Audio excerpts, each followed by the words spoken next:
Hey everyone, I sincerely appreciate your support. If you enjoy my audiobooks, I would be truly grateful if you could subscribe to the channel. And if you'd like to support even further, you're welcome to become a Patreon member, where you can access audiobooks of novels as long as they are freely available on the internet. Your kindness and support mean so much. Thank you. Consciousness faded. The world dimmed. Silence swallowed all. Darkness reigned, heavy, eternal, final. Was this death? He had expected stillness, emptiness. Instead, the world spun wildly, as if time collapsed and rewound itself. Eons passed in a single breath. Creation, decay, rebirth, until the soul, battered and broken, found itself drifting through the void. There was no heavenly light, no golden gates. Only a ghastly green path slicing through the darkness, lined with screams and shadows, echoing with the howls of the damned. Death had come again, but this time not alone. Just as despair threatened to consume him, a warm current surged through the void. Gentle, fierce, divine, it cut through the fear like a sword, wrapping his soul in something strangely tender. And then, pain, tugging, pulling, kneading, like clay forced into shape. When the world finally stopped spinning, he felt cold wind brush against his body. Icy, biting, real. Why can I still feel cold? I'm supposed to be dead. He blinked open his eyes, dim, unfocused.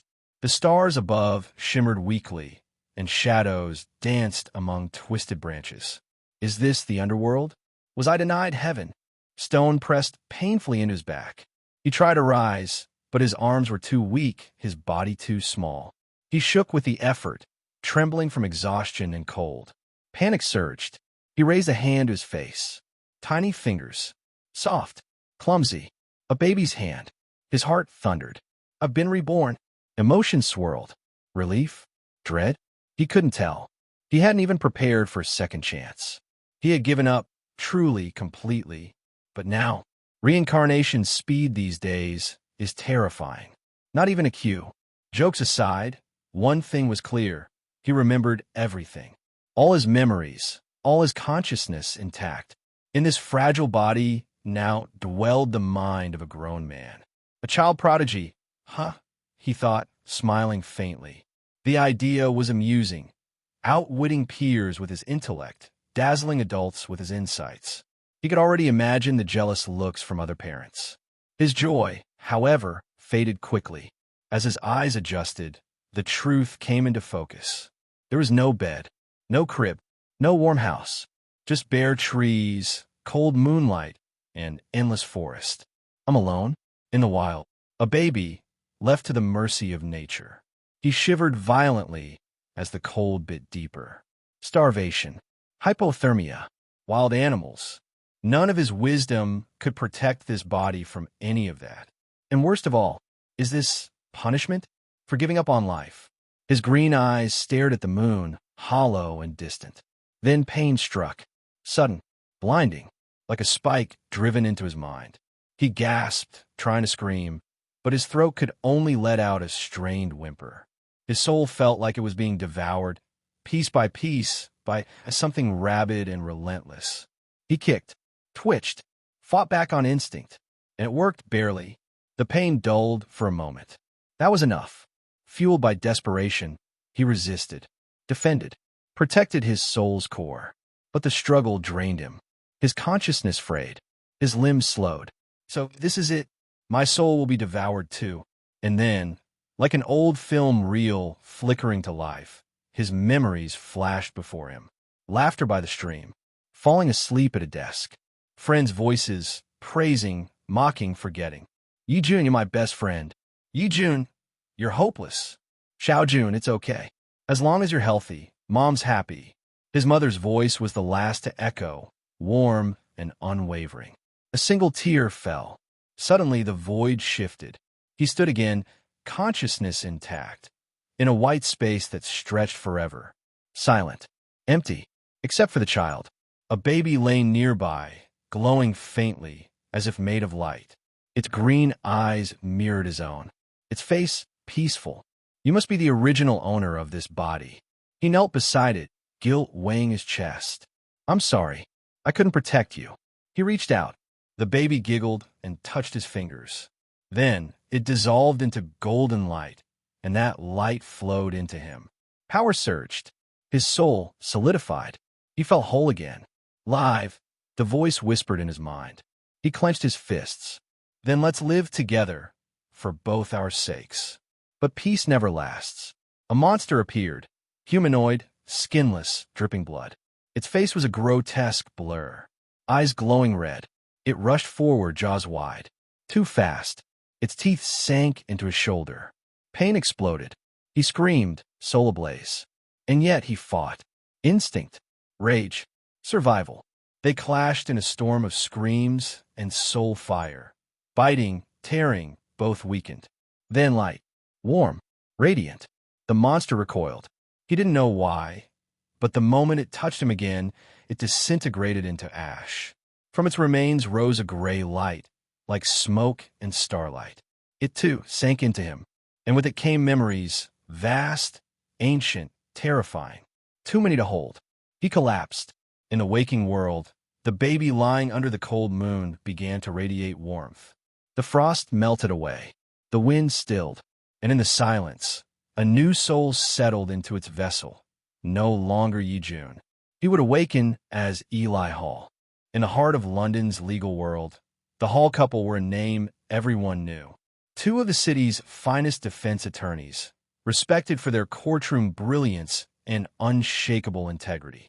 Partners in law and in life, they had a bond forged through countless battles and shared triumphs.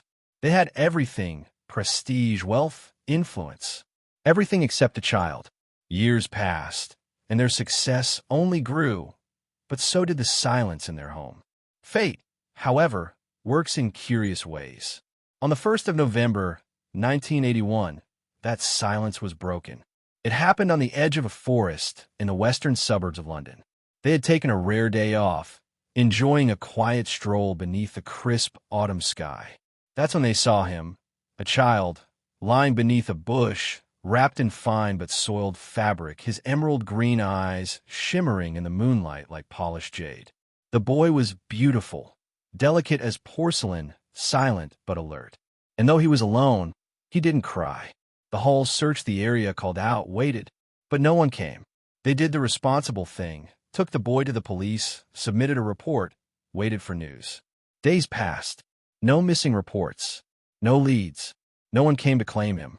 And so, with hearts full of love and cautious hope, they adopted him. They named him Eli Hall. Eli, are you ready yet? We're leaving soon. Mrs. Hall called from the foyer, her voice sharp but fond. Almost, a voice replied from upstairs. You know, for someone to suit this fancy, I should probably own a horse and a castle. Down the staircase walked a 10-year-old boy in a meticulously tailored suit, looking like a miniature noble. His dark hair was neatly combed, and his expression held both intelligence and mischief. Mrs. Hall chuckled, patting his shoulder. Your father's former classmate invited us to dinner. That means no sarcasm and no sulking. Eli sighed. I'm just saying I could pass for royalty in this thing. Mr. Hall waited in the car outside. As the two climbed in, Mrs. Hall looked over at her son with quiet pride. You really do look like someone headed for Eton College, she said. You've never once let us down, Eli. And it was true. Since childhood, Eli had dazzled with a mind far beyond his years. A prodigy, some said, a gift. By the time he was in primary school, Eton had already sent him a formal invitation.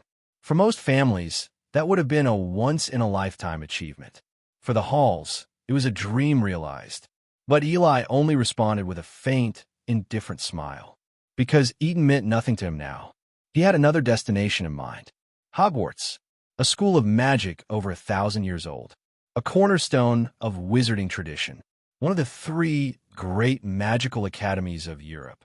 And Eli Hall, he was a wizard. He had known it since infancy. The night he was reborn, he had devoured 2 souls. The original owner of his body, and something darker. Something ancient. A fragmented soul that howled and writhed like a cornered beast. He absorbed its essence and its memories. The original soul, a baby, held only vague, innocent flashes. But the other? It carried knowledge, power, hatred. It belonged to Voldemort. In his previous life, Eli had watched parts of the Harry Potter films, read summaries, absorbed fragments of the world from pop culture. He hadn't studied it in depth, but he remembered enough. And now, he lived in it, a time traveler reborn into the very heart of the wizarding world. The soul fragment he absorbed revealed everything: rituals, spells, bloodlines, experiments in immortality. Eli spent weeks reeling from the weight of it, the scale of what he now knew. The dark wizard known as Tom Riddle, feared by all as Lord Voldemort, had once cast a shadow over Britain so deep that even his name brought dread. And now, a piece of him lived inside Eli. But that wasn't all. In Voldemort's memories, Eli saw the moment everything changed. The prophecy. The Dark Lord will be vanquished by a child born at the end of July. That prophecy had led Voldemort to the Potters, James, Lily, and their infant son Harry. But something changed. Whether it was fate, time travel, or the butterfly effect, this version of the world was different. Harry had a younger brother, Eli. He wasn't just a time traveler. He wasn't just a reincarnated soul. He was Harry Potter's brother. And on that infamous Halloween night, when Voldemort came to destroy the Potters, Lily's final sacrifice activated the ancient blood magic. Her love shattered the killing curse and tore Voldemort's soul apart. In the original world, a single fragment latched on a Harry. But here it split twice. One piece went to Harry, the other to Eli. It was a strange inheritance, but also a treasure. Eli now carried not just Voldemort's memories, but his magical mastery, and he had no intention of letting it go to waste. He began practicing mental magic as soon as he could focus. Memorization techniques, ritual theory, wandless casting simulations. Quietly, secretly, even as the halls proudly prepared him for Eton. But Eton was no longer in his plans. Eli, you'll embarrass me in front of everyone if you act like this, Mrs. Hall said as he climbed into the car. That's just how Eton students are, Mum, Eli said with a grin, flicking an imaginary coin. Mrs. Hall rolled her eyes. Cheeky boy, you're lucky you're brilliant. She tousled his hair. Let's go. As the car drove off into the city lights, Eli turned his gaze toward the stars. He would not live as just another child, not with a soul of fire, a mind of steel, and the secrets of death buried in his blood. The world knew Harry Potter. Soon, it would know Eli Hall.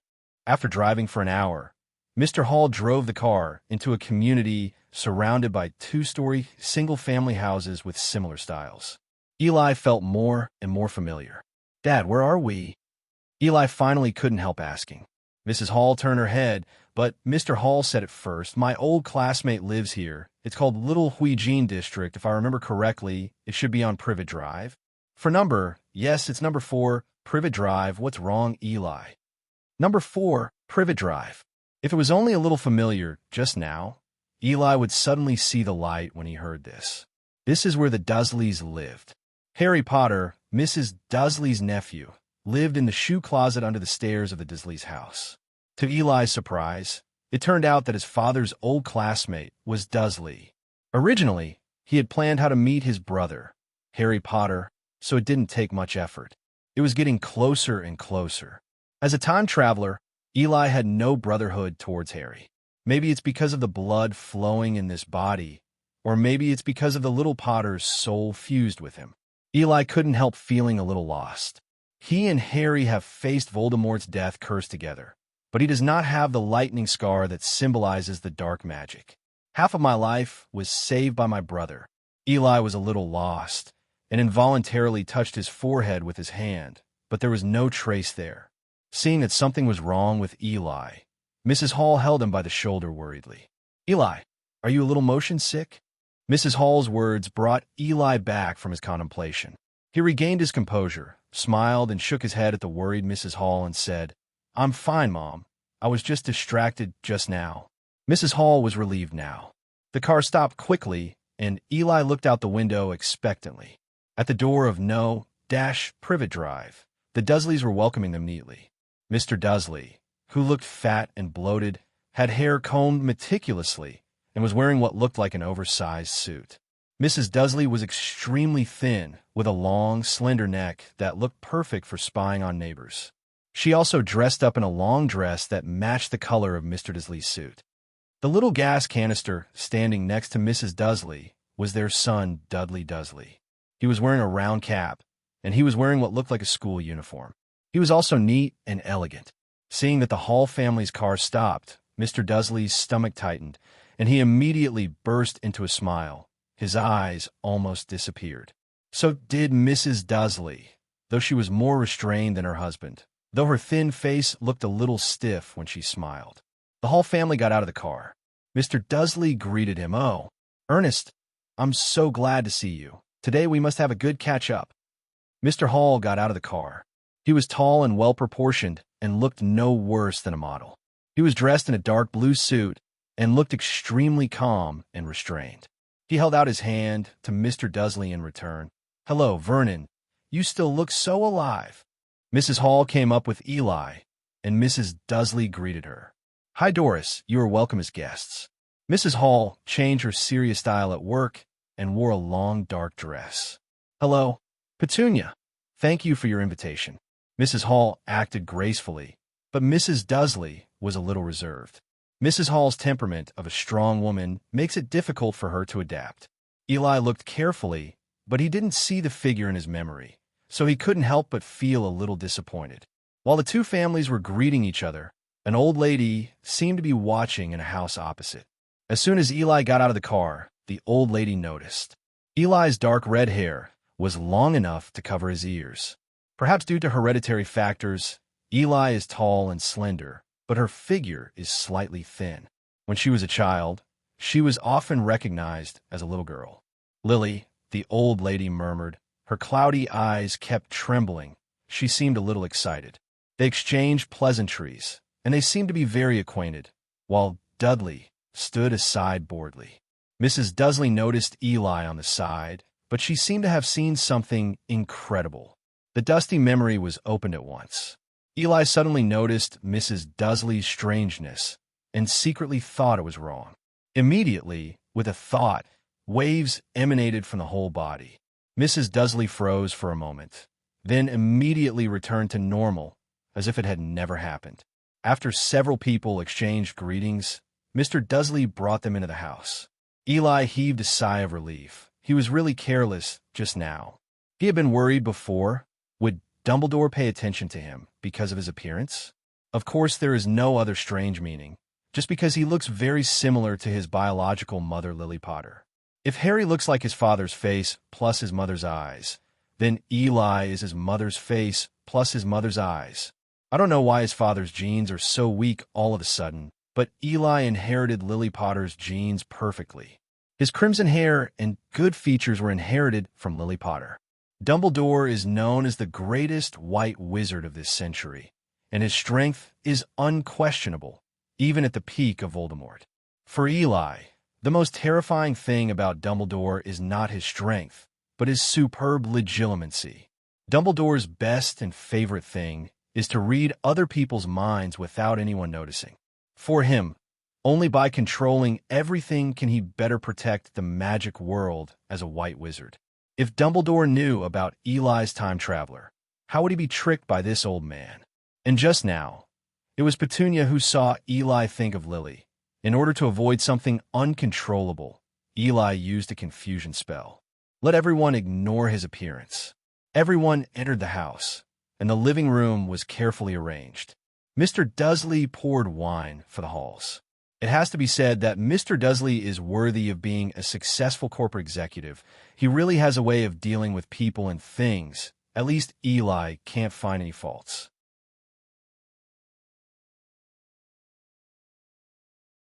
Except it's ugly. Mrs. Dudley also entertained very thoughtfully, but she seemed a bit reluctant. The flash of memory just now reminded her of the past she didn't want to recall. She couldn't remember what had just happened, but the emotion is still there. She tried her best to restrain her emotions, but unconsciously glanced at Eli, who was beside her. The familiar feeling came straight to my heart but when I pondered it carefully, it disappeared again. Eli didn't notice anything unusual about Mrs. Dudley. He just looked around, his eyes lingering on the shoe cabinet under the stairs for a long time. If nothing else, Harry should be inside. The Dursleys never let Harry see guests. This is Eli. I heard that he will go to Eden soon. He has a bright future. Eli smiled politely at Mr. Dudley. Mr. Hall laughed heartily and praised Quadley politely. Dudley is also very good. This is the school uniform of Smelting Middle School. It looks very talented. Mr. Dudley's plump face could not help but look proud. His son would always make him proud. Eli is not at all interested in this kind of business bragging, but he can't walk away, so he can only look around boredly. Suddenly, there was a bang from the cupboard behind them, and Mr. and Mrs. Hall looked back together. Dudley's face was not very good looking, but he quickly realized, it's a cat. Our cat is always moving around, which is annoying. The Halls didn't think much of it either. But Eli knew that it was Harry, his brother. Seeing the old Dursley smiling, Eli was a little upset. Seeing that the door of the cupboard was locked from the outside, he had an idea, activated the magic power, and opened the lock. With a creak, the door opened a crack without the restraint of the lock. When Harry inside saw the door open, he thought it was his aunt and uncle looking for him. He came out and whispered, "Are you looking for me?" The room fell silent immediately, and the smiles of the Dursleys froze on their faces. Just now it was said that it was a cat, but a child walked out the next moment. Embarrassment is part of the lie being exposed on the spot, but must not be misunderstood by today's guests. Mr. Dursley reacted again. "Oh, this is my nephew. His family is away. We took him in, but he has a bad personality and likes to make trouble. To avoid causing trouble, we let him stay there first." Eli didn't listen to Dursley's words. His attention was all on the small boy. Harry, who had just come out of the cupboard, was also instantly attracted by the boy with red hair and green pupils, and he was at a loss for a while because of the familiarity. Eli looked at Harry's green pupils and was in a daze. This was the first time the two met, one in the cupboard and the other in the living room. The adults seemed to be having a good chat, but Eli knew it was all polite nonsense. After the meal and dessert, the Hall family left, and Eli proposed to go out for a stroll early on when the adults were still chatting awkwardly. "Take Harry with you, by the way. My stupid brother. Let me save your miserable life." Mr. Dursley didn't seem very relieved, so he let Dudley follow. Although Dudley was not very interested in this strange little friend, as long as he could escape the boring chatting of adults, he was still very happy. "Listen, boy, I will cover Harry from now on. You're not allowed to bully him. Do you hear me?" Eli seemed to be threatening Dudley viciously, but his little expression was a little cute no matter what. Dudley didn't buy it. Who was I, Dudley, and didn't ask, how come I'm a famous person in this street? Who wouldn't call me Mr. Duh when they saw me? What? Are you crazy, you skinny mantis? Indeed, in front of Dudley, the thin-looking Eli was indeed no deterrent. Eli was very dissatisfied with Dudley's attitude. Damn it, do all the kids nowadays have such stinky mouths? Little gas tank, you are quite arrogant. Harry saw that the momentum of the two was not right, so he wanted to persuade them. Although he didn't know why this noble son named Eli wanted to speak for him, Harry, who had never felt friendship, never wanted Eli to suffer. Although Dudley said it badly, Harry did feel that Eli was a little thinner compared to Dudley. "Eli, come on, don't mess with Dudley. Eli is really not intimidated at all. What a joke. I'm a majestic and talented little wizard. How can I be afraid of this gas tank?" He was determined to give Dudley a deep memory today. A wave emanated from Eli's body, and a stone half the size of his face slowly floated up. "Harry, stand back. I'm going to pretend." "Clam? What are you pretending to be?" Eli didn't answer, and controlled the stone to stop among several people. Dudley was a little flustered by Eli's trick and was stunned for a moment. There was a gleam in Harry's eyes. Seeing that Dudley was taken aback, the corners of Eli's mouth curled up slightly in satisfaction. "Little fat man, remember it for me. I can crush you to pieces." Boom! The half-face-size rock was overwhelmed and was instantly covered with cracks. Eli withdrew his magic power, and the stone turned into countless gravels and fell down. Ah! Dudley's plump face suddenly turned pale, and he trembled and let out an exclamation. His parents told him from an early age to stay away from these weird guys. Now he could be regarded as unforgettable, so scary. Seeing that Dudley was seriously frightened, Eli eased his expression. How about it? Do you still dare to bully Harry? No, don't dare, don't dare. Eli nodded with satisfaction. Well, a child can be taught. By the way, did I bully you today? He showed a kind smile on his face, with kindness in his eyes. At least he thought so himself. But in Dudley's eyes, this thing is a devil. He is also considered clever. No, nothing. Eli was even more satisfied. Well, it's very good. Let's play. Relieved, Dudley ran away without looking back. Harry was on the side, watching Eli showing off his power. His eyes were full of little stars. That's pretty cool, too. He'd always wanted to punch Dudley hard in the fat face, but he was always the one who got ravaged. Although it was embarrassing for him to be bullied all the time, he also wanted to be as majestic as Dudley. Eli noticed Harry's face of a little fanboy and felt a little dark for some reason. He patted Harry on the shoulder. See, don't be too presumptuous. It's useless. How could Harry have any objections at this time? I, Harry, am now surrounded by a big brother. Eli smiled, turned his head away. His face suddenly turned pale. The consumption of directly crushing stones with magic power just now was a bit too much for him. Although the magic power in his body is not comparable to that of many adult wizards, the strength of a wizard is not determined by the amount of magic power. It is useless to have magical power, but not know how to use it. The move just now was purely the crudest use of magic, more expensive than a destructive spell used. Coupled with the fact that he is still young, his body cannot withstand too strong output of magic power. I still need to get stronger. Eli is looking forward to the coming Hogwarts life more and more, and he wants to experience real magic with the greatest white wizard. The lesson to Dudley was just a small episode, and it was completely dark when the Hall family returned home. Eli, here's your letter. Mrs. Hall held the letter suspiciously. There was no stamp on it, and it looked a bit heavy. It clearly stated that it was signed by Eli Hall, and the address even went to Eli's room in detail.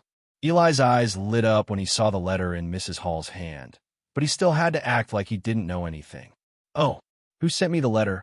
Eli looked confused and seemed to know nothing. Mrs. Hall hands the letter to Eli. She didn't open the envelope for her, and the Halls had always respected Eli's right to independence. After receiving the letter, the unique roughness of parchment came from his hand. The familiar logo composed of lions, snakes, eagles, and badgers made Eli feel unreal.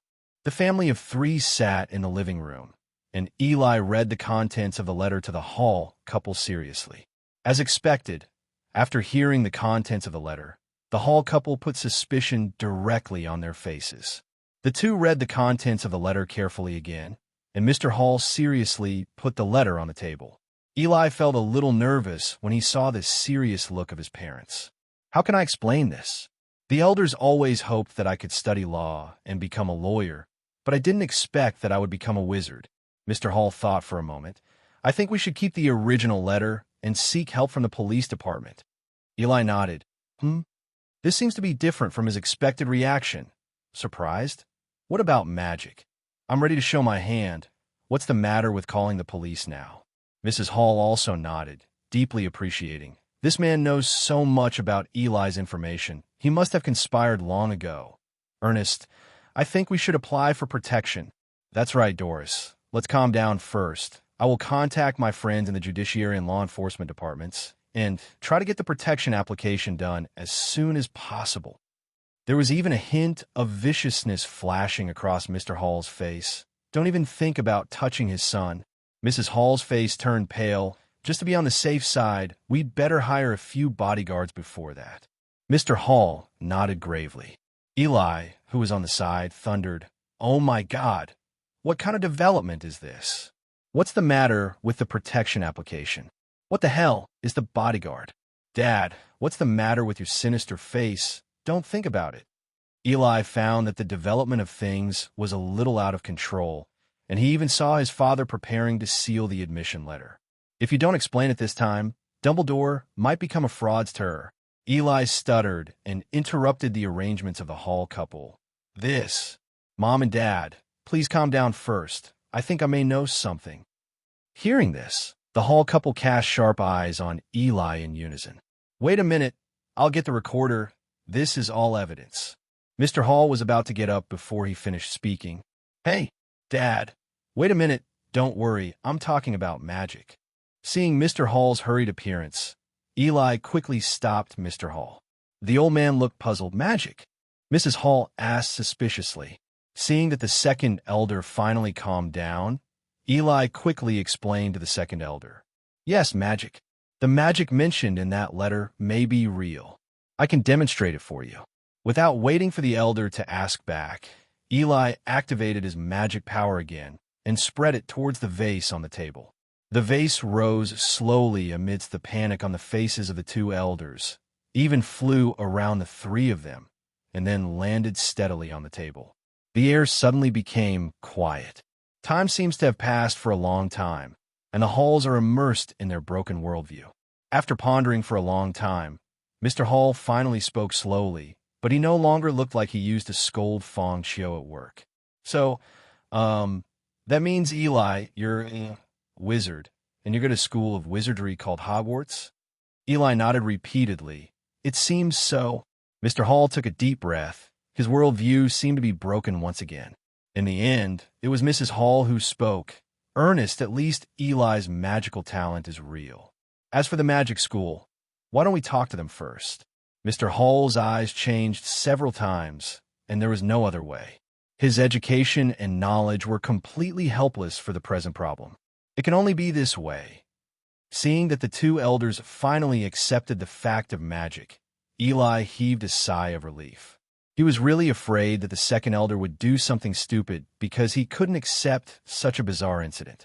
The letters were repeatedly studied by the Hall couple, and they were relieved to know that a school professor would come answer them in person. The family is looking forward to tomorrow with a completely different mood. On the second day, the Halls turned down all their work appointments just to wait for the professor of the so-called magic school. Won't they make an appointment in advance? Mrs. Hall, who waited aimlessly, began to complain. I don't think it's written in the letter at least.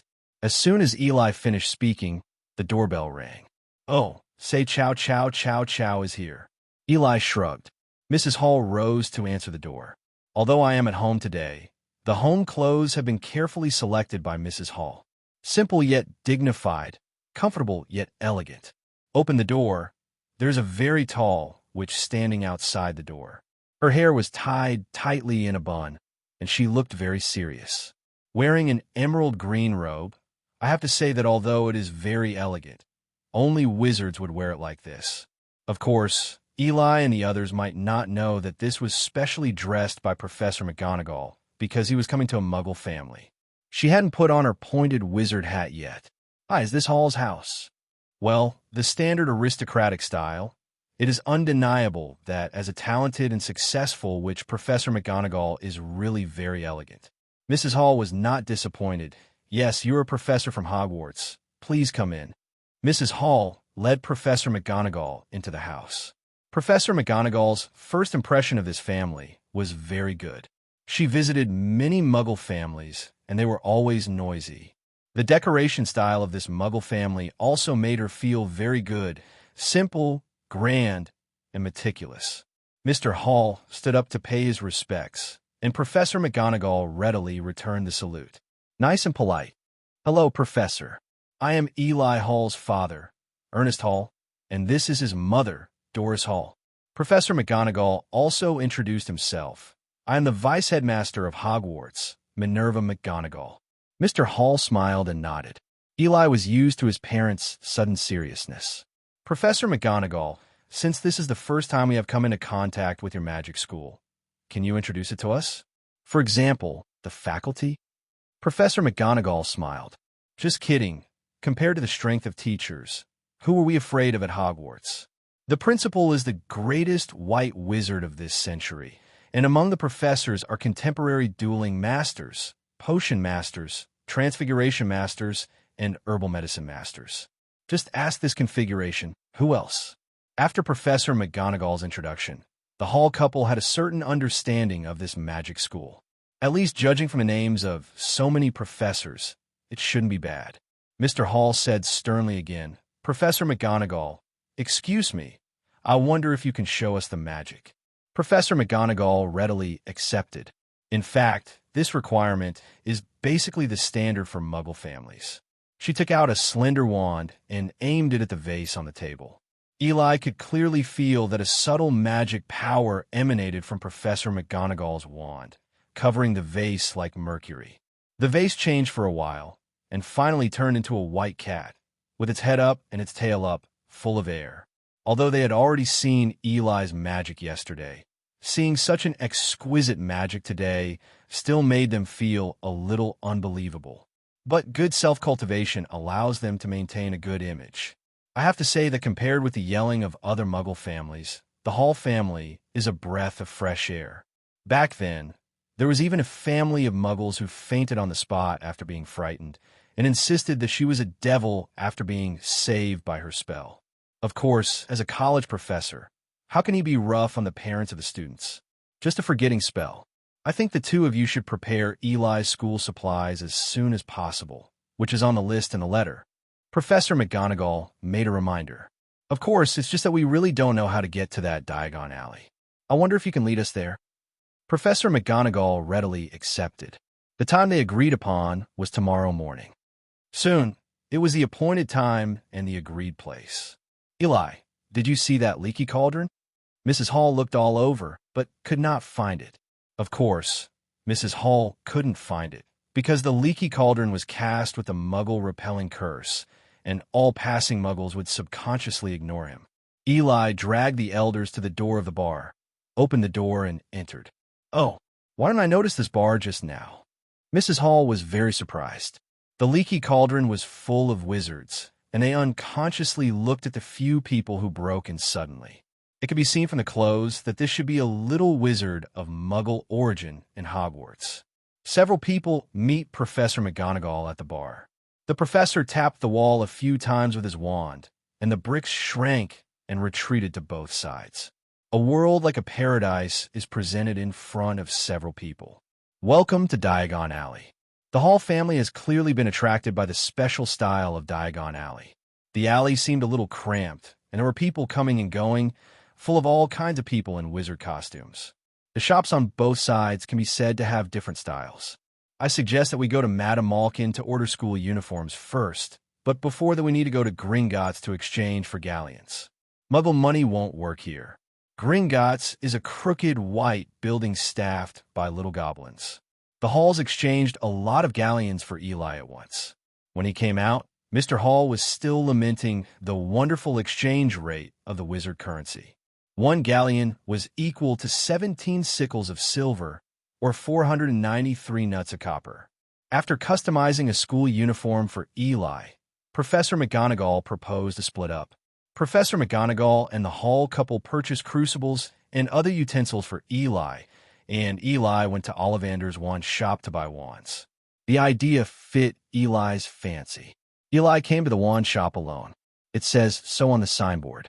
Ollivander, a fine wand maker since 380 BC. Ollivander, a master wand maker. Walking into the store, a complex, old woody smell hits the face. Oh, freshman from Hogwarts. A silver-haired old man suddenly appeared. This old man rubs his hands all day long, and he doesn't make a sound when he walks. Eli cursed himself, and Ollivander looked at Eli's face and was lost in thought.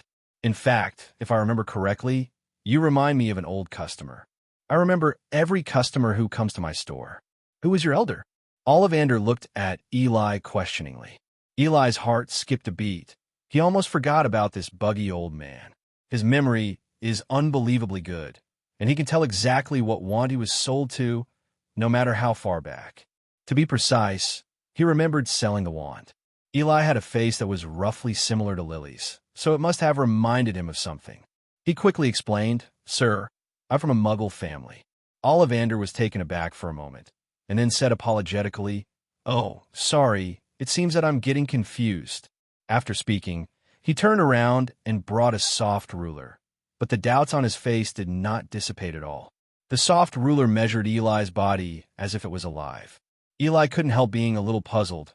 Why do you need to measure your body size when buying a wand? Doesn't the data change when you grow up? He asked the question, "Sir, I don't really understand. Why do you need to measure your body?"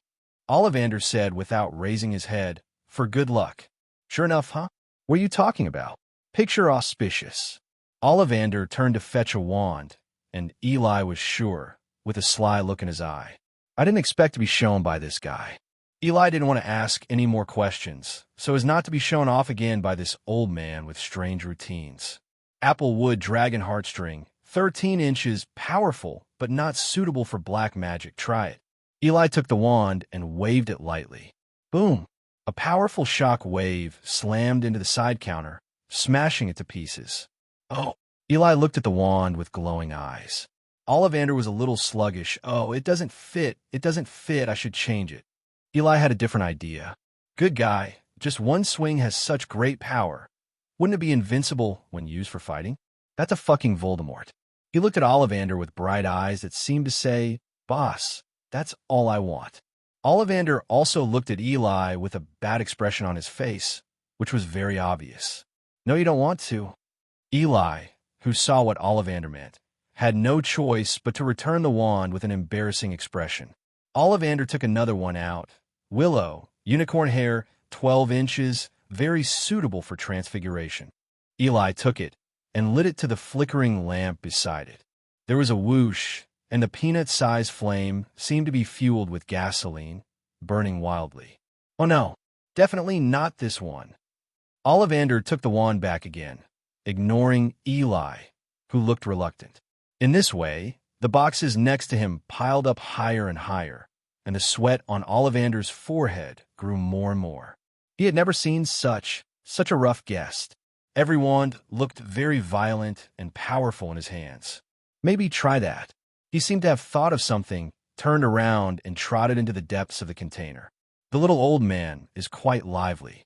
After a while, Ollivander opened a box with a mysterious expression. "You, thestral tail hair, 13.5 inches. An odd combination. Very odd and very ominous." Eli was confused by the old man's sudden chatter. It was weird and ominous. "You are not trying to kill me."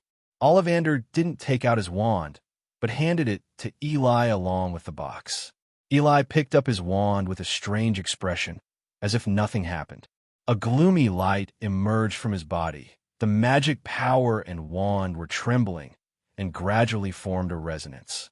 A wave emanated from the wand, and Ollivander beside him felt palpitations for no reason. Eli only felt that the wand seemed to be connected to him, like an extension of his arm. "I think that's it." Ollivander hesitantly gave the definition. "Today is really troublesome for you." Eli was a little sorry. After all, Ollivander's shop was about to be redecorated. "It's okay, kid. This is a common thing. 7 galleons. Thank you for your patronage." Ollivander said he was fine, but when he caught a glimpse of the mess, the corners of his eyes kept jumping wildly. Eli gave Garen happily and then left. "Remember, child, the wand chooses the wizard." Eli smiled and didn't object, at least on film. He left the store. Ollivander murmured, "Master the power of death." He turned around and saw that there was a mess all over the floor. Oh, Merlin's big pants.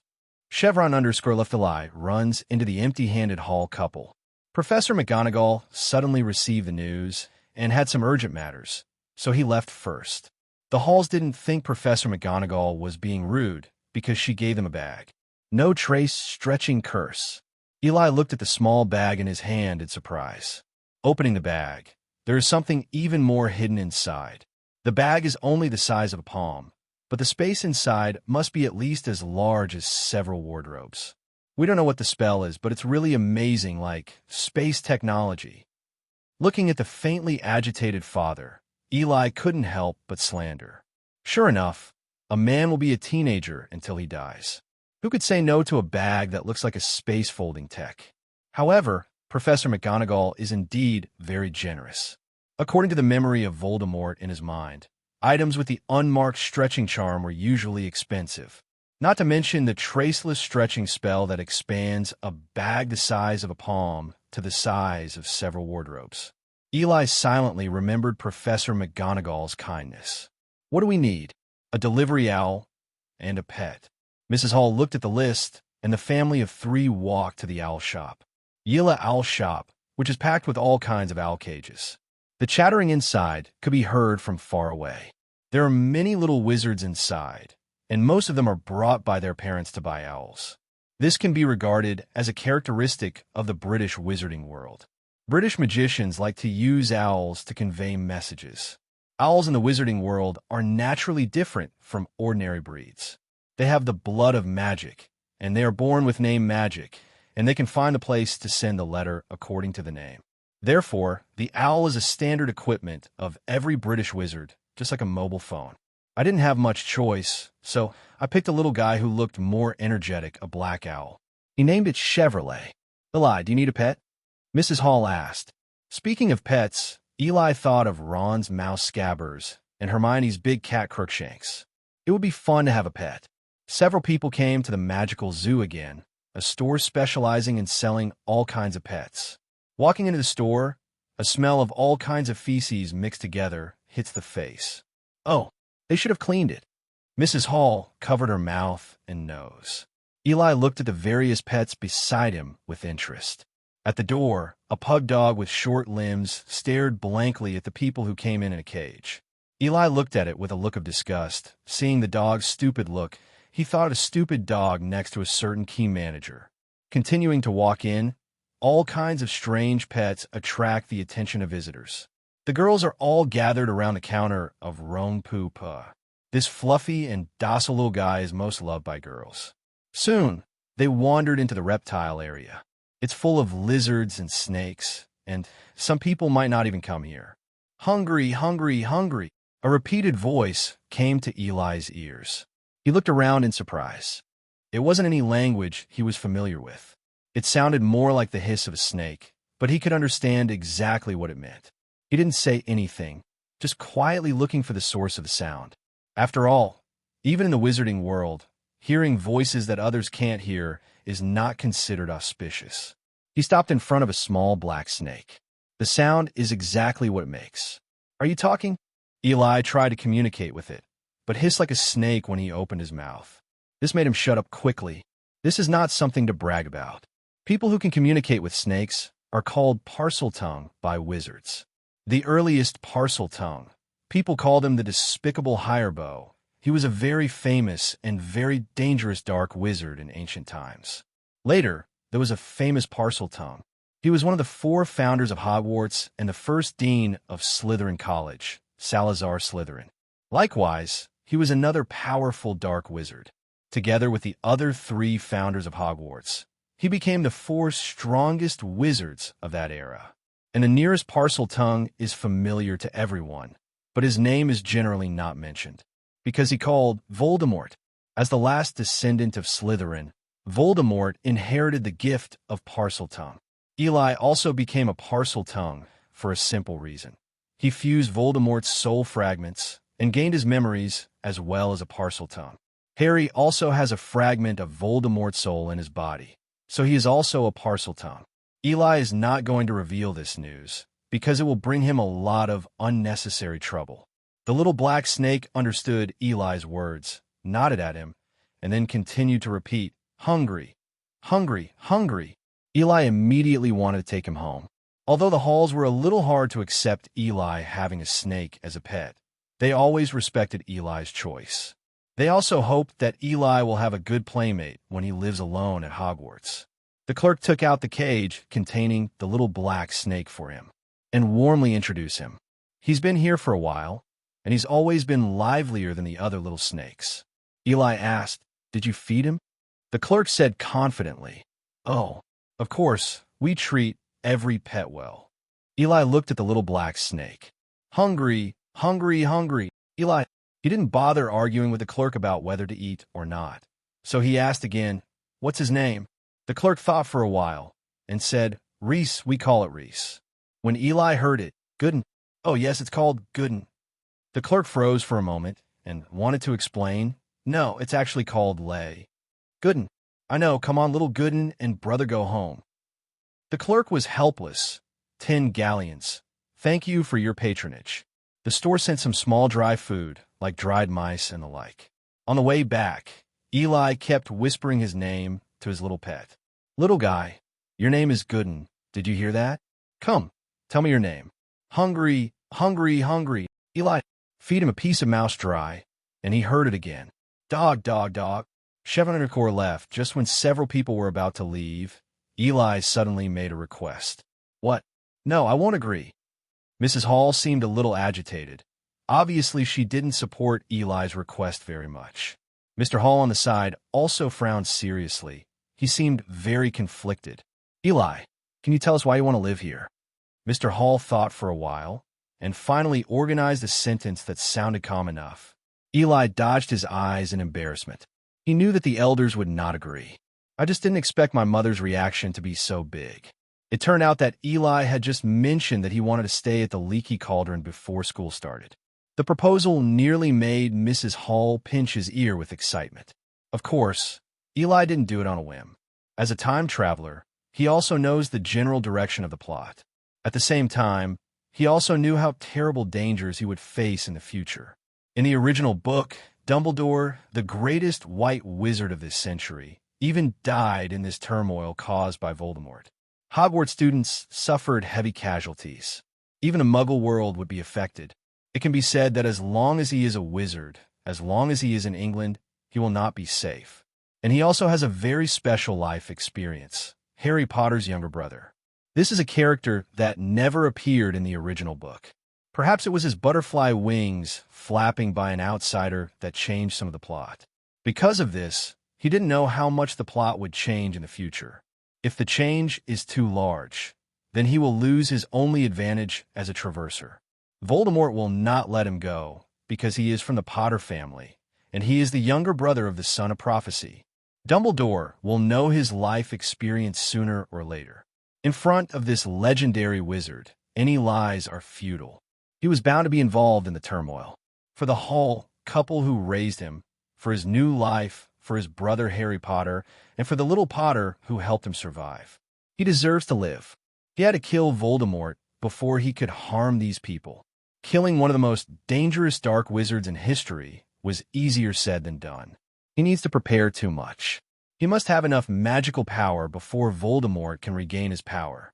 Besides that, he needs enough magical resources, which will help him become powerful. At the same time, it will also allow him to have a certain right to speak in a magic world. This will also weaken Voldemort's strength to a certain extent. After all, many of his Death Eaters are traditional families in the wizarding world.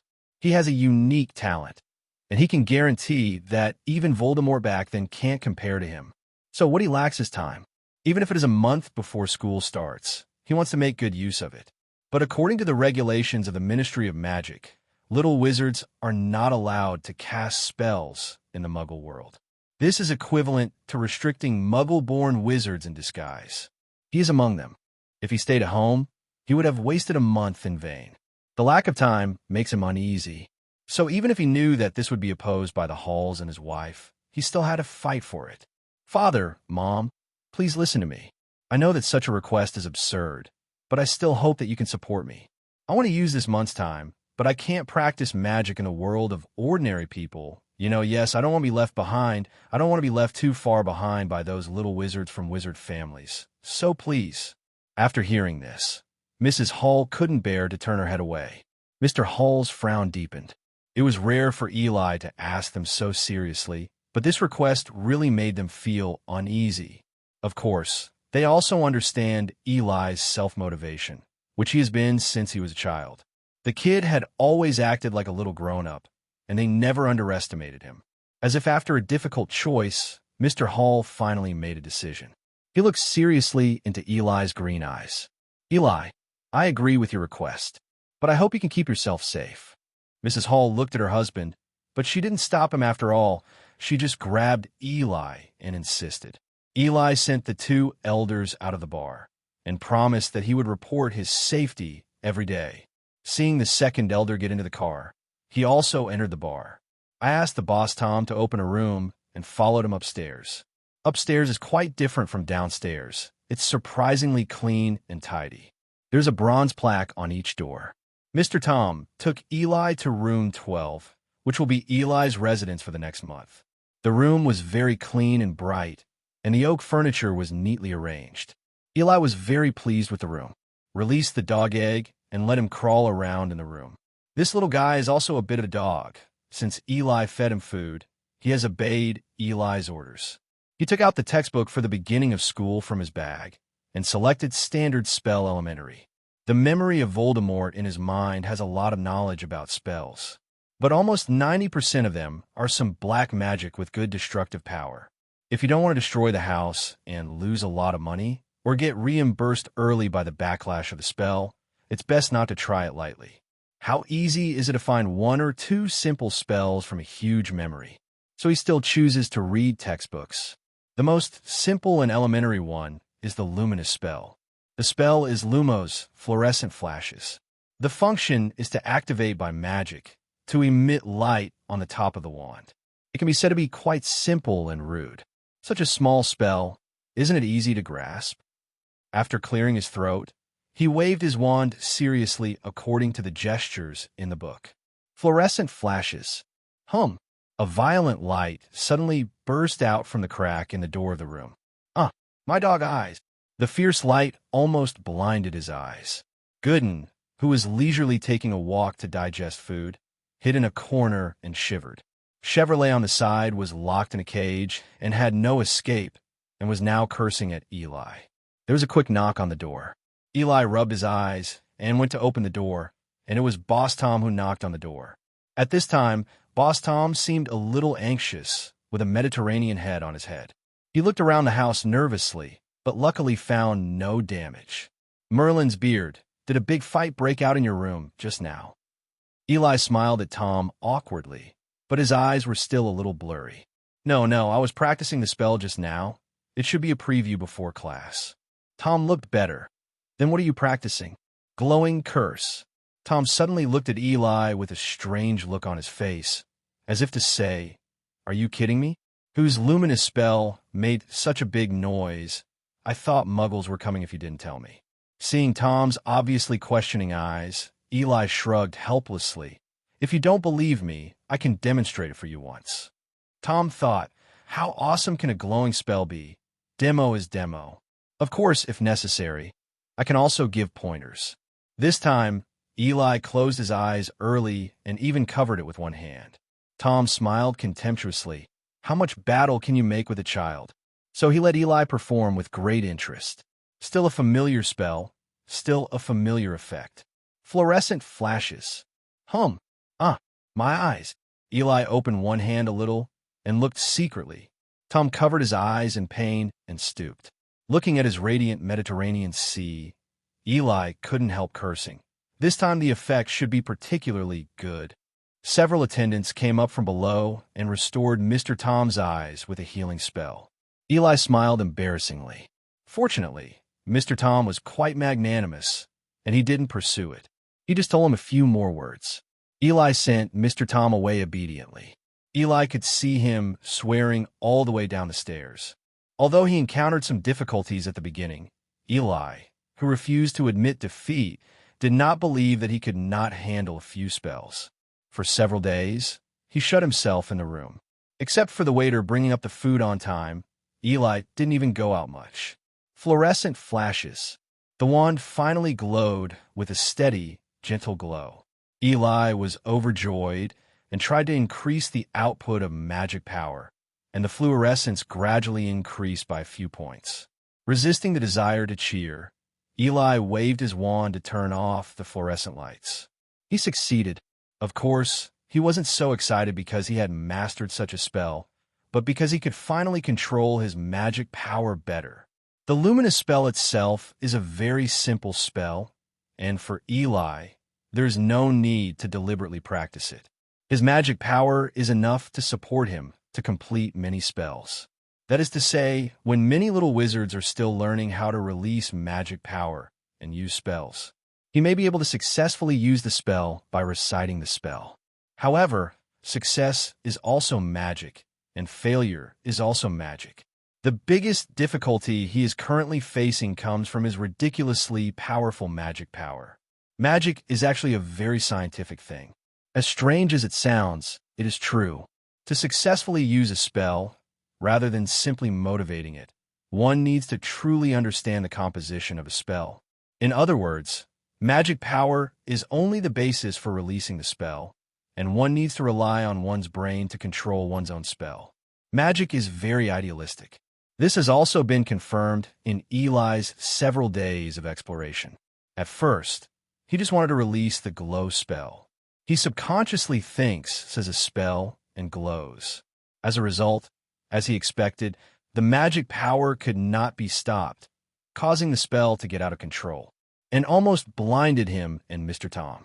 And when he was practicing, what he always thought in his mind was to release a luminous spell smoothly.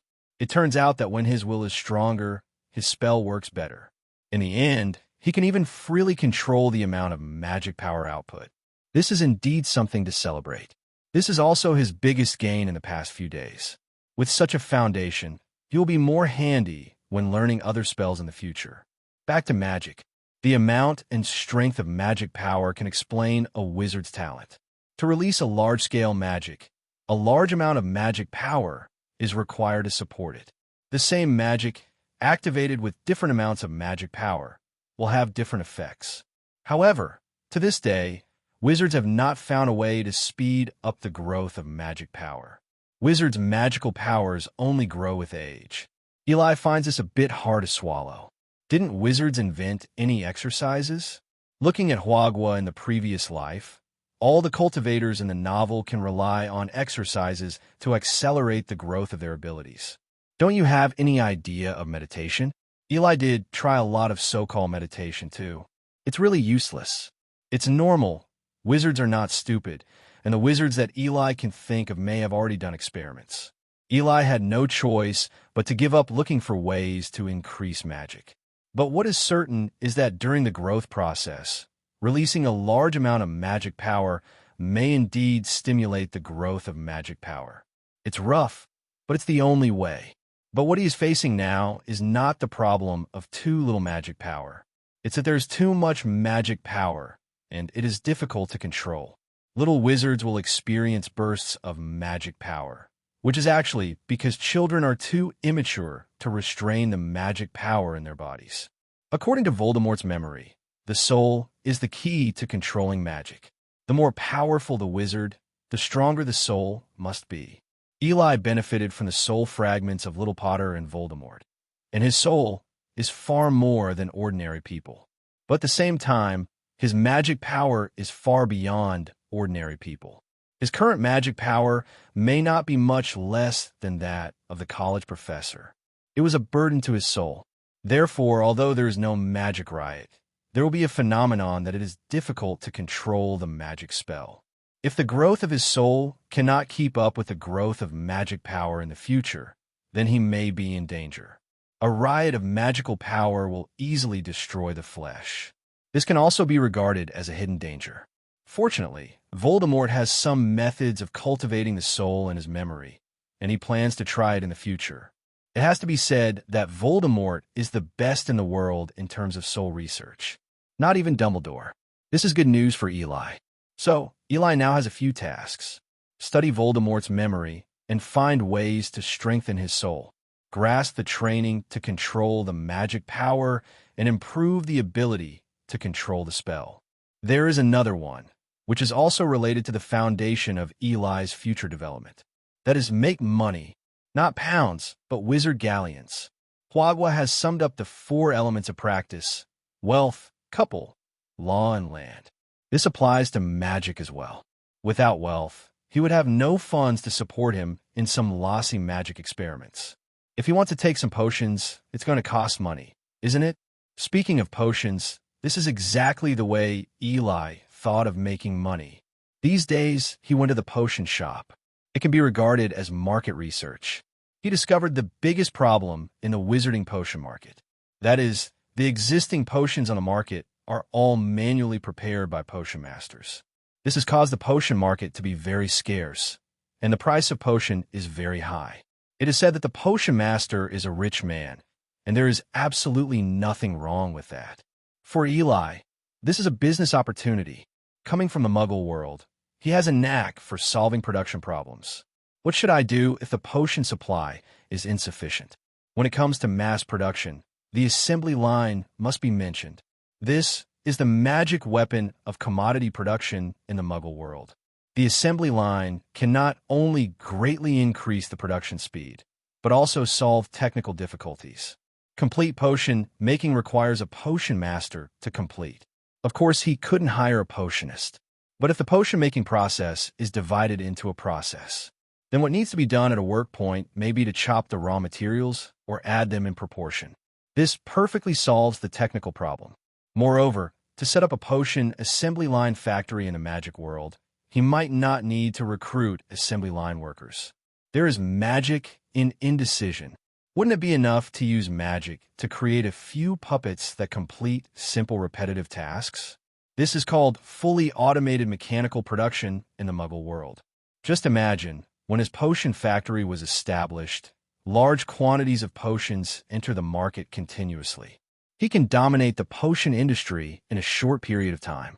Are you going to use potions when you're sick? If you're injured, you need to use potions, right? Magic experiments might also consume potions, right? As long as he controls the potion market, he will have a great say. Of course, these are just assumptions. The magic puppet may involve alchemy and transfiguration, and he also needs to improve his strength to protect his industry. So there's a long way to go. Knowledge is power.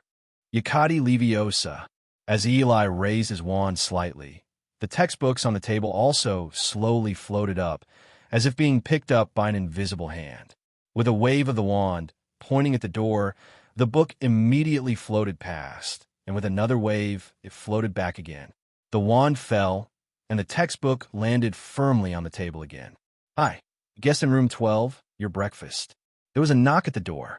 Araho Cave is open. Eli sat at the table, tapped his wand, and the door opened automatically. The waiter was standing at the door with a plate, and when Eli saw that it was him, he immediately pouted his mouth calmly. This guy asks for a tip every time he delivers food, and he doesn't know how much he cheated. Eli still didn't move. The wand was clicked again, and the food on the dinner plate floated in. The waiter had a flattering face. Oh, it's really a wonderful spellcasting look. Boom! Before the guy could say the word tip, Eli waved his wand, and the door closed.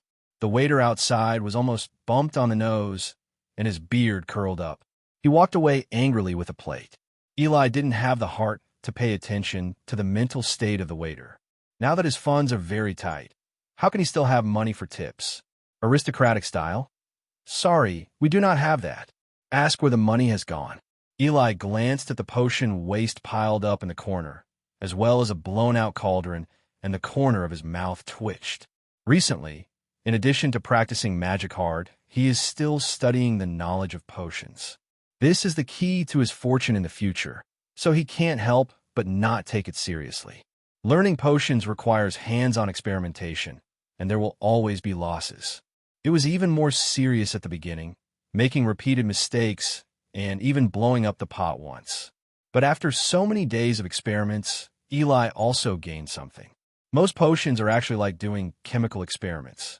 As long as you pay attention to the dosage of medicine and the degree of heating, even a muggle can make it. Only a few potions require the help of magic. However, there are potion masters in the wizarding world, but there has never been a master pharmacy in the human world. This is entirely because the most essential difference between potions and ordinary medicines is that potions possess magic power. The existing potion formula is the safest and most secure method of preparation that wizards have summed up over thousands of years. Just memorizing the formula, it can only be an ordinary potion master. Only those who have a deep grasp of the principles of each potion and the magical properties of each herb can be called a master of potions. An excellent potion master can be keenly aware of the fluctuation of the magic power of the potion when preparing the potion, and can master this fluctuation through refining techniques. Every master of potions, they have their own views on potions. Of course, this is going too far. Just like the most common compound decoction, there is no need for too complicated techniques. No need for magic power, either. The main thing that affects the effect of ordinary potions is the ratio of drugs. The potions textbook in the wizarding world has been complained by Eli more than once. A little, a lot, a few drops.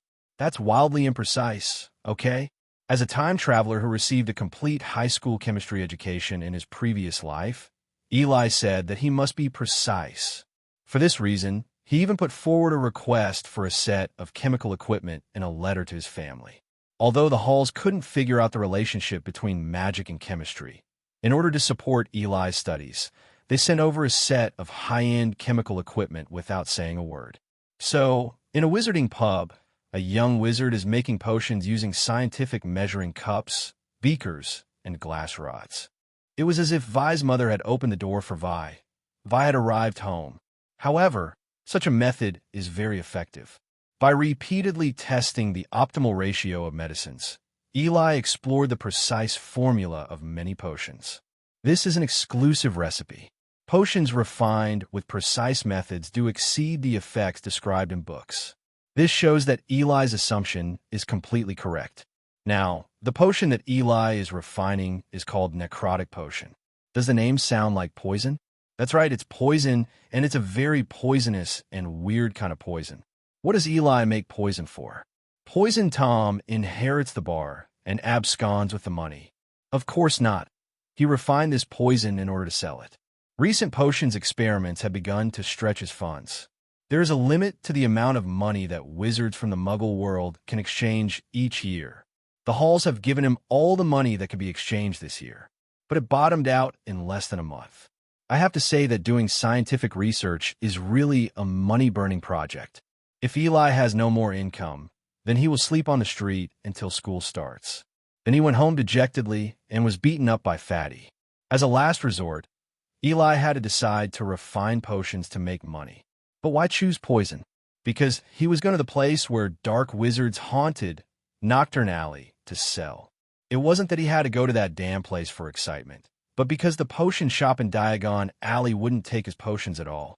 Even if he took a high-quality potion that was precisely refined, the other party only responded indifferently. We have our own potion master. Eli angrily vowed that when I build a potion factory, I must let my friends know what cruelty is.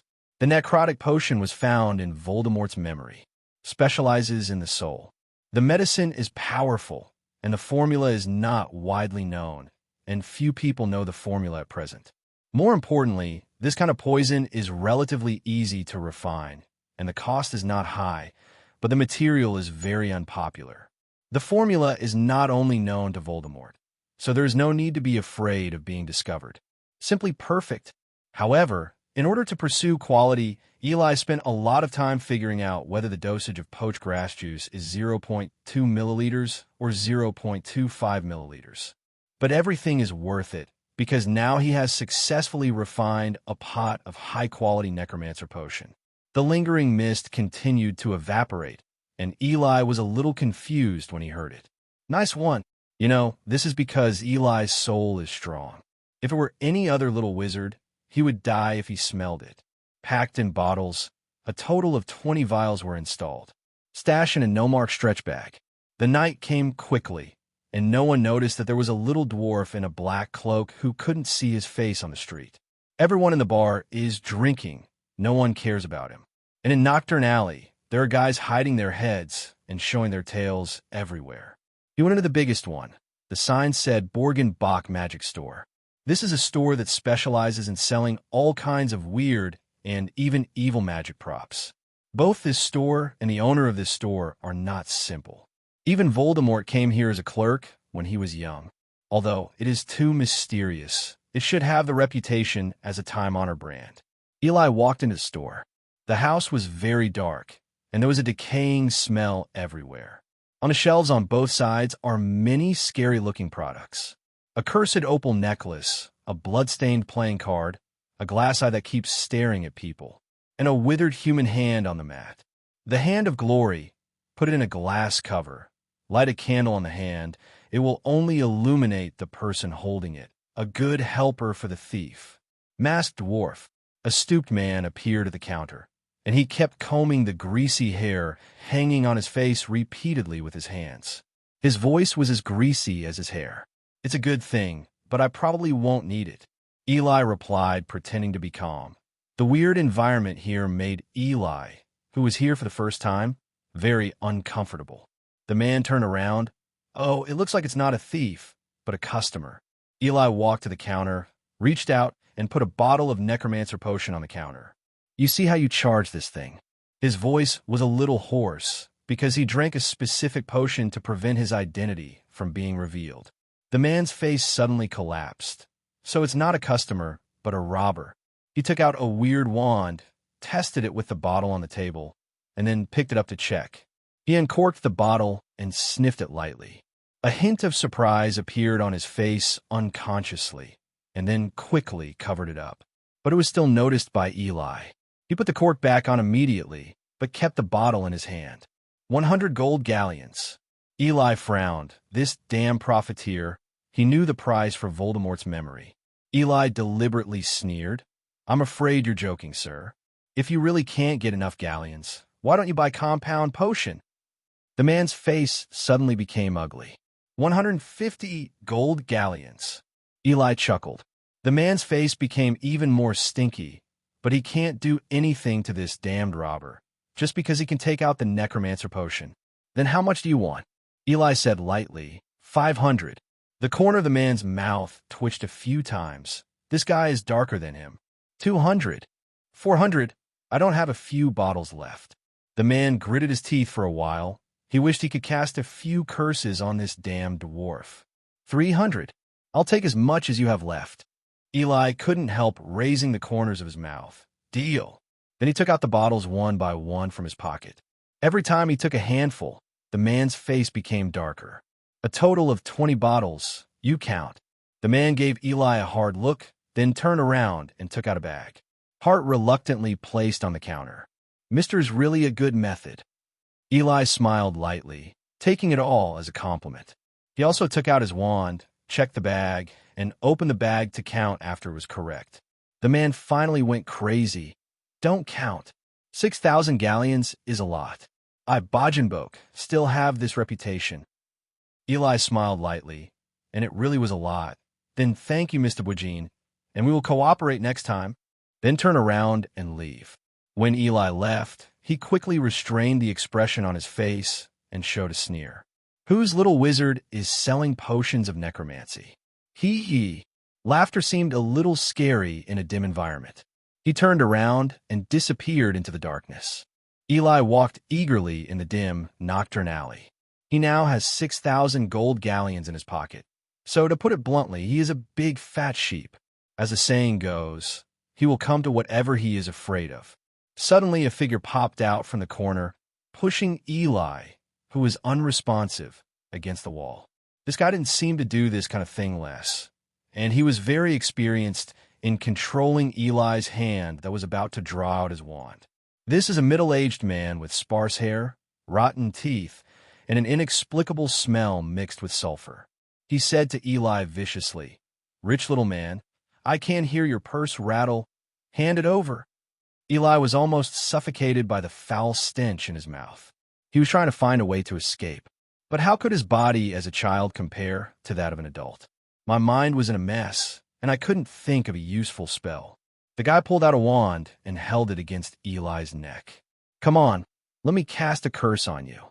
When you die, the money will naturally belong to me." He looked a little confused and crazy. Eli felt a sudden sense of terror. The man began to say the spell, and Eli could even feel the magic gathering on the wand. "Awa! Death curse." Hearing the first few syllables, Eli began to struggle frantically, using the death curse to kill him if touched. The shadow of death suddenly enveloped him, and the breath of death from the wand made it difficult for him to breathe. He even saw the miserable green light that lit up the night in a trance. and heard a woman scream. No, no.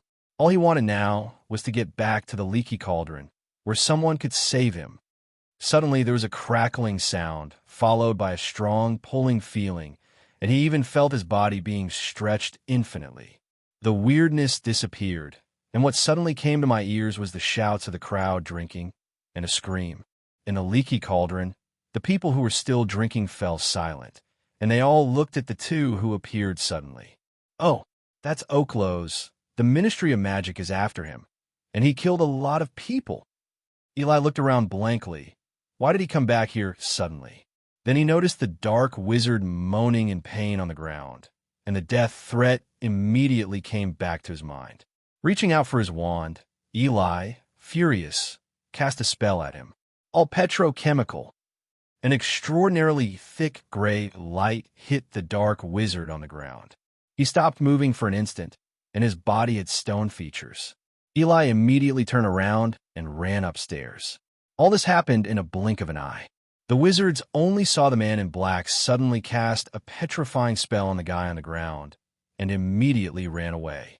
Everyone was stunned for a while, and then a loud discussion broke out suddenly. Who do you say that is?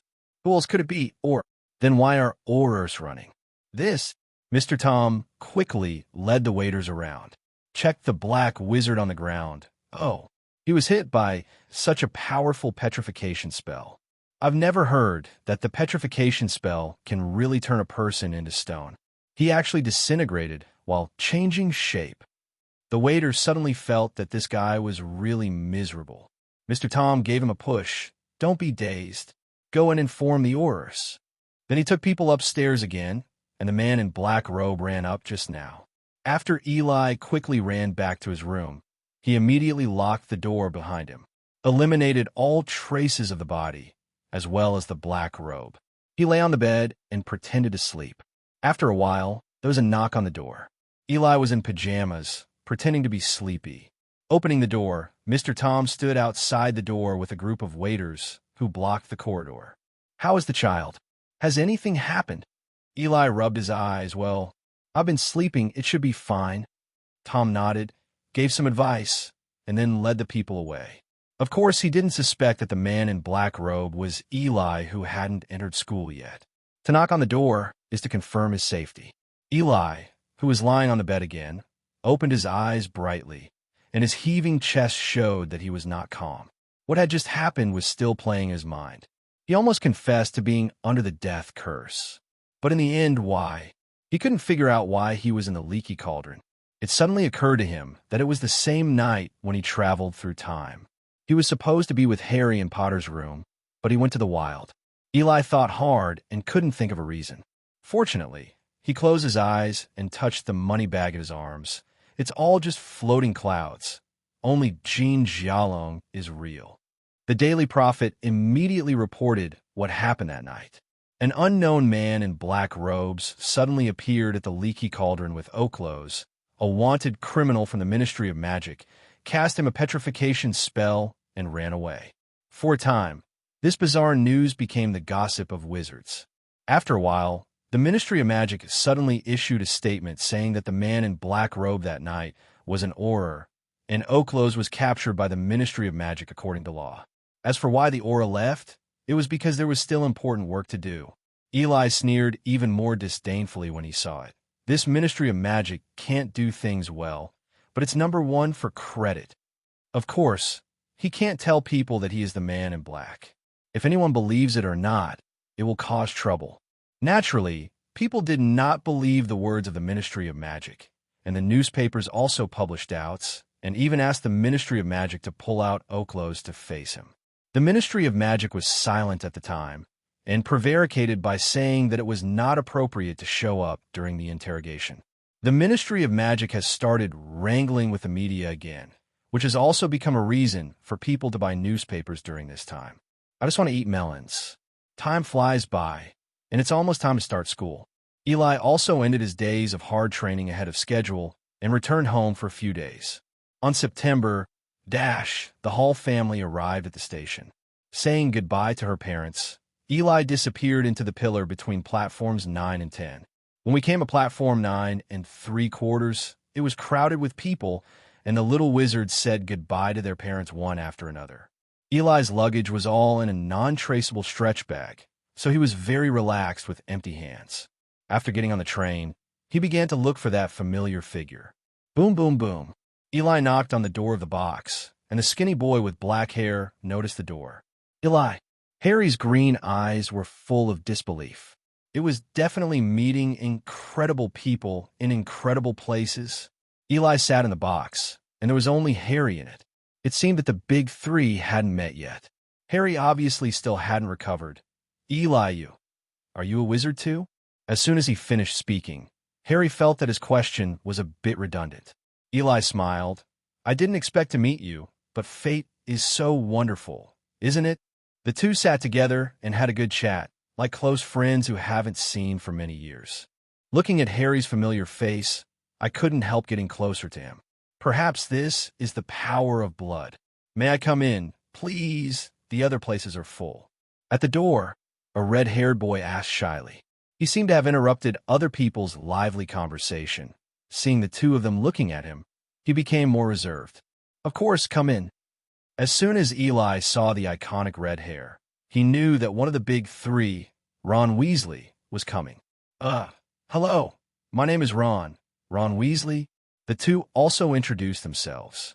When talking about Harry, Ron looked very surprised. You are Harry Potter? Harry had seen his popularity in the wizarding world before and was no longer puzzled.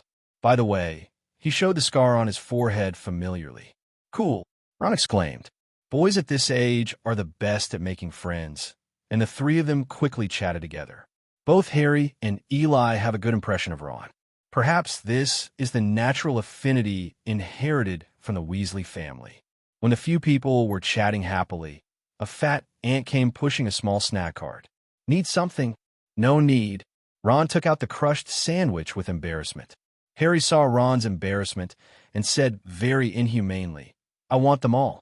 For a moment, Eli and Ron Chi-Chi expressed their poor envy. Eli couldn't help slandering. If I knew about it, I would have exposed my identity earlier. Anyway, I'm also Harry Potter's younger brother. As the youngest son of the Potter family, it is not too much to divide the family property. Eli quickly turned his grief into strength and began to eat and drink. Ron suddenly had to demonstrate a spell that would turn his fat rat, Scabbers, yellow. Unfortunately, it failed. Eli patted the dog Egg hidden in his arms. Suddenly remembered, this mouse seems to be a wretched villain. What was that spell called? It seems to be an animagus, an extremely advanced transfiguration spell that can transform a person into a specific animal. This mouse is an animagus. Eli suddenly got a little bit of a bad taste. Anyway, he is a villain, so it shouldn't matter if it's done in advance. Ron, why don't you let me try? Ron readily agreed. He despises this mouse. Eli took out his wand and tapped it lightly. That fat gray mouse turned into yellow shit in an instant. Cool. Little stars appeared in Ron and Harry's eyes. Where low-key. Eli seems humble, but in fact he is secretly happy. A shocked voice came, silent casting. Several people looked over. A little witch with shaggy hair came in. My name is Hermione Granger. Several people started a new round of self-introduction. Scoring twice, Hermione showed surprise when talking about Harry. Ron had a very bad impression of this impolite girl. Hermione's attention was clearly on Eli. You were using silent spellcasting just now? The book says it's a superb spellcasting technique. Blah, blah, blah, blah. Eli was attracted by Hermione's appearance. Of course it wasn't because of her beauty. The child hadn't grown up yet. More than 3 years, less than 10 years. Hermione looks almost exactly like in the movie, except that she has a pair of buck teeth. To put mildly, it is rabbit teeth. I've recited all the books at home, but I'm still worried that I won't be able to keep up with others. Eli, apparently, Hermione had given a big speech while his mind was wandering. Tell me, I was listening just now. Eli looked serious. The little girl didn't think too much about it. I just learned a little spell. You can help me guide it. Eli agreed immediately. It's a trivial matter. Hermione took out her wand and pointed it at Harry's battered glasses. Restore as usual. There was a soft sound. Instantly, Harry's vision became much clearer. I took off my glasses and found they were like new. Eli also nodded appreciatively. The little wizard is already very good at doing this. Hermione looked at Eli nervously. Eli immediately said seriously, "Not bad. I think your spell casting is very standard." "Is it standard? That's not good enough. I just knew blah blah blah." Seeing that Hermione was about to start chattering again, Eli immediately interrupted her chattering. "What did you come in for?" Hermione suddenly thought of something and hurried out. "I almost forgot to find a toad for Neville." The few people in the box breathed a sigh of relief. "Remember to put on your school uniform." Hermione suddenly appeared. Around night, the train slowly entered a small train station that looked a little old. Eli. Opening some sleepy eyes, Harry and Ron are in front of them. Has it arrived yet?" Eli rubbed his eyes and yawned, his hair messed up from sleep. Harry and Ron looked at Eli, who had just woken up strangely. This guy is too sleepy. At that time, a few people chatted for a while and saw Eli lying on the seat and starting to sleep. If it wasn't for the snoring, they thought Eli was motion sick. Harry caught a glimpse of a large area wet with saliva on the seat and couldn't help but blushed. This guy looked like a nobleman. He didn't expect his sleep to be so bad, and his saliva was drooling all over the place. But Eli didn't care about it and got up after straightening his hair. It's not that he didn't sleep well. Maybe it's because of his talent as a Hogwarts in his previous life. He just wants to sleep when he gets in the car. Eli has maintained this fine tradition. "Don't you guys sleep in the car?" The urging voices of the prefects came from outside the car. "Everyone, get off the train quickly. There will be a special elf to help you with your luggage." The three got off the train. "Young first-year wizards, this way." Hearing this extremely thick voice, Harry's eyes lit up. "Hagrid." Harry took Eli and Ron and ran over. "Wow!" Seeing this supersized human like a big iron tower, Ron swore he was really scared. Even in the magic world, it is rare to see such a large one, except for the giants. Eli looked at the big man in front of him with great interest. To say which character he had a crush on in the previous Life movie, then Hagrid, the gentle big man, must have a place. He was wearing what looked to be a custom-made, oversized leather jacket, and his messy hair and beard made him look shaggy. A pair of black beetle-like eyes are particularly bright in the dark. Holding a headlamp, Hagrid greeted Harry and the young wizards calmly, and immediately began to greet the young wizards, pretending to be serious. I have to say that he is quite competent as an old Hogwarts employee. Eli looked around curiously. It looked like a village, but he didn't know how far it was from Hogsmeade. Hogsmeade is a village made up purely of wizards, and there are many good things in it. A group of first-year wizards in black school uniforms followed Hagrid like a group of radish. Hagrid led everyone to the lake. There was no bridge here, only a lot of small wooden boats parked here. In a while, we will take a wooden boat to Hogwarts like the original four founders. This is a glorious tradition. Hagrid looked very solemn, and he talked about the greatness of the four founders with devotion. After speaking, he was so moved that he wiped the tears from the corners of his eyes. The three of Eli listened seriously and clapped their hands from time to cater to Hagrid. There was sparse applause from around them. Eli had always been interested in these school legends. Ron, on the other hand, popularized the common sense about the four colleges to them. "Let me tell you, the four houses of Hogwarts are named after the four founders. My favorite is Gryffindor, where courageous people are always welcome. Even Dumbledore came from there. We're all Gryffindors in our family. I'm sure I am too," Ron said with pride on his face. After hearing this, Harry became interested in Gryffindor, but he looked worried. "But what if I can't go?" Having been bullied since he was a child, he has always had low self-esteem. When he heard that Gryffindor was so good, he suddenly suspected that he would never be able to go. "Don't worry. Even Ron is confident that he can go to Gryffindor. Why can't you?" "Ron?" ? Eli comforted him, but he knew that Harry had indeed gone to Gryffindor. Besides, with Dumbledore around, how could this scheming old man let his savior go to another academy? In this case, Eli also decided to go to Gryffindor, so as not to bully this brother who doesn't look very smart. Plus, he himself has a crush on Gryffindor. Who would say no to a group of brave lion cubs? Suddenly, there was a haughty speech from his side. Only noble pure blood can go to noble Slytherin. The three looked over dissatisfied.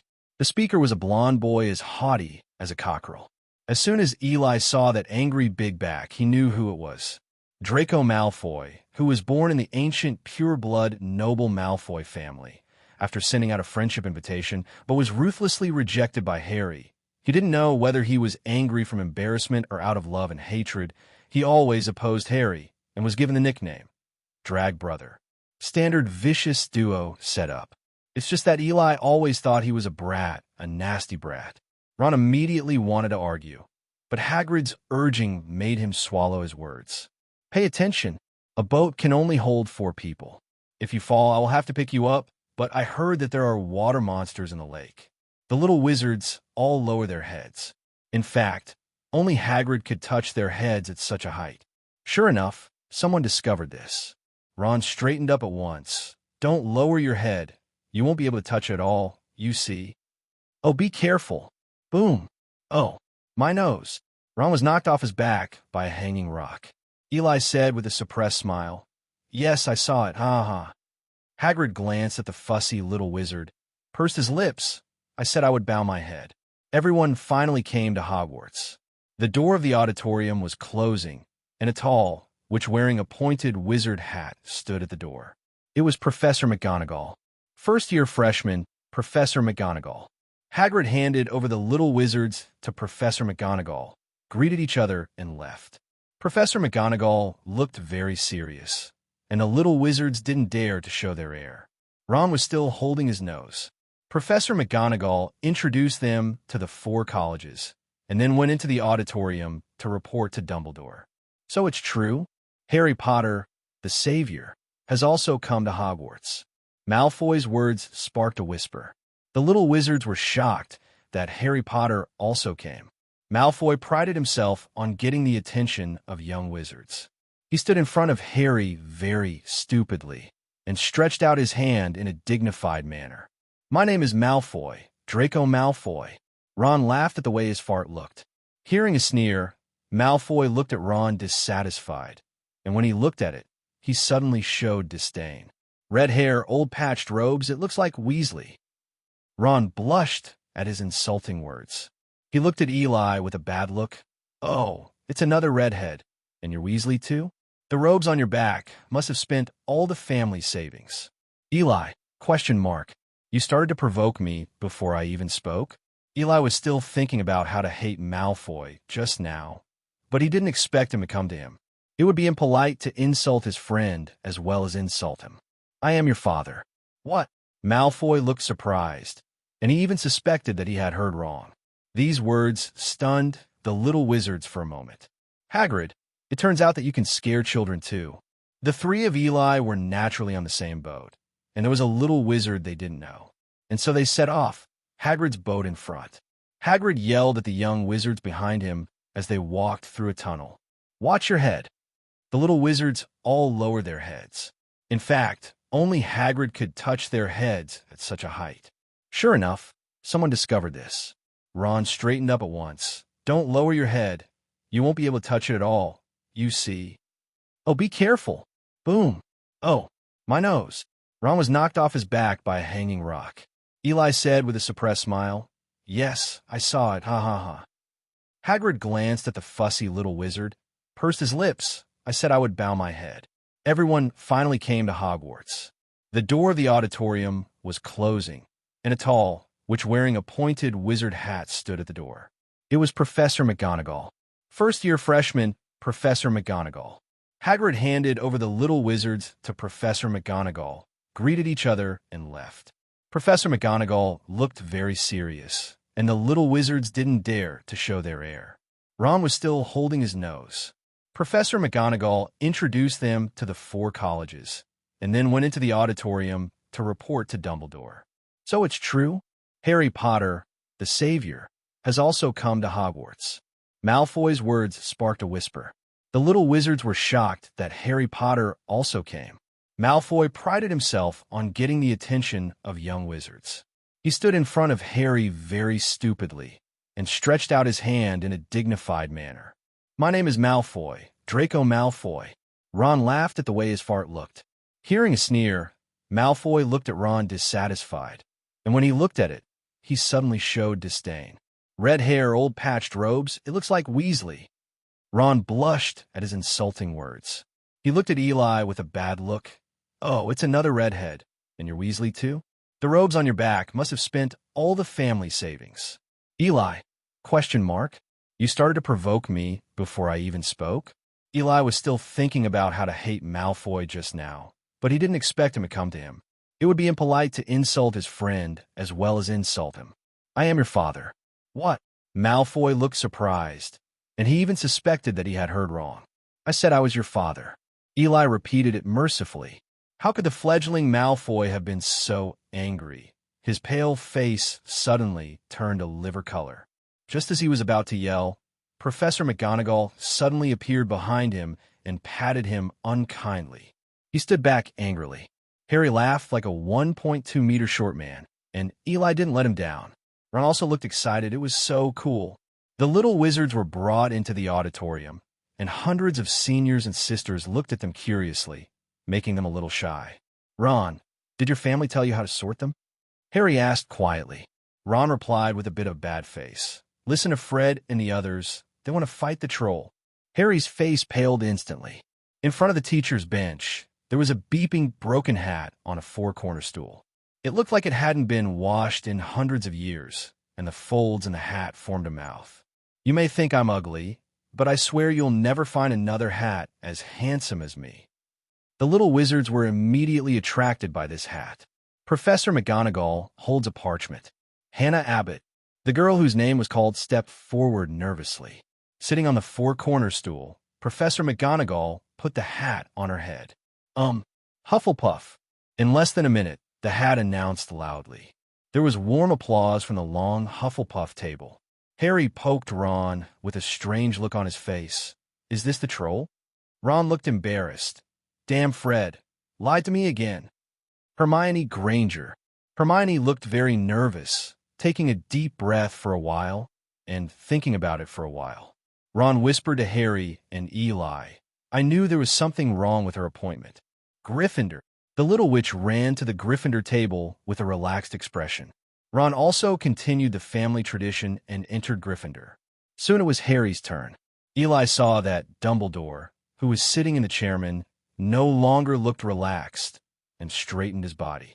Eli couldn't help slandering. "Your old dang must also be nervous sometimes." Seeing Dumbledore's eyes sweep over him, he immediately lowered his head, his hair covering his face. Can't see me. Can't see me." He didn't want to be targeted by Dumbledore in advance. Harry was also very nervous, and after putting on his hat, he kept muttering in a low voice. "Gryffindor, Gryffindor." The hat tangled for a while. Then, "Gryffindor." Harry suddenly looked excited, and the long Gryffindor table burst into applause. "We got Potter." Harry and Ron waved to Eli from the Gryffindor table. Eli was very calm. After all, the sorting hat seemed to be negotiable. Eli Hall. Finally, it was his turn. He raised his head and brushed the hair by his ear before walking forward. Snape on the teacher's table suddenly froze. Professor McGonagall smiled kindly at Eli. She had a very good impression of this polite little wizard. "Put on your hat. Don't wait for the sorting hat to speak." "Don't think about it. I'll go to Gryffindor and I'll cough." The sorting hat was stunned. He had never seen such a straightforward little wizard. "Although that guy, I haven't forgotten his advice." "Slytherin." "Mum, you cough, cough, cough." Eli, who thought he was going to Gryffindor, choked suddenly. Professor McGonagall looked a little surprised. Dumbledore's face changed, and the eyes of a dean with long hair reaching his waist lit up. Harry and Ron looked surprised. Eli walked towards the Slytherin table with a livid face. Next to him was Malfoy. "You are worthy of Slytherin too. If you beep again, I will give you 2 big pussies." Although he didn't know what the curse was, Malfoy didn't dare to speak. But the little follower next to him suddenly became unhappy and yelled at Eli. "Beep again, and I'll take your heads off." The 2 idiots suddenly turned pale. He is in a rage. Why go to Slytherin? Isn't the sorting hat negotiable? Is it the way I opened it wrong? Damn the Sorting Hat. You can't treat me differently just because I'm not the protagonist. The food at Hogwarts is very good. Although they are located in the UK, they seem to have their own menu. At least Eli didn't see the famous British dark cuisine in his previous life on the long table, looking up at the stars. The little wizards were eating big pieces, especially the freshmen who had just arrived, who were full of praise for the food at Hogwarts. Only Eli was angrily poking at the chicken legs on the plate with a fork. Malfoy and his little follower on the side were even more terrified, as if Eli had stuck the fork in them. They couldn't figure out why this weird guy had such a big grudge. But from the moment he entered the auditorium, he realized deeply that this guy is an evil star and must not be provoked. For a while, the area centered on Eli fell into a low pressure. He still couldn't figure out that his real parents, the Potters, and his brother, Harry Potter, were all Gryffindors. Why did he become a Slytherin when he came here? Could it be, shaking his head violently, thinking crookedly, he breathed a sigh of relief, and even suspected that the Sorting Hat had made a mistake. Slytherin has always only recruited ambitious wizards, but besides protecting his brother and his family, he only wants to be a salted fish. What? You said potion business. Hey, it's a small business. Forget it. Let's settle down if it comes.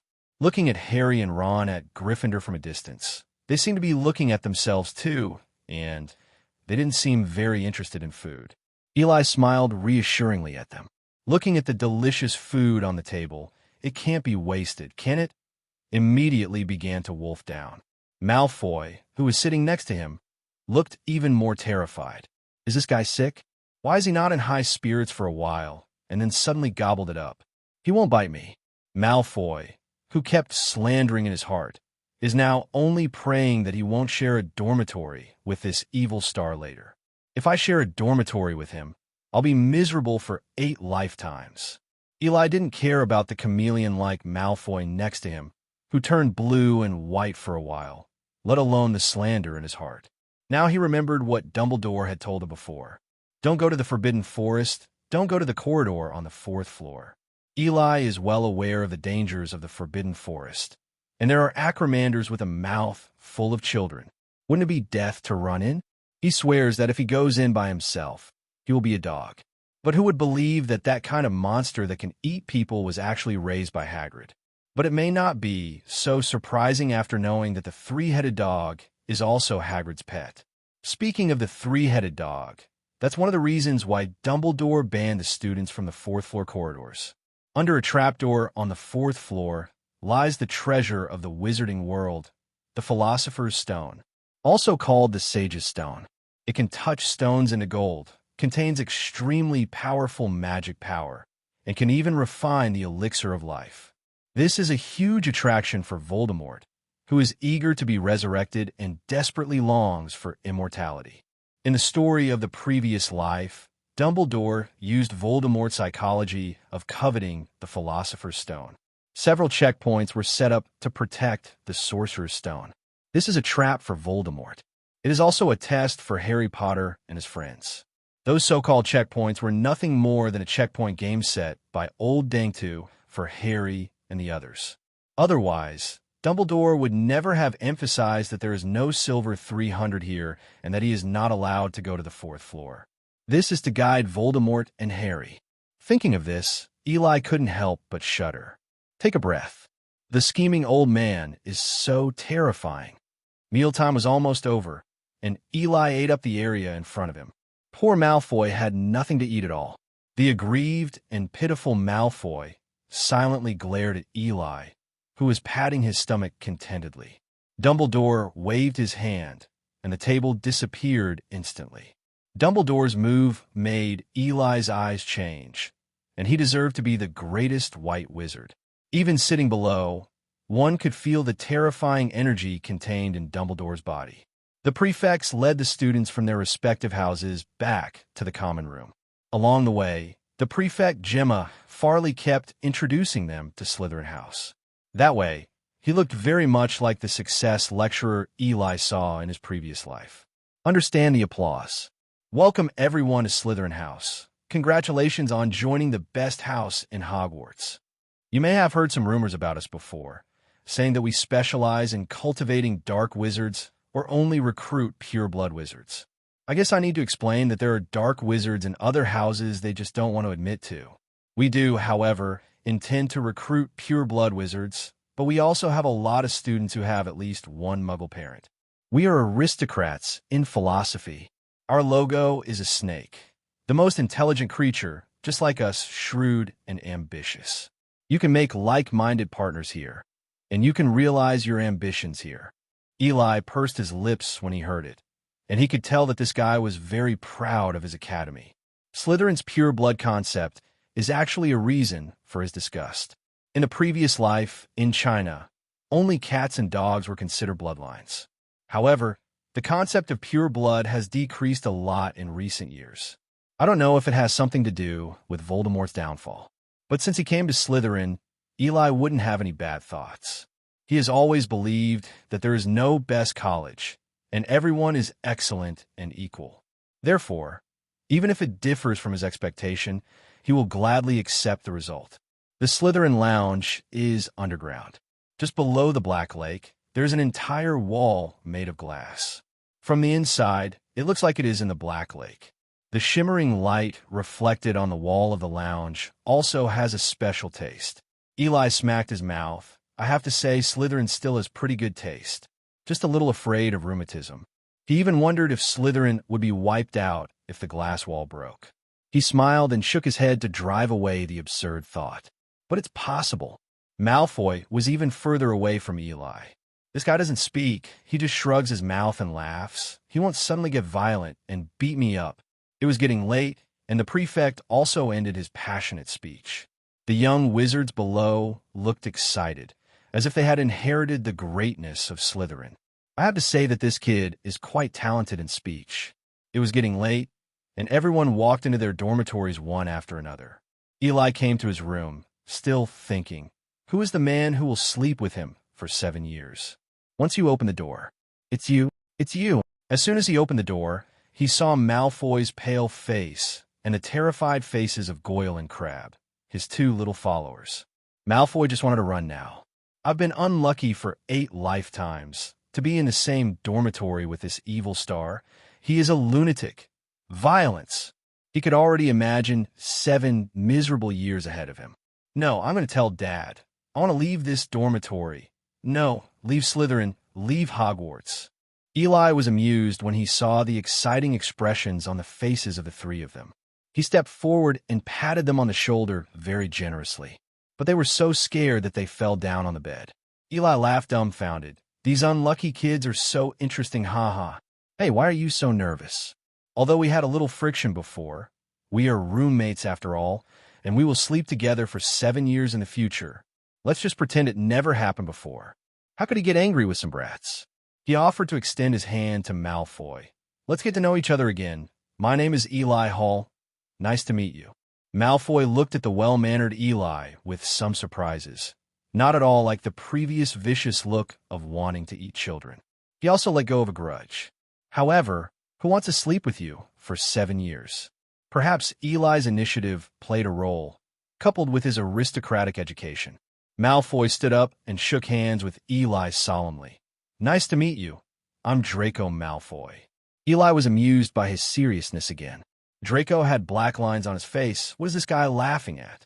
Eli also shook hands with Goyle and Crabbe once. They both looked more tense. My name is Vincent Crabbe. My name is Gregory Goyle. The few people got to know each other again, and the atmosphere immediately improved a lot. Although it was still quiet, it wasn't as tense as before. Put the dog's eggs in a special reptile box next to his bed. It seemed to draw Draco. Is this your pet? Eli looked at Draco unexpectedly, not expecting him to speak first. Yes, a little black snake. I don't know the breed. You can call him Gooden. Dog. Draco was a little uncomfortable pronouncing this Oriental-style name. He seems interested in keeping a small snake as a pet. Seeing that the chatterbox had also opened up, Eli chatted with him one after another. Goyle and Crabbe also joined in the chat. The atmosphere suddenly improved. Eli added a few more fires and told them the fairy tales of Hogwarts. It turns out that young children are drawn to these stories. Look at the fascinated look on Draco's face. Where's the monkey? How'd he get pinned down? That Tathagata is so awesome. That's right.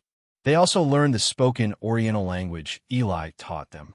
Eli pretended to be mysterious. If you want to know what will happen next, please listen to the next chapter to break it down. The three brats looked angry. Seeing that I don't want to sleep anymore if I don't talk about it today, Eli said again, "Then I will tell you the story of Lao Tzu going west to Hangapass." Draco has already been completely fanned by the Eastern Story Circle and can't wait to get ready to listen to the story. Thousands of years ago, a few thousand words are omitted here. Eli finished speaking with a little satisfaction and looked at a few people, only to find that they looked puzzled. Why did this old man come out to teach others? Isn't he going to be in danger when he goes out? That's right, he didn't bring any guards. Eli was stunned by the repeated questions of death. What the hell are these? Why did the old man take the army out, go to expand the territory? Nasty brat. I hate brats the most. But judging by their posture, they will not give up if they don't answer. Eli organized the language and spoke again. I am actually a very powerful wizard, and his skills are also very powerful. Along the way, people block people and gods block people, and a machete cuts from Hangapass to the Thames River. When a knife is raised and lowered, the eyes are blinded. Without blinking, the knives are cutting their blades and the wands are smoking. Eli talked for a while, and then looked at these unlucky children. Draco and the others showed a look of understanding. So it turned out that the old man was a strong man. Suddenly, Draco said again, but without blinking, wouldn't his eyes do anything? Eli went mad for a moment. I told you that I was preaching. You asked him why he didn't lead the army, and I told you he fought all the way there, but you actually asked me if his eyes were dry. Nothing sleep. The sudden outburst of Eli startled several people. Seeing that Eli ignored them, Draco hid under the quilt aggrievedly. I'm just asking.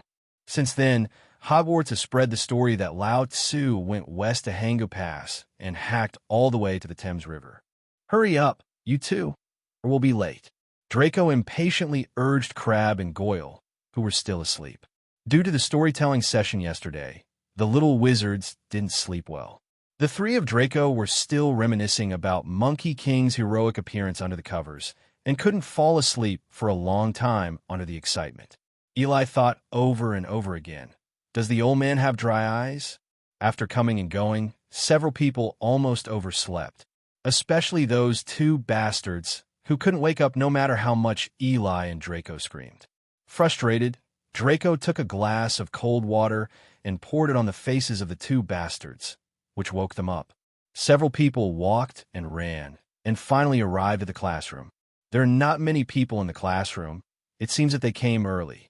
Goyle and Crabbe almost laid down in the doorway, and it was hard for them to drag their heavy bodies all the way here. Eli and Draco walked into the classroom, and there was a tabby cat squatting on the podium.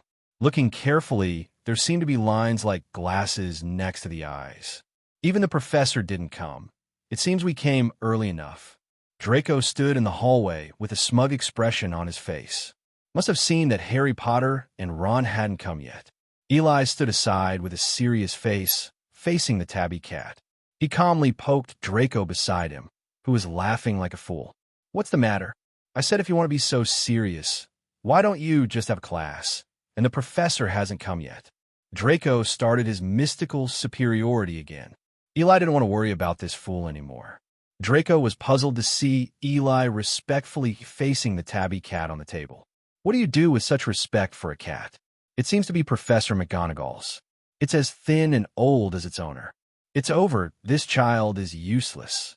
Eli began to mourn for Draco in his heart, looking at him as if to say, sure enough, he is young, frivolous, and ignorant. Eli suddenly made a standard 90-degree bow to the cat, then quietly found a seat and sat down. Draco looked baffled. This guy must be sick again, right? Draco, confused by the situation, sat next to Eli and nudged Eli again. Hey, what's the matter? Unexpectedly, Eli suddenly moved to the side. Draco, don't drag me if you die. Just when Draco felt inexplicable again, the tabby cat jumped up suddenly and then turned into a human form in midair. Tight bun, emerald green robe, and a pair of glasses on a serious face. Isn't this Professor McGonagall, or who? Professor McGonagall slowly walked up to Draco, just staring at him.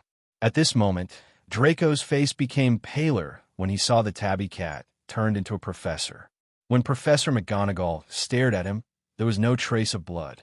Mr. Malfoy, I hope you can show some respect to an old and skinny professor next time. 20 points will be deducted from Slytherin.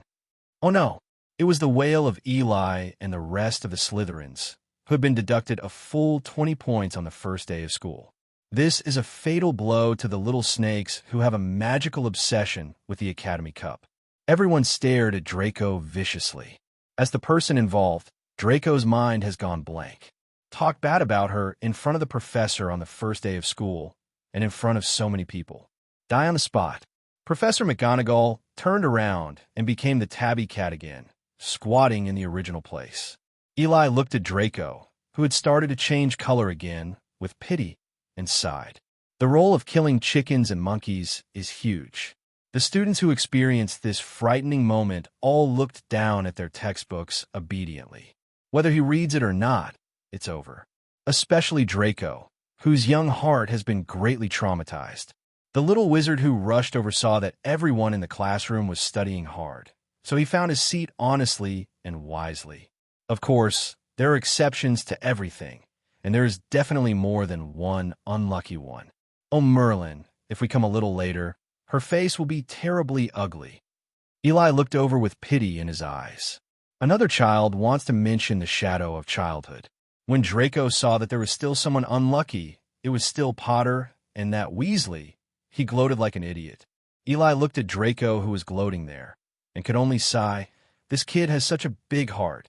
It's the familiar way of debuting again. Tabby suddenly becomes Professor McGonagall. Ron stared blankly at the professor who suddenly appeared, and subconsciously said, good skill. Professor McGonagall said politely, thanks for the compliment, Mr. Weasley. But I thought maybe one of you should be turned into a pocket watch, so at least the other won't be late. Professor, we're lost, Harry quipped. Then it becomes a map. You don't need a map to find your seat. The two found their seats angrily. Draco's face collapsed. Why didn't the points be deducted? The students were all here, and Professor McGonagall stopped talking nonsense. She tapped the blackboard with her magic wand, and immediately dense text appeared on the blackboard. Transfiguration will be the most rigorous and dangerous class you will come into contact with. If I find someone waving a wand indiscriminately, please go outside the classroom. With another wave of the wand, there was a match on the table in front of everyone. The task of this lesson is to turn the match in front of you into a needle. Remember to use the knowledge points taught to you. After receiving the professor's instructions, the little wizards began to try according to the instructions on the blackboard. But everyone's match remains motionless, showing no signs of changing. Eli is not in a hurry. For him, Transfiguration is as long as he has a hand. Transfiguration is mainly based on the wishes of the wizard to change the dead or living things into what he wants. In order to successfully complete the transformation, the wizard must have a sufficient understanding of what he wants to become. If you want to turn the table into a pig, then you may have to do a few dissections to understand the composition of the pig. This kind of magic that forcibly changes the shape of matter by the wizard's will is an extreme test of the wizard's soul power. Therefore, for Eli's superhuman soul, transfiguration could not be easier. Perhaps because of the fusion of souls, his memory has almost reached the level of photographic memory. He could remember exactly what a needle looked like. Use the wand to lightly tap the match, and the magic power like water will cover the match. Under the magical transformation, the match quickly turned into a silver needle with a threading hole on it. Although his current magic power control ability is not enough to add some patterns to the needle, but this level is already very remarkable for the little wizard. Professor McGonagall walked quickly to Eli's side, looking at the shiny silver needle, very pleasantly surprised. Oh, Mr. Hall has succeeded in turning a match into a silver needle. The other students looked at Eli in disbelief. Hermione even glanced at the silver needle on his table, as if he had seen a ghost, then turned around and pointed at the match in front of her with her wand. Draco looked at Eli enviously. Feeling the gazes around her, Eli feels very dark. Snapped. A thin sound came. Eli looked at the broken silver needles on the table in surprise. Professor McGonagall was surprised at first, and then it was a pity. It's a pity, Mr. Hall. You should control your magic power. But to this extent, I think you have understood the tricks of Transfiguration. So 5 points for Slytherin. The little snake next to him suddenly beamed with joy. Only Eli looked serious. Draco patted Eli. Come on, you've already succeeded. Eli smiled at Draco. But the worries in my heart are still there. It's not that he hasn't tried Transfiguration before. After he's successfully basically controlled the magic power, there has been no magic power surge. But the broken silver needles on the table all showed that his magic power once again exceeded his control. He could actually feel the increase in magic power during this period of time, but he didn't expect it to reach this level. According to the current situation, it'll be a matter of time before the magic power goes out of control, and his life is also in danger. He didn't even know how this class ended, and walked out of the classroom with a worried face. Suddenly, Harry and Ron came running. Eli finished his contemplation, looked at the two in front of him, and greeted them. It's just that they look a little serious. Draco on the side was about to call Eli, but when he saw Harry and Harry who were talking to Eli, his face darkened and he walked away. Eli, I think we should go to Professor Dumbledore together. The Sorting Hat must be wrong. Ron said seriously, and Harry on the side also nodded. The two of them even wanted to take Eli away, but Eli stopped them. Wait, I think I should calm down first. Ron and Harry looked at Eli. Eli shrugged, smiled, and said to them, The Sorting Hat has been around for so many years, and it's unlikely to make mistakes. Maybe I'm really suitable for Slytherin. But Ron was a little anxious. How could Eli be so friendly and nice to go to a dark wizard's college? He didn't want Eli to go to a college that was said to be rich in dark wizards. Eli patted Ron on the shoulder. Ron, Harry, I think we all misunderstood Slytherin before. Maybe he's not that bad, but even the rumors of the mysterious man came from Slytherin. Eli smiled indifferently. The bad guy has his own reasons for being bad. You can't suspect that the rest of the people are also bad guys just because he is alone, right? If Slytherin is really that bad, I don't think Dumbledore will let him survive. Perhaps out of trust in Dumbledore, or perhaps out of trust in Eli. Ron fell silent. We just want to be in the same academy as you. Harry said something silently. He doesn't quite know how bad Slytherin is. He just wants to be in the same place as Eli. Eli was the first person who was willing to stand up for him. The first person who was willing to be his friend. He considers Eli his best friend. Eli looked at Harry, not thinking for a moment what to say. He put his hands on the shoulders of the two. Are we still friends? Of course, the two said in unison. Believe me, as long as we are still friends, what does it matter if we are in the same house or not? We still belong to Hogwarts. Besides, we can still go to class together and play together after class. I want to invite you to my house as guests. After hearing what Eli said, Harry and Ron finally got rid of their grudge against Slytherin. No fuss about changing schools. It's kind of a relief. But Eli still has his own knot, a knot that threatens his life. Give way, please make way. Eli was pushing towards Draco during herbal medicine class.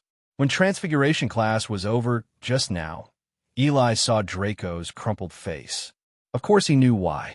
Last night, we managed to establish a good relationship, and we could be called friends. After all, Draco had never been so friendly to anyone. It turned out that my new friend was talking and laughing with Harry Potter, the guy who had a feud with him. No, this arrogant brat has lost his temper. Eli let out a long sigh of relief. Alas, are all the children like this now?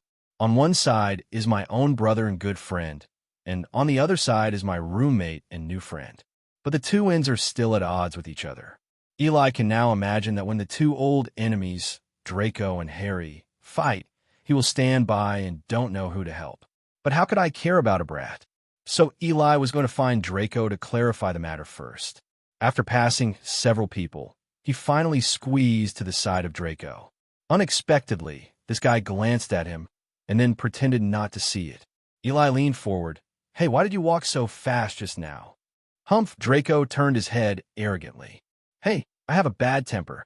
I came to you to explain that you're still playing Sunder with me, right? I don't care about you anymore. Love whoever you are." Humph! Eli turned his head away too. "Explain? Get rid of it." Goyle next to him couldn't figure out what was going on, so he secretly glanced at Eli. Unexpectedly, Eli stared. "What are you looking at? Be careful. I will eat you. I will eat a child every bite." "What?" Eli's sudden ferocious appearance startled Goyle, and he cried out. Professor Sprout at the front looked this way in surprise. "I did well in class. Why are you calling so loudly?" "Mr. Gore? It's class time. Please don't make strange noises. Thank you." There was a burst of laughter in the plant greenhouse, and Gore blushed in embarrassment. After class, some of the little wizards went to eat, and some met to play together. Eli ran to the 8th floor of the castle when everyone was about to leave. Tapestry, found. On the wall on one side of the corridor hung a huge tapestry with a painting of a troll bat beating silly Barnabas. It's about a guy named Barnabas who once tried to control a troll to dance him a ballet. Of course, the result is to be beaten into a fool by the troll. But Eli wasn't here looking for a tapestry like this. His real purpose is the Room of Requirement. This is an extremely mysterious room, which is said to have been built by the founder of Hogwarts himself. It will disappear in normal times, and will only appear when someone who really needs him appears. What's the way to get in? It's been a long time, and I can't remember the way to open the Room of Requirement. After trying for a while, when he walked back and forth 3 times and said, "I need a magic laboratory," in his heart, the Room of Requirement finally appeared. On the wall opposite the tapestry, a huge door suddenly appeared on the originally smooth wall. There are many exquisite ancient patterns carved on the door. The door opens automatically. Eli walked in, and it turned out to be a spacious laboratory. There are all kinds of magical instruments that he has never seen before, and piles of unused parchment. Eli is very satisfied with this laboratory. "I heard that there is something for this thing." Eli suddenly wanted to play. He said silently in his heart, "I want a bathroom." There was a sound of flushing water, and a room appeared in the corner, and when I walked in, it was a bathroom. The Room of Requirement is truly magical. Eli didn't waste time. He came here with a life and death matter. He sat down, settled down, and began to study Voldemort's memory. In fact, as early as when he discovered the hidden danger of magic power growth, Eli began to find a solution through Voldemort's memory. When it comes to the study of the soul, Voldemort dares to say the second, and no one dares to say the first. Not even Dumbledore. And he found a charm, too. This curse was obtained by Voldemort when he traveled to Egypt and sneaked into a pyramid. In other words, this is an improved version of Voldemort. Egypt is also a country with a very prosperous magic civilization, but in the magic world, it has a bad reputation there, because there are rich black wizards. Many internationally famous dark wizards are from Egypt. The black magic there has also been greatly developed, and most of them are very vicious curses aimed at the soul. In Egypt, these dark magics against the soul were known as necromancy. To make the dead stand up again, to revive the soul again, this is the horror of necromancy. They are good at using the dead. The ghoul army that Voldemort later formed was realized through necromancy. Back then, only pharaohs could learn necromancy. When they died, the classics were naturally brought into the mausoleum. Voldemort tried to form an army of the dead and tried to study the soul to achieve immortality. So he entered the pyramid and got these necromancy inheritances. There's a magic that can strip the soul of the creature. Voldemort took a fancy to this magic and improved it, making it a black magic that can strip the soul and devour it for his own use. The spell is Soul Eater. According to Eli's understanding, the reason why Voldemort created such a magic is because of his Horcrux. Voldemort created Horcruxes by splitting his soul in order to live forever. As long as the Horcrux survives, he will never die. Doesn't that sound cool? But is eternal life so easy to achieve? The human soul is originally a whole.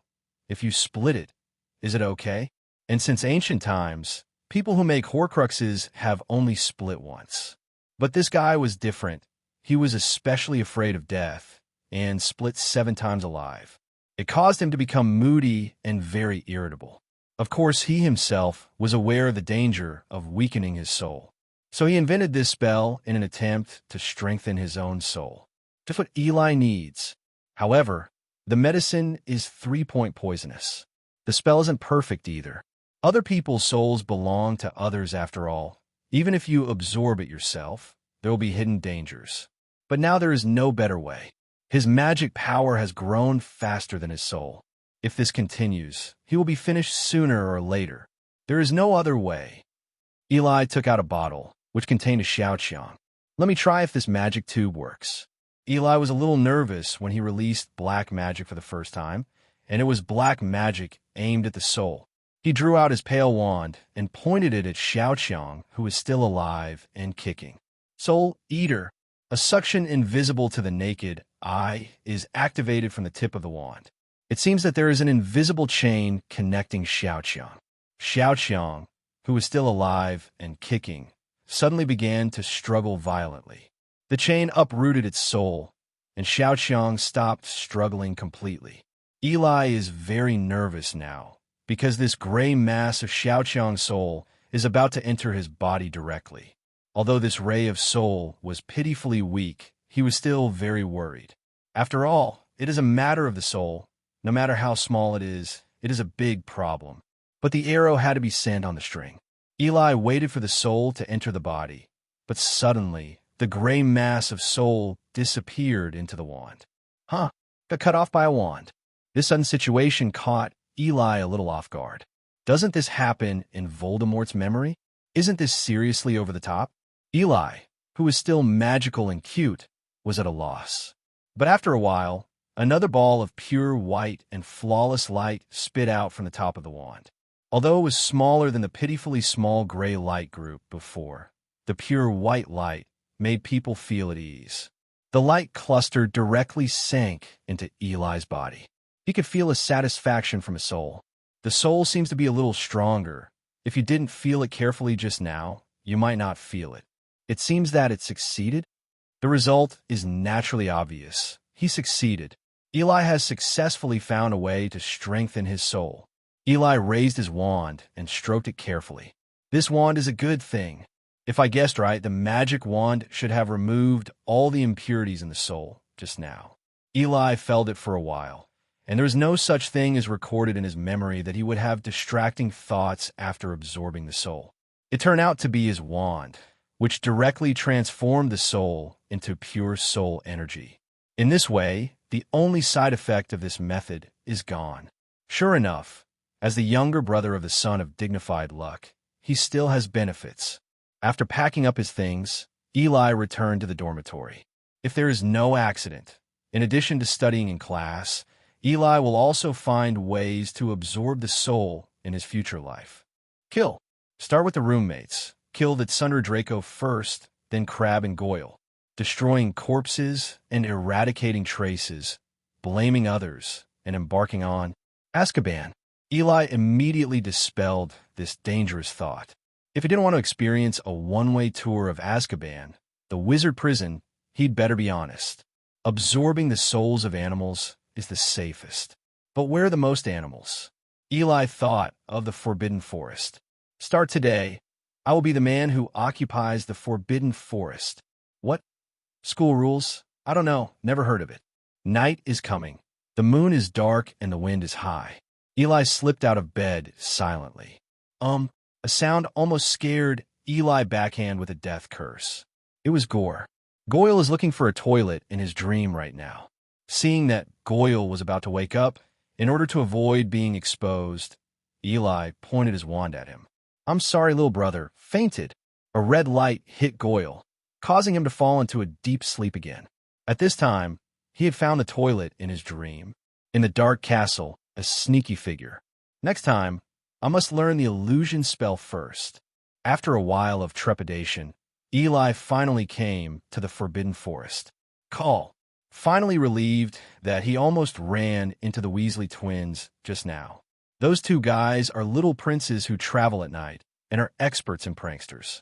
Now I'm not afraid of being discovered. Eli walked into the Forbidden Forest. It seemed that there was no danger here except that it was a little dark. Apart from absorbing a few rabbits along the way, I never encountered anything else. In this way, getting deeper and deeper, Eli, who is not afraid of tigers as a newborn calf, did not realize that he was approaching the depths of the Forbidden Forest. Suddenly, Eli heard a clicking sound in his head. Looking up, damn it!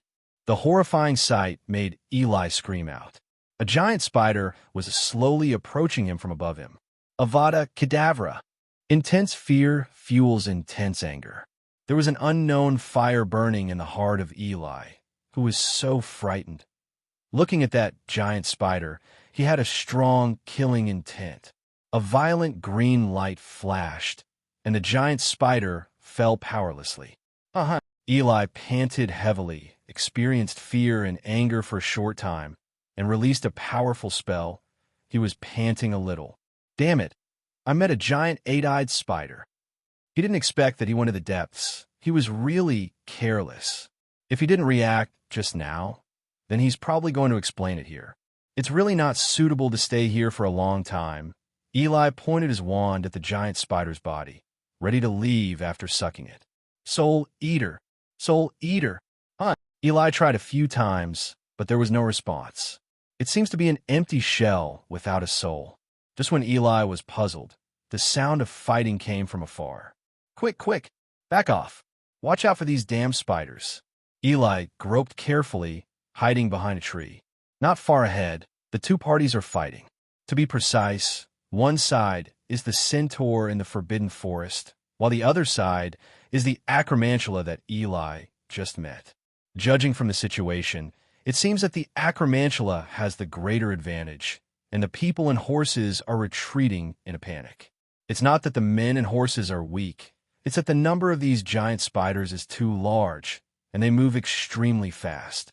The centaur seems unable to use magic power, and can only defend with primitive bows and arrows in their hands. It fell into a disadvantage for a while. Should I help? With his extremely powerful spell, killing the acromantula is a piece of cake.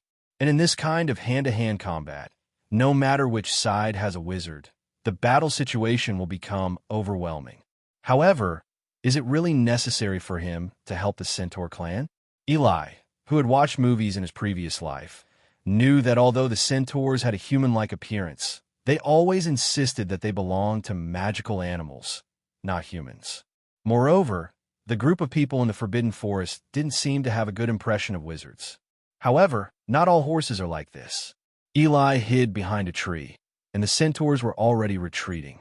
If he doesn't help, then defeat is a certainty. If because of him, the people and horses won the battle, then they shouldn't look at each other coldly, right? Eli is a little bit eager to make a move. His purpose is to gain the friendship of the Centaur clan. As the intelligent race in the Forbidden Forest, the Centaur shoulders the duty of patrolling the Forbidden Forest. If he gains the friendship of the Centaur clan, it will bring great convenience to his future exploration of the Forbidden Forest. Thinking of this, Eli has made up his mind. Smashed to pieces, a dazzling light pierced the battlefield like a sharp blade, blasting a giant spider that was about to attack into pieces. Little wizard, a silver-haired man looked at the small figure rushing in surprise. Even with a mask on, he could guess that it was a little wizard. It was him that the giant spider that was blasted to death just now wanted to attack, thanks to the timely magic spell. If you don't want to become spider rations, you'd better look behind you, the little wizard said suddenly. The centaur turned his head quickly, and a giant spider was rushing towards him with a ferocious face. He raised his bow and arrow and hit the output, repelling the giant spider. Thank you. Eli glanced at him, his silver hair striking. Fight well. Passed out. Smashed to pieces. With his extremely coquettish positioning, Eli has always been free in the crowd, so he doesn't have to worry about being attacked by giant spiders. A series of outrageous and unreasonable curses blasted the giant spider that threatened the lives of the centaur warriors into slag. The centaur warriors who were trying to resist were stunned by this extremely vulgar curse. Aren't you fainting? What happened to the body that had been turned into several pieces? Why did you use all your weapons? Seeing the giant spider whose body collapsed after being fatally hit by one blow, the centaur warrior immediately shut up. And Eli, who is the person involved, said that he didn't want to do this either because the magic power is too strong and his studies are not deep enough. So he can only use the magic spell as a cannonball. The stun spell used on Goyle was already his most restrained spell. Otherwise, Draco and the others would have been able to eat now. It's also the first time for Eli to participate in this kind of melee, so he doesn't care about magic power in a hurry. Let's just fuck him to death. Anyway, no matter what it is used, it is like bombardment, so he simply doesn't pick it. Anything except your weapon, quickly imprisoned, and used up in a coma. He just reads whatever comes to mind now, and the effect is the same anyway. Except your weapons. A red light came out from behind a group of people and horses, past a group of people, and fell into the group of giant spiders. Boom! A shock wave swept out suddenly, and the people and horses squinted their eyes. For a while, the dust was flying, and the giant spiders were flying with flesh and blood. When the smoke cleared, a deep pit appeared on the ground, and the giant spider disappeared, or it was everywhere. The centaur warriors suddenly fell into shock. The centaur patriarch, Ronan, looked at the small figure behind him as if he had seen a ghost. Are all the little wizards this strong now? Another person came up. Are you sure this is the little wizard and not Dumbledore? If he hadn't shrunk, he wouldn't be so short. Eli panted heavily. The blow just now was really too much force. Even his magic power couldn't bear the consumption. Ronan came over with a few men and suddenly pointed a bow and arrow at Eli, who was panting. You masked dwarf, please leave immediately. Wizards are not welcome in the Forbidden Forest. Eli was taken aback by his words. What are you talking about? I just worked so hard to help you fight off the enemy. Now you will kill the donkey for me. Eli suddenly regretted making the move. He didn't expect this inhuman guy to be so ruthless. Although he was a little out of breath just now, it is not a problem to kill this group of guys who cannot use magic. He pointed his wand at Ronan, threatening without saying a word. The surrounding centaur warriors immediately surrounded him nervously, and their swords were on edge for a while. Wait, calm down, don't be impulsive. The silver-haired man rushed in and blocked Eli with his body. The surrounding centaur warriors lowered their bows and arrows slightly, but Ronan, the leader, still bent his bow and drew the string. No, Ronan, this wizard helped us just now. We shouldn't be like this. Ronan frowned. A struggle flashed across his face. Yes, he was the one who helped him a lot just now. But wizards shouldn't be trusted. Go away, Forenza. You know our family rules. Wizards are not our friends. Eli sneered, not knowing whether to call this guy ungrateful or pedantic. Did the wizard steal your wife or something? Thank you, Forenza, but I'm not a person who likes to have a hot face and a cold ass. If he wants to do something like this to me, he has to ask my wand. Feeling the chill from Eli, Forenza trembled in his heart. He had seen the strength of this killing god before. No, it must be a misunderstanding. Let me tell my companions, okay? And just as they were confronting each other, a large group of giant eight-eyed spiders suddenly gushed out from the depths of the Forbidden Forest like a tide. The number must be several times that of just now. The sound of clicking and clicking can be heard endlessly. These giant spiders are ordered by their patriarch to kill these enemies who harmed their compatriots. Not good. The centaur warriors immediately noticed the army of giant spiders rushing over and opened their bows and arrows nervously, sweating profusely. The giant spiders had already forced them into that state just now, and now that such a large group came, they would definitely die. Eli looked at the group of giant black, flood-like spiders with a solemn expression. Giant spiders are worthy of being the uncrowned kings in the Forbidden Forest, and they can already occupy the Forbidden Forest with just this number. Quick retreat. We can't resist. Ronan immediately gave the order, and then said to Eli viciously, "It's all caused by your explosion." Eli's eyes widened. "Damn it. You're such a good cook." Firenze was about to escape with Eli, but Eli broke free. "Get out of the way, Firenze, since that ungrateful guy wants to blame me for all the crimes. Then let me solve all this." Eli was already furious. He had good intentions, but he didn't expect these guys to be so heartless. He can't bear this kind of grievance. Do not impulse. Before Firenze could pull him up, Eli had already cast the spell. Burning Flames.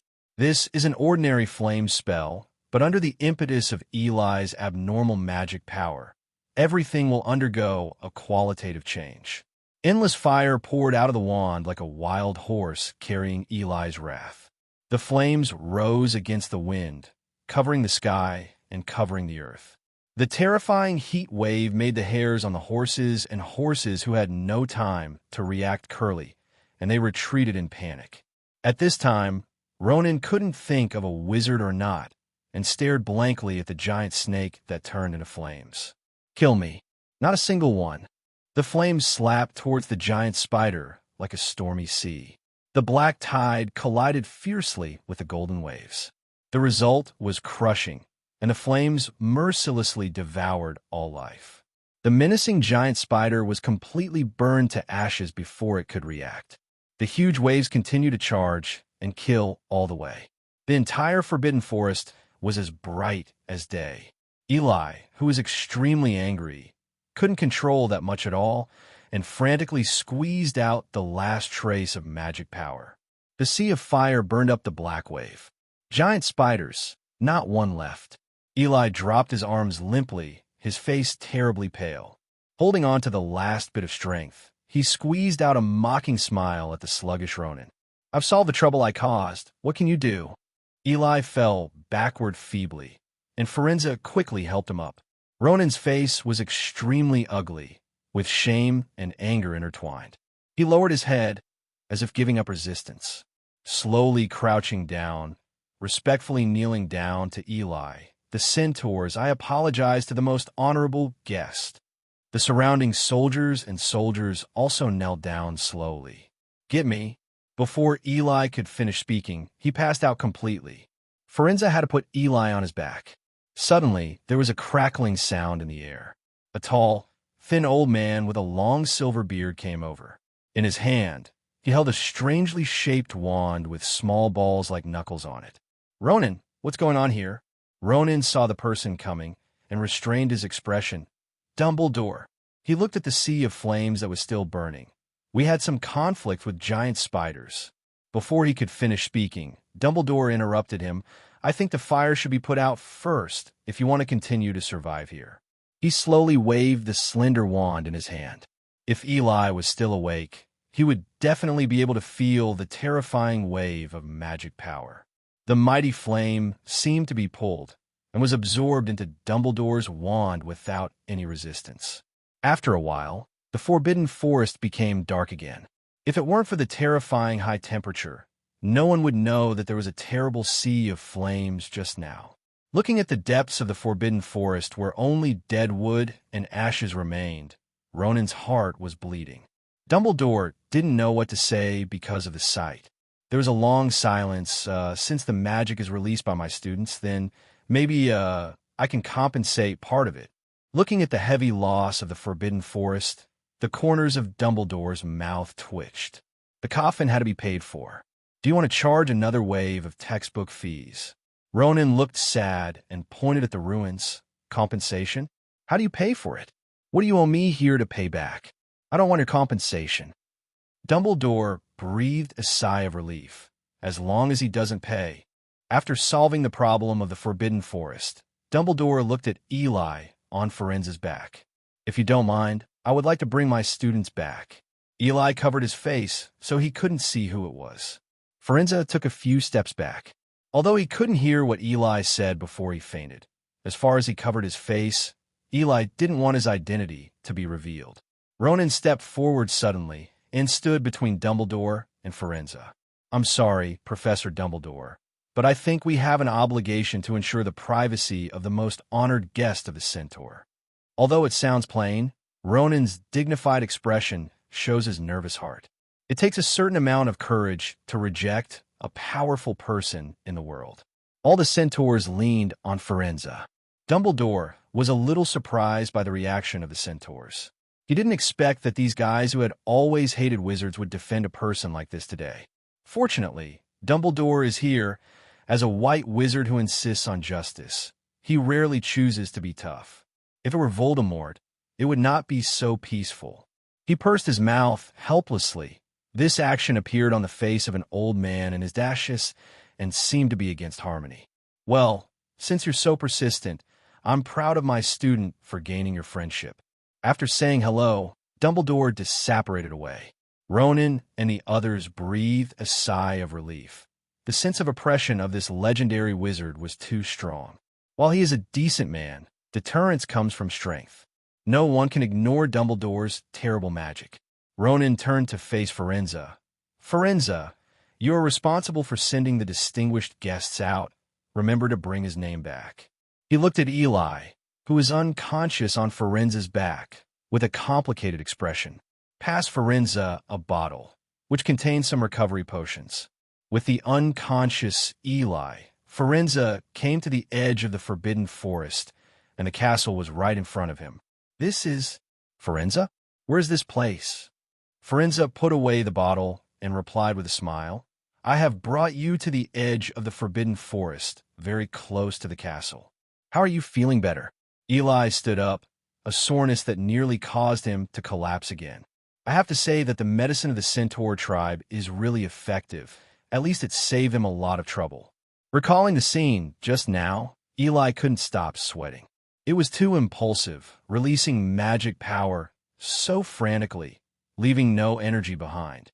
Such an overdraft is very damaging. Fortunately, Ronan no longer had any killing intent towards him. Otherwise, he would have been on the way to Rebirth when he passed out. In short, this incident taught him a big lesson.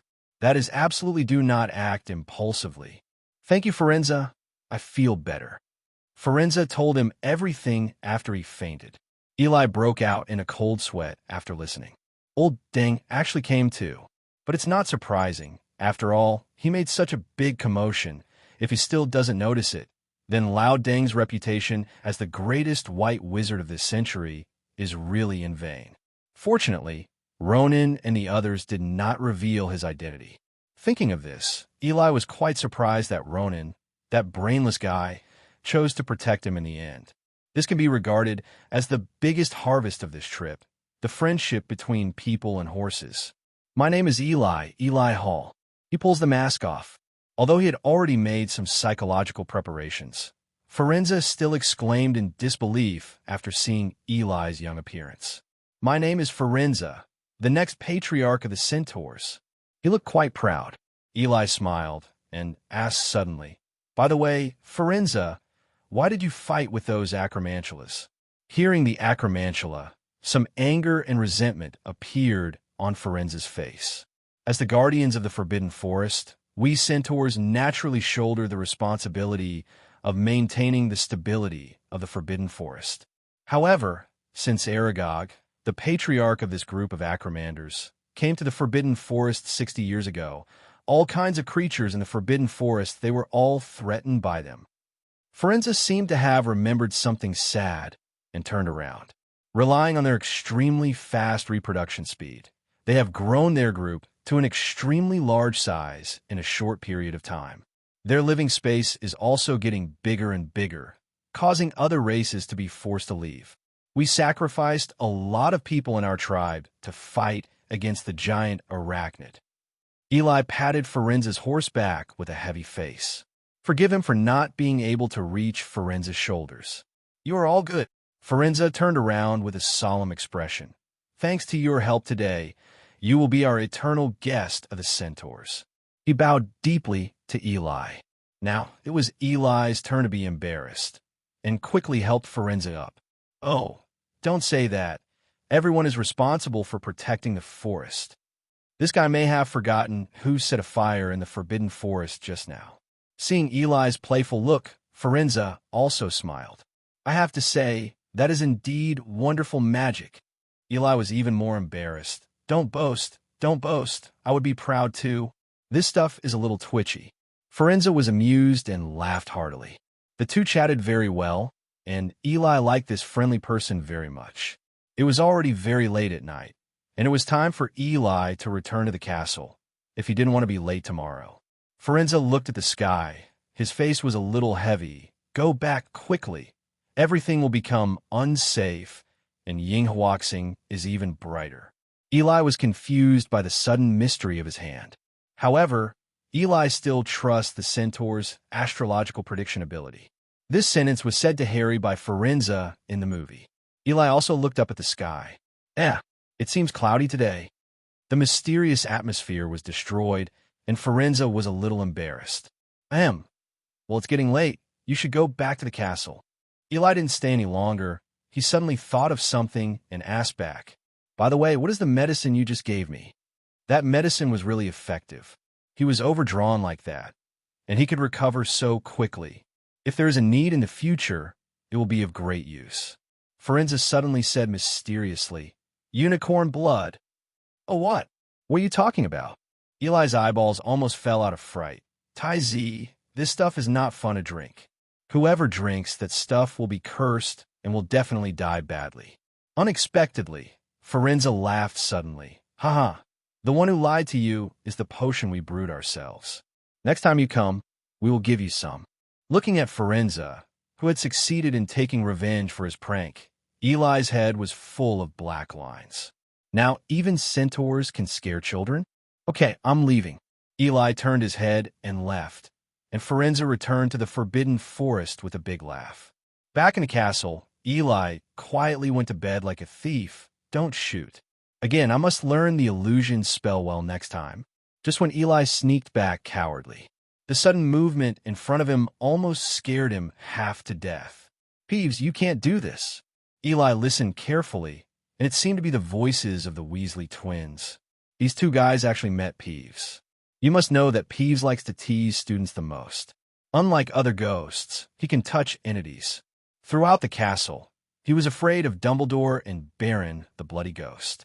These two unlucky bastards actually met Peeves during the night tour.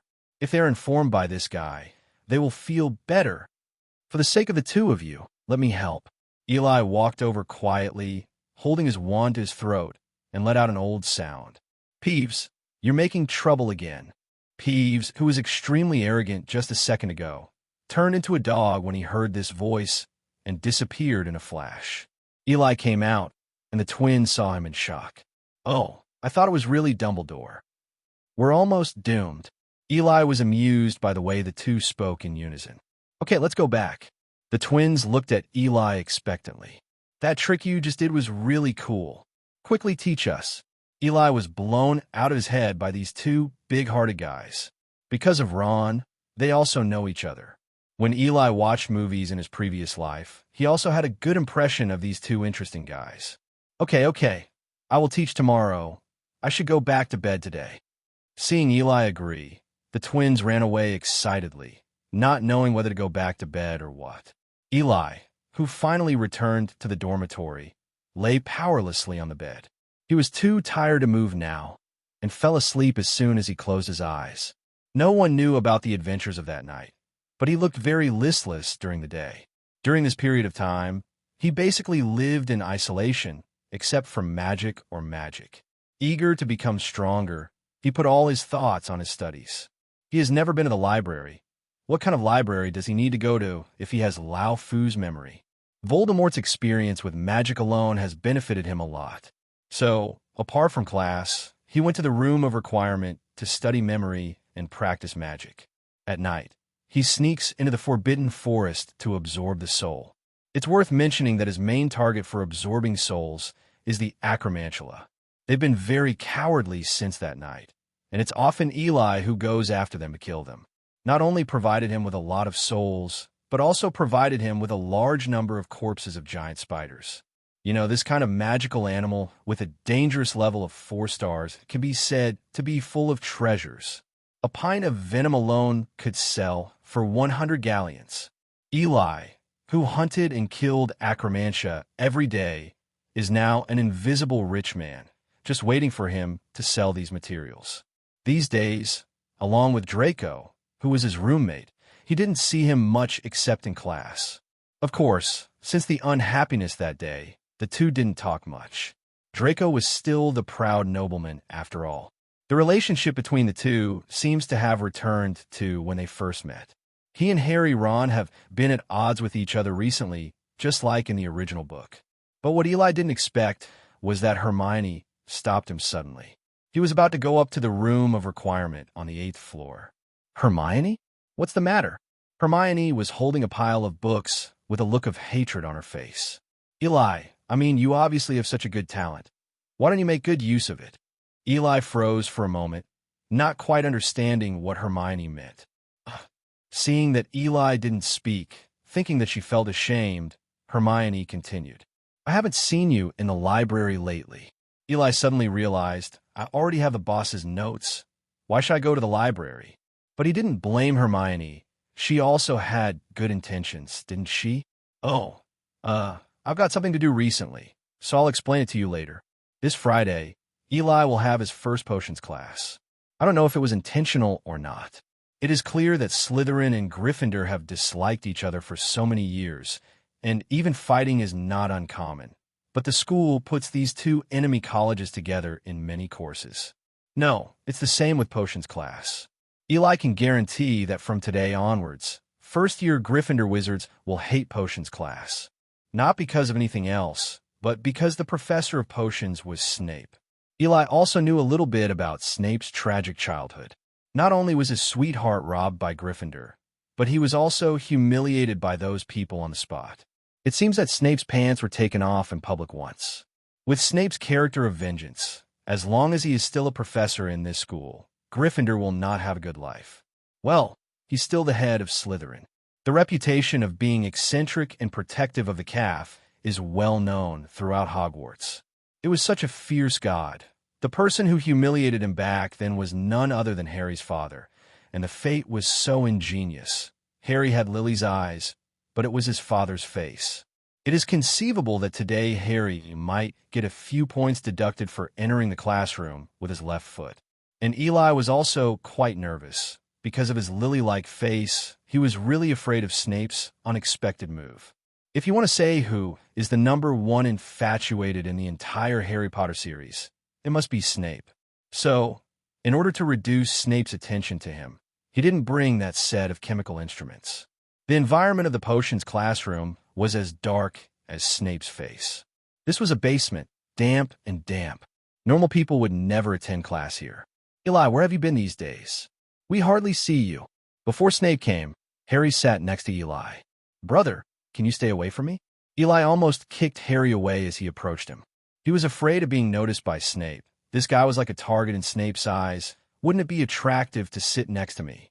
Of course, Eli thought he was a very calm person, and he didn't do anything inappropriate, but still secretly moved a little to the side. I've been studying recently, and it's normal to not see me. Harry and Ron Chi-Chi cast questioning looks. When Eli saw it, he became anxious immediately. Why, look down on me, don't you?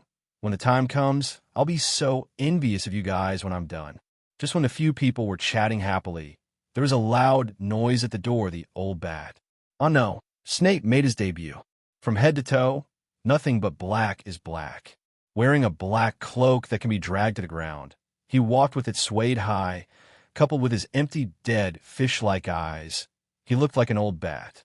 The classroom fell silent in an instant, and the students, including Slytherin, were all afraid to speak out because of Snape's way of appearing in the underworld. I can guarantee that this professor will never be messed with, Ron whispered. Snape took a few steps to the podium. His empty eyes swept around the classroom as if looking for prey. The prey was found, and Snape's eyes rested on Harry in an instant. On his eyes, to be precise. Knowing how clever and difficult this little witch is, Eli feared that she would be tricked out of something if she continued. So Eli ran away in a hurry. Hey you! Hermione looked at Eli, who was riding so fast, and stomped her feet angrily. Am I that scary? This Friday, Eli will have his first potions class. I don't know if it was intentional or not. It is clear that Slytherin and Gryffindor have disliked each other for so many years, and even fighting is not uncommon. But the school puts these two enemy colleges together in many courses. No, it's the same with potions class. Eli can guarantee that from today onwards, first-year Gryffindor wizards will hate potions class. Not because of anything else, but because the professor of potions was Snape. Eli also knew a little bit about Snape's tragic childhood. Not only was his sweetheart robbed by Gryffindor, but he was also humiliated by those people on the spot. It seems that Snape's pants were taken off in public once. With Snape's character of vengeance, as long as he is still a professor in this school, Gryffindor will not have a good life. Well, he's still the head of Slytherin. The reputation of being eccentric and protective of the calf is well known throughout Hogwarts. It was such a fierce god. The person who humiliated him back then was none other than Harry's father, and the fate was so ingenious. Harry had Lily's eyes, but it was his father's face. It is conceivable that today Harry might get a few points deducted for entering the classroom with his left foot. And Eli was also quite nervous. Because of his Lily-like face, he was really afraid of Snape's unexpected move. If you want to say who is the #1 infatuated in the entire Harry Potter series, it must be Snape. So, in order to reduce Snape's attention to him, he didn't bring that set of chemical instruments. The environment of the potions classroom was as dark as Snape's face. This was a basement, damp and damp. Normal people would never attend class here. Eli, where have you been these days? We hardly see you. Before Snape came, Harry sat next to Eli. Brother, can you stay away from me? Eli almost kicked Harry away as he approached him. He was afraid of being noticed by Snape. This guy was like a target in Snape's eyes. Wouldn't it be attractive to sit next to me? Of course, Eli thought he was a very calm person, and he didn't do anything inappropriate, but still secretly moved a little to the side. I've been studying recently, and it's normal to not see me. Harry and Ron Chi-Chi cast questioning looks. When Eli saw it, he became anxious immediately. Why, look down on me, don't you? When the time comes, I'll be so envious of you guys when I'm done. Just when a few people were chatting happily, there was a loud noise at the door, the old bat. Oh no, Snape made his debut. From head to toe, nothing but black is black. Wearing a black cloak that can be dragged to the ground, he walked with it swayed high, coupled with his empty, dead, fish-like eyes. He looked like an old bat. The classroom fell silent in an instant, and the students, including Slytherin, were all afraid to speak out because of Snape's way of appearing in the underworld. I can guarantee that this professor will never be messed with, Ron whispered. Snape took a few steps to the podium. His empty eyes swept around the classroom as if looking for prey. The prey was found, and Snape's eyes rested on Harry in an instant. On his eyes, to be precise. Taking a brief look at Harry's face, Snape suddenly showed disgust, as if he had eaten a fly. Out of the corner of his eye, he glanced at Eli next to him. His pupils shrank suddenly, and he couldn't move his eyes away. Eli lowered his head slightly the moment Snape entered, not daring to look at Snape at all. His eyes lingered on Eli for a long time, and he caught a glimpse of the dumbfounded Harry, as if he found a lump of ollie next to his job. Mr. Potter, Harry, who was called suddenly, looked up blankly. The poor kid didn't know what was going to happen. Eli had already begun to mourn in silence, but Snape didn't expect Snape to focus on Harry so quickly. The emotionless but magnetic voice echoed in the dark underground classroom. Don't you Gryffindors have a seat for you? At this time, the place where Harry and Ron were sitting, plus Eli, were all little snakes. Although there is no express rule, it is a convention that wizards from the same college will sit together during class. Professor. Harry wanted to struggle, but was interrupted mercilessly by Snape. I don't want to say a second time, Mr. Potter. Seeing Snape's frightening expression, Harry and Ron had no choice but to return to their Gryffindor seats in despair. After driving away Harry and Ron, and looking at Eli sitting there alone, Snape felt refreshed, and the whole world became more beautiful. In a good mood, Snape began to deliver his potions manifesto. You have come here to learn the exact science and exacting craft of potion making. His voice became slightly higher. Many of you won't believe it's magic, as there's no foolish wand waving here. I don't expect you to really appreciate the beauty of that simmering cauldron with its white smoke and fragrance. You don't really understand the liquid that flows into people's veins, the magical power that makes people's hearts sway and their minds blur. I can teach you how to increase your reputation, brew glory, and even prevent death, but there must be one thing. That is, you are not just the kind of dumbass I've come across so often. Eli was uncomfortable sitting there alone, which was completely exposed under Snape's nose. I have to say that Snape's speech was still very tempting, and the little wizards in the classroom were all attracted. Especially Draco. His eyes lit up when he heard that his reputation was raised, and when Snape mentioned immortality, his little expression almost ran up to show his loyalty to Snape immediately. But Eli, who heard this, began to mourn for Harry again, because the poor little guy was about to accept Snape's first attack. Mr. Potter. Suddenly being cued again, Harry raised his head blankly, already having a bad premonition in his heart. Sure enough, Snape said calmly, "Tell me, what will be obtained by adding Narcissus root to wormwood infusion?" Harry hadn't even turned a few pages in his textbook, so how could he know what he was going to get? "I don't know, Professor." Snape didn't react, because his eyes were fixed on Eli when he asked the question. There was a bit of jeering around, all from the little snake, mainly Draco and his little minions. Hermione raised her hand high, indicating that she could answer, but Snape ignored it. "Don't know? Well, where can I find Bezoar?" "I don't know, Professor." Still the same answer. The sneer got louder. Hermione still raised her hand high. Snape still turned a blind eye. "What is the difference between Joshing Aconitum and Camima Aconitum?" "I have no idea." Having said this, Harry's voice became much softer, and Snape's 3 consecutive questions about his death really caught him off guard. Snape slowly looked away from Eli and glanced at Harry. "Oh, it seems that great fame doesn't mean anything. Even if you can't do pre-class preview, Gryffindor will deduct -points." Immediately, wanton mocking laughter came from the side of the little snakes, and Draco looked at the expressionless Harry even more triumphantly. Snape glanced around. "So why don't you write down all the questions I just asked? It seems that only Mr. Hall knows that quills are used for taking notes, and Slytheringa is 10. Eli?" Looking at the quill that didn't even have any ink in front of him, Eli slowly made a question mark. Hermione looked at Eli with disbelief. She could have answered it just now. Even the little snakes were baffled by this sudden bonus. "Dean, it's not good to be so blatantly biased, but there can be more." Eli felt a little emotional. Snape was indeed deeply affectionate. Those questions just now seemed to be making things difficult, but in fact he was expressing his debt to Lily through words. It's just that this unique way is really embarrassing for our Harry. The next step was the practice of potions class. Snape arranged to complete the potion for treating scabies in pairs.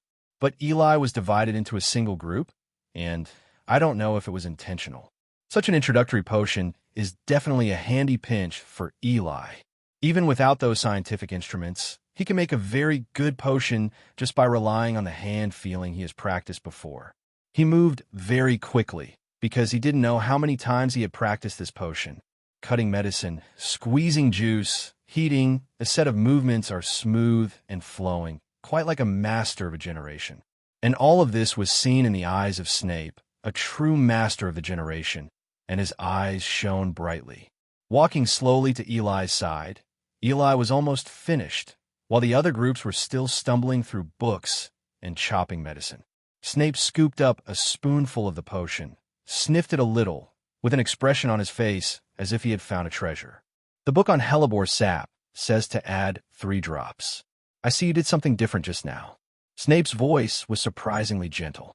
Although Snape's sudden tenderness made him uncomfortable, Eli was still a little proud that his potion had received the attention of the potion master. "Actually, I found that the dosage in the book is only the most common and stable one, but it is not accurate enough, so after I collect the juice and pour it down the stirring rod, it will be more accurate." Eli said it quite easily, but this is the result of his experiment after spinning a lot of galleons. The light in Snape's eyes was about to overflow. He seemed to have found a confidant. Yes, The book is not accurate. You should have your own ideas. He straightened up suddenly. 20 points for Slytherin. He picked up Eli's potion and showed it to everyone. I think you should really take a look. What is a real potion? Hermione had just finished heating it this time, but Eli had finished it, and the quality was still so good. She looked at Eli with the expression of seeing a ghost. Is he really studying? The class was over quickly, and most of the potions were made, but there was absolutely no comparison to Eli. Perhaps because of Eli, Snape was in a particularly good mood, and even gave Harry a few pointers, almost flattering Harry. Even Neville was only yelled at for spilling the potion. Write today's experiment on the parchment and give it to me next time. In addition, Mr. Hall will keep it for a while. Are you looking for me, Professor? After all the other young wizards had left, only Eli and Snape were left in the classroom. Fuck, why are you looking at me like this, old bat? My name is Dumbledore. It was impossible for Eli not to panic now. Of course, it was absolutely impossible for Snape to do anything to hurt him. It's just that what he fears the most is to expose his identity in advance. Now, that Snape paid so much attention to him, could it be that he had already discovered his identity? Snape sat down. Mr. Hall, can you tell me your opinion on potions? Kimi here just to ask me this? Eli was still relieved, at least not because of his status. When it comes to this question, although Eli is definitely not as good as the potion master in front of him, he is a wizard of the new era who integrates scientific thinking into magical thinking. Eli was confident that his answer would impress Snape. Potions actually use specific methods to stimulate and combine the magic power of different drugs to achieve specific effects. After speaking, Eli looked at Snape calmly. Are you surprised? Incredible, right? Eli almost wrote the words quick praise on his face. Snape was silent for a while. The expected gasp and saying you're a fucking genius didn't happen. I have some insights, but I haven't fully explained the essence of the potion. It's somewhat restricted by the book, but it's good enough for a little wizard in the first grade, but it's not enough for you. Eli's expression froze. No, about compliments. This is not the same as imagined. What's the matter with this exaggeration and derogation? It's not enough for me. Tell me, old bat, hey. But in reality, Eli showed a very humble expression. Please enlighten me. Alas, before I become a big boss, I have to bow my head to the current big boss. Snape glanced at him. The gifted don't have to be so forced to be humble. You're not that pompous idiot like Potter. Eli was a little embarrassed. The embarrassment of being exposed by someone. Can't you be tactful, old bat? Isn't this pretending to be modest what every top student should do? Although he knew that this guy's mouth stinks worse than a septic tank, but now Eli has learned the lesson. While praising the talents of the students in his college, he also pulled out the son of the enemy to make a few sarcastic remarks. But it's cool to be praised by Snape. After all, this guy has never seen him praise anyone in the whole series of movies. Just when Eli was smiling but kept slandering in his heart, Snape made a small move. Some potion raw materials flew out from the surrounding cabinets. It has to be said that Snape's magic control really showed Eli's face. Snape's strength should not be underestimated. In the entire Hogwarts, perhaps only Dumbledore can hold him firmly. But in fact, no matter who it is, except Voldemort, it will be firmly suppressed in front of Dumbledore. The boss is so scary. The ingredients for the potion stopped between the two of them, and Eli basically knew the contents inside because he had already memorized the entire book. You don't know anything about the power of Shiuba. Tell me, what are these raw materials used for refining? Snape said lightly. That magnetic voice made people subconsciously listen carefully. Eli took a closer look. Bone-melting water. He recognized it easily. This is the raw material for refining the bone water, a common poison that is corrosive to biological tissues. The reason why this kind of poison can only be regarded as an ordinary poison is because it cannot be colorless and odorless at all. It even needs a special container to hold it. Not only will it react to biological tissues, but it will also have a certain corrosive effect on other substances. Snape was not surprised that Eli could answer. It was just a handy test. I saw his fingers move slightly. Some of the raw materials were only juice, and some are powdered. If it was said that the move of fetching object from the air just now made Eli look at Snape with admiration, then this move definitely shocked Eli. It is worthy of the name of a master. These processed raw materials began to slowly blend in different proportions and in different orders. Eli could clearly feel the magic wave emanating from Snape. Goo goo goo. Those juices started to boil in the air, and Eli already wanted to kneel down and call the boss. This was something he had never seen in movies in his previous life. Even he hadn't seen it in the potions book. He always thought that refining potions was just stupidly standing in front of the crucible and stirring constantly. Is this the strength of the boss? In that case, wouldn't it be possible to refine potions with no tools at all? It seems that potion masters are not only rich, but also powerful wizards. Soon, the potion was refined, transparent in color, and completely odorless. Snape dispensed a drop, which fell on the table. The originally corrosive bone water did not react at all like clear water. However, if you really think this is clear water, you will suffer a big loss. A piece of mouse mummy was taken out, another drop. I saw the water droplets that were as docile as clear water just now. As soon as they touched the mummy, they corroded the mummy completely in the blink of an eye. This is a must-have medicine for destroying corpses and eradicating traces. Eli watched from the side in a daze. Snape still had that dead fish face with no expression on his face, as if he didn't do anything just now. It could be described as putting money in the invisible. Regardless of the stunned Eli, Snape waved his wand, and the potion just disappeared completely. The real potion is to turn decay into magic. Come to my office every Saturday afternoon. What? Eli, who was still in a daze just now, didn't react when he heard this. Could this be the legendary opening a small stove? Anything else? This was Snape's order to evict the guest, and Eli immediately restrained his expression and left respectfully. Eli, who was walking in the corridor, still had a strong sense of unreality. How to say, is the old bat starting to treat him like this? I can't help but express my excitement. This is a small stove created by the master of potions. No, this can't be called Xiao Zhao anymore. It should be called Manhan Banquet. I still have a plan for a potion factory. Now that Snape has personally taught me, I'm afraid there won't be a good potion formula. Now, regarding the factory, the potion aspect has basically been settled. The difference is on the assembly line. This is the key for him to dominate the potion market in the future. This may involve transfiguration and alchemy. If it is transfiguration, do you want to take some time to visit Professor McGonagall? Professor McGonagall is an authority on transfiguration, and she must be looking for her. It's just that alchemy is a bit troublesome, and Voldemort doesn't have much knowledge about alchemy in his memory, so it seems that he has to go to the library. The Hogwarts library is definitely rich in books, and can be said to be another great treasure. In that case, I still have to find time to go to the library to practice. Thinking of this, Eli couldn't help but feel a little headache. At such a young age, he has shouldered a heavy responsibility that does not belong to this age. Just when he was thinking hard about the future, Harry and Ron found him. Well, and Hermione. Eli, can you teach us about potions? Harry and Ron looked at him expectantly. What? You? Eli even wondered if the Imperius curse had been cast on these two guys.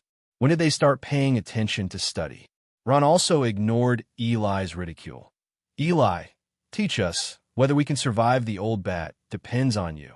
Eli suddenly realized that he was afraid of death. My brother is in trouble. How can I, Eli, not stab the knife? I know, help a bunch. He patted his chest. No problem. I will take care of your potions class. Then he looked at Hermione, who was hesitant to speak. This little witch has always been very smart. How could she also come and ask for advice? Hermione, your potion level should be higher than these two bastards. Hermione struggled for a while, and finally made up her mind.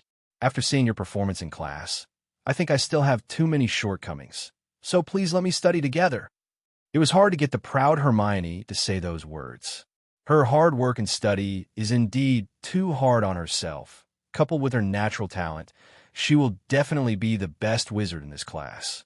Because of Eli's magical powers on the train, Hermione has been paying attention to him and regards him as a target. But after her observation, this guy hadn't studied it. So there was a conversation about hating iron, but not steel. But Eli's performance today really told her what it means to be too young. Eli looked at this stubborn little witch unexpectedly. Okay, you are welcome to study together. Hermione was suddenly a little excited.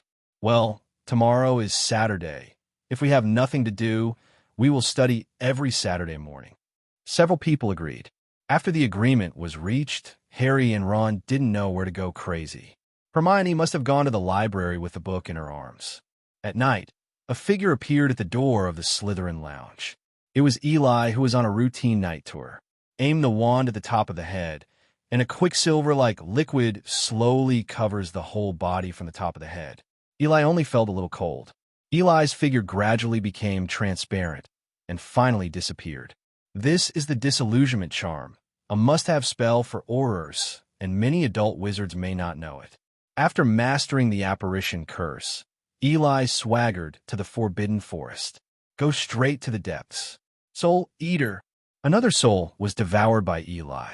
After searching the corpse and taking away the valuable parts, he was ready to find the next target. Firenze? The silver-haired man in front was either Firenze or someone else. Eli stepped forward, but Firenze's face was very serious. Another unicorn has died. Eli was shocked. Who else could kill a unicorn but Voldemort? In order to maintain his life, he had to hunt unicorns and absorb their blood. There have been several unicorn attacks recently, and this is the second recent one. Eli tightened the wand in his hand. It seemed that Voldemort had already started to move. Saturday was really a pleasant day. Today, Hall's small class finally started. Mornings were always a relaxing time, and there was harmony in an empty classroom at Hogwarts. Harry, can you read?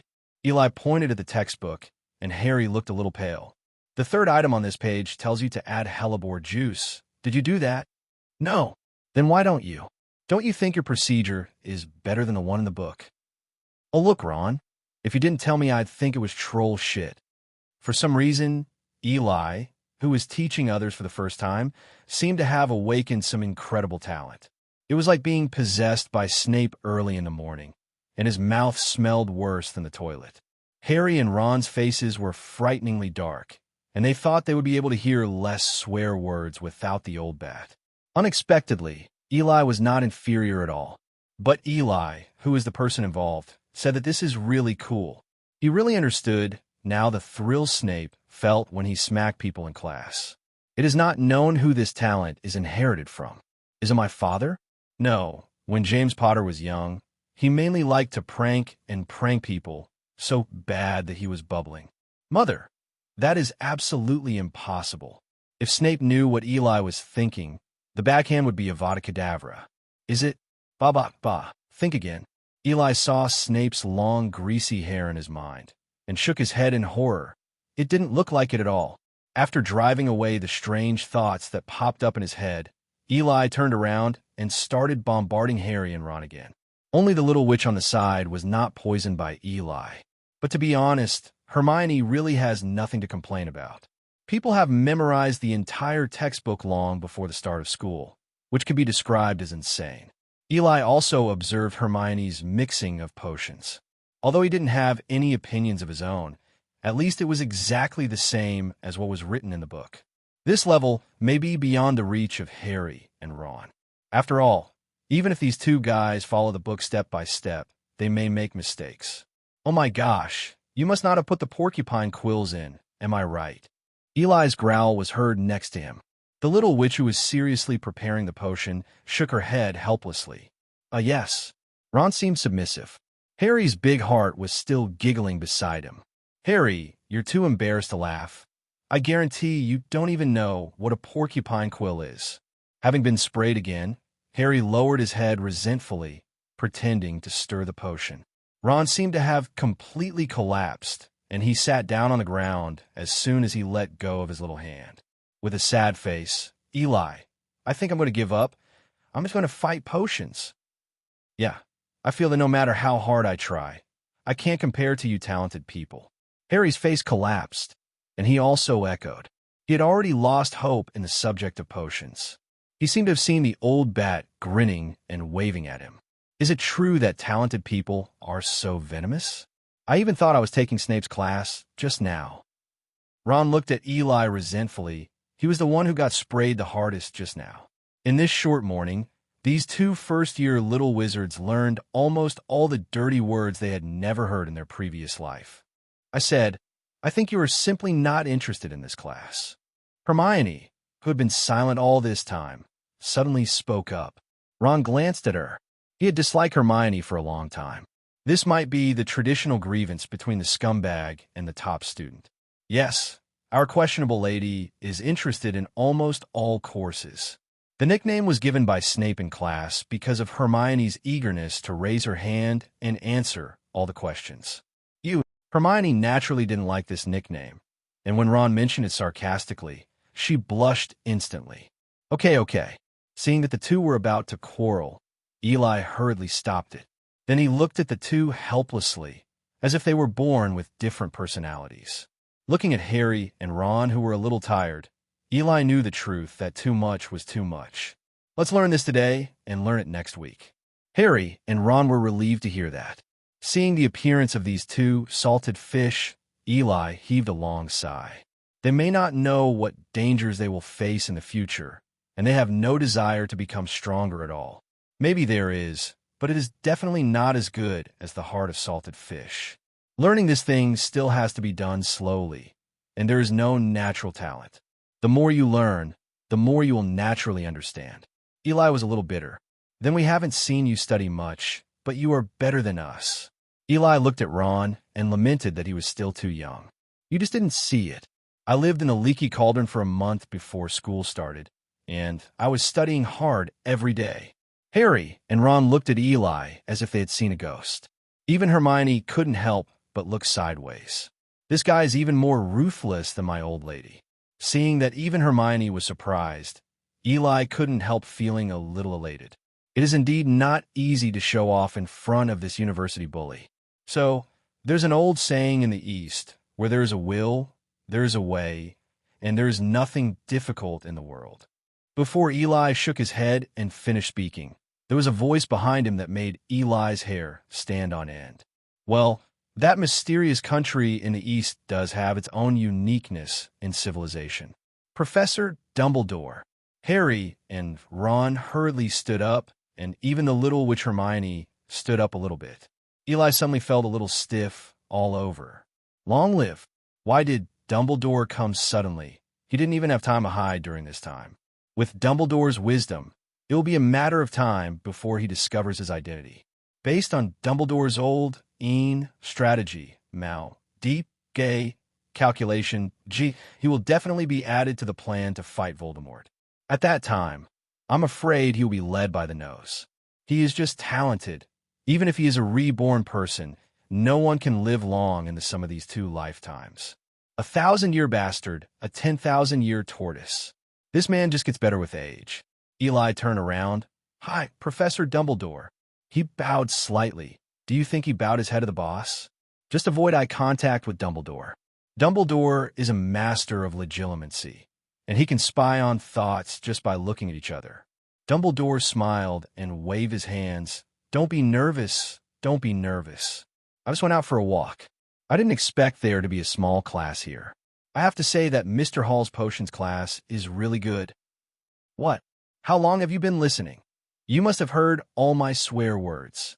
It's good to be young, and good to be in friendship. I'm so happy for you to see you learn from each other. 5 points each for Gryffindor and Slytherin. He looked at Eli again. His eyes could not be seen through. For an excellent little teacher, Slytherin will add 5 points. Yeah, what's the situation? Even if you bribe me with points, I won't give in. It seems that I'm bothering you, so I'll go first. Before a few people could react, Dumbledore was about to turn around and leave. Eli was about to breathe a sigh of relief when Dumbledore suddenly turned around, but Mr. Hall had better not learn bad habits from others, even if that person is your professor. Dumbledore gave Eli a sly wink and left the classroom. Eli was left with a chill all over. Eli also felt the feeling of being taught by Snape alone. Although Snape treated him somewhat differently from other students, when it came to potions, Snape was definitely a strict teacher. Eli, are you old and dizzy? If you keep dripping, I think my office will have to be redecorated. Are you infected by Potter's stupidity? You can't tell the difference between the 2-inch. I think if you make this mistake again, you might as well stop learning potions and feed the pigs so you don't have to think about the dosage. Eli has black lines all over his head. This damn old bat. Can't talk, can you stop talking? Snape deserves to be the #1 troller at Hogwarts. He didn't even need to swear at Eli, who was a little troll. Can I talk back? Sorry, Eli was cowardly. But the stinky mouth is the stinky mouth. At least Eli learned a lot about potions from Snape. Just this afternoon, it can be worth most of the semester of normal courses. Snape's teaching was not much different from the so-called cramming teaching in his previous life. From the very beginning, Eli has been letting Eli accumulate a large number of potion preparation methods and the properties of different medicines. Fortunately, Eli has a good memory, otherwise he would have spent a whole semester memorizing all this knowledge. Eli wanted to learn how to make medicine that Snape showed him at that time. Snape glanced at him and was silent for a while before suppressing the urge to slap someone. According to Snape, at least Eli can learn it until he has a very deep understanding of the properties of the drug and has a certain degree of control over the magic power. But Snape also took the time to teach Eli how to control magic. This is much faster than when he practiced in the leaky cauldron by himself, but there is as much reward as there is gain. After one set, his head felt a stabbing pain. This is the consequence of excessive use of soul power. Fortunately, he has been committed to improving his soul, so his training time is longer than ordinary people, the intensity is higher, and his improvement is naturally faster. It can be said that Snape definitely took out all the unique skills at the bottom of the box, and Eli benefited a lot. If that's because Snape judges people by appearances, hey, then I wish there was more. Ron, why are you so excited? On the way to his flying lesson, Ron was almost jumping up with joy visible to the naked eye. Do you know what it means to take flying lessons? Ron said mysteriously, with a little expectation. It can be seen that he really wants to give Amway to his friends. Quidditch, Eli blurted out. Xiaodian, I'll let you pretend to be money. Why should I pretend? Eli, put the words aside. The entire Hogwarts, I'm the coin king. Ron's expression froze on his face instantly, and the young wizards around him all laughed when they saw Ron slumped.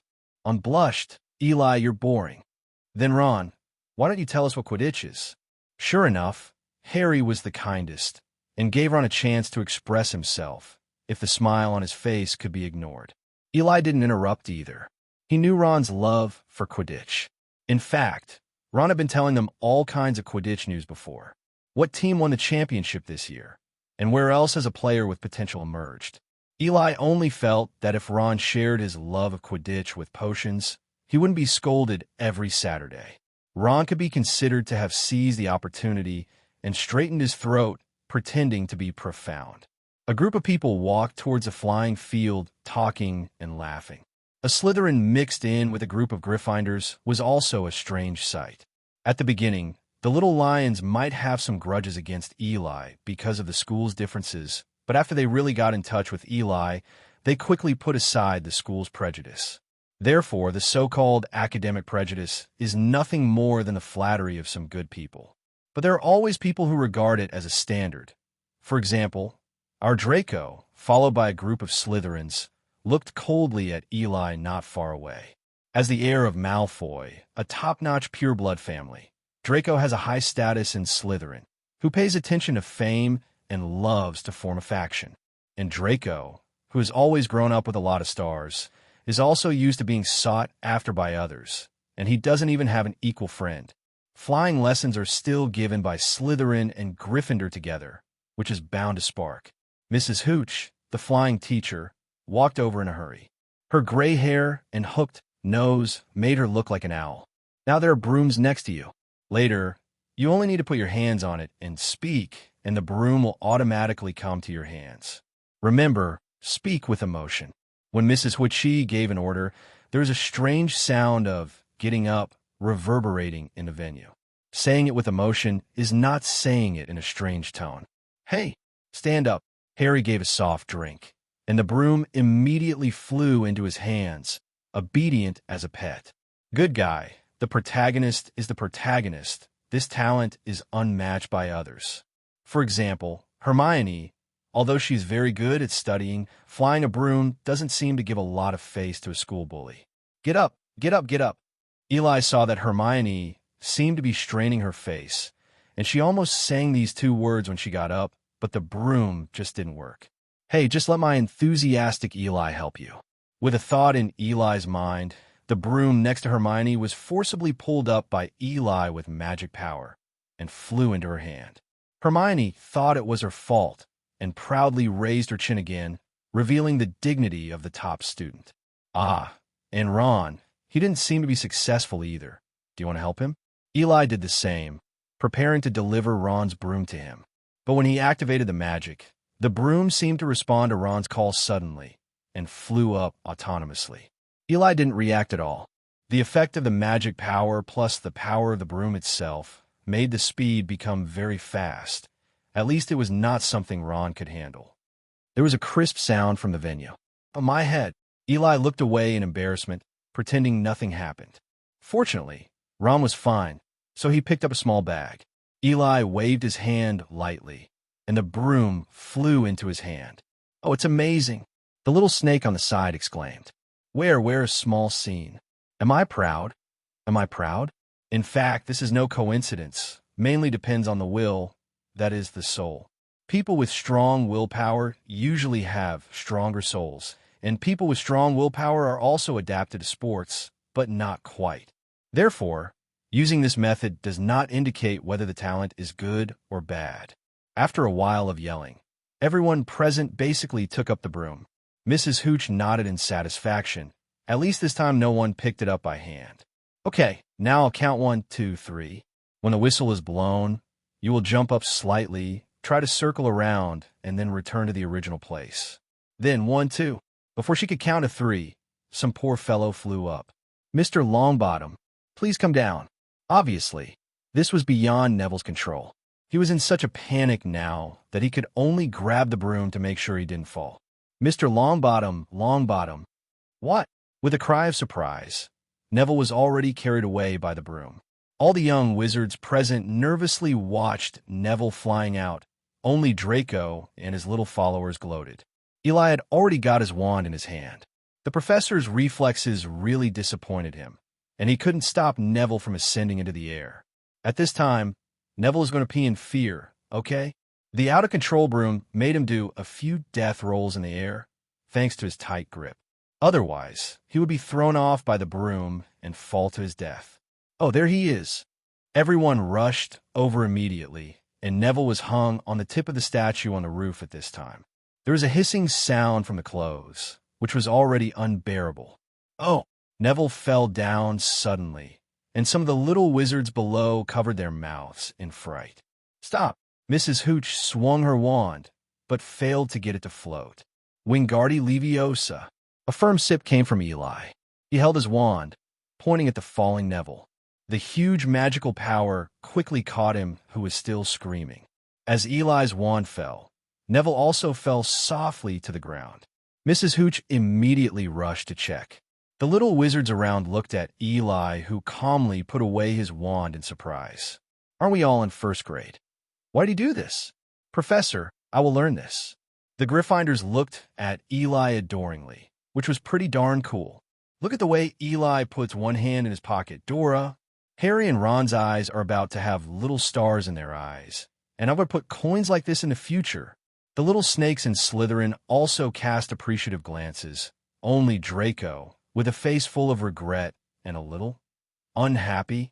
I'm going to take Mr. Longbottom to the infirmary now. He has some scrapes. I don't want to see anyone in the sky when I get back. Otherwise, you will be killed before you hear the word Quidditch. Get out of my class. Neville, supported by her, came to Eli's side. Mr. Hall has demonstrated excellent spell casting. 10 points for Slytheringa. After Madame Hooch left, Draco picked up a ball. It was Neville's memory ball. He tried to hide it, but Harry stopped him. Draco flew into the sky, and Harry, who was riding a broom for the first time, was not to be outdone, and Hermione couldn't persuade him at all. Eli didn't stop it, Because of Draco's prank this time, Professor McGonagall saw Harry's superb flying talent. Harry will be the youngest Seeker. Okay, Draco, there's no need to hold on to him all the time. Eli couldn't see it, and persuaded Draco after Harry got the ball back. Draco, who was slapped in the face in public, couldn't hold back immediately when he heard Eli's words. Holding the broom, he said to Eli with a look of disgust, "What are you talking about? How dare you, a Slytherin, help those stupid Gryffindors all the time? Shame on you, Slytherin." This sentence was echoed by the little followers, and the other little snakes also nodded as if something happened. Many of them also couldn't bear the fact that Eli had been getting so close to Gryffindor. To Slytherin, Gryffindor is a bunch of foolish fools. "Shut up, Malfoy." Ron immediately stepped forward and spat at Draco, and the other Gryffindors joined him. This is definitely in line with Gryffindor style. Just go up if there is a disagreement. Besides, these guys not only insulted their friends, but also cursed Gryffindor all over the place. Even a Gryffindor can't bear it.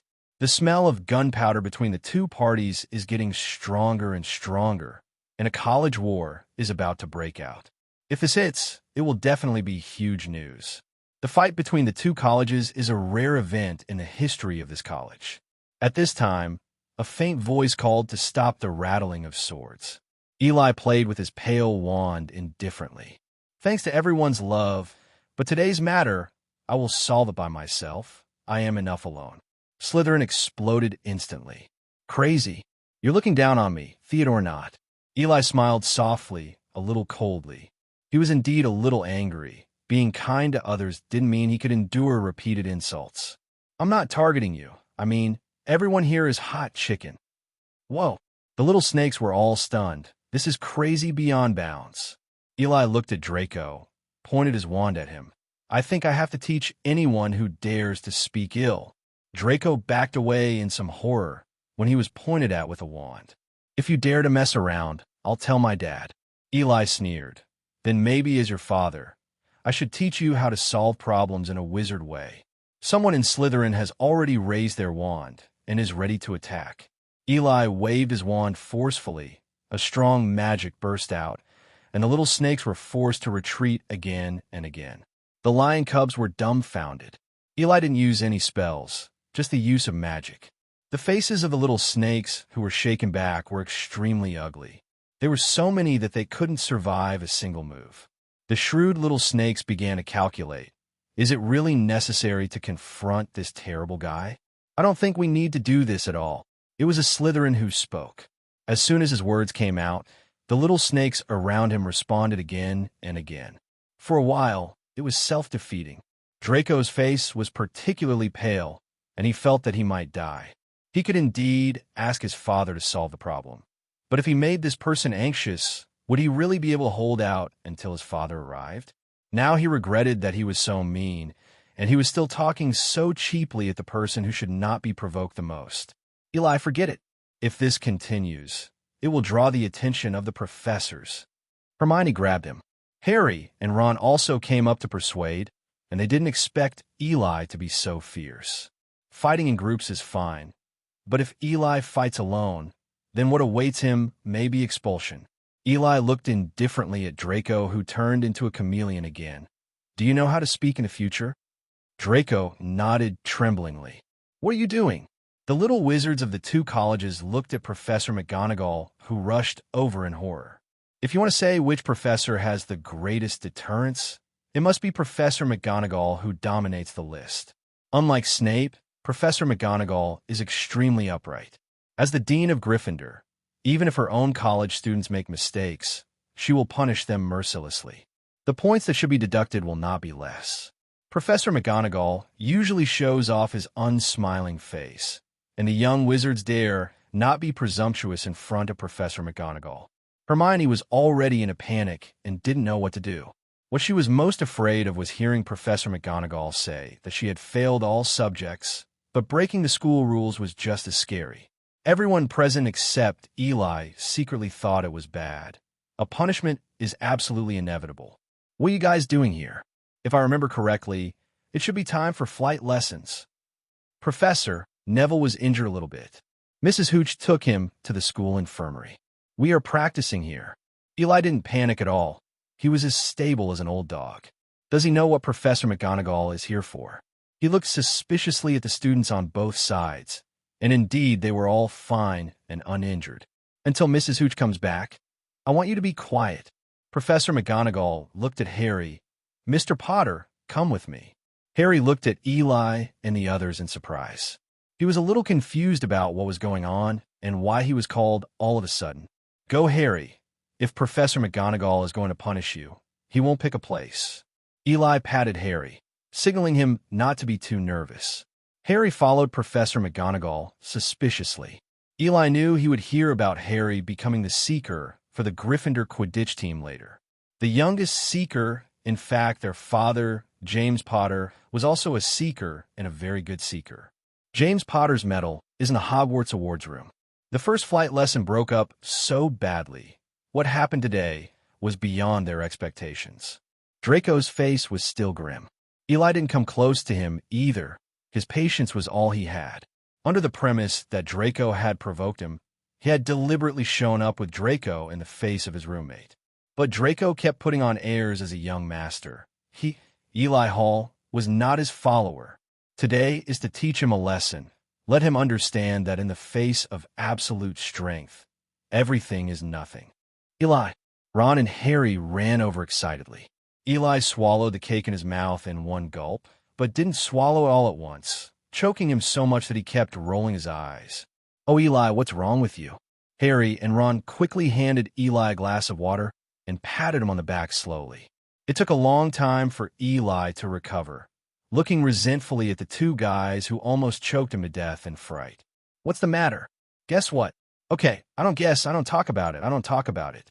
Ron wasn't keeping his secrets anymore either, he whispered to Eli. The little snakes next to them were very puzzled. Why did these two Gryffindors come to their long table? They also quietly leaned sideways to listen. Snapped. Can you restrain yourself from eavesdropping? You're almost lying on me. Eli slapped the guy next to him angrily. This guy eavesdropped so brightly. The little snakes who were pierced quickly lowered their heads to pretend that nothing happened. The guy who got slapped blushed, but said nothing. Eli's reputation has long been known. Wouldn't it be boring to provoke this fierce god? The guy glanced blankly and motioned for Ron to continue. Harry is Gryffindor's Seeker. After speaking, Ron rubbed his little hands expectantly, wanting to see how shocked Eli was. Harry is similar. He looks a little shy because he doesn't quite understand what it means, and it's embarrassing to be praised by so many people. Eli looked at Ron oddly. That's it. Clam. Ron froze. Surprised? Come on, let me show you something. Eli took the two people who were stunned and walked out. Is Eli here?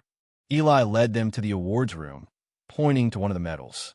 Wow, Harry, you didn't even tell us your dad was a Seeker. Ron was surprised.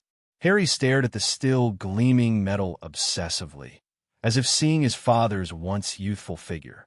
I do not know. He spoke in a daze, with some sadness in his voice.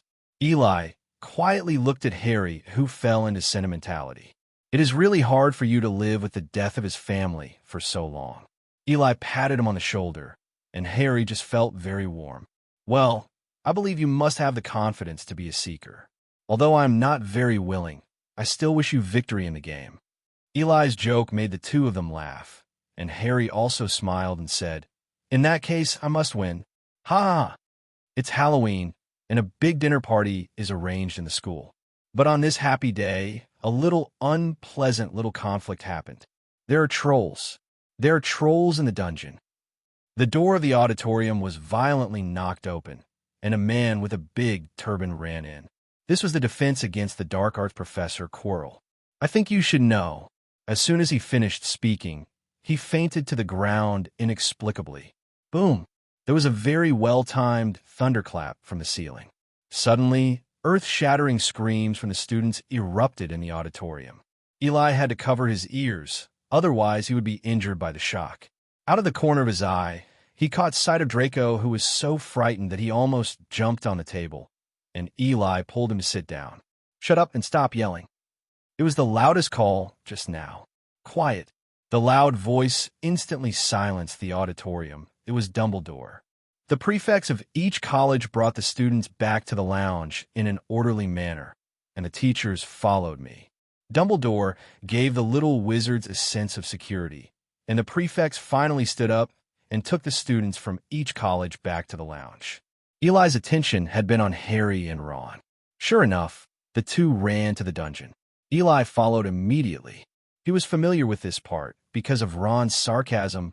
Hermione was crying alone in the bathroom. As a result, the troll wandered here somehow.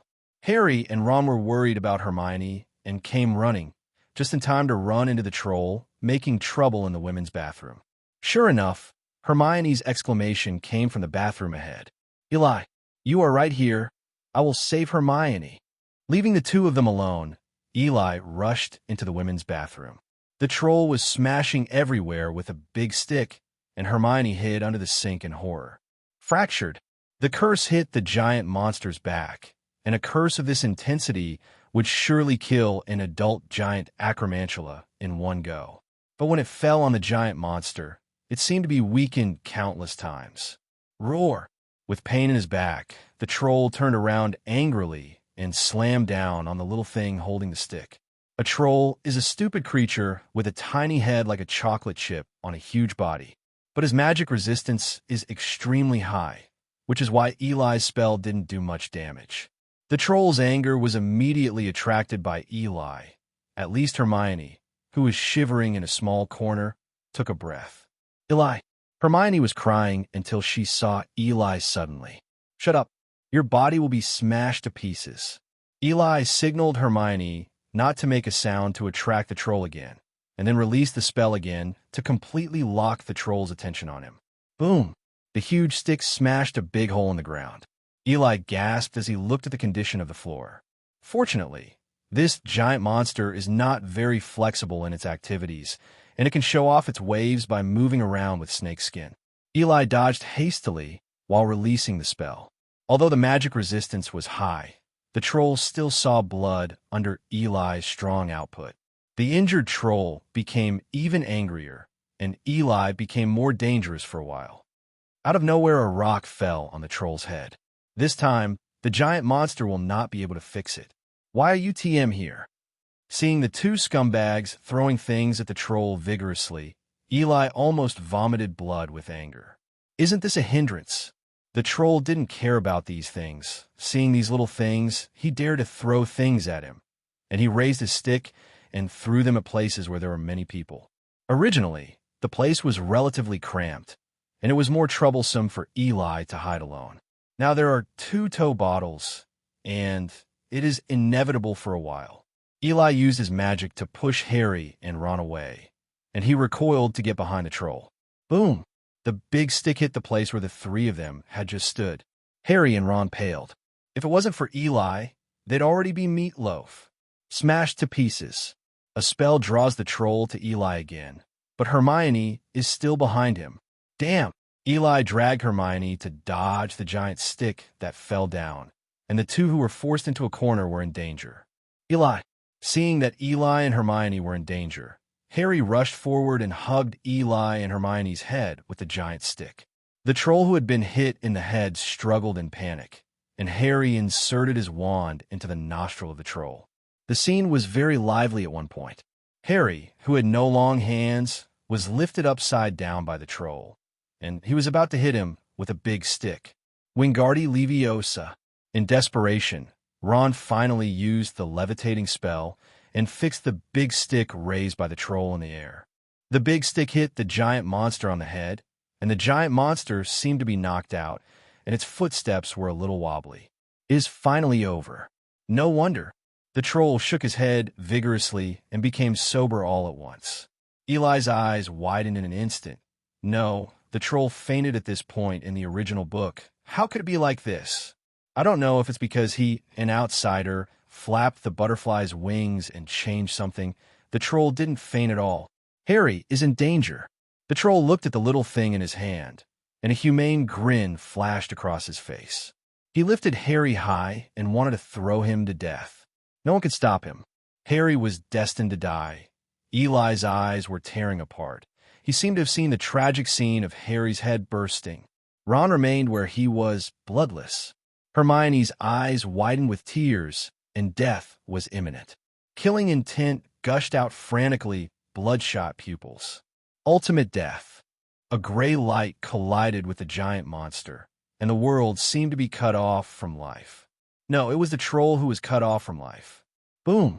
The corpse of the giant monster hit the ground heavily, without any life left. The big stick hit the giant monster on the head, and the giant monster seemed to be knocked out, and its footsteps were a little wobbly. It is finally over. No wonder. The troll shook his head vigorously and became sober all at once. Eli's eyes widened in an instant. No, the troll fainted at this point in the original book. How could it be like this? I don't know if it's because he, an outsider, flapped the butterfly's wings and changed something. The troll didn't faint at all. Harry is in danger. The troll looked at the little thing in his hand, and a humane grin flashed across his face. He lifted Harry high and wanted to throw him to death. No one could stop him. Harry was destined to die. Eli's eyes were tearing apart. He seemed to have seen the tragic scene of Harry's head bursting. Ron remained where he was, bloodless. Hermione's eyes widened with tears, and death was imminent. Killing intent gushed out frantically, bloodshot pupils. Ultimate death. A gray light collided with the giant monster, and the world seemed to be cut off from life. No, it was the troll who was cut off from life. Boom! The corpse of the giant monster hit the ground heavily, without any life left. The big stick hit the giant monster on the head, and the giant monster seemed to be knocked out, and its footsteps were a little wobbly. It is finally over. No wonder. The troll shook his head vigorously and became sober all at once. Eli's eyes widened in an instant. No, the troll fainted at this point in the original book. How could it be like this? I don't know if it's because he, an outsider, flapped the butterfly's wings and changed something. The troll didn't faint at all. Harry is in danger. The troll looked at the little thing in his hand, and a humane grin flashed across his face. He lifted Harry high and wanted to throw him to death. No one could stop him. Harry was destined to die. Eli's eyes were tearing apart. He seemed to have seen the tragic scene of Harry's head bursting. Ron remained where he was, bloodless. Hermione's eyes widened with tears, and death was imminent. Killing intent gushed out frantically, bloodshot pupils. Ultimate death. A gray light collided with the giant monster, and the world seemed to be cut off from life. No, it was the troll who was cut off from life. Boom! The corpse of the giant monster hit the ground heavily, without any life left. The big stick hit the giant monster on the head, and the giant monster seemed to be knocked out, and its footsteps were a little wobbly. It is finally over. No wonder. The troll shook his head vigorously and became sober all at once. Eli's eyes widened in an instant. No, the troll fainted at this point in the original book. How could it be like this? I don't know if it's because he, an outsider, flapped the butterfly's wings and changed something. The troll didn't faint at all. Harry is in danger. The troll looked at the little thing in his hand, and a humane grin flashed across his face. He lifted Harry high and wanted to throw him to death. No one could stop him. Harry was destined to die. Eli's eyes were tearing apart. He seemed to have seen the tragic scene of Harry's head bursting. Ron remained where he was, bloodless. Hermione's eyes widened with tears, and death was imminent. Killing intent gushed out frantically, bloodshot pupils. Ultimate death. A gray light collided with the giant monster, and the world seemed to be cut off from life. No, it was the troll who was cut off from life. Boom! The corpse of the giant monster hit the ground heavily, without any life left. Eli, Eli. The voice became smaller and smaller, and Eli, whose magic power was overdrawn, gradually lost consciousness. This seems to be the second time, right? In a short time since the start of school, I've already fainted twice due to the overdraft of magic power, and I really don't know what dangers will happen in the future. Several people watched the troll fall under the gray light, and Harry, who thought he was going to die for sure, stood up tremblingly like a survivor. Harry! Ron ran over and hugged Harry. He really thought that this good brother who had known him for a month was going to die. A stunned Harry nodded blankly. and the two saw Hermione shaking Eli, who seemed to have lost consciousness. Eli! Harry regained consciousness in an instant and threw himself next to Eli, looking at Eli with his eyes closed and his face pale. What's wrong with him? What's wrong with Eli? He is in a panic now. He is really afraid of losing another good friend. Just now, Eli obviously told him not to come here. If it wasn't for him, would Eli be fine? Guilt spread in Harry's heart, and Ron's lips were also tightly pressed. He should have just passed out and was uninjured. Hermione checked in a hurry and saw that there was no wound on Eli's body, and her breathing was still steady, so she finally felt relieved. They didn't use it in the first place, and if it wasn't for her coming to the bathroom, Eli wouldn't have. She had just seen clearly the spell that Eli had cast. She can guarantee that she has never seen this spell in a book before. The spell that can kill a giant monster with one blow is definitely not within the reach of little wizards. When that gray ray was released, she even felt her own vitality was passing away. Terrible spell. How dare you? There was a scream at the door, and Professor McGonagall covered his chest in horror, followed by several teachers, including Snape and Quirrell. Professor McGonagall was almost fainted by the terrifying sight in front of him. A monster lying on the ground, with a few students beside it. Please explain to me what happened. Professor McGonagall was surprisingly angry when his student was almost killed by the troll. Harry and Ron hesitated and didn't know what to say. Would they be killed if they told Professor McGonagall that they ran away from their friends in anger and then came to play with the troll? It's all because of me, Professor Granger. Professor McGonagall looked at this well-behaved little witch in surprise. She was usually very optimistic about this studious student. Hermione didn't dare to look at Professor McGonagall's disappointed eyes and lowered her head. I've read about trolls in books, and I think I can solve him, so... The disappointment on Professor McGonagall's face was undisguised, and Snape seemed to have heard a ridiculous joke. Miss Granger? Oh, that's... Eli. Professor McGonagall saw Eli lying beside Hermione. His face suddenly turned pale, and he stumbled over. Snape's face changed drastically. He rushed over frantically and pushed Harry aside very roughly. Madame Pomfrey from the school infirmary hurried over. Professor, Eli should have passed out. Hermione reminded in a low voice, but no one answered her. Madame Pomfrey stretched out her wand and checked carefully. Mr. Hall is indeed just in a coma. It seems that he has overdrawn his magic power in a short time. Professor McGonagall turned pale. Snape took out a bottle of potion, and after Madame Pomfrey fed it to Eli, Eli's face turned slightly rosy. I have to take this kid to the school infirmary first. With a wave of Madame Pomfrey's wand, Eli floated up slowly and was taken to the school infirmary. There are only 3 iron-headed children left, trembling under the gaze of the professors. Miss Granger, I always thought that you would be smarter than others, but you really let me down this time.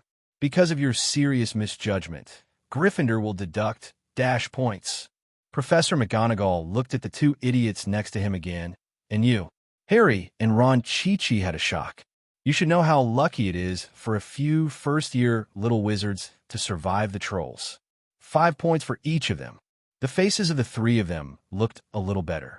Although there is no extra points, but fortunately, the increase and decrease are balanced. Right? Professor McGonagall glanced at the unmoving troll on the ground. Mr. Hall has overdrawn his magic power because of his friend. I will give him 15 points. Professor McGonagall took a deep look at the 3 of them, as if to say, if I catch you again, you will look good. Congratulations on your shit luck. Professor McGonagall and Snape, who could kill with his eyes, left in a hurry, and the 3 of them followed suit. Only Professor Quirrell remained. Professor McGonagall and Snape walked in the corridor. Can you see what kind of spell that is? No, but for sure, it's a curse similar to the killing curse. Snape's face was a bit solemn. The bizarre spell and Eli's overdrawn magic power simply revealed the answer. Eli's memory stayed in the moment before he fainted, and he could still feel the crazy release of magic power. The gray light is suffocating. Is this a dream? A jungle. Nothing special. No birds and animals calling. no leaves rustling. There's the sound of water? Eli followed the sound and looked for it. Sure enough, there was a small river ahead. That is, there seemed to be 3 men by the river, and the running water blocked their way. Eli thought they were going to be helpless, but saw them pull out their wands. Wizard? With a wave of the magic wand, a bridge stretched out beside the river, and the river could no longer block their way. Several people happily stepped onto the bridge. A man wearing a strange cloak appeared. Eli tried hard to see the man's face clearly, but it seemed that he couldn't see clearly through a layer of fog. The world suddenly begins to collapse, and consciousness finally returns to reality. The smell of potion stimulated his nasal cavity, and a familiar weakness and tingling came from his body. He simply gave up moving, because he saw clearly that this was the school infirmary. Oh, I'm overdrawn again. Eli can only lie on a hospital bedboard, which can be regarded as a rare rest after studying. Would you like to try this? It might work for you. Eli turned his head. Dumbledore. He didn't know when he was sitting by Eli's bed, picking and choosing from a box of candies. TSK. Just eat what you want, don't pick and choose. This old man really has no quality. Professor. Actually, I'm just here too. I heard that there was a little wizard in the 1st grade who put down the giant monster. He's really young and frivolous. Come on, try this. Dumbledore picked one out and handed it to Eli. BB multi-flavored beans. When I was young, I tasted like shit, but it made me sick. Eli took the candy with a look of disgust.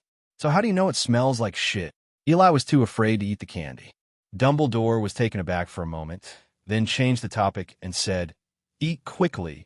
You may feel better after eating." Eli, whose curiosity exploded, began to be reluctant at this time. Actually, I still want to know why you know the smell of shit. That innocent expression, those eyes full of childlike innocence, made Dumbledore wish to give him 2 big tits. Today's kids are so annoying. This topic can't be avoided. Dumbledore adjusted his glasses tactically, a little twitching. You know, there will always be more curiosity when you are young. Seeing Dumbledore's embarrassed look, Eli slowly extended a thumb. The big boss is still the big boss. He really dares to be the first. Eli didn't dare to pester him anymore. He was really afraid that Dumbledore would kill him in anger. He swallowed the multi-flavored beans handed over by Loud Dang in one gulp. Eli almost threw up on the bed. Are these smelly socks? Ah, it doesn't look very good, but it's normal, Dumbledore explained lightly. But Eli could clearly see that he was smiling. Eli looked at him resentfully, but he didn't dare to make a sound. He didn't dare to speak. Little Eli was very humble. The two chatted one after another. But Eli was anxious. Of course, Dumbledore couldn't have chatted with him on purpose. It must be the curse from yesterday. But Dumbledore didn't ask, and he couldn't speak first, so as not to be led by the nose directly. But what's going on with Dumbledore's nonchalant look now? You have to ask, Loudang, are you really free? Watching Dumbledore chatting and unpacking the snacks sent by his friends, he was almost gone. Are you here to ask questions or grab some snacks from the kids? Bad old man is very bad. In the end, it was Eli who couldn't bear it first. What would I eat if you continued to eat? Professor, I want to ask a question about yesterday's troll. Dumbledore seemed to be reminded suddenly. Aha! I was about to ask you. That is really a powerful spell. I'm just looking at you like this, looking at your actor-like acting skills. Come, give me a cappuccino. So what kind of spell is that? Eli was too lazy to bother with this old coin. He still had to figure out the spell that was released yesterday. Dumbledore put down the snack in his hand. Actually, I have to ask you, Eli, can you still remember how to cast a spell? Eli thought about it carefully. I still remember that when the troll was going to kill Harry, I was very anxious and wanted to kill the troll to save Harry, and then cast the spell. The fact is indeed the case. The killing intent at that time is even scary for Eli himself when he thinks about it now. Under the half-moon-shaped glasses, there was a bright glow. Then do you remember the spell at that time? Ultimate death. Dumbledore pondered for a moment, and those eyes that seemed to be able to see everything instantly met Eli's eyes. I thought, maybe I should congratulate you for creating a new spell. Looking at those deep pupils, Eli's heart was shocked, and something seemed to want to get in his mind. He subconsciously resisted, and his extraordinary soul began to confront that force. But it seemed that the force had no malicious intentions and retreated after being resisted. "Sorry, kid. Please understand the worries of an old man." Eli looked at the honest Dumbledore with a complicated expression, but he really didn't expect him to directly admit his intention to spy on his thoughts. "Professor," Dumbledore stood up and smiled at Eli. "Your talent really amazes me, whether it's spells or souls. But I think I have to give back time to your friends now. They seem to be unable to wait up." He winked at Eli, then turned and walked out. "Let's go and grab a handful of multi-flavored beans." Dumbledore opened the door of the school infirmary, and Harry and the others came. He greeted them and walked out. "It seems that I also ate a multi-flavored bean." "You?" Dumbledore vomited outside the door. "Eli." The three of Harry ran to Eli's bed. "How do you feel?" "Not bad." Eli handed the last box of multi-flavored beans to several people, and took out a box of chocolate frogs himself. "It just feels like being hit by a troll." Eli moved his body, mainly due to his weakness. He missed the Centaur recovery potion very much now. Otherwise, he would be able to get out of bed and act casually. "No, Eli. I think if you get hit by a troll, you probably won't feel it anymore." "Oh, what a bad joke." Ron subconsciously yelled at Hermione again, but it wasn't really funny. But Hermione just gave him a blank look, and the two of them were not as tit-for-tat as before. Eli was very relieved to see the trio, who had become more harmonious. It seemed that after the test of life and death of the troll, they had established enough friendship. Hermione walked to Eli's bedside with a serious face, pursed her lips. "Eli, I want to formally apologize to you. I shouldn't have been so capricious yesterday. I shouldn't." Seeing that the little witch was about to start a formal apology speech, Eli felt dizzy. Okay, so you're out of touch, don't you? Come on, give me a shoulder squeeze," Eli said with a smirk on his face. Hermione blushed for a moment, and all the drafts she typed all night yesterday were completely forgotten. "Hermione, you don't need to be like this. We are all friends. We made mistakes yesterday, but now everyone is fine. We should talk about something happy." The kind-hearted Harry saved the scene in time, and Ron, the straight man of steel, also echoed, "Yeah, as long as you don't give a speech, we're happy." Eli glanced at him strangely. He was indeed a straight man of steel. Hermione gave him a savage look and ignored him. "Eli, do you know that you are now a hero fighting monsters?" Ron was so excited that he almost sprayed Eli in the face with his saliva. Yes, Ron told everyone that he was almost a troll-fighting hero himself. Harry slapped Ron mercilessly, causing him to blush. Eli wiped his face. "Ron has such a big mouth. Don't think he must be famous now. If it wasn't for saving them, he wouldn't want to be so ostentatious. But that's it, let it be." Eli opened the chocolate frog, and the wizard card inside was Dumbledore. "Oh look, I drove to Dumbledore." He handed the card to several people. "In fact, I have several of them. Ron is also a card collector, and he has shown his collection before.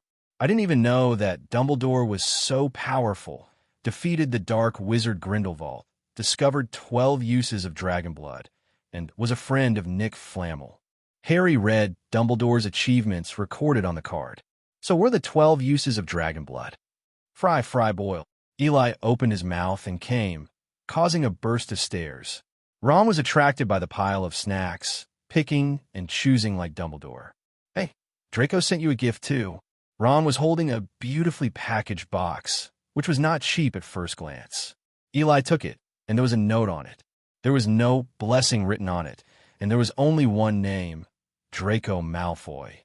This is really the style of that Tsundere brat. After all the presents have been delivered, he still has to play Tsundere, so he specially put his name on it. Eli could not help but smile. This guy, he still has a conscience. When you open the box, there are chocolates inside, which doesn't look cheap. Taste it. It tastes really good. Is Madame Pomfrey not here? Don't you think it disturbs the patient's rest? Upon hearing this magnetic voice, Harry and Ron were shocked. Professor is good. Eli braced himself.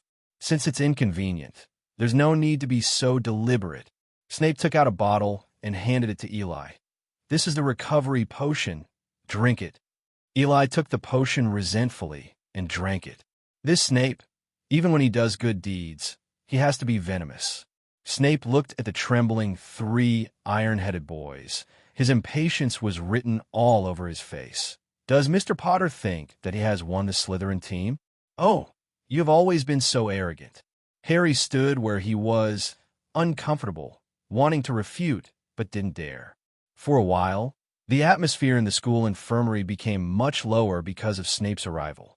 Is it going to be Quidditch soon?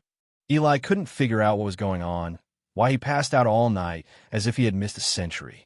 Starting from today, Hermione replied. Thanks for the reminder, Ms. Duo. Then, good luck to you all.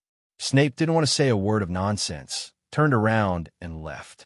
He came and went in a hurry, leaving behind 4 little heads. You look at me, and I look at you. So, Harry, you going to play today? Eli broke Snape's low pressure first. Yes. Eli threw off the quilt, turned over, and got out of bed. Then I can't miss today's game, although I don't know who to cheer for. Harry and the others were taken aback by Eli, and hurriedly pushed Eli back onto the bed. Eli couldn't help but smile bitterly. Please, you have to trust Snape's skill. I can act normally now. As a potion master, Snape must have personally made the potion just now. Otherwise, it would have been impossible to have such a good effect. Really can't beat Eli, so he prepares to leave the school infirmary with Eli. Oh my God, who allowed the patient to get out of bed? Several people were instantly awkward in place. Madame Pomfrey, I'm ready. Do you think I don't know how badly you are overdrawn?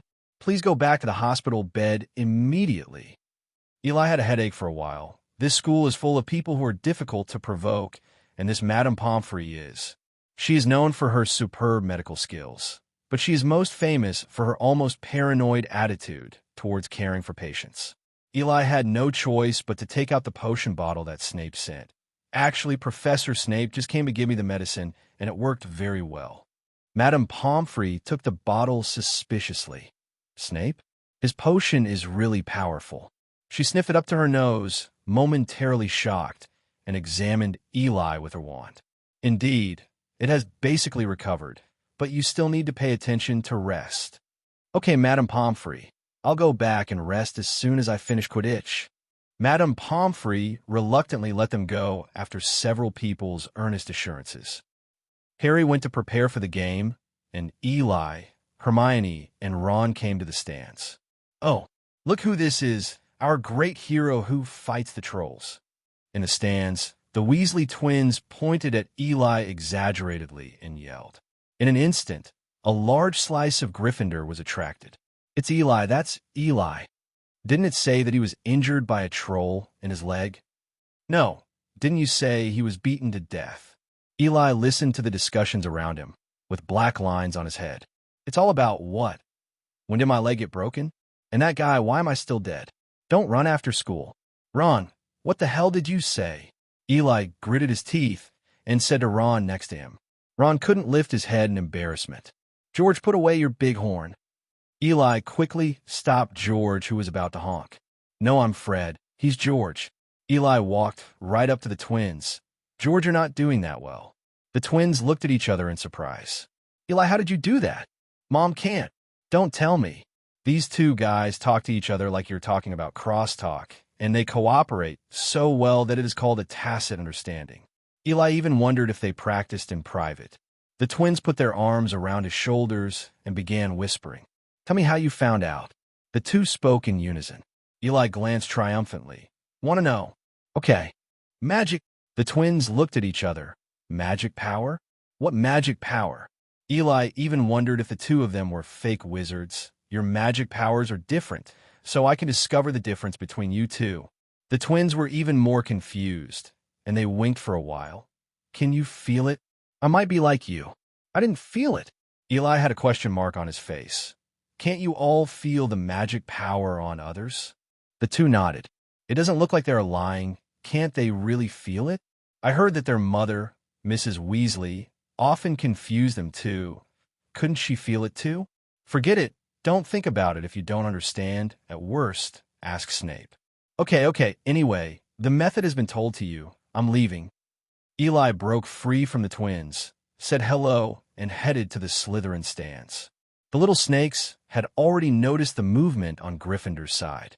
Although they are not as adventurous as the little lions, a wizard who can fight against trolls in the first year is definitely worthy of their attention. Hi, Eli. Welcome to Leave the Hospital. Hello, I am. The little snakes showed a lot of restraint and shook hands with Eli like little adults. Eli also politely saluted them back. His face froze with laughter all the way. Walk over to Draco. This guy obviously saw him, but he pretended not to see him. Hey, Draco. Eli patted him on the shoulder, and Draco visibly shuddered. Am I so scary? Oh, Eli. Congratulations on getting out of the hospital. Thank you. The chocolate you sent tastes good. Draco showed pride again. I asked my dad to get it. Then the atmosphere became awkward again. There was a moment of silence. So you really killed the troll? Draco couldn't help asking. Eli shrugged and smiled. If he didn't fall to his death, then I would have killed him.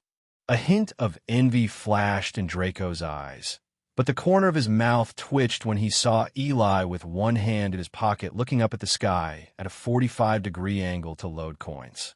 After many days, the two finally started to get acquainted slowly again, and they chatted quite speculatively. Draco kept circling the troll, asking questions. Soon the teams were on the field, this time Slytherin against Gryffindor. The two traditional strong teams are also the two academies that are known to be contradictory. Everyone is looking forward to this dispute. Harry Potter brought the latest Nimbus 2000 into the arena as Gryffindor's Seeker to cheers. Only the Slytherin side was quieter. Harry's equipment is the best, and the Nimbus 2000 is equivalent to a top sports car, and it has an absolute advantage in front of these old-style brooms. The game started quickly, and the anger of the two teams seemed to explode in an instant. The players on the field galloped on brooms. It seems that Gryffindor's technology is strong here, and they have an advantage from the beginning, scoring goals again and again. The Slytherins were annoyed, and Draco sighed and sighed beside him. Soon, the Slytherin team seemed to be unable to bear it anymore and began their traditional tactics. Slytherin Captain Flint, whose shot was blocked, became furious and kicked Gryffindor's captain and goalkeeper Wood off the broom. There were bursts of exclamations from the stands. Only then did the Slytherins use their true tactics, and scrupulous. Two men pinched Gryffindor's female player into the wall. There's also the ability to knock people off the broom. Slytherin scored again and again. There was a wave of abuse from the stands, and it was almost the same as the other three colleges. But the little snakes were full of complacency, and only Eli covered his face when he saw it. What a shame. If you can't beat it, you start cheating. Are you playing Quidditch? Or play football? Although Harry is in a hurry, his duty is to find the snitch. Once found, the game is over and they win. But suddenly, Harry's broom began to shake wildly like a wild horse. Harry was in danger in midair, and it was very likely that he would die directly if he fell. Eli looked at the professor's chair, and Snape stared blankly at Harry, muttering something. Was it Snape? Not necessarily. Quirrell, who was sitting behind Snape, was also talking nonstop. Eli ran out immediately. Draco was left wondering. He quietly came under the professor's chair. Hermione, Eli. The two looked at each other and smiled, both seeing each other's intentions. Hermione aimed her wand directly at the corner of Snape's clothes. Oh no! Before Eli could stop it, Hermione had already set Snape's clothes on fire. Alas, poor Dean, don't blame me for not helping you. It's because Hermione moved too fast. The two ran away. Snape, you're on fire. There was a commotion in the professor's seat, and Snape stood up suddenly, knocking down Quirrell behind him. Harry's broom finally fell silent. The snitch finally appeared, and Harry turned to give chase. The Slytherin Seeker also spotted the snitch and gave chase. The two fought in the air, and the Slytherin Seeker kept trying to knock Harry straight off the broom. But Harry was not a light-hearted lamp, and the two fought fiercely. The snitch turned and fell in a straight line, and the two of them also swooped down. The ground is getting closer and faster. The Slytherin Seeker looked nervously at Harry, but he was determined. The bottom is about to hit. He finally couldn't hold on anymore and flew up.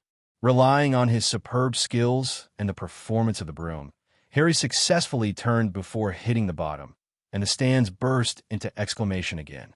Harry stood straight on the broom and reached for it with his hands. Ton!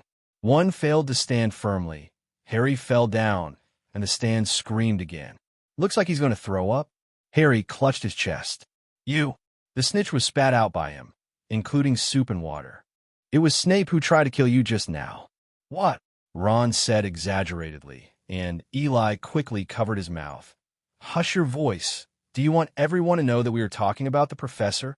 Harry looked a little shocked. Of course he was aware of Snape's hostility towards him, but he never thought that Snape wanted to kill him. Hermione's expression was very solemn. She had never read about the murder of students by the school professor. Snape is not a good person at all. What is he plotting? What? Eli wanted to hear their conclusions and sympathized with his dean, by the way. While it was true that Snape wasn't a good guy, Eli remembered he didn't seem to have anything to do with it. Harry began to analyze seriously. Last time we encountered a troll, Snape had a scratch on his leg. Scratches? Hermione's eyes lit up, as if thinking of something. You mean the troll was put in by Snape, and then Snape took advantage of the chaos and ran to the third floor, but was injured by the three-headed dog inside. That's right. Ron and Eli were dumbfounded. Ron just didn't understand, and Eli was pretending. Although he didn't know when they ran to the third floor to see the three-headed dog. But these were logically not things he should know. He was just playing dumb. Or how can I say that it is something I have seen and heard? After seeing Dumbledore's superb acting skills, Eli thinks that one day he can also hit the statuette. Three-headed dog? What are you talking about? Eli felt that his acting skills were already superb, and it was definitely an immersive performance. Hermione began to explain to Eli, we went back to the tower that night, but the spiral staircase took us to the third floor. In order to avoid Filch, we ran into a room with a three-headed dog inside. Hogwarts has 140 stairs that can turn randomly, and a little carelessness will let you go to other places. In fact, Harry and Ron were late for their first Transfiguration class because they got lost on the stairs. Then why did you come back so late? Ron was furious when he heard this. Forget it, that guy Malfoy proposed a fight that day, but when we got to the agreed place, we found out that the coward didn't come. Eli looked at Hermione in surprise. So Hermione, did you go out with them at night? Hermione blushed and said anxiously, I did it to prevent them from being tricked, but they didn't listen to me at all. Hermione has always been very well behaved, and breaking the school rules is something she would never even think about. And the reason why Ron didn't like Hermione was also because Hermione often jumped out to stop them from doing this or that. But Eli knew that the reason why Hermione was assigned to Gryffindor was because she also had a heart that refused to follow the rules. Violating school rules, really fragrant. Eli stopped teasing Hermione. So now you suspect that Snape is plotting against that thing on the third floor? That's right. Harry was categorical. Snape, that bubbly bad guy, must not be a good guy. Eli didn't argue for Snape either, because if he wasn't familiar with the plot, he would have believed that Snape was not a good person. It's not that we don't work hard, but that our teammates don't live up to expectations. Hagrid. Hello, kids. Several people happened to meet Hagrid, and Harry told Hagrid his conjecture. Although Hagrid is not a professor, he is still a school employee after all, and often works for Dumbledore. So he hopes that Hagrid can report to Dumbledore. How is it possible? You guys are suspicious of Snape. After hearing Harry's speculation, Hagrid thought it was ridiculous. He had been at this school for many years, and he believed that Snape was not the type to do such a thing. But Harry had long believed, when the troll broke into the castle, Snape took advantage of the chaos to go to the third floor and was injured by the three-headed dog inside. Hagrid was very surprised. Lu Wei? How do you know Lu Wei? Oh shit. Eli felt that Hagrid was a godly assist, so he slipped his mouth right away. Lu Wei? Monsters also have names. Ron obviously didn't expect that the ferocious monster had a very honest-sounding name. Hermione grasped the point right away. Lu Wei? Hagrid, do you have any connection with that three-headed dog? Hagrid realized that he had slipped his tongue and was a little flustered, but when he heard Lu Wei, he regained his energy. Lu Wei, I bought him from the Irishman. He was just a cute baby at the time. Later, he was borrowed by Dumbledore to guard Nick Flamel. Hermione, Exclamation point. Harry! Exclamation point. Ron! Eli, oh shit. Now Eli is very suspicious. Hagrid probably grew up drinking Veritaserum potion. There's no need for stereotypes. He just said it all by himself. Nicole May?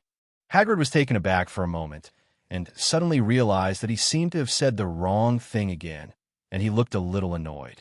No, it's nothing you little wizards should worry about. Ever since they heard the name Nicholas, the three of Harry spent all their time looking for information on Nicholas. Eli was speechless. Didn't I show you that car when I was in the hospital last time? There it is. It's fine if Harry and Ron don't remember, but Hermione doesn't remember either. Hermione, why did your clever little brain suddenly fail? Christmas is coming soon, and the school also arranges Christmas holidays. Many little wizards will choose to go back to live with their families, and only a few will choose to stay in school, such as Harry. Harry now completely considers Hogwarts his home. He never wanted to go back to Privet Drive and be angry with the Dursleys. But Eli still has some doubts. Shouldn't Christmas be a Christian holiday? Why does the wizarding world also believe in Jesus? Merlin, then I go. But Eli doesn't have the heart to worry about this now. He is sweating coldly looking at the letter from home. Just a few days ago, he wrote to tell his parents that he would not be going back for Christmas. Thankfully, the Halls don't write ranting letters. Otherwise, Eli can guarantee his Christmas will be spent in ranting letters. Looking at the extremely harsh letter, Eli broke out in a cold sweat. I'm afraid I'm going to be beaten violently when I go back now. Fortunately, the Hall couple finally agreed to Eli's application to stay in school. Early in the morning, the castle was refurbished. Christmas is everywhere, and Professor Flitwick is decorating a huge Christmas tree. Professor, do you need help? Oh, Eli, it will be great to have your help. As the head of Ravenclaw, Professor Flitwick has expressed more than once that he wants to draw Eli into their college. Of course, this was vehemently rejected by some greasy-haired professor. He never hesitated to praise his students, especially such outstanding students as Eli. Eli, give me an akimbo, but it's driving me crazy. Eli took out his wand, waved it lightly, and the surrounding balls floated up one after another, hanging on the tree. Professor Flitwick nearly broke his wand in glee. Merlin's big pants, excellent levitation, 10 points for Slytheringa. At this time, the pot that symbolizes the score, the Slytherin pot, is already the highest. Many of the points in it were earned by Eli. If this trend continues, the Academy Cup will definitely be held in hand. Far ahead appears. Eli's hand is also due to Snape. During this period of time, he has been studying with Snape, and his control over magic power has made great progress. His potion level is definitely not lower than that of a 7th grader. Harry and Ron are playing wizard chess, which is similar to chess, except that they move by themselves, and when they capture, they destroy the target piece. Eli also came a few times, but like Harry, he was killed by Ron and disarmed. If you lose chess, you lose chess. The key point is that Eli's chess skills are really bad. After losing a few times in a row, he started swearing and even took out his wand. If Harry hadn't pulled it, Ron would have been cold. After that, Ron said nothing to play with Eli. You'd better take advantage of the holidays to find Nicholas information. Hermione was going home, and so was Ron, but his family had gone to Romania to see his brother Charlie. We've searched for it 100 times. You haven't been to the restricted area yet. Eli stared blankly at Hermione's back. Who are you? Where did you hide Hermione? Where's my law-abiding Hermione? Early the next morning, Harry and Ron came to show off the invisibility cloak Harry had received. It was originally their father's property, and it ended up in Harry's hands. Ron hands Eli a sweater with a big Y embroidered on it. He and Harry both had one, and Eli was so fond of Mrs. Weasley's workmanship that he wore it these days. And Harry couldn't wait to try his invisibility cloak on. No, there was an extremely terrifying scene in the restricted area. He barged in with an oil lamp in one hand. The cloak fell, and the left-behind child was Harry, who came to find Nicholas. Nicole May. He saw Nicole May's name on a book, and he took it down. As soon as it was opened, a human face suddenly appeared in the book and then let out a terrifying roar. Harry frowned in fright. Who is there? Filch's voice. If he catches Harry, it's over. He hurriedly pulled off the invisibility cloak, but smashed the oil lamp. Can't handle that much anymore. His figure disappeared again. Filch walked over tremblingly, holding an oil lamp. Come out. I saw you. His trembling voice said, I'm scared too. Harry slipped out immediately. Snape, Harry was startled. It was Professor Quirrell's voice. Looking back, Snape was pressing Quirrell against the wall. You don't want me to fight against you, Quirrell. No, I don't understand. I think you should understand. Suddenly, Snape looked over at Harry. Harry immediately held his breath. Snape seemed to have noticed something, stretched out his hand, and slowly grabbed Harry. Eli, you should see what I found. Eli was flipping through Transfiguration books in the library, and he wanted to learn more about the Animagus. Harry came running in suddenly, hastily, and whispered to Eli, panting heavily. Eli looked at Harry strangely, but when he saw the people behind him, he lowered his head guiltily. Eli, no loud noises in the library. Harry was taken aback by the sudden voice from behind. Ping, Mrs. Pants. Eli didn't even dare to lift his head, and turned the book back and forth as if he didn't see it. Who doesn't know that at Hogwarts, the professor is the boss in the classroom, Madame Pomfrey is the boss in the school infirmary, and no one in the library will try to challenge Madame Pants's majesty. Even putting books in the library has to be done lightly, and Mrs. Pants will cast a death look on her if she makes a sound. But someone like Harry who hasn't been to the library much may not remember how to survive under Mrs. Pants's hands. The angry Mrs. Pants waved the feather duster, and Harry was more scared than seeing Snape at this moment. And you don't flip through the book like this. Eli's heart skipped a beat. I'm already very timid. Why are you still dissing me? However, the 36 plan is the best policy. He quickly put the book back, dragged Harry, who was frightened by Mrs. Pants, and ran away without looking back. What are you going to say to me? Harry breathed a sigh of relief when the two came out into the corridor. He who didn't like to come to the library had another reason to reject the library. But thinking about coming to Eli, Harry became a little excited again. Come with me tonight, and I'll take you to a good place. Eli looked at Harry strangely and tightened his clothes. This guy must have some ideas. I don't play this. Harry lowered his voice mysteriously. Eli thought for a while. Mirror? Is it the Mirror of Erised? If nothing changed, Dumbledore ended up hiding the Philosopher's Stone in the Mirror of Erised. It is a mirror that sees the deepest desires of the human heart. Eli also wants to see and see. Even he himself is not sure what he desires most in his heart. At night, Harry and Eli huddled under the invisibility cloak. Eli was dying of acid. The youngest son has no human rights. This cloak is the legendary Deathly Hallows, and it was finally inherited by Harry. But Eli, is also a descendant of the Potter family, and he didn't get a dime. See, the Deathly Hallows was on his head, but it didn't belong to him.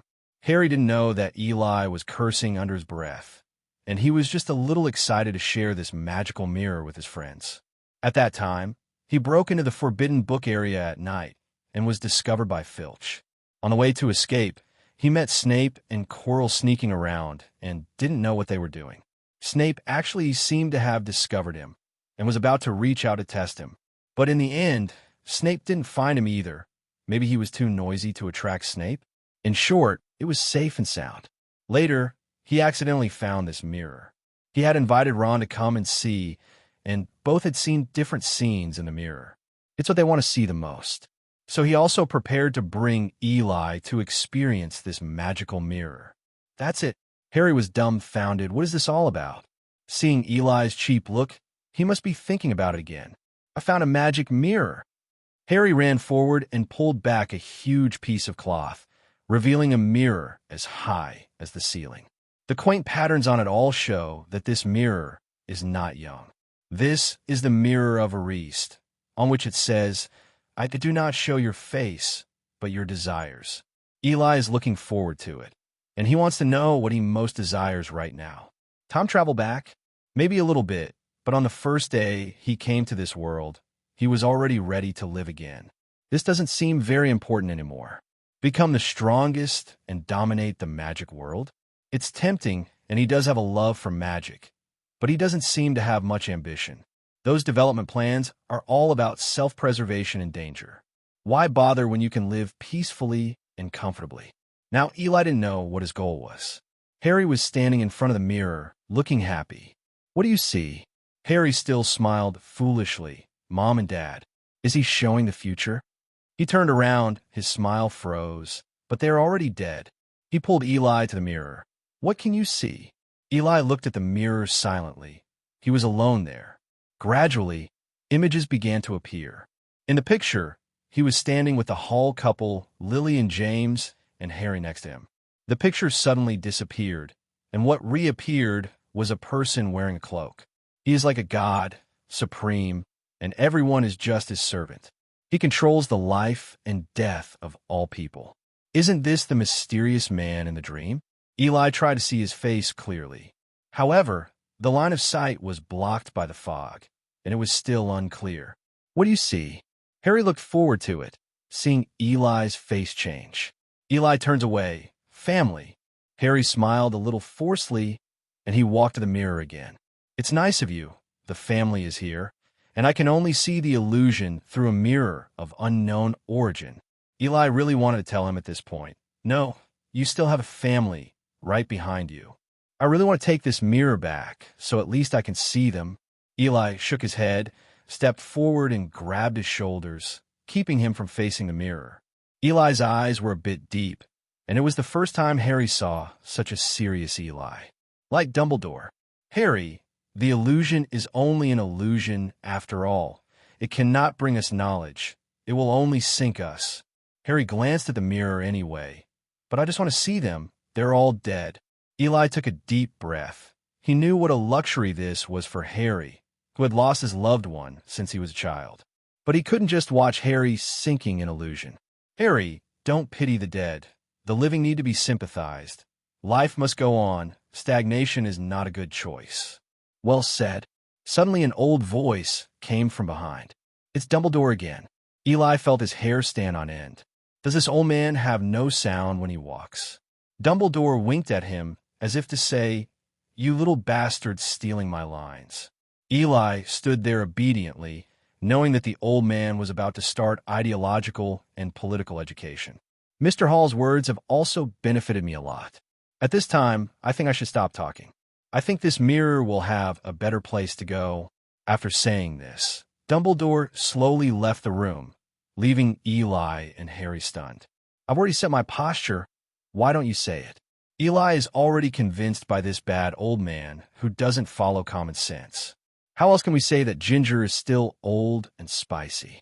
Each of these old men's routines is getting deeper and deeper.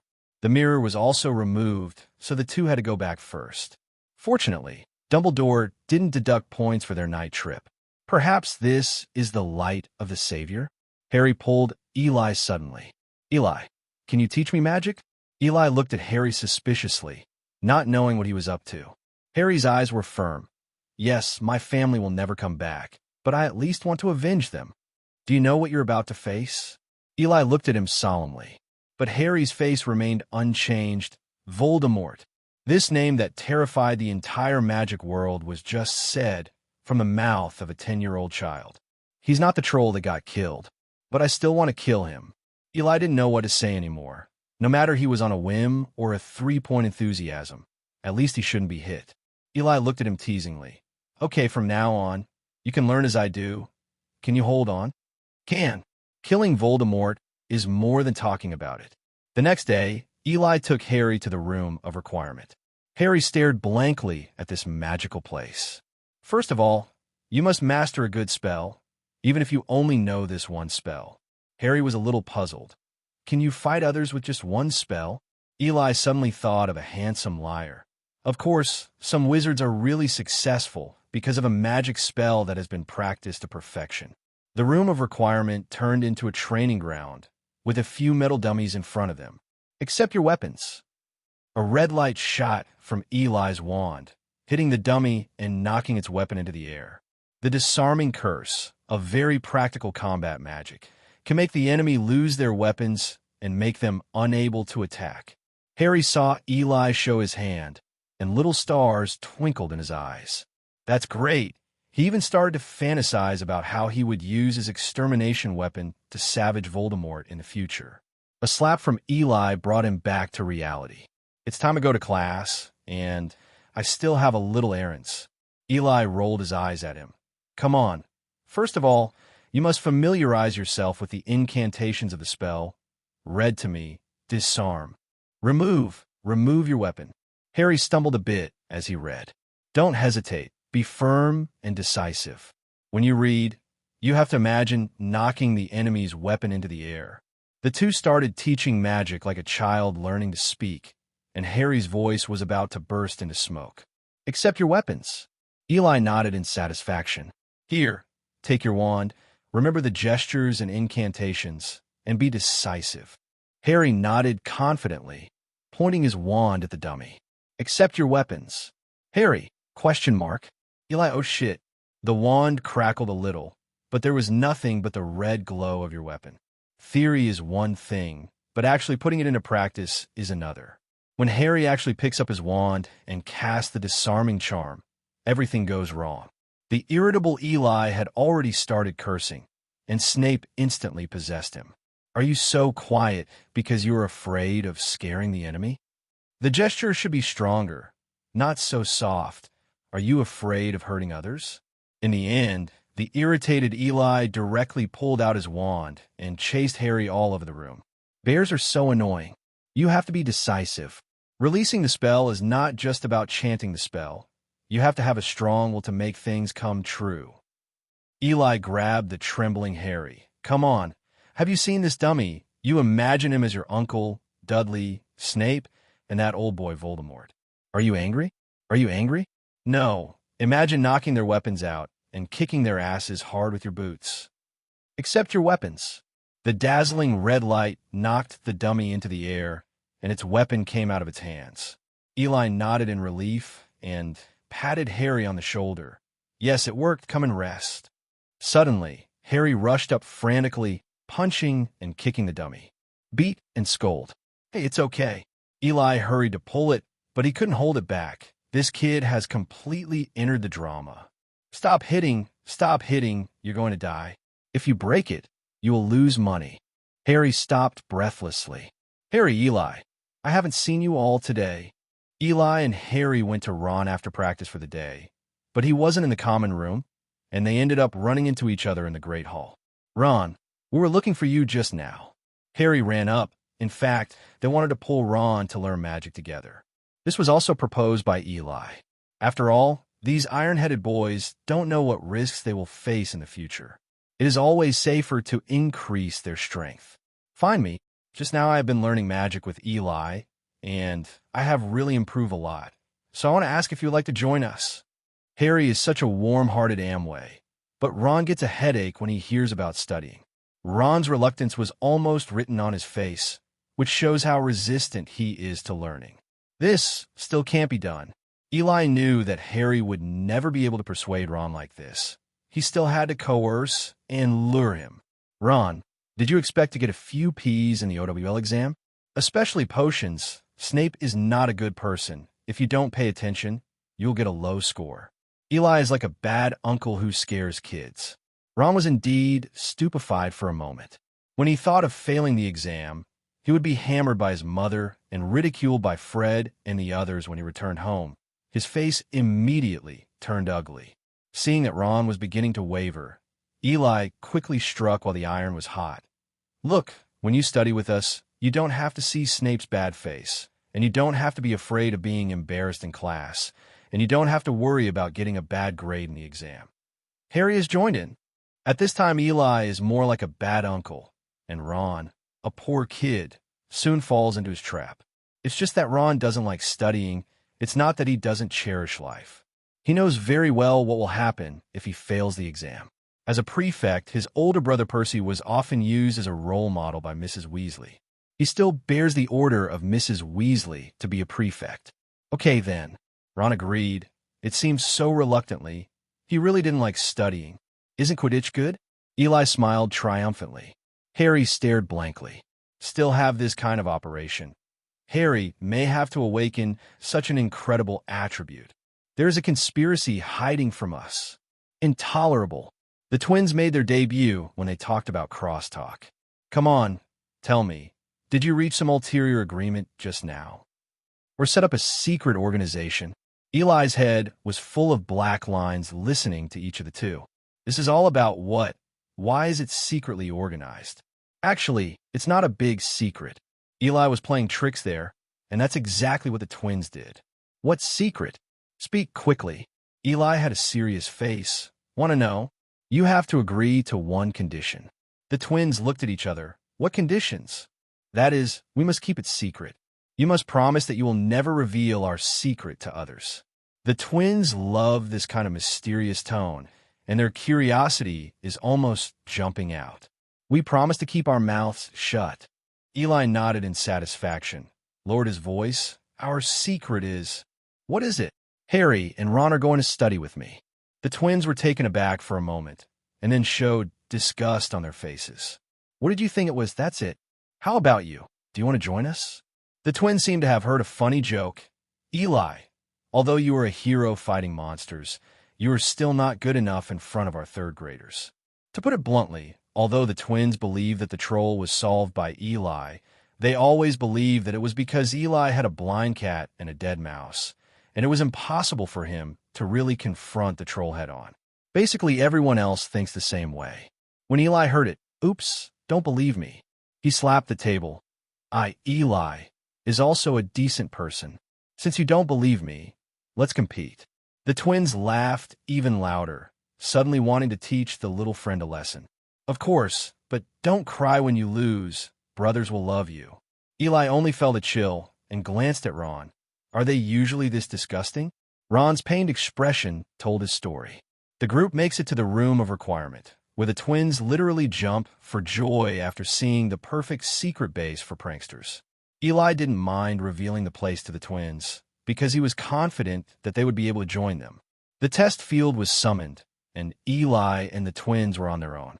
Harry and Ron acted as both referee and spectator. The twins are a little foolish. It can be said that they don't take this first-grade kid seriously. Fred, you go first. George, you may not have a chance to play. Eli watched the two of them discussing there as if no one else was there, not paying attention to him at all. They must be taught a lesson. Don't discuss it. Let's go together. The twins were stunned. Are the kids so crazy now? What are you looking at? Are you afraid? Eli continued to provoke, which can be described as extremely arrogant. How could the twins hold their breath at this time? We should teach this arrogant kid a lesson. Seeing the twins coming together, Eli didn't care. He had crushed the entire first-year Slytherins by himself last time. It is more than enough to deal with two people. The front teeth competition is great. Stop stiff legs. The two of them also cooperated in the battle quite tacitly. One attacked the other, and the other attacked. They used the spells commonly used by students for pranks. After all, they were just friendly exchanges. After releasing the spell, the two looked smug. They didn't think Eli, who was in the first grade, could break the two spells. Eli didn't move. They thought Eli was scared stupid. The magic spell was very fast, and it reached Eli in the blink of an eye. Harry and Ron also stared wide-eyed, wanting to see how Eli would deal with it. Stop the curse. With a wave of Eli's wand, the two curses were dispelled without a trace. What? The twins were dumbfounded. They never expected that Eli would break their spell so casually. It's not a good habit to lose your mind while fighting. Disarm you. The twins stood so close together that Eli's kill weapon targeted them both. In fact, this kind of use is also a manifestation of Eli's magic level. The twins didn't react at all. They were overturned to the ground, and the wand flew into Eli's hand. All disarmed, completely defeated. How about it? Have you taken it? Eli looked embarrassed. The twins are also a little disheartened, convinced. You must teach us. The twins boarded Eli's thief ship in this way, and Eli smiled triumphantly. Guys, I've always had an idea. Eli returned the wand to the twins and said seriously, now we all listen to you, Professor Hall. Eli ignored the twins' gibberish and gave them a blank look. I want to start a dueling club. Several people in front of them looked at each other, and the twins suddenly cheered. "This is a brilliant idea," Eli jokingly said to the twins. "Oh, tell me how wonderful it is." The twins said to each other, "We can play tricks on people openly. It's like a Roman Colosseum, definitely cool." I thought these two guys could spit out some ivory, and I was still thinking of pranks after doing it for a long time. "Master, this is to contribute to the improvement of the level of Hogwarts students, okay? Should Dumbledore thank himself well by then?" Another one. "He is familiar with the plot, but he knows that if the original plot is developed according to the original plot, there will be a battle to defend Hogwarts in a few years. The students suffered heavy casualties. This can also be regarded as preparation for a possible war that may break out in the future, sweat more in peacetime, and bleed less in wartime." The Dueling Club's proposal was also approved by Harry and Ron. Sure enough, the adventurous lion cubs are always interested in such novelty things. However, the club is not established just after its establishment. Just like a Muggle university, it needs to apply. It seems that I have to find some time to go to Professor McGonagall. It happened that he also wanted to ask Professor McGonagall about the Animagic cultivation method. He has been greedy for this amazing magic for a long time. He just wants to experience the feeling of becoming a small animal. It has nothing to do with the women's bathroom. Now that the Dueling Club plan has been formally finalized, this is the end of today's study. It is better to hit the sun than choose the day, and Eli is going to find Professor McGonagall now. It's Christmas break, and some of the professors are away, but Eli knows Professor McGonagall is. When he came to Professor McGonagall's office, Eli knocked on the door. After a while, the door opened. Professor McGonagall did not wear her usual serious bun, and her hair was tied together a little casually, which made her look a lot more amiable. "Good afternoon, Professor McGonagall." Eli greeted very politely, looking like a well-behaved baby. "Reach out and don't hit the smiling face, don't you?" "Eli, what's the matter?"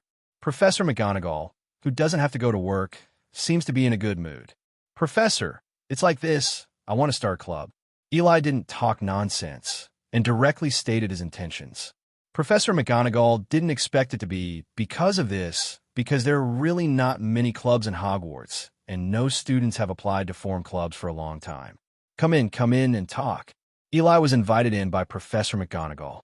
Walking into the office, one can see Professor McGonagall's strict character at a glance. The room was meticulously arranged, and many books were neatly arranged on the bookshelves, even arranged in alphabetical order. Eli also noticed that there were quite a few weekly Quidditch magazines on Professor McGonagall's desk. I heard that Professor McGonagall is a Quidditch fanatic before, and now it seems that he is indeed the case. Eli sat down on the chair obediently. "Mr. Hall, why don't you tell me what kind of society you want to establish?"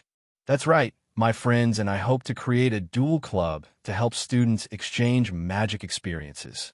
Eli was a little apprehensive. After all, the Dueling Club was of a special nature, so he wondered if he would be rejected. Sure enough, Professor McGonagall frowned upon hearing the club's name. Eli felt a chill in his heart. No wonder Professor McGonagall is hesitant. The school will not prevent students from starting clubs. If Eli proposes a learning exchange meeting or even a BB multi-flavored bean exchange meeting, Professor McGonagall will readily agree. Too bad Eli was talking about the Dueling Club. The danger of this club is too high. If students are allowed to fight, no one can guarantee that nothing will happen. Professor McGonagall's greatest fear is that students will be harmed. She thought for a while, and her expression became serious again. "Mr. Hall must tell you that there were precedents for the establishment of dueling clubs in the school before, but they were all forced to disband due to safety accidents. Then can you tell me, what can you do? Can you guarantee the safety issue?" Eli was taken aback for a moment. He had just decided to set up a dueling club. So how could he have thought about this? Careless.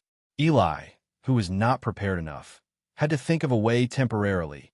Maybe we can invite a professor to be in charge of dueling guidance. This is a safe method, and there should be no problem with the professor. Professor McGonagall nodded. "That's a good idea, but professors usually have their own teaching tasks. Can you convince the professor to be in charge of your dueling guidance?" Eli was stunned again. Yes. Where did the professor find the time to guide a group of brats in a duel? A second bucket of cold water was poured over Eli's head. But he still didn't want to give up. Establishing a duel club was part of his plan, and he had to fight for it. Professor, we will try to convince a professor. Eli looked at Professor McGonagall seriously. Maybe he was moved by Eli's insistence, or maybe he wanted the students to communicate more. At least Professor McGonagall gave him a chance. Well, if that's the case, I can promise, if you can convince at least one of the professors to help you, I will. Professor McGonagall smiled at Eli. Speaking of which, I would like to recommend Professor Flitwick to you.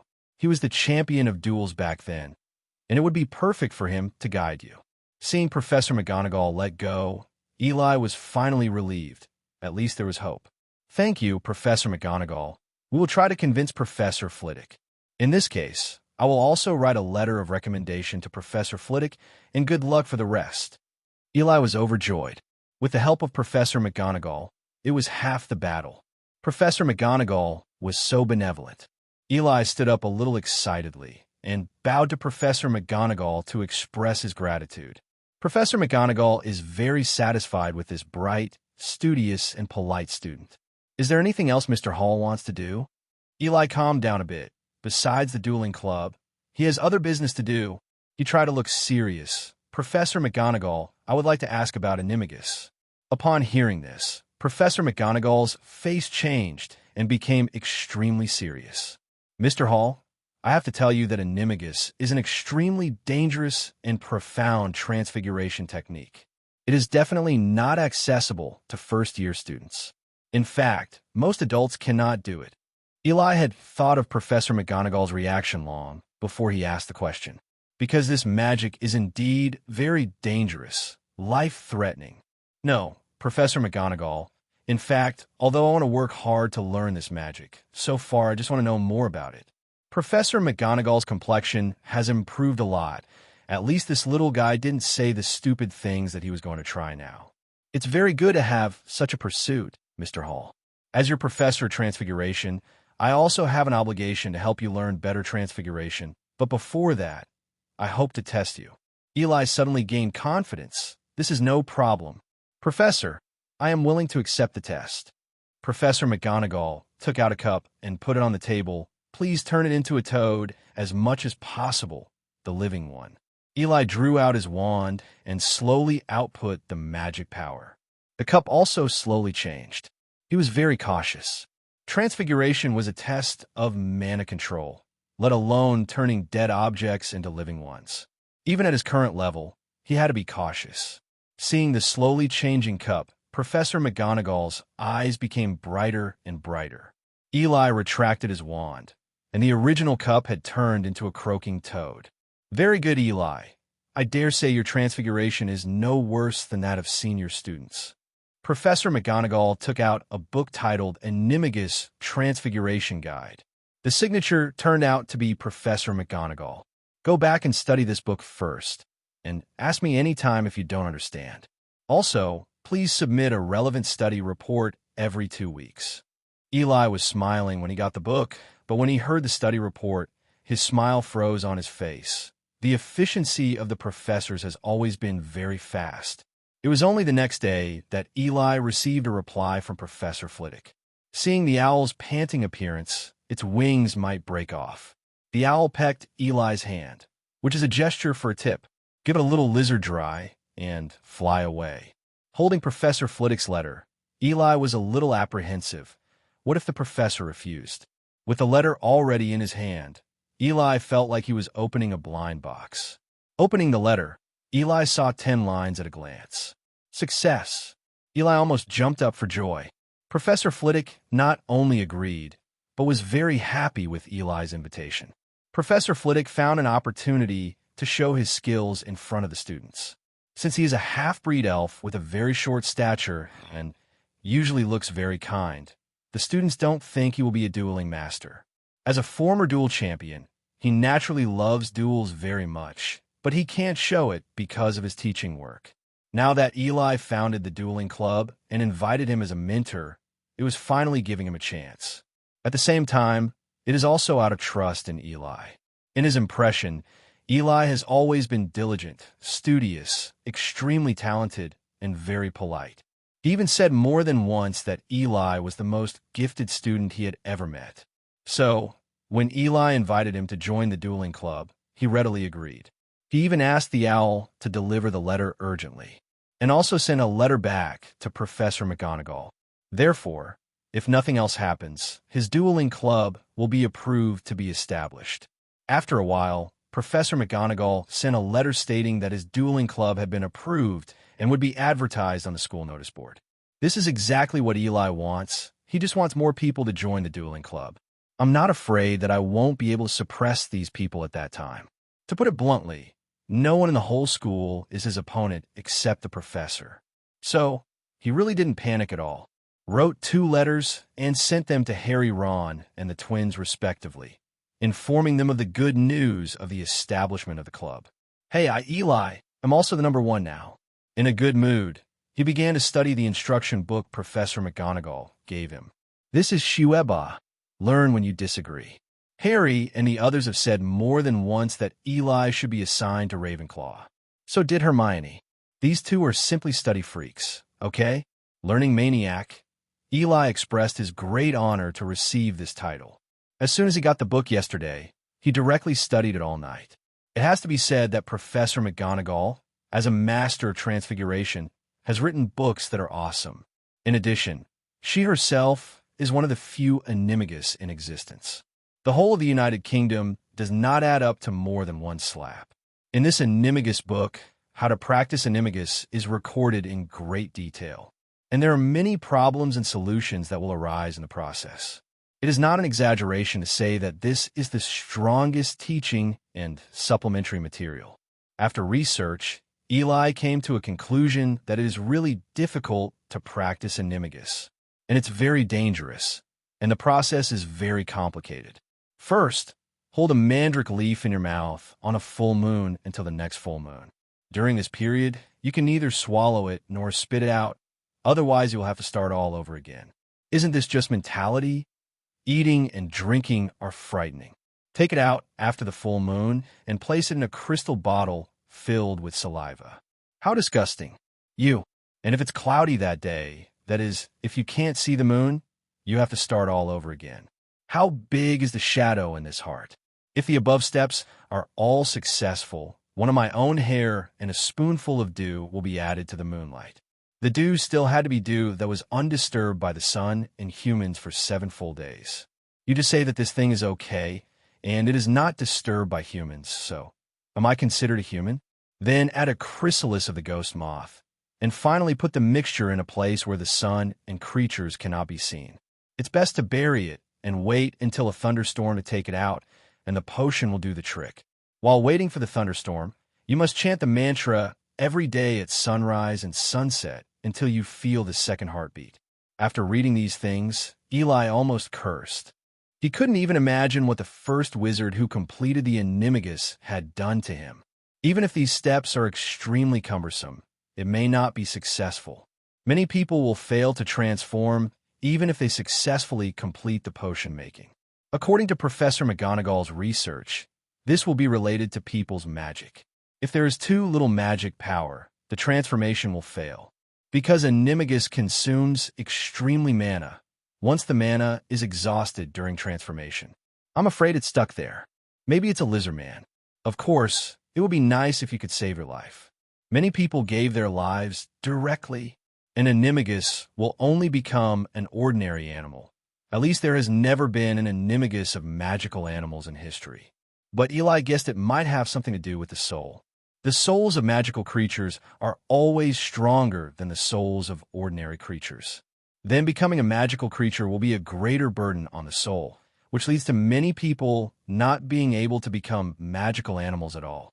Of course, this is only based on Professor McGonagall's guess. With his current level, it is unprecedented for anyone who can successfully complete the animagus. To become an animagus at such a young age is nothing short of a miracle. But Eli still wanted to complete this miracle.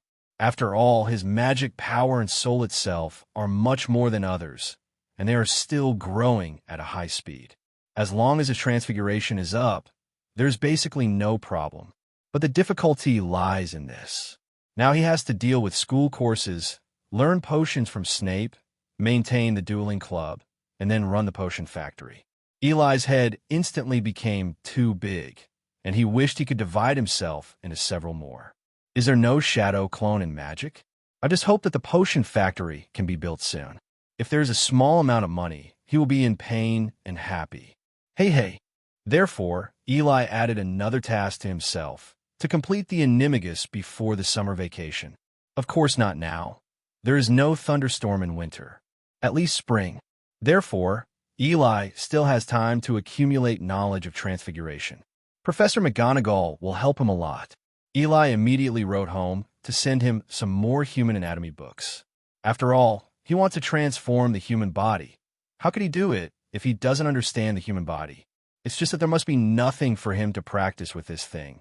He can't cut his roommate open. Can he? By the way, roommate. Ba. Thinking wrong again. How can my roommate be so cute dissecting them? Draco's small body should. Get this weird idea out of my head. Malfoy Manor, Draco suddenly sneezed. During the Christmas holidays, there were no classes. Apart from teaching Harry and the others magic every day, Eli shut himself in a room of requirement to study Transfiguration and potions. The books that the Halls bought had already arrived, and they were all very authoritative anatomy books. Eli spends his days in pictures of human bodies. Seeing Harry now, they unconsciously came up with human anatomy diagrams. Come on, flex your biceps. Eli is teaching Harry the spell gesture. What? Sorry, I learned how to split. Raise your hand. Eli rubbed the center of his brows, probably because he has learned to go crazy. However, it turns out that such learning has greatly improved his transfiguration. The study report he submitted to Professor McGonagall added his recent study of anatomy. Eli, I have to say that this can definitely be counted as a very good paper on transfiguration. Professor McGonagall, wearing glasses, looked at Eli's study report and was full of praise, almost smiling. Eli had rarely seen Professor McGonagall so excited. The last time seemed to be when Harry helped Gryffindor win a Quidditch match. It's all thanks to the book my professor gave me. Eli patted a flattering very sensibly, wearing 1,000 clothes, but flattering nothing. Oh, Eli, you don't have to be so humble. Even if I gave this book to others, they would not be able to write such a paper. This is your own credit. Professor McGonagall didn't mean to take credit at all, and he didn't hesitate to praise Eli at all. Eli blushed. Are all wizards so virtuous? It's a wonderful way to talk about the connection between human anatomy and transfiguration. It's a very good idea. Professor McGonagall put the paper away very carefully. Eli, I wonder if you are interested in publishing your article in Transfiguration Journal. I happen to be the academic advisor of Transfiguration today. Professor McGonagall showed great anticipation, which was extremely rare for such a very restrained person. Professor McGonagall had published articles in this very authoritative academic journal when he was young. He even won the Most Promising Newcomer Award. It is worth mentioning that Dumbledore also successfully published excellent articles during his school days, at least one of which involved cross-species transformation. It can be said that being able to publish an article in this journal when I was a student is definitely a very powerful thing. Not to mention Eli is only in first grade. Eli didn't hesitate, and he didn't want to disappoint Professor McGonagall's expectations. He understood how such a respected scholar would feel when he saw an excellent work, let alone this work came from her student. It's my pleasure, Professor. Professor McGonagall was overjoyed. Eli also has a great sense of accomplishment. How many people can have such an honor? But it's awesome for me. Let's get on the waist first. Say goodbye to Professor McGonagall. As soon as Eli left the office, he almost looked up to the sky and laughed. Why is it almost? Because just when he was about to look up and laugh, Harry suddenly appeared. Cough, cough, cough. Eli, who didn't laugh for a while and was taken aback, coughed and rolled his eyes. Oh, Eli, what's wrong with you? Eli blushed, coughing up tears, and gave Harry a blank look. Isn't it you? Me? Harry asked, confused. Eli didn't bother to explain to him. Why did you come here suddenly? We haven't started practicing magic today. They said they saw you coming here, so I came to you. I have to say that Harry has indeed changed a lot. Although he still doesn't like reading books very much, he has at least developed a lot of interest in spells and duels.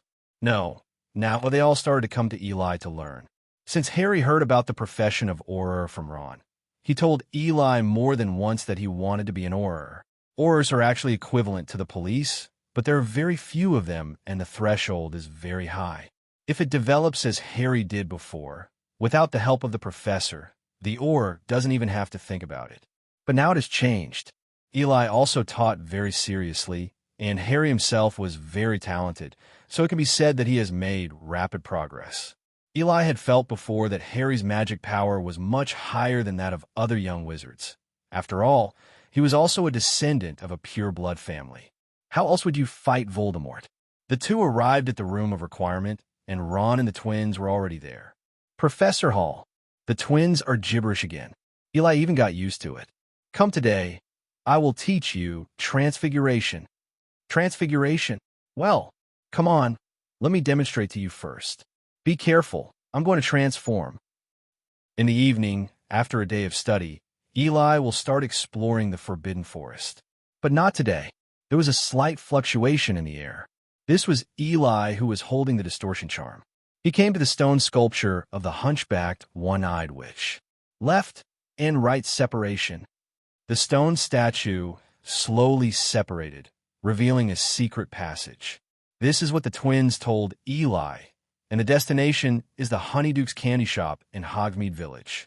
Eli brought a non-marking expandable bag, which contained a lot of materials from the Acromantula. Today he wanted to sell some of these things and exchange them for some galleons. This is not the first time he has done it. He will go there once a month and sell a part. Why sell in batches? Of course, rare things are expensive. If you take out a snakeskin bag at once, how can they charge you a high price? You don't necessarily want to accept it if you want to sell it. This is actually to accumulate funds for the establishment of a potion factory. What is this called? This is the primitive accumulation of capital. It's just pity for those Acromantia. Since Eli's arrival, the creatures in the Forbidden Forest have been much better, because the threat of Acromantia is much less. If you have time, you must thank Aragog. His descendants not only strengthened Eli's soul, but also made his money bag bigger. Hey, another good material? The store owner was already familiar with the existence of Eli, the little man in black. Before, he thought he was a student of Hogwarts, and he seriously warned Eli not to confront the Acromantia at will. Eli drank the potion and sounded like an old man, and the boss didn't care anymore. Of course, Barkley. When will my materials be worse? The boss took Eli to the back room. Eli released all the materials, and the boss began to count. Well, it's all good stuff. The boss took out a money bag and handed it to Eli. Here is 5,000 galleons. Please count them. Eli took the money bag. No need. I can still trust your reputation. He turned to walk out. Barkley stopped him suddenly. Hello, wait a minute. Eli turned his head in doubt, and Buckley looked around, looking very cautious. Eli didn't know why the boss was so nervous in his own store. Buckley whispered to Eli, "You'd better not come here in the future, and leave quickly later. Someone is watching you, and the person who came is not good." After speaking, Barkley walked toward the counter as if nothing happened. Eli also walked straight out. Follow me? Who will follow me? Why follow me? Eli walked down the road, wondering what the hell was going on. He had a guess, perhaps because of those materials. But the giant octopus is not particularly rare, nor is it an illegal item. So how could it be targeted? He was very puzzled. Suddenly, Eli, who was walking on the road, suddenly walked into the woods. This is not the way back to school. Passed out. A curse suddenly struck from behind, and when it was about to hit Eli, it was suddenly blocked by a silver shield that emerged. Eli turned around with great interest. He wanted to see who was staring at him. Not coming out yet. Eli glanced around, but found no one. But magic power cannot be hidden. Shenfeng has no shadow. The invisible blade attacked a tree without making a sound, and the tree was cut in half. A figure stumbled out from behind a tree. Who are you? Eli pointed his wand at him, Didn't even work for the disillusionment charm. Definitely not an Auror.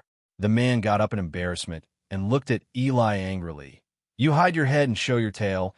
You have provoked someone who shouldn't be provoked. Eli sneered. He even wanted to plot against Voldemort. And there were people he couldn't afford? You'd better speak up quickly, otherwise I will have to search your brain after you die. There was a gray light emitting from the tip of the pale wand, and the man felt a little palpitating.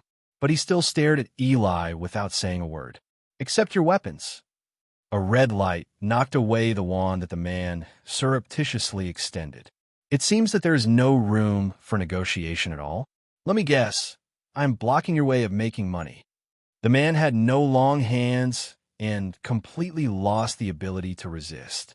Hearing Eli's words, his expression changed. Eli caught this change very keenly. It seems that I guessed it right. Tell me the people behind you. You can still leave decently if you say so. If you don't, then I can only help you decent.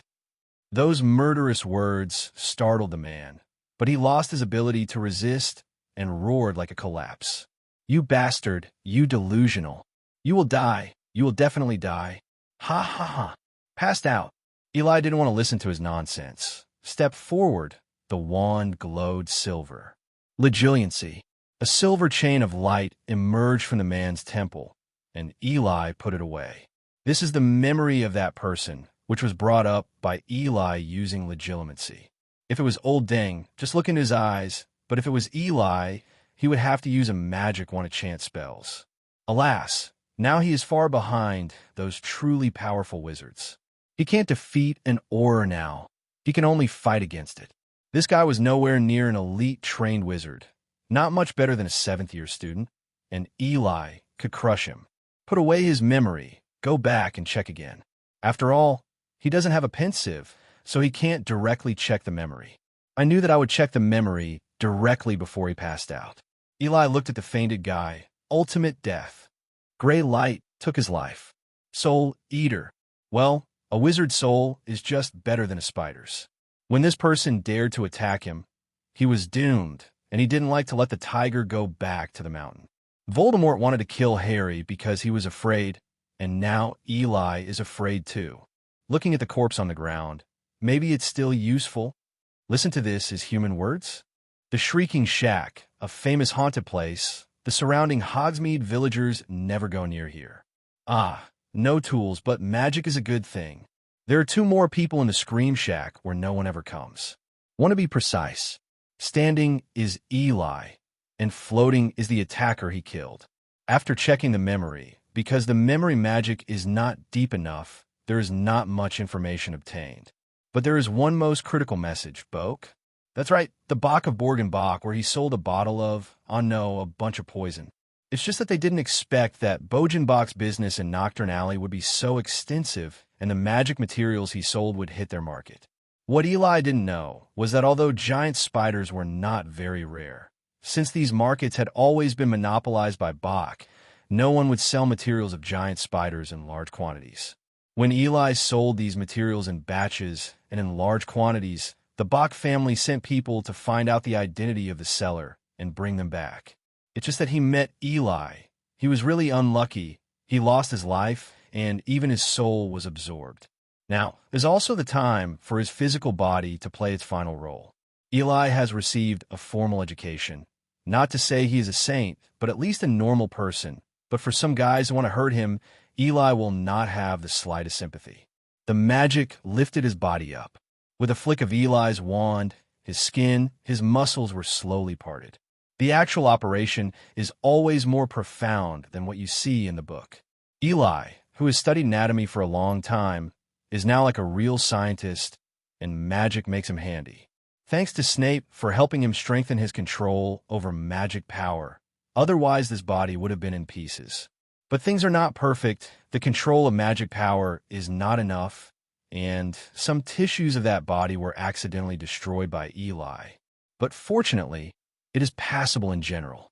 Next to it is a suspended parchment and a quill that is automatically recording. It's not cheap, but with Eli's current net worth, it's a piece of cake.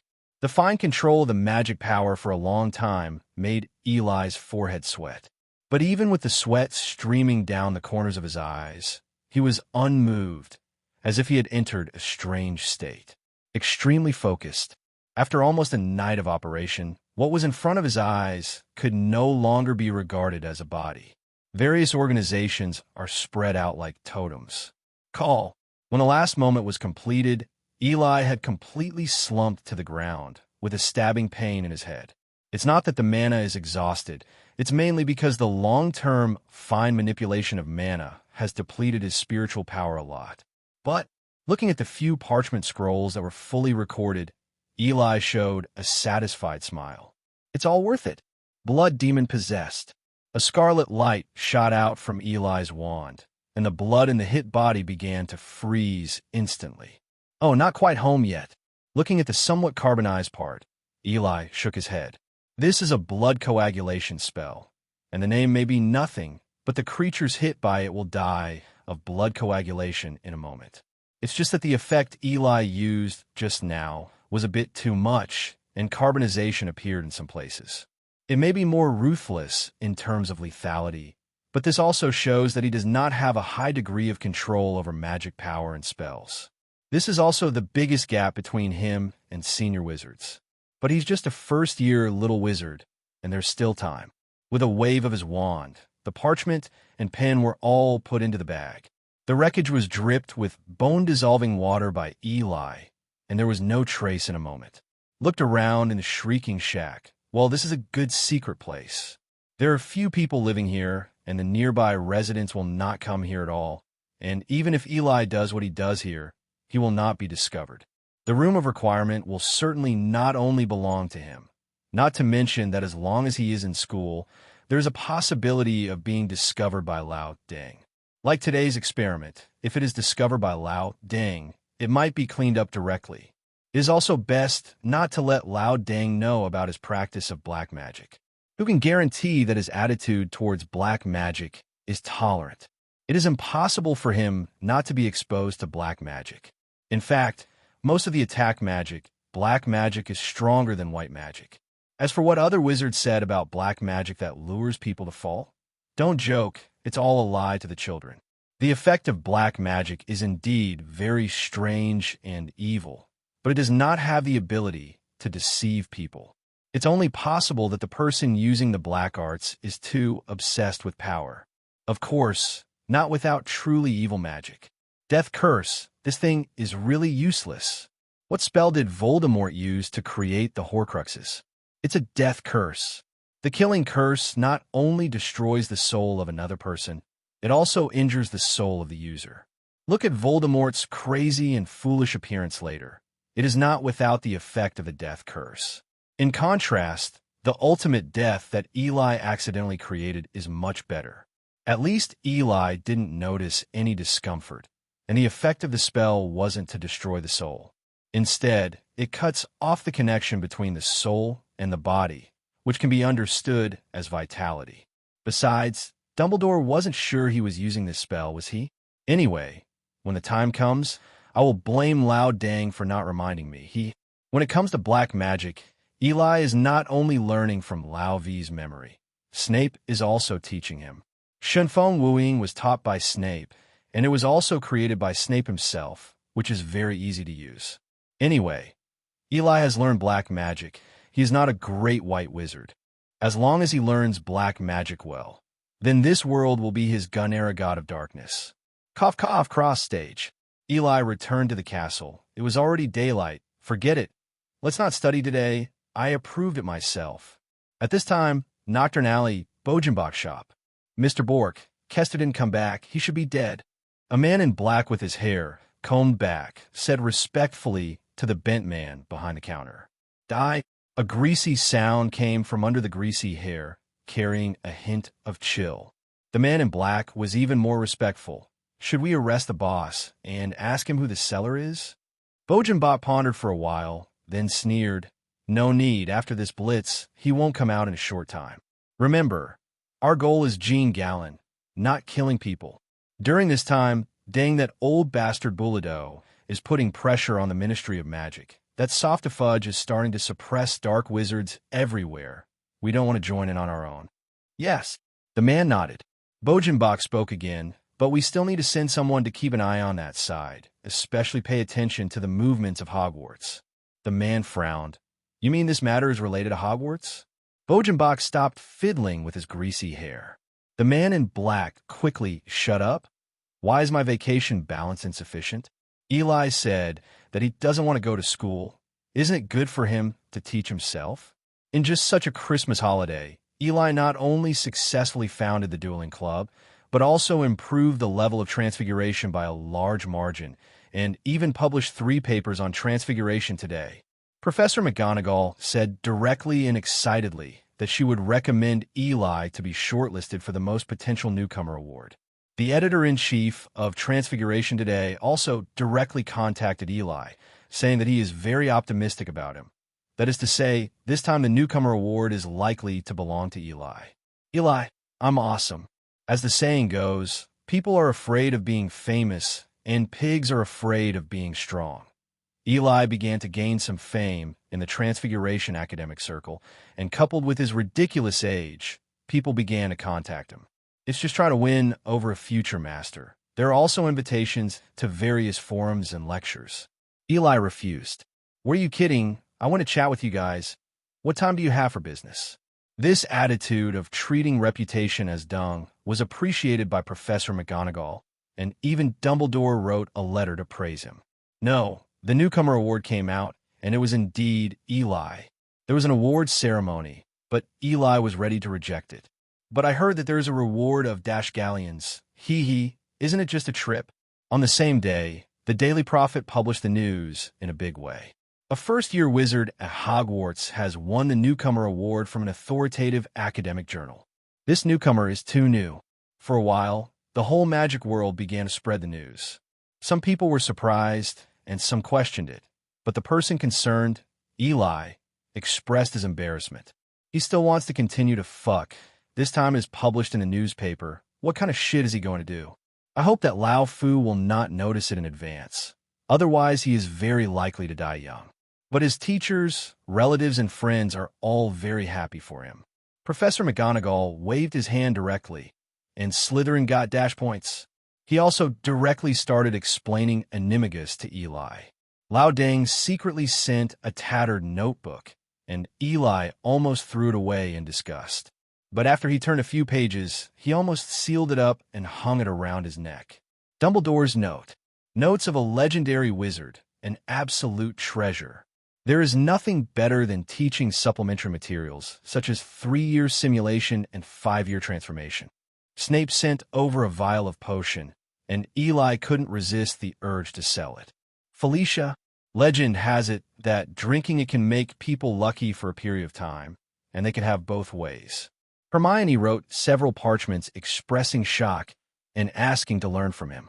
Harry and Ron didn't know anything, because they didn't pay attention at all. Eli told the happy news to the family, and Mrs. Hall almost got out of the letter and kissed him hard. Mr. Hall expressed his gratitude to them for their good teaching. Eli expressed his disdain, but he dared not speak. This vacation can be said to be an extremely fulfilling one, and Eli is quite reluctant to part with him. How could he have so much time for research after school starts?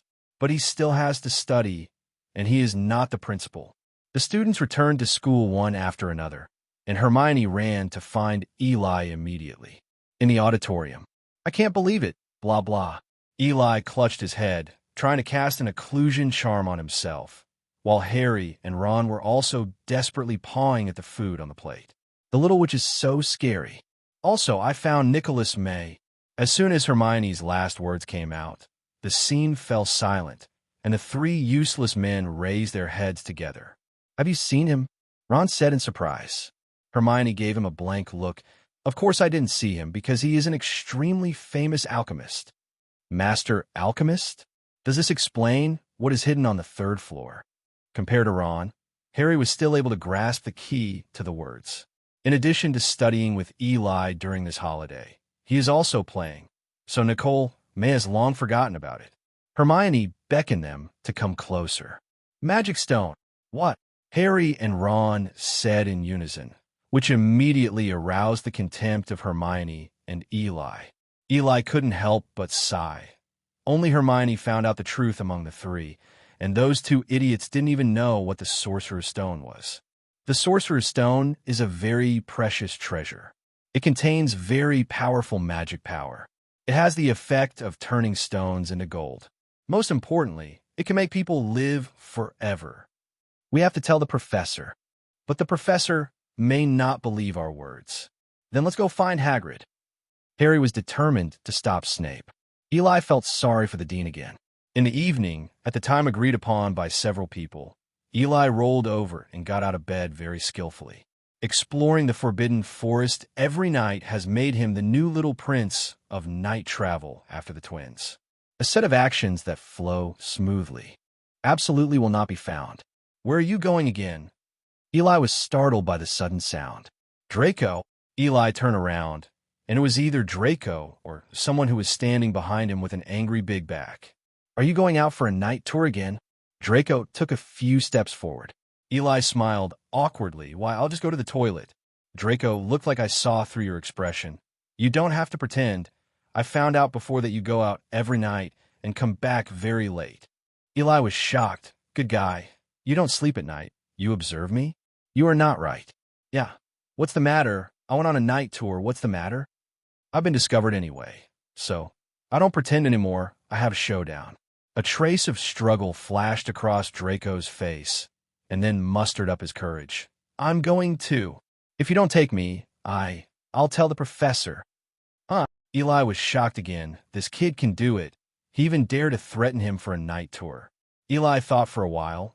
If he took Draco, he would let him know about the Philosopher's Stone and the Dragon Egg. That's right, that fellow Hagrid is hatching eggs.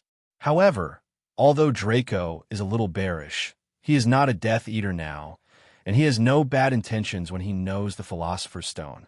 As for dragon eggs, he remembered that Draco seemed to like dragons very much, or why even the name is Dragon. It's okay to take you there, but you have to keep your mouth shut. Otherwise, Draco paled, but curiosity prevailed over fear. Okay, I promise with the glory of pure blood. Eli nodded, seeing how neatly dressed this guy was. He had been plotting for a long time. Go, go. Draco rubbed his little hands excitedly. Eli cast the disillusionment charm on the two. Draco's eyes widened. Cool. As soon as he spoke, the illusion curse was automatically lifted. Eli slapped him on the forehead. Shut up, or the effect will disappear. This unlucky boy wants me to use it again. Eli cast the disillusionment charm again. Draco hesitantly followed behind. The two came outside the castle, and they could vaguely see Hagrid's hut dimly lit. Eli, you Malfoy? The three of Harry were about to take Eli to Hagrid's cabin, when they suddenly saw Malfoy following Eli. What's the matter, Weasley? Are you the only one who can come? Draco and Ron are especially at odds, which is a family conflict. They never expected that Eli would bring the hated Malfoy with him, and they immediately had a bad face. Eli, why are you? Harry asked, puzzled, and Draco gave him a defiant look. Eli poked Draco, signaling the brat not to hold his anger here. Eli leaned in front of several people and said in a very low voice, He found me when I came out. Why don't you bring him with you? And if you drag him into the water, he won't complain. Hermione gave Eli your awesome look, and Harry and Ron relaxed a little, but seeing Draco's embarrassing look on his face, they couldn't get angry at all. Okay, we don't have much time. Let's go quickly. A group of 5 knocked on Hagrid's door. Hagrid came running to open the door, sorry for not seeing you today, and was about to close it immediately. We know about the Philosopher's Stone, cried Hermione suddenly. Hagrid paused for closing the door, opened the door, and looked at the little devils outside with a look of seeing a ghost. How could you know? Come in. Several people filed in. Only Draco didn't know what happened. He looked puzzled. What's Sorcerer's Stone? When no one answered him, Eli signaled him not to ask. Snape wants to steal the Philosopher's Stone. Harry looked a little impatient. Hagrid seemed to have heard some absurd words. You guys are still doubting him. He is one of the professors in charge of guarding. Hagrid's face changed when he realized what he had said again. Eli smiled helplessly. Having said so much, it doesn't matter if he leaks it or not. One of the professors? That means there are other professors who set traps, spells, or something. Hermione caught Hagrid's words immediately. Hagrid was a little anxious because he had leaked his words repeatedly. You shouldn't care about this, he's a professor. Harry persisted. Even if this is the case, it cannot rule out the possibility of him stealing himself. Eli didn't say anything, because the highlight of the night wasn't the Philosopher's Stone at all. Hagrid's family has a big black dog, which looks very mighty. But apparently its character has nothing to do with its size. I'm warning you, don't get any closer. Eli looked at the stupid dog with drooping slobber and a naive face that kept approaching, feeling a little nervous. Guzzy seems to be very interested in Eli and keeps leaning on him. Hey, don't come here. Hiss. The dog licked Eli's face. Eli, it's over, I'm not clean. Yaya, don't be naughty. Hagrid reprimanded the dog severely, and the dog settled down. Eli wiped the drool off his face vigorously. There was a sudden noise from the iron pan being heated in the fireplace, and Hagrid turned around in surprise. Oh, that's great. Hagrid was so eager to get the contents out that he almost forgot to wear gloves. Dragon egg. Draco, who had been confused by several people's words, suddenly brightened his eyes when he saw the thing in Hagrid's hand. Dragon egg. Hermione and the others glanced at Draco in surprise, then looked at the thing in Hagrid's hand, and it turned out to be a huge egg. Draco and Harry immediately surrounded him. It was a rarity. Dragons are inherently extremely dangerous creatures, with a danger level of at least 5 stars. They are strictly controlled by the Ministry of Magic, and they are not usually seen at all, not to mention a dragon egg that is about to hatch. Draco almost drooled as if he saw a baby, and Eli didn't know whether he wanted to see it or eat it for a moment. It's the Norwegian Ridgeback. Draco glanced at him. Of course it's through the eggshell. The Norwegian Ridgeback's eggshell is smoother and more colorful. You've never seen one before, Weasley. Ron blushed instantly. Pat. The eggshell was broken from the inside, and a lizard-like little dragon with wings staggered out and screamed a few times. Hagrid's eyes were filled with maternal love immediately. Oh, baby Norbert. He teased the little dragon a few times with his hands, causing the little dragon to yell at him a few times. Hagrid's heart almost melted.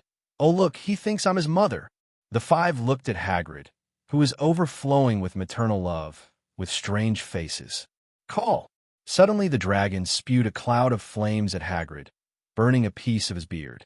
Hagrid quickly patted his beard off. He's a little nervous. Draco never took his eyes off the little dragon. You'd better be careful. This dragon can breathe fire and is very poisonous. Hagrid looked at Draco unexpectedly. Looks like you know them well. Draco looked proud. Of course, my house is a dragon field. Hagrid immediately understood that when Ron couldn't stand Draco's pretentiousness, he kept mumbling something. Draco and Hagrid actually chatted together, and it seemed very speculative. Is this the power of love? Several little wizards are also very interested in dragons. You ask me one by one, the atmosphere in the room is very harmonious. But I read in the book that the dragon grows very fast, and your house may not be able to accommodate it in a few days. How do you arrange Noble? Hermione's words immediately silenced the room. Hagrid looked bitter. Of course, he knew the growth rate of dragons, but his love for dragons made him ignore this. This Forbidden Forest. Eli began to mourn for the creatures in the Forbidden Forest. Not only would he be oppressed by the acromantula, but a dragon might also come. He said, Hagrid, the Forbidden Forest may not be able to hide such a big wyvern at all, and the centaurs will definitely not agree to it. Several people were silent, and Hagrid was about to cry. Draco looked at the dragon and showed reluctance. Ron suddenly had a flash of inspiration. We may be able to send Norbert to Dragon Farm. My brother Charlie works in Dragon Farm in Romania. Hagrid also stopped sobbing. Although Norbert was destined not to be able to keep him, it would be a good place to send him to Dragonfield. Draco's eyes also brightened. My family happens to have a few dragon farms there, and it happens to be able to send Norbert there. I will ask them to treat him well. Hagrid's mood improved a lot. With Ron's brother and Draco's Dragonfield, Norbert will be fine. Hagrid wiped his tears with a dirty handkerchief and looked at Draco and Ron gratefully. "Thank you, Draco. Thank you, Ron. Norbert will leave it to you at that time." Woo-woo. The scene suddenly looked like Toagu. Several people teased Norbert for a while. Of course, it was mainly Hagrid who was doing it, and the others, even Draco, were a little afraid of death and did not dare to touch it. "Okay, kids, it's getting late. You should go back to the castle early. Night tours are not a good habit." It was indeed getting late. I wanted to tell Hagrid about the Philosopher's Stone, but seeing Hagrid's attitude, he couldn't believe it, so they had no choice but to go back. On the way, several people were still talking about dragons, and the grievances between Harry and Draco were also thrown aside. In fact, it's not surprising, as an 11-year-old child, where there is any strange prejudice, it is just influenced by the family, and he will always have his own judgment. Eli is also trying his best to correct Draco's thinking. He doesn't want Draco to become a Death Eater like in the original book, and even if he became a Death Eater at that time, he couldn't be cruel enough to do evil thoroughly. To put it bluntly, Draco has a kind heart, but he was influenced by his family and lost his own judgment. In the end, he didn't even have the courage to be ruthless. Judging from the way he is having a good time with Harry and the others now, it is entirely possible that it will be changed. As they walked, a figure suddenly appeared in front of them. Eli, oh shit. Professor McGonagall looked at the troll foursome last time. "Can any of you tell me why it's you again?" Several people faltered. She looked at Draco with his head down again. "Mr. Malfoy, I don't think your father would like to hear that you were punished for violating discipline at school." Draco's face suddenly turned pale. Night travel has always been a relatively serious violation of discipline, and Mag never forgives lightly. "You 5 deduct dash points each." "What?" The faces of several people were instantly saddened, which was too cruel. Eli and Draco add up to 150 points, and Gryffindor is even more ruthless, with dash point for the three of them. Professor McGonagall's impartiality and strictness really lived up to its reputation. Suddenly, Slytherin and Gryffindor fell behind Ravenclaw and Hufflepuff overnight. Tomorrow morning, the little wizard will discover this surprise. Professor McGonagall still frowned, not letting them go. "In order to impress you, follow Hagrid to inspect the Forbidden Forest tonight." "No." Hagrid looked at the 5 little devils who went back and forth speechlessly. "Children are so annoying." "Wait to go to the Forbidden Forest. We will be divided into 2 parts. Hermione and Ron will follow me. Draco and Harry will be with Eli. And if there is any danger, use the wand to send red light. Remember?" "So what are we going to do?" Draco asked. A trace of seriousness flashed across Hagrid's face. Several unicorns have been attacked in the Forbidden Forest during this period, and there was another one today. "We should find this poor little guy as soon as possible." After explaining the matter, the 2 groups of people started to part ways, and Draco even brought Fanya over, not paying attention to Eli's resentful eyes. "If my father finds out that I was caught traveling at night, he will definitely scold me," Draco said nervously. Harry looked like someone who had come here. "There's nothing to be afraid of being scolded. Just pretend you didn't hear it. It seems that you have been scolded a lot, Scarhead." Draco gave Harry a nickname without any hassle, with a smirk on his face. "Don't call me Scarhead." "What happened?" Harry and Draco were suddenly stopped by Eli. Eli didn't answer, but just stared nervously at the black figure on the ground and tightened his hand holding the wand. The black figure soon noticed the 3 people who had arrived and slowly raised his head, unable to see most of his face. The corner of his mouth was still dripping with silver blood. "What?" Draco let out a particularly shrill scream, pulled the other 2 and wanted to run, but accidentally tripped over a tree root and lay down on the ground. A hiss. The moment the black figure raised his head, Harry felt a piercing pain from the scar on his forehead and held his forehead in pain. Eli knew what this shadow was. It was Quirrell, who was possessed by Voldemort. It was Quirrell who let the troll in on Halloween. It was Quirrell who cast a spell on Harry in Quidditch. And it was Quirrell who wanted to steal the Philosopher's Stone. Voldemort has only one remnant soul left. His life is incomplete, and he wants to steal the Sorcerer's Stone to restore his strength. Before he got the Sorcerer's Stone, he maintained his strength through the blood of the unicorn. Of course, he knew the consequences of drinking the unicorn's blood, but he was crazy for power and life. A ghastly green light suddenly struck. Eli's pupils shrank sharply, and he pushed Harry and Draco away with all his might. After barely escaping the killing curse, Eli was still in shock. MD, this is too ruthless. The first wave is directly Avada. If it wasn't for Eli's quick reaction just now, they would have fallen here directly. It wasn't that he forgot to use a magic spell to block it just now. The main reason is that the killing spell can only be resisted by physical methods. Magic can't be stopped unless it is against the waves. Fractured, Eli quickly fought back, but he didn't want to fight with him at all.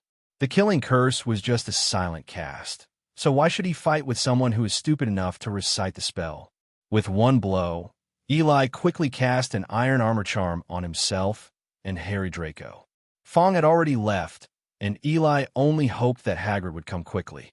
Another green light struck, and Eli controlled the trunk on the ground to resist the spell. Boom! The powerful spell directly smashed the tree trunk, stirring up sawdust all over the sky. Passed out, Eli struck out quickly, trying to catch him by surprise as the sawdust blocked his view. But the other party was not a good person, and an iron armor curse directly knocked Eli's curse away. Eli didn't know whether it was Voldemort or Quirrell who was controlling his body now. In short, the opponent's strength was beyond his ability to compete, and even adding 2 people would not help. Hurry up and call someone.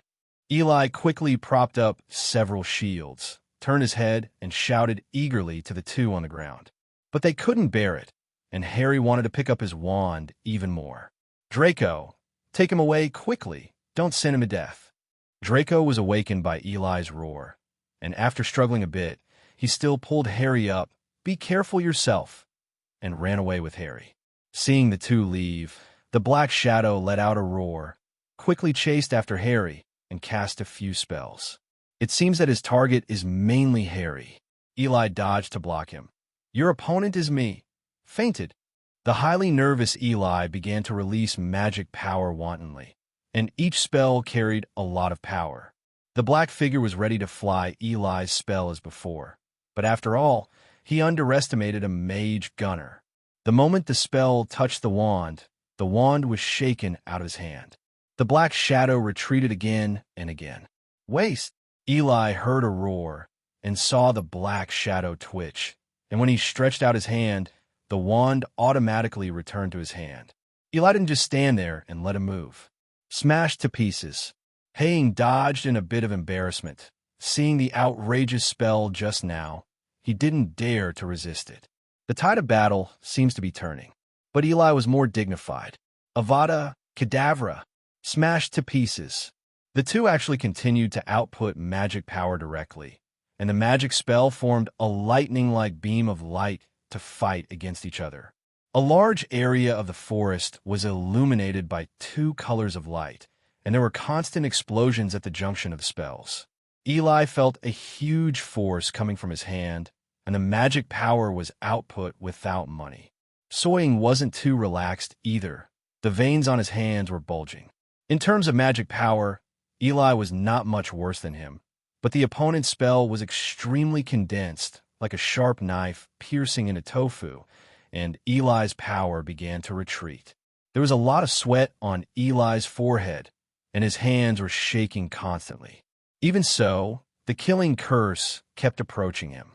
Suddenly, the sound of horseshoes came from the side, and the Black Shadow might not want to smash to the bottom, and suddenly a burst of savagely cut the connection between the spells. Fuck! Eli didn't have the power to react, so he was directly thrown out. The ass is upside down, very embarrassed. The Black Shadow turned around and was about to leave. At this time, Ronan and Firenze also came with their troops, just in time to see Eli's buttocks in the sky. I fought with you. Eli, who fell and ate shit and was seen by others, became furious. Facing the Black Shadow, there were several bodies in the direction of leaving, and there was a burst of explosion. The people were ashamed for a while, and Firenze hurried up to hold Eli. Hagrid rushed over with Harry and the others holding the crossbow. Seeing the people here, He breathed a sigh of relief and put down the crossbow. But seeing that Eli seemed to be caught by Firenze and was still struggling, Hagrid thought there was a conflict and immediately went to explain. "Oh, he's my friend. He's not mean. He's friendly. You bastard, come on. Fight again. I'll blow all your skin swallows. F***K. Shift." Eli's scolding came from the side. "Hagrid, he doesn't usually do this." Hagrid suddenly didn't know what to say. Knowing that Hagrid had misunderstood, Ronan stepped forward. "It's not what you think. He is also our friend. Just now he had a fight with the guy who attacked the unicorn. Maybe still angry?" After this incident happened, the inspection of the Forbidden Forest stopped immediately, and several people returned to the castle. Nothing is said about the Forbidden Forest, but a good thing is about to happen. The Dueling Club is officially open. There was a crowd of people in front of the notification wall, and everyone was full of interest in this Dueling Club that suddenly appeared. An empty classroom has been set up as a duel venue. There was a crowd of people here, and Professor Flitwick and Eli stood on the dueling platform. Today's Professor Flitwick is very different. He is dressed very smartly and looks quite sharp. The little wizards are amazed at the abnormality of today's professor. Professor Flitwick cleared his throat, and the surroundings fell silent. The professor seemed to be in great spirits. "Welcome all the students. I am your Professor Flitwick, in order to promote student exchanges for blah blah blah. A lecture lasts for hours, which is called a passion, and that is called a eloquence." The students below were almost asleep. "Then, let's invite the president of our club, Mr. Hall, to say a few words for everyone." Finally, it was Eli's turn. Eli cleared his throat in a dignified manner. The Dueling Club is officially established. After thinking for a long time, I didn't come up with a word, so let's just establish it directly. Hurry up, I'm tired." As soon as Eli finished his short speech, someone below raised his hand to express his doubts. "Professor Flitwick, why him? Shouldn't you be the president?" The surrounding was eerily quiet, and after he finished speaking, there were constant whispers of discussion around him. It seems that he is not the only one who has the same question. It can be said that there are quite a few. The closest to the dueling ring was Draco, who immediately asked to join when he found out that Eli had started a dueling club. He turned his head very displeased and resumed his style of young Master Malfoy. "Could it be you if it wasn't him?" Unexplained laughter came from around. The man looked dissatisfied, but he didn't speak. Eli immediately stood up. He knew that if he didn't show these people his strength, the Dueling Club might not be able to survive.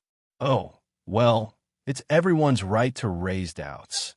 And, as the chairman, I also have the obligation to explain these doubts." The little wizards around nodded. Eli's words were quite reasonable, and there was nothing wrong with them. But the next sentence was like throwing a stone on a calm lake, causing an uproar among the crowd. "Since everyone has questioned the strength of my president, from now on, I will stand on this duel platform. Anyone can come up.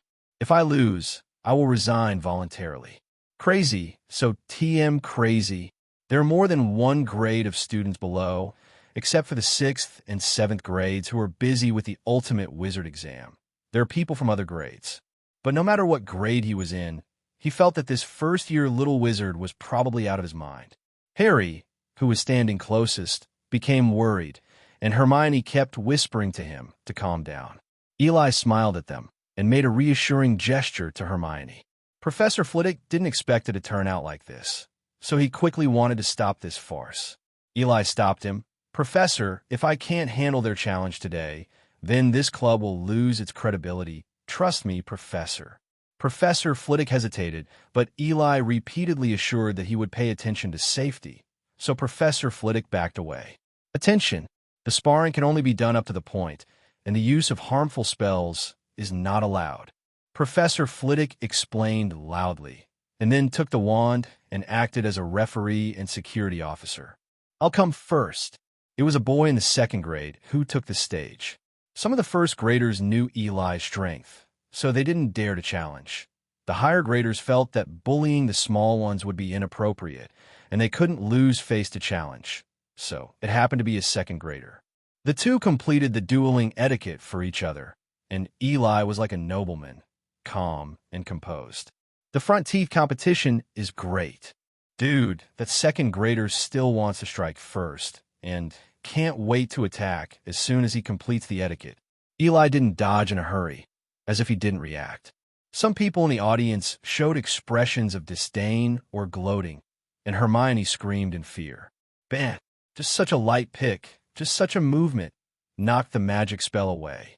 The surrounding fell silent again, which was more effective than Snape's deterrent. That second grader just froze just like that. Although it may not be possible to defeat Eli with a single spell, it is not so simple to be resolved. Hermione's eyes widened. Eli smiled slightly. Legs froze and stopped dead. There was such a magic spell lightly, but the other side was so frightened that he forgot to dodge it. He fell to the ground with a thud. No matter how much he struggled, his legs were kept together and unable to move. After finishing the work, I started to load the coins with my little hands behind my back, looking up at the sky at a 45-degree angle, the ceiling. Mr. Hall wins. Clever use of magic. Professor Flitwick announced loudly that he said that Eli's move just now was very clever. In fact, this is also learned from Quirrell, who was possessed last night. Of course, Quirrell is very proficient in the Iron Armor Curse, and Eli just directly smashed it away with magic power. But they all look similar, and it's definitely not something that other little wizards can do. Another one came up, still in the second grade. It seems that some people still think that it was just an accident. Eli glanced at the seniors below. They were a little moved, but they didn't move. "Please." Eli loaded the coins to the end. Another round of etiquette, drowsing. It's still the original recipe, and the familiar taste is still there, and the curse has been lifted again. He actually held up an Iron Armor Curse. The corner of Eli's mouth curled up slightly. This second grader was a bit interesting. Although the Iron Armor Curse was not an advanced spell, the second grader hadn't even touched it. It seems that this guy's self-confidence is not unreasonable. However, it didn't work. Stop stiff legs. A spell that was much stronger than before was released, and the opposite side was holding the Iron Armor Curse, with a dignified expression on his face. Boom! The curse slammed into the Iron Armor Curse, and it turned out to be destructive. The Iron Armor Curse quickly dimmed and collapsed in an instant. The second grader's face changed drastically, but he had no room to react and was also imprisoned by his legs and fell to the ground. There was an uproar everywhere. Crushed. It was crushing indeed. Even using the Iron Armor Curse is useless. Eli wins again. Another one came up. Yes, it was a third grader. However, it didn't work. Passed out. Stop stiff legs. Puff. There is no suspense at all, and they lost directly. Or in other words, this in itself is the biggest suspense. Eli put her hands behind her back. Why don't you just go up 2 by 2 to save time? Wow. For a while, the crowd was furious. This bastard is too crazy. Eli leaned closer to Professor Flitwick carefully, but Professor Flitwick's expression told him, "If you continue to be so crazy, I want to beat you up. 2 is 2. Let's." The twins came up while talking about crosstalk. They winked at Eli, who couldn't help but smile. These two guys are trying to build momentum for him, knowing that they won't be able to beat them, but they still go up. They're just helping him to build up his prestige. Sure enough, it was still as defeated as last time. The students around were shocked. What the hell is this? The first grade overwhelmed 2 third graders? Eli looked up at the ceiling, with a face full of chills, and pretended to sigh. Oh, lonely. Damn. So crazy. So good at loading coins. The wizards below all started rushing up one by one. Some went directly to the 2, and only some seniors wanted to show face and did not join forces. But there are always shameless people, and 2 fifth graders came up. The battle situation is not as simple as before. You fought back and forth for 2 or 3 minutes before losing. Of course, Eli didn't do his best, and the ultimate death is really inappropriate. That's how majesty was established, and the whole of Hogwarts was shocked. A young wizard in the first year singled out almost half of the school. It hasn't lost yet. Even 2 fifth graders can't defeat it. All of a sudden, Eli was showing off, and the Dueling Club was on fire. There's an endless stream of people joining, and the professors lamented that the learning atmosphere was really much stronger, and even the corridors were full of people discussing magic spells. The final exam is coming. Maybe because of the club, the students' results and charms are exceptionally bright, and Professor Flitwick is smiling. In the potion class, Eli got a perfect score for his almost perfect potion. In the charms class, Professor Flitwick even said that with Eli's strength, as long as he doesn't make mistakes, he will give him full marks. The result is, of course, a full score, and the performance is still quite amazing. Transfiguration, Eli directly turned the teacup into a fluttering owl, and Professor McGonagall was not stingy at all. There is only history of magic, and Eli is a constant guesser, who told him to be in a daze or sleep during class. Therefore, among all the courses, only history of magic has just passed. The school's final exams are over, but the final exams for the trio, or Eli, have just begun. I thought the exams at Hogwarts would be very scary, but it was quite fun. Weasley, you must have suffered a bit in the potion test. Shut up, Malfoy. I'll have at least an E. A group of 5 people walked out of the classroom. They had just finished their final exams, and Ron and Draco were bickering all the time. That's right. Malfoy also mixed in, and the original Ire Triangle became the current 5-member team with points deducted. Of course, Draco is still because of Eli. Since the Forbidden Forest at that time and the Duel Club battle later, he has become Eli's little fan, all day pestering Eli to teach him magic. In any case, they also crossed dragons and encountered danger together, and the relationship between Draco and the trio was much better. At least it's not as tit-for-tat as before, but I still like to hurt each other a few words. Especially with Ron. These two guys just don't see each other right. In short, Eli still brought them a lot of influence. Ron is no longer a scumbag, but promoted to a weak student. Harry was obsessed with dueling, and his talents were brought into play. Hermione was also influenced by Eli and joined the Dueling Club, turning the knowledge in the book into actual combat experience. And Draco, finally getting rid of the "I'm going to tell Dad" mantra. I don't know what happened to the Philosopher's Stone. Is it well protected? Harry was still obsessed with the Philosopher's Stone. The Sorcerer's Stone? You haven't explained it to me yet. Draco was stupefied again. When he heard about this in Hagrid's cabin, he wanted to ask, but he has been holding back until now. Seeing the silly boy's curiosity about to explode, Eli patiently explained to him. After the explanation, Draco touched his big back in shock. Snape is going to steal a stone protected by Dumbledore? I can't believe these 3 words are almost written on the face. You may not know how much money Snape has. He has connections with many families. It is impossible for him to steal the Philosopher's Stone just because of gold.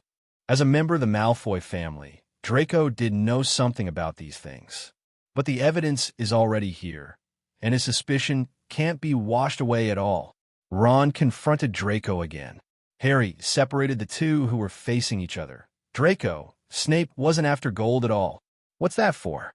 Harry's voice was much lower, for fear of being heard by passers-by. He is for Voldemort.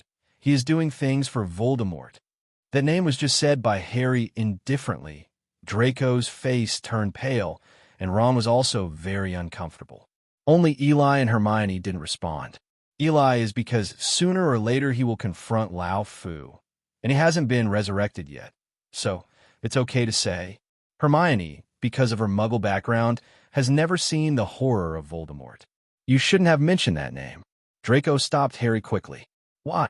Draco's voice became even softer. There were rumors at the time that the mysterious man cast a spell on his name, and he could accurately know the location of the person who called his name. But he's not. Hermione had never heard of this kind of weird magic, and it was a little unbelievable. No, he's not dead. Harry's words attracted the attention of several people. He touched the scar on his forehead. The black shadow we met that day was him.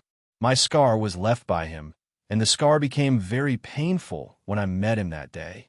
Eli knew that what Harry said was right, and Voldemort was hiding on the back of Quirrell's head at this time. The atmosphere suddenly became heavy. Draco and Ron, as members of the Pure Blood family, had naturally heard of the horror of that man. But now he has been reduced to relying on the blood of unicorns to maintain his life. And there is nothing to be afraid of. He wants to use the Philosopher's Stone to restore his strength. If he succeeds, the nightmare will become a reality. Eli broke the heavy atmosphere, especially Harry and Ron. Yes, we're going to stop him. Several people walked out of the castle. Hagrid's hut was not far away, and Hagrid was sitting at the door playing music. Harry was taken aback for a moment, and a sudden flash of inspiration made him suddenly realize, and he suddenly walked quickly to Hagrid. "Where are you going, Harry?" "No wonder. Don't you think it's strange?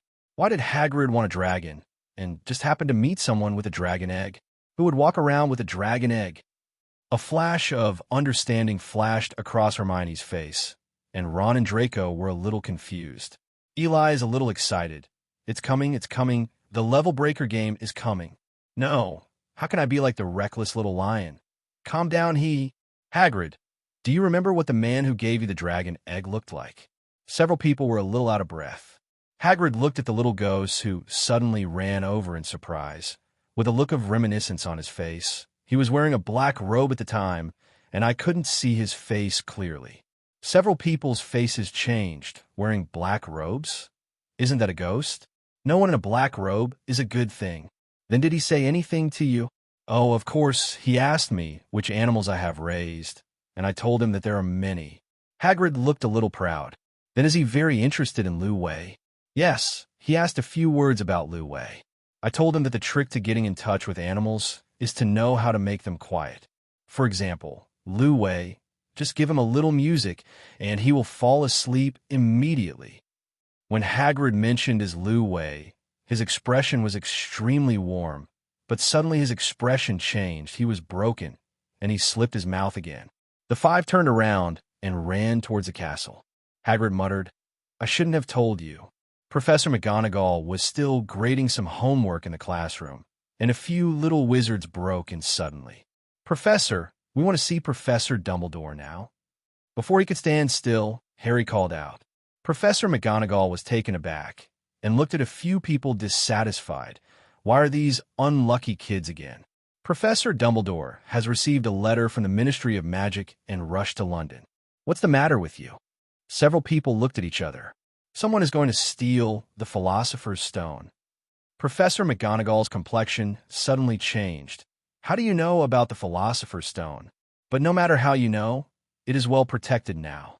You students should stay in the dormitory now. This is not what you should care about of. Several people were kicked out in disgrace. How could Dumbledore be called to the Ministry of Magic by such a coincidence? This is not normal. The little wizards also realized that something was wrong. We're going to the trapdoor tonight, just tonight. Harry said categorically that Gryffindor's bravery was fully demonstrated at this moment. Draco was in disbelief. Tonight? You mean we're going to fight against that person? Malfoy, are you scared? Ron took the opportunity to scold him. Draco immediately became angry. I can't lose to this guy if I lose. A straight chest. Go, who is afraid? Why did you come here? Eli removed the disillusionment charm and stood with Draco outside the room on the third floor where the Philosopher's Stone was kept. The three of Harry ran over panting. We were discovered by Neville. We have no choice but to bring him down first. Ron glanced at Hermione oddly as he finished speaking. Okay, let's go in. Eli unlocked the door with an unlocking charm and carefully pushed the door open. Suddenly, there was a deafening snoring sound, as well as the sound of pleasant music. Eli walked in and glanced at the door. The sound insulation effect of this door is really good. Looks like it's been preempted. The few people were a little dignified, and Lu Wei had already been knocked down by the harp that kept playing automatically next to him. Several people opened the trapdoor that should have been suppressed by Lu Wei. It was so dark inside that they couldn't see what was underneath. Several people hesitated. I said, "Didn't you notice the music stopped?" Eli said abruptly. Only then did a few people realize that the room fell silent at some point. The music is gone, and the snoring of the three-headed dog is gone. Jump! Harry was pushed down by Eli, and the others didn't dare to hesitate, and jumped down one after another. Lu Wei was also woken up by the movement of a few people. Seeing the uninvited guest who didn't know when to break in, he was disturbed and just wanted to tear these little things alive. After Eli broke it, he directly opened the iron armor curse, preventing it first. Lue raised his paw directly to take a picture. At this time, Harry and the others had all jumped down. "Puppy, I won't play with you now." With a dodge, Eli jumped directly. Then he smashed Harry to death, and the whole play ended. Just kidding, A softer net catches the falling Eli. "It's a vine. Are you all right?"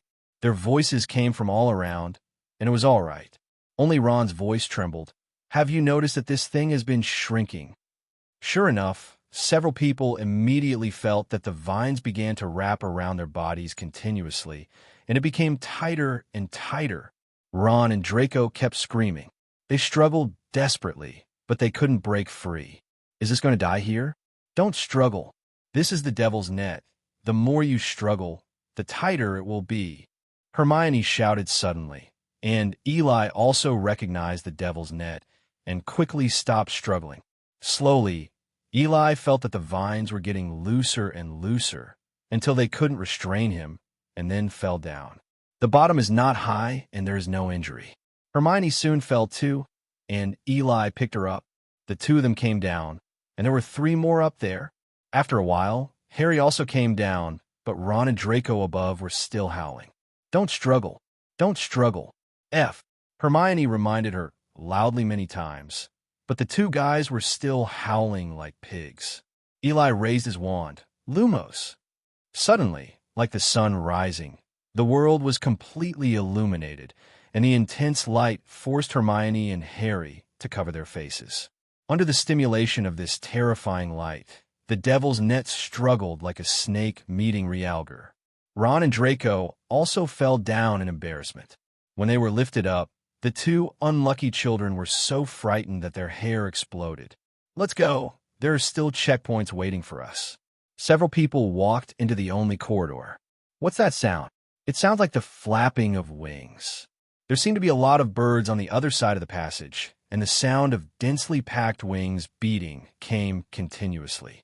At the end of the passage is a spacious room. There is no other exit except for a door on the opposite side and the passage from the back. Araho Cave is open. Following Hermione's example, Ron drew out his wand and shouted at the door. But without moving, Ron scratched his head in embarrassment. I don't know why it didn't work."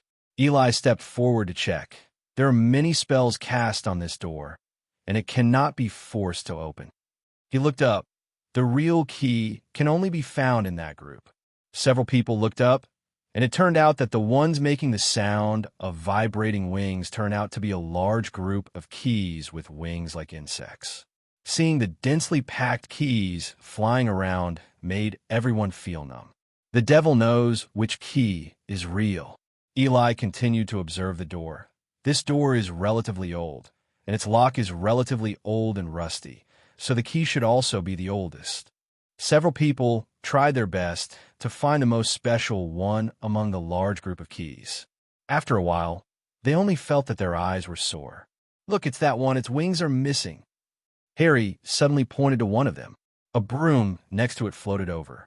"Looks like I need to fly up and grab it." "Go, Harry. If Snape can catch on a broom, you can too." Ron encouraged Harry. "Snape?"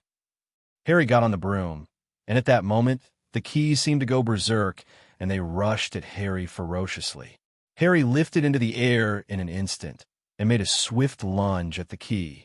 As expected of a youngest seeker, Harry dodged around nimbly on his broom and almost caught the key several times. The other keys chased after Harry mightily, but because of Harry's superb flying skills, those keys didn't touch him half a point. "Catch the key." Harry grabbed the key and threw it downwards with all his strength, then continued to dodge the swarm of keys that were pursuing him. Eli received the key and quickly ran to open the door. Hurry up, hurry up." Several people were very anxious because Harry was in danger up there. The door was opened, and several people rushed in immediately. "Harry, come quickly." Harry swooped straight into the door. The moment Harry entered, Eli quickly closed the door, and there were constant knocking sound from behind the door. Several people breathed a sigh of relief. These keys were too strong. Even the door was pierced through. The next level is another room and another door, but it turns into a huge chessboard in the middle. Several people tried to go around the chessboard, but found that the door was completely blocked by chess pieces. As soon as they got close to the opposite chess pieces, those pawn-shaped chess pieces would draw out their double knives, making no secret of their threat. Looks like we have to play a game of chess. Ron suddenly seemed to be a different person. On the chess game, he was a master strategist. According to Ron's arrangement, each of them represented a chess piece. I'll be a knight. Ron mounted the stone horse. Are we going to play a real wizard chess game? Draco's face was a little ugly. Ron pointed to one of the soldiers. You, go to D5. Under Ron's order, the chess piece slowly moved to D5, just within the attack range of the opposite chess piece. I saw that the pawn on the opposite side drew out its double knives and slashed at our chess piece. There was a sound of gold and stone, and then there was smoke and dust everywhere, and the attacked chess pieces were torn apart. It seems to be true. Everyone suddenly became serious. But the chess game has already started. You can only advance, not retreat. For a while, the chessboard became a real battlefield, where you come and go, swords and swords. Both sides have back and forth, each has losses. Ron has a unique composure. He is in control of the overall situation, and he is evenly matched with the opponent while ensuring the safety of his companions. Eli was also on the chessboard, observing the whole chess game. His face was very heavy because he found that he couldn't understand it all. There are fewer and fewer chess pieces on the field, more and more gravel residues, and the chess game has entered the decisive stage. After King Byzee killed a chess piece, the field suddenly fell silent. Harry, you can see it too.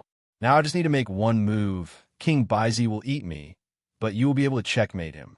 No. Listen, Harry, you are the boy who lived. Your mission is to face that man.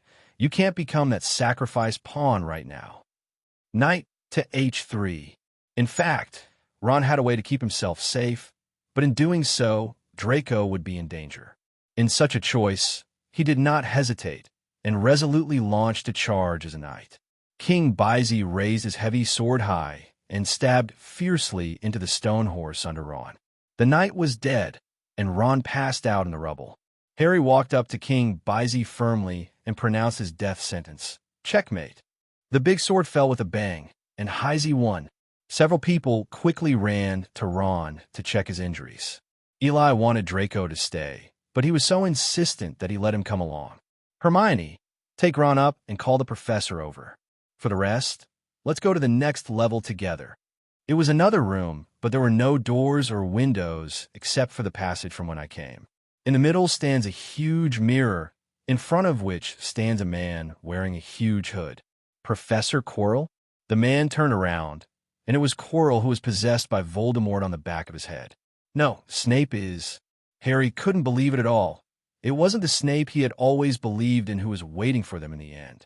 Quirrell smiled mockingly. That's right, Snape's obnoxious appearance is indeed more like a bad guy.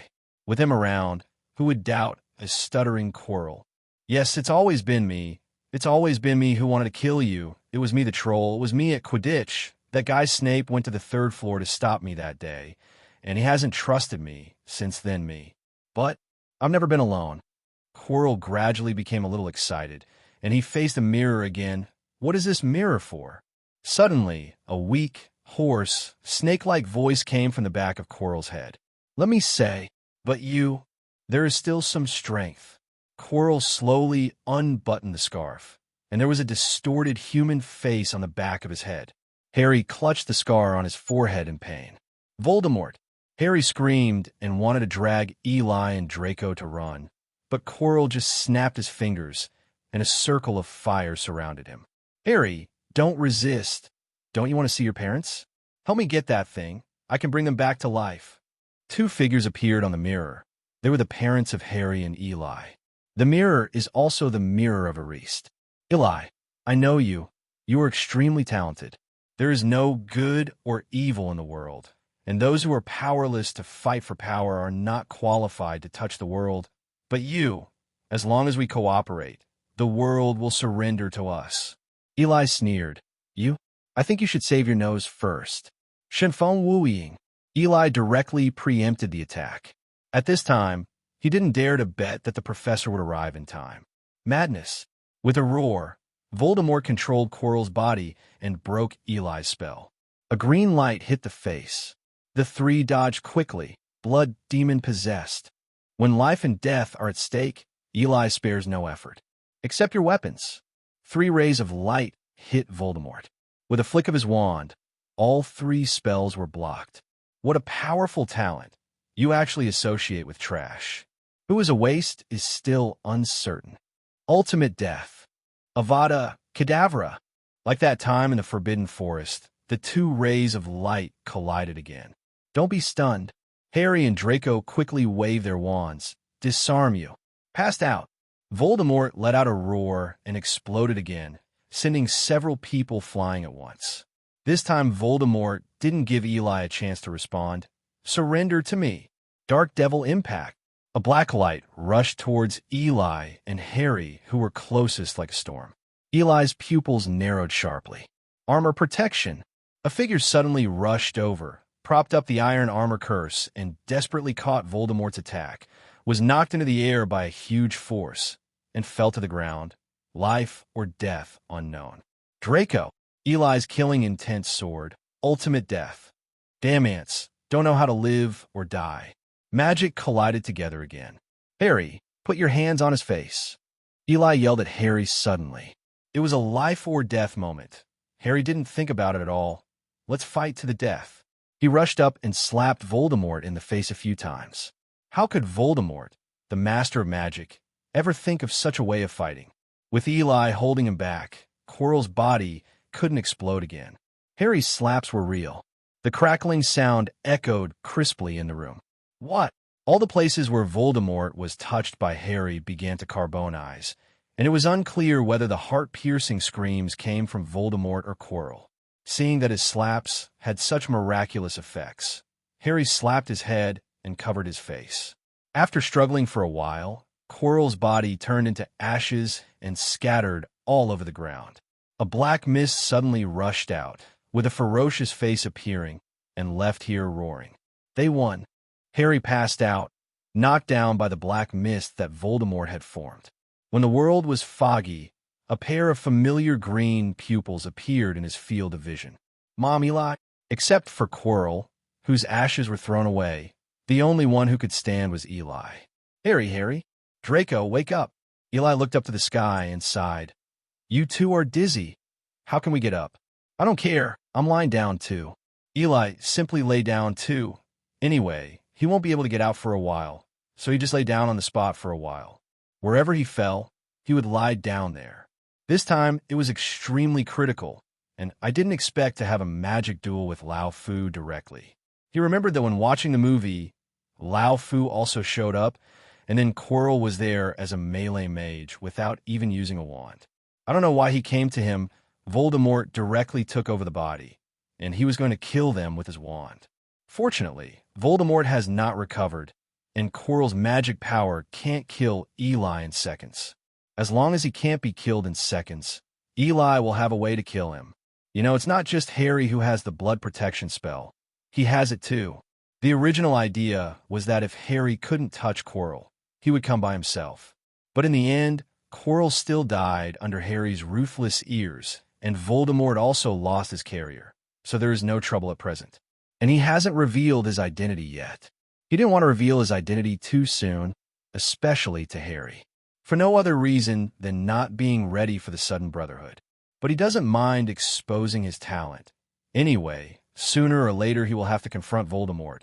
Plus, he can't even resurrect now. So what's there to be afraid of? To be talented is to have courage. What kind of hero is one without the arrogance to draw a sword to the strong? Eli didn't want to be a hero, but he didn't want to beg on his knees either. But it's nice to just lie there now. In this room, 1 is cold, 2 are dizzy, and 1 is snoring. When the professors rushed over, Madame Pomfrey lamented that Eli's sleep quality was really good. Another near miss, these unlucky kids again, and this time there was an extra Draco. But who knows if this is a carefully arranged trial. But Eli didn't care. He was very upset now quite upset, looking at the red dress that symbolized Gryffindor in the auditorium. Just now, this thing was still green, but when Loud Dang ran up and beeped, it changed. Dare to face a strong enemy. Not only need enough strength, enough courage, but also enough wisdom. Hermione Granger, who showed her talents in a dangerous situation, add 50 points. Ron Weasley showed superb chess skills, plus 50 points. Harry Potter, Eli Hall, and Draco Malfoy, in the face of terrifying enemies, dared to confront and showed extraordinary courage, each plus 60 points. And Neville Longbottom, it takes enough courage to stop your friends, plus 10 points. Then, considering these factors, I think the decoration here should be changed. With a wave of Dumbledore's little hand, the decoration turned red. Gryffindor erupted in violent cheers. Slytherin, who has experienced ups and downs in life in a short period of time, is in a downturn, and everyone keeps cursing. Huanxi and the Academy Cup belong to others, and I have nothing. A final dinner that was not good for Slytherin was over, and the little wizards all left in an orderly manner. Tomorrow is going to be a holiday, so I'm still very happy at this time. Eli. Someone suddenly stopped Eli. It was Professor McGonagall. Professor Dumbledore has something to ask you to go to his office. The password is iced lemon tea. I wish you a happy holiday. Professor McGonagall left after explaining. Eli began to guess. What did Loud Dang ask him to do at this time? Could it be that if he failed to grab the Academy Cup, he would have it kill him? So scary. Thinking that Eli had already reached the door of the office. Loud Dang's password is quite strange, and he also iced lemon tea, and now Eli is almost like lemon essence. Say the password, and the winged statue spirals up, revealing a staircase. Go up and knock on the door. Loud Dang didn't even play the game of opening the door and saying that I knew you were coming. Oh, come in. Do you want something to drink? Dumbledore was as enthusiastic as an ant in a vegetable market. No, Professor. The food at the dinner party is not bad. I'm quite full. Eli politely declined, implying that we didn't celebrate the Academy Cup and went to dinner. Dumbledore took out some more candies. You can try this. This is Honeyduck's candy. The taste has always been to my liking. Eli looked at the pile of cockroaches that were constantly crawling and looked exactly like live cockroaches and almost vomited out what he had just eaten. Why is Loud Dang so good? No. I'm really full. Dumbledore ate a few on his own, which made Eli feel nauseous. Now he was on pins and needles. Loud Dang called him over. It must not be as simple as eating sugar and drinking tea. But the Riddle Man just didn't say anything. Even if he fished him, Eli couldn't do anything about him. Actually, I have considered this matter for a long time. It may be very immoral, and it may cause some harm. Dumbledore said, Then don't say it. It's immoral and hurtful. You want to harm me? Then, can I not listen? Eli said cowardly. Dumbledore was taken aback for a moment and stopped holding candy in one hand. He didn't expect Eli to say that. At this time, Eli's heart was pounding. The old man wouldn't be angry and hurt others. Dumbledore immediately slowed down. Actually, I've considered a lot of situations, and I still want to tell you. Okay, you are awesome. You are a boss. You can say what you want. I will just watch, and you dare not make a sound. Billy, maybe I can call you Billy Potter. Eli's hairs suddenly exploded, and Dumbledore knew it. But what does he want to do? Eli tried his best to maintain his expression, and he didn't feel Dumbledore's legitimacy at this time. He made a confused expression. Professor, I don't quite understand. Dumbledore nodded. His expression became more serious, as if he was beginning to recall the past. 11 years ago, Voldemort was defeated by a baby who was a few months old. The baby was later called the boy who lived. You know, Harry Potter. But many people don't know it very well. A younger son, Harry's biological brother, Billy Potter, disappeared that night. Dumbledore's face was even more reminiscent. We have all checked, and there is only a very faint trace of apparition left. Billy is just a baby, and it is impossible to master apparition. Kidnapped. His deep eyes seemed to be able to see through everything, and Eli only felt that he had been seen through by him. If he didn't feel the invasion of spiritual power, he would have thought that loud ding had activated legitimacy. Until your appearance, Eli, you were the lost child, the youngest son of the Potter family, Harry's biological brother, Billy Potter. As we have known before, your parents, the Halls and Misses, did not hide from you that you are not your own life experience. Eli pretended to be in disbelief. Yes, but they're just muggles. I know, child. It wasn't them who took you away. It can be said that until now, we don't know how you disappeared. But how can you prove that I am? That's Billy. A trace of mystery appeared on Dumbledore's face, and he took out a quill. Looks rather old, not like a product of this era. This quill was there when Hogwarts was founded. It is a very powerful alchemy product. Whenever a qualified little wizard is born in the UK, it will write down its name. 11 years ago, the Billy Potter it wrote disappeared. Dumbledore looked at Eli.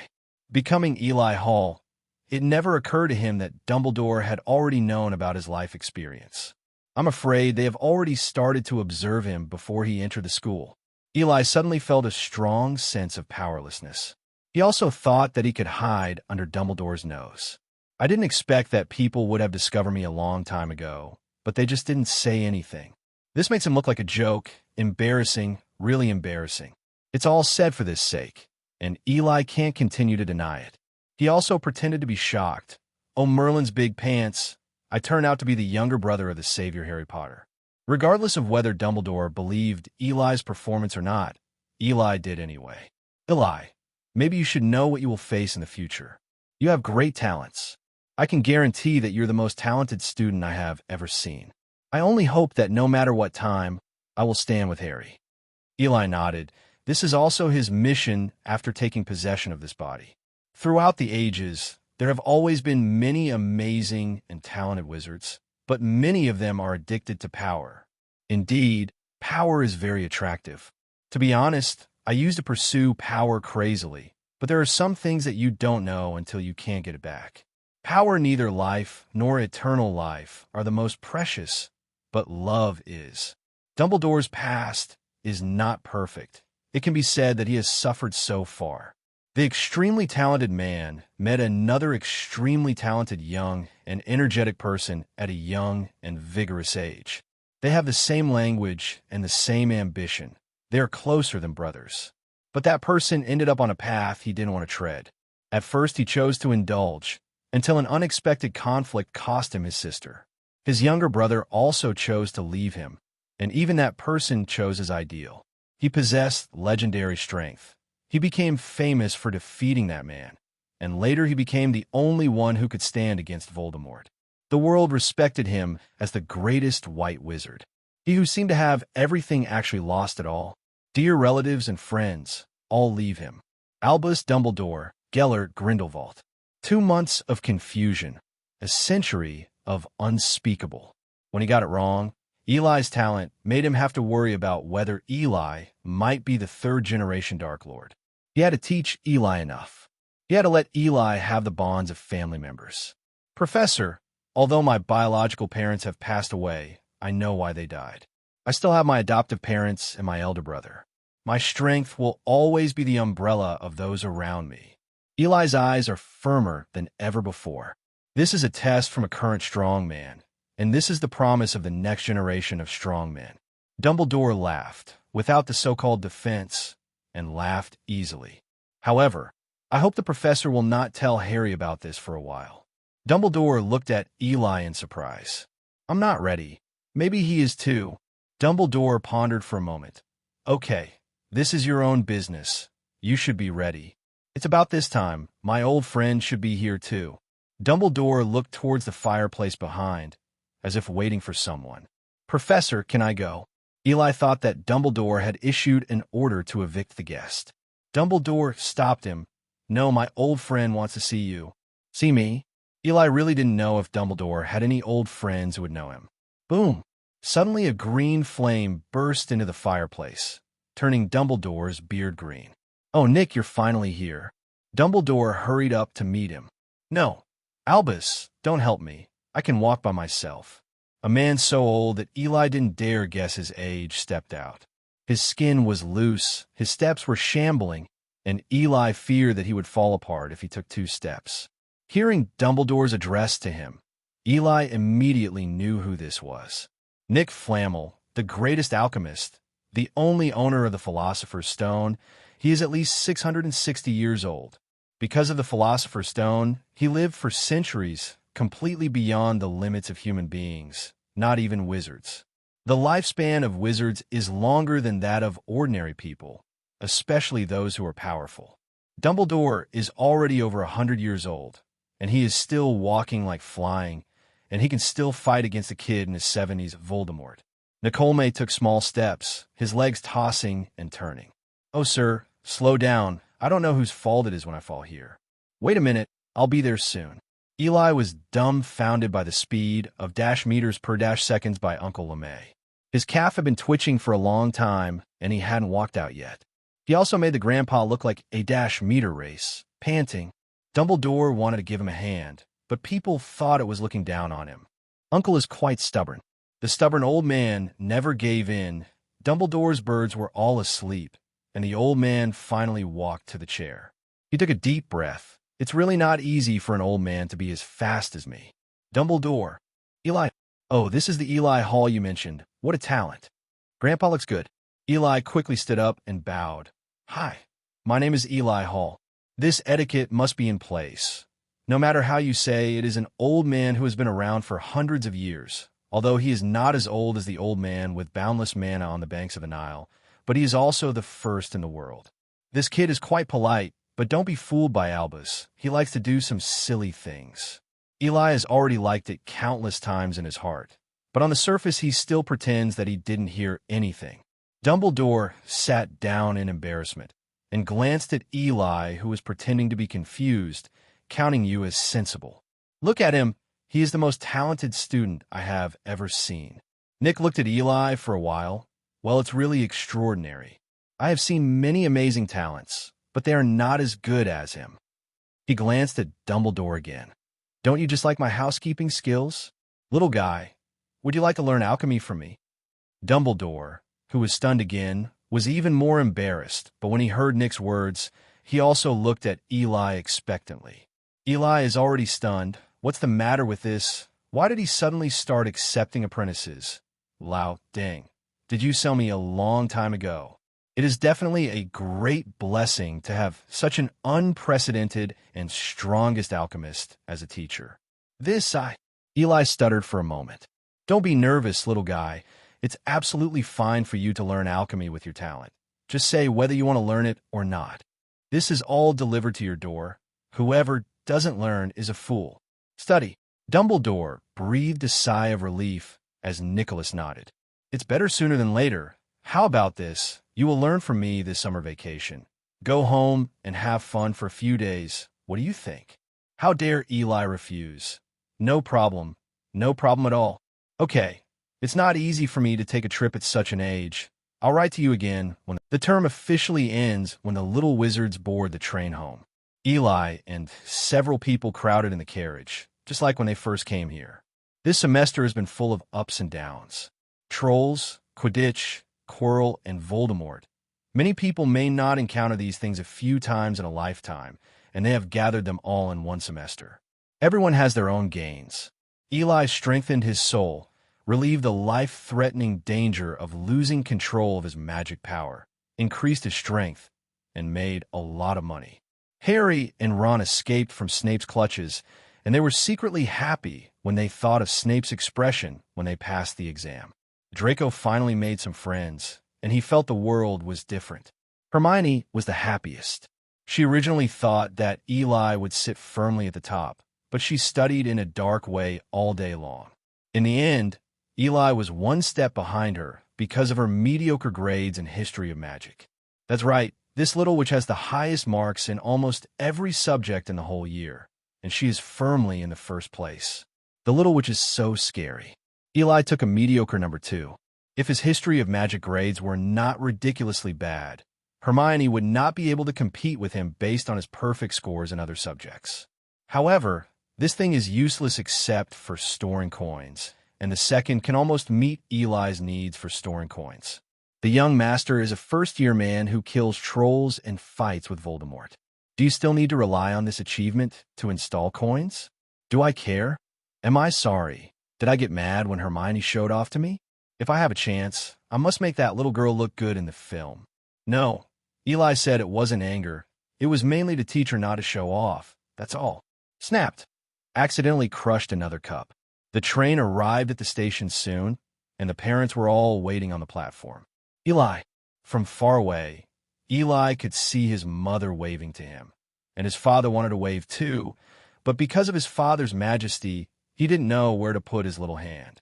Mom!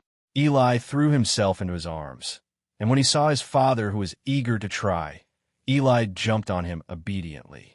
The creases on Mr. Hall's face were all smiles, and he still pretended to be serious. You are a big boy now. You have to learn to be prudent. Harry looked at it and smiled happily, but there was always an indelible sadness in his eyes. This is my friends.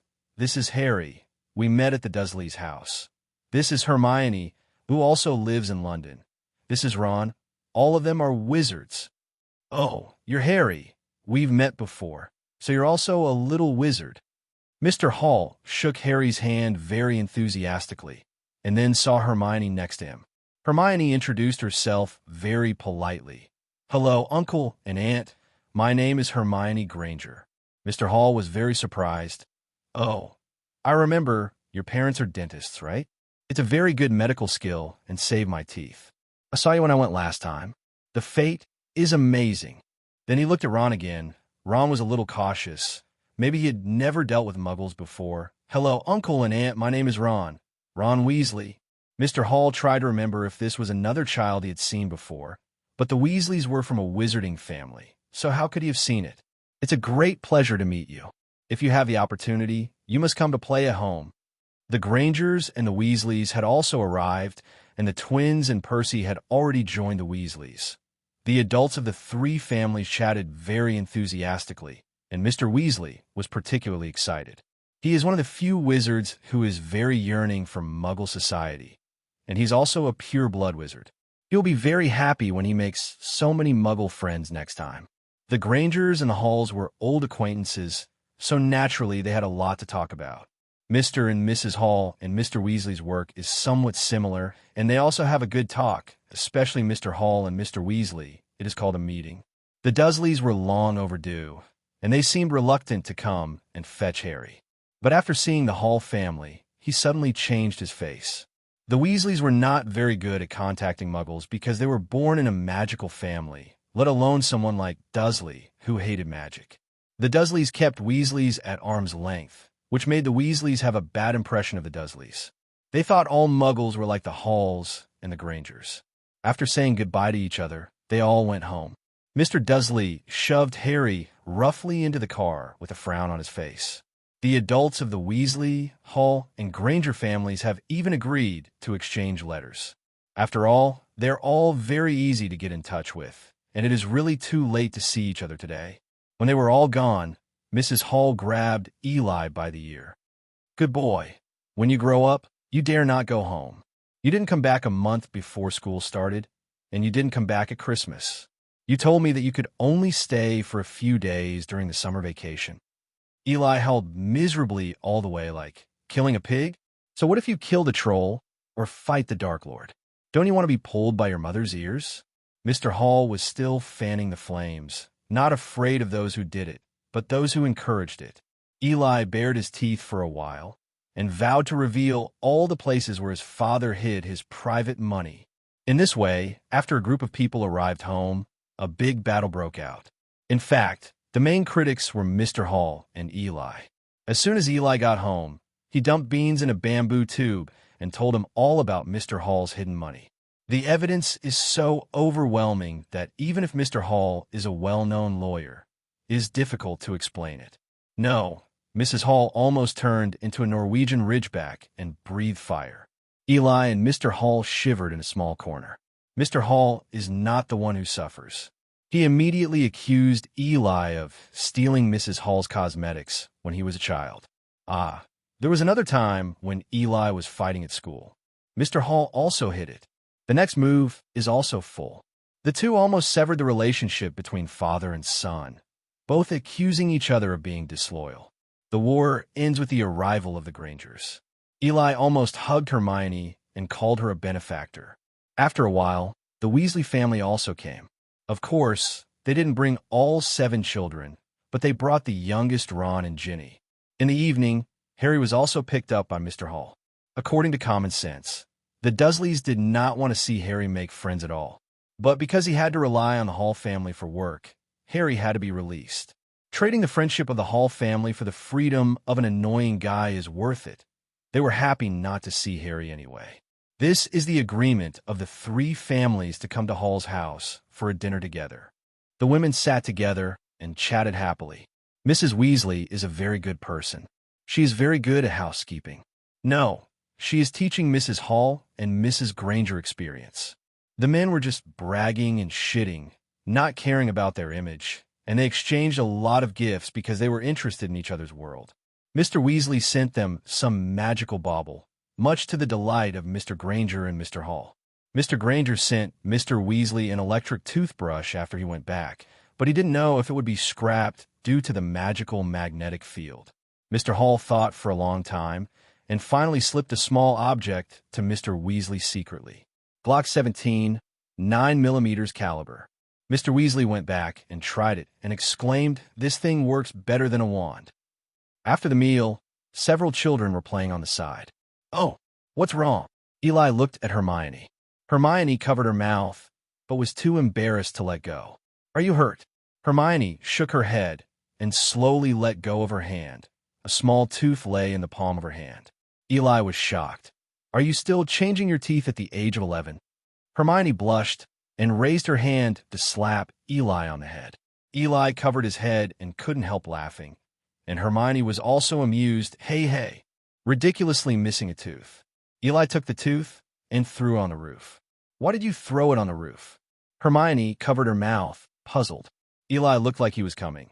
"Throw the lost teeth on the roof, and new teeth will grow out soon." "Real or fake?" Hermione looked disbelieving. "Can I still lie to you?" Eli looked like an adult fooling a child in his previous life. Hermione fumbled in her pocket, took out a small bag, opened it, and there were 5 or 6 teeth in it. Under Eli's ghostly eyes, she threw it all on the roof. "It grows so fast. You keep this thing in your pocket all the time." "Humph." Hermione gave him a blank look. "Don't ask about the little fairy." In the evening, the Granger family and the Weasley family left, but Harry temporarily stayed at Hall's house. Lived until Eli received a letter from Nick Flamel. Although he only stayed for a few days, it also made Harry finally realize what a real home is. After 11 years of living in this world, he finally felt like home and family. When he returned to the Dursleys, he was so sad. It was like leaving his real home. Eli will also usher in his vacation study time, which will definitely be an extremely fulfilling vacation. "Mom, that's enough. Stop stuffing my suitcase with clothes." Eli felt helpless looking at his mother, who was still stuffing clothes into a box that had been cast with a no-trace curse. This box, which is small in appearance but huge inside, seems to be exactly what Mrs. Hall wanted. It is not like ordinary boxes that can be filled with just a little stuffing, which is unavoidable. Only this box can barely let her ease her reluctance by stuffing some clothes and items in it. Eli's room was more than half empty until Mrs. Hall stuffed the last thing in.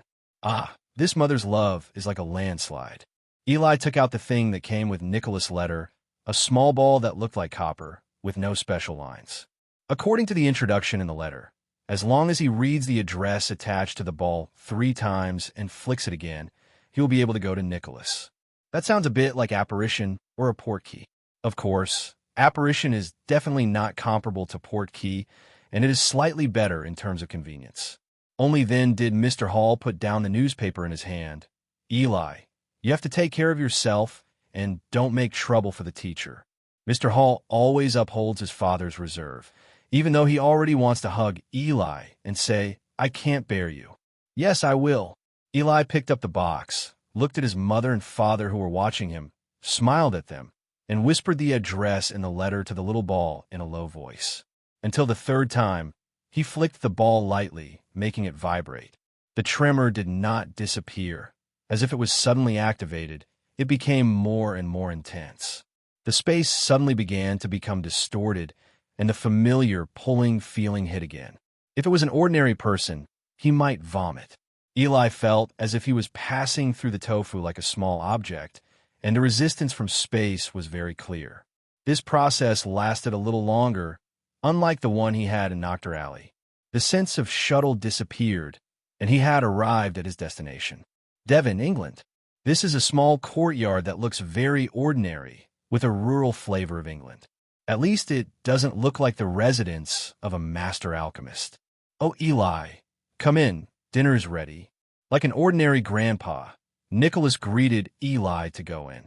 It's just that this grandfather is more than 660 years old.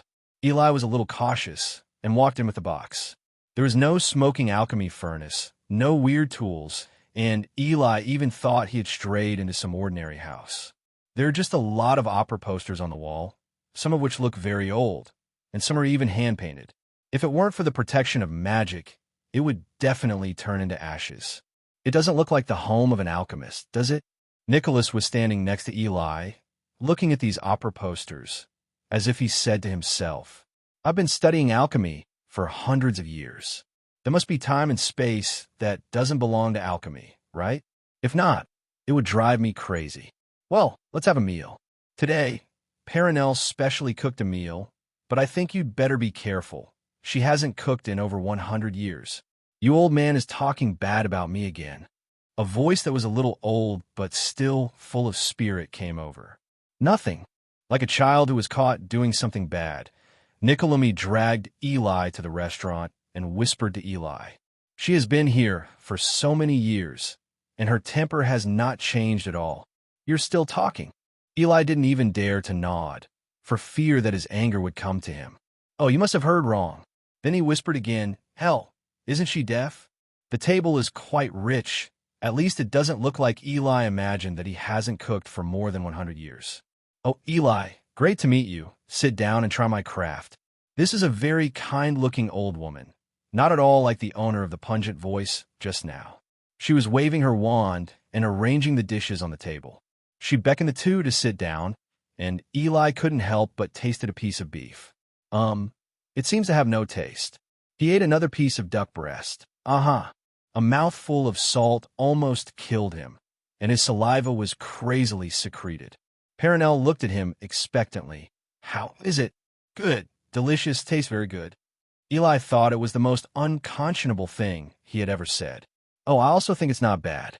It seems that my cooking skills have not deteriorated after all these years." Perenelle seemed relaxed about his cooking skills. Nicholas could clearly see Eli's expression, perhaps because he understood his wife's cooking skills. A drop of cold sweat dripped from his temples. "Nick, hurry up and eat. You haven't tasted my craft for a long time." Nick LeMay, who was suddenly named, looked at the dishes on the table, feeling as though he was dying. Taking a bite, Eli saw him rolling his eyes. Sir, should I call an ambulance?" Eli is really scared to witness the death of the master alchemist right now. It's hard to save even the sorcerer's stone. But fortunately, the old man's body is still tough. Maybe he is familiar with his wife's craft, so he is somewhat resistant. Grandpa finally survived. Perenelle looked at Nicolome's dying expression and was very dissatisfied. "Is it so unpalatable? You used to have this expression every time you ate my food." She forked a piece of duck breast herself, tasted it, and then Perenelle finally realized his cooking skills, and he couldn't bear it, so he had to withdraw. Perenelle gave an order, and a house elf suddenly appeared, and then began to cook very skillfully. It seems that the usual cooks are also house elves. "I'm really sorry. It's been more than 100 years, and the culinary skills have inevitably deteriorated." "No, you've been playing consistently." Nicolome beeped softly, but quietly lowered his head under his wife's murderous eyes. Eli saw how capable the house elf was, and wondered if he could find one too. "Maybe I can help myself take care of the industry at that time." He has bought a piece of land in England for the cultivation of herbs. Now it's time to buy medicine. Fortunately, The Ministry of Magic does not require adulthood. Otherwise, Eli, who is only in his teens, really wouldn't be able to take the land. Wizards are always good at doing things that go against reality. Just like the door Nickelodeon opened just now. According to common sense, it should be opened and went directly outside the house. But after some manipulations by Nickelodeon, there is actually a very large space behind the door. Coming here, it seemed that Nickelodeon's identity as an alchemist was confirmed. Eli assures that he has never seen anything here. There are various smells in the air. Parchment scrolls are everywhere. At least it is convenient to record at any time. This is where I usually do research, and it will be where you study in the future. Eli assures that there is no better place to learn alchemy than here. Just staying here, Eli felt as if he had become a master alchemist. Nicole May has turned out to be very serious in what he does most professionally. Eli, tell me about your views on alchemy. This is Nicole May's first class. Eli thought for a moment, but actually he didn't know much about alchemy. The only alchemical product he knew was the Philosopher's Stone. He also guarded the Philosopher's Stone, though only with a passing glimpse at the end. Alchemy. Turn decay into magic, create precious metals? He is not at all sure. Nicholas nodded slightly. Actually, this is also the view of many people, including many alchemists. From a certain point of view, it is true.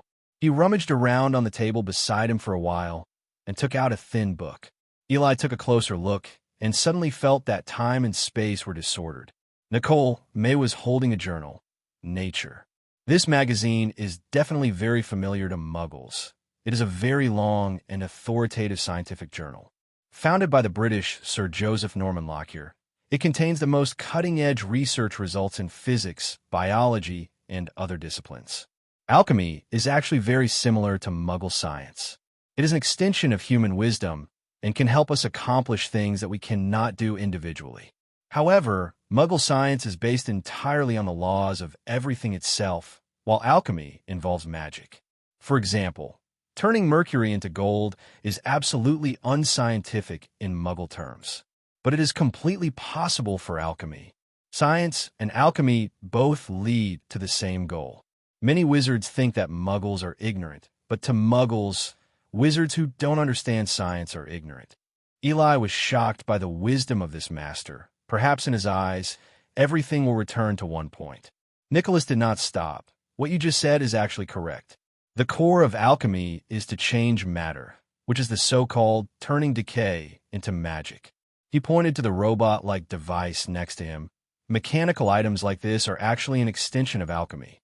The production of magic items and wands can be attributed to alchemy, but it is not the most essential. The original purpose of alchemy is to make substances transformation. That sounds a lot like Muggle chemistry. Clearly, the enigmatic alchemist had a solid understanding of Muggle science. Eli has been obsessed with listening to it. In his opinion, this kind of knowledge that turns decay into magic is not inferior to magic spells. Nickelodeon took out a thick book on which the years seemed to be frozen. It wasn't made of paper, but like tight bark, with a brass ring tightly surrounding the shell. Nickelodeon opened the book. The pages were in groups of 7, and the 7th sheet of each group only had a picture of a giant snake devouring a magic wand. This is the source of my knowledge, and this is also the source of alchemy, the Jewish book of Abraham. A deep fascination appeared on Nickelodeon's face. He looked at Eli, his cloudy eyes filled with hope. He handed the book to Eli. I have never taken an apprentice, and you will not be the only teacher like me, but I hope you can pass on what I've learned all my life, and only you can do it. Eli was stunned for a moment, not daring to reach out to take such a book that could be regarded as a fetish, and it also symbolized the inheritance of a master alchemist. After a long time, he seemed to be finally ready and took over the book steadily, and the burden on him became heavier again. Nicole May had a relaxed smile on his face, hopeful and relieved. But what I don't understand is, why did you choose me? Eli couldn't understand. There was no test. It seemed that he just met by chance.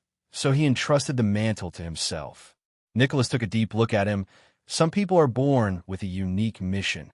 Leaving such a mysterious sentence, so mysterious that Eli couldn't figure it out.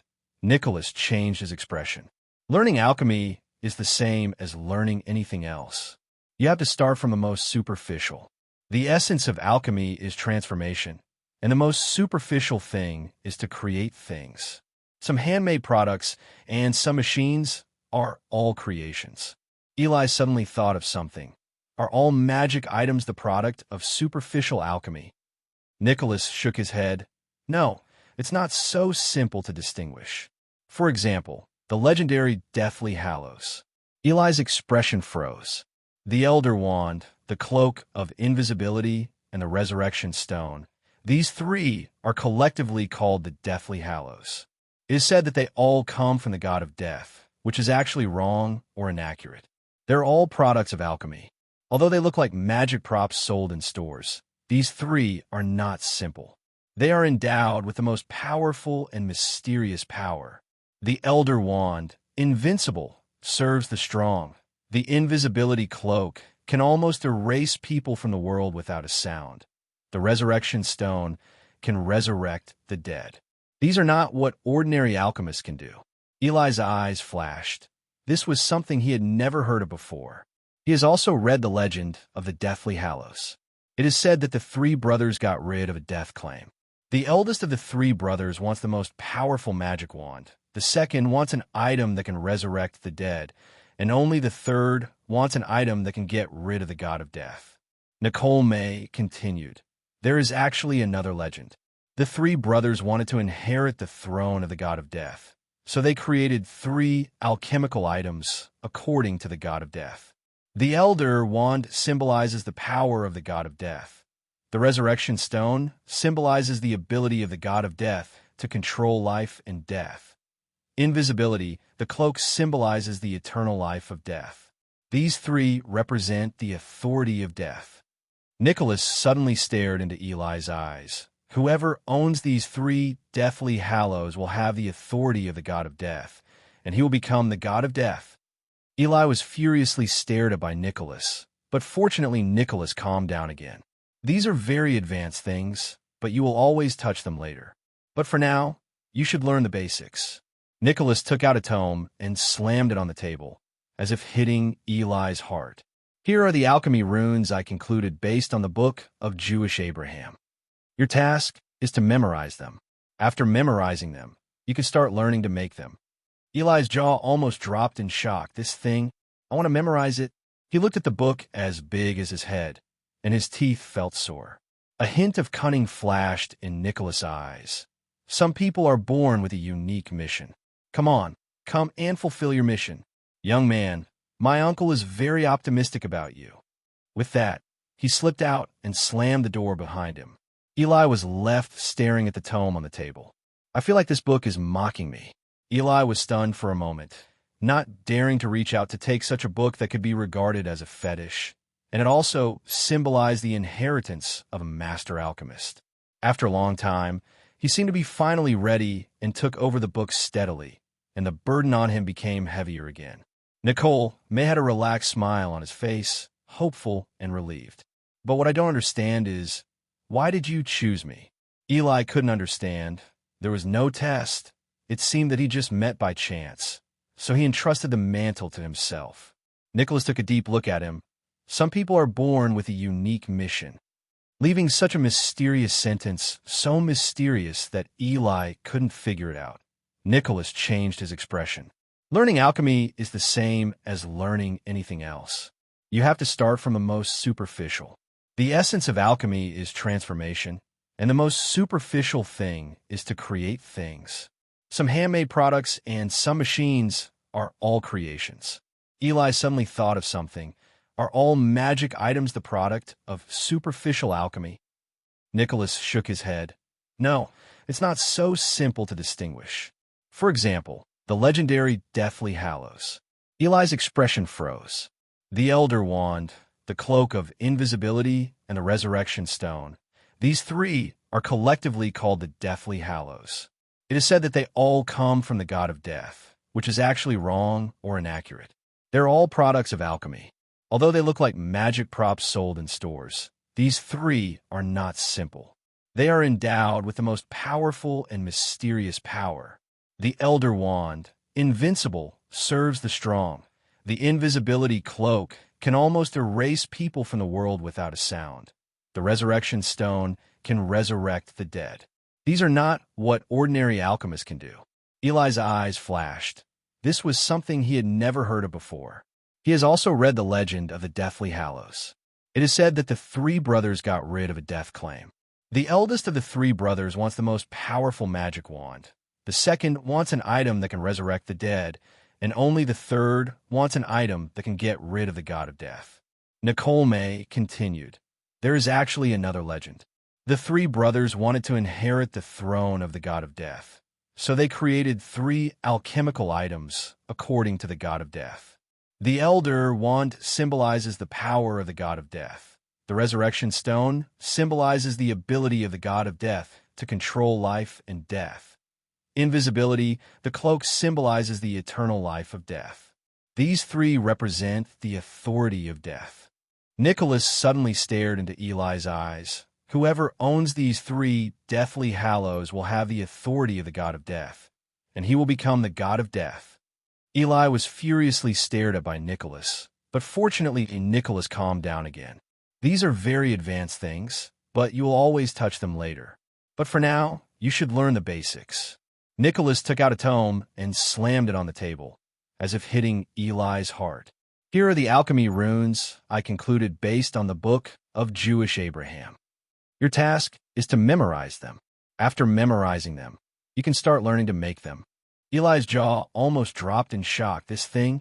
I want to memorize it." He looked at the book as big as his head, and his teeth felt sore.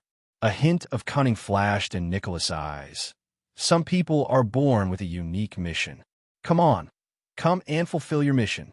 Young man, my uncle is very optimistic about you." With that, he slipped out and slammed the door behind him. Eli was left staring at the tome on the table. "I feel like this book is mocking me." Eli can guarantee that if it were someone else, he would have to write down these things in his life. Maybe he would live for hundreds of years. Fortunately, Lao Tzu is smart and has a long-term memory. At least for the past half-month, the progress has been gratifying. Nicole May couldn't help but praise more than once. "This kid is really a fucking genius." Of course, this kind of progress is not just a matter of memorization. As a time traveler, he is well aware of the power of 996 blessings and upholding the idea that the Emperor of the Liver is the strong man. Eli learns every day. Except for eating and sleeping, Ollie took all the books with her. Locking himself in the laboratory every day, Nicole May came over more than once to make sure he was dead. Perenelle, who had committed domestic violence against Nicole May several times, warned him not to torment her good grandson like this. That's right, Perenelle liked Eli so much that he directly recognized Eli as his grandson. Nicholas agreed, since Eli was his heir anyway. Eli said that this wave is not bad, and being grandchildren of 2 ancestors who were at least from the Ming Dynasty, this wave is called supergeneration.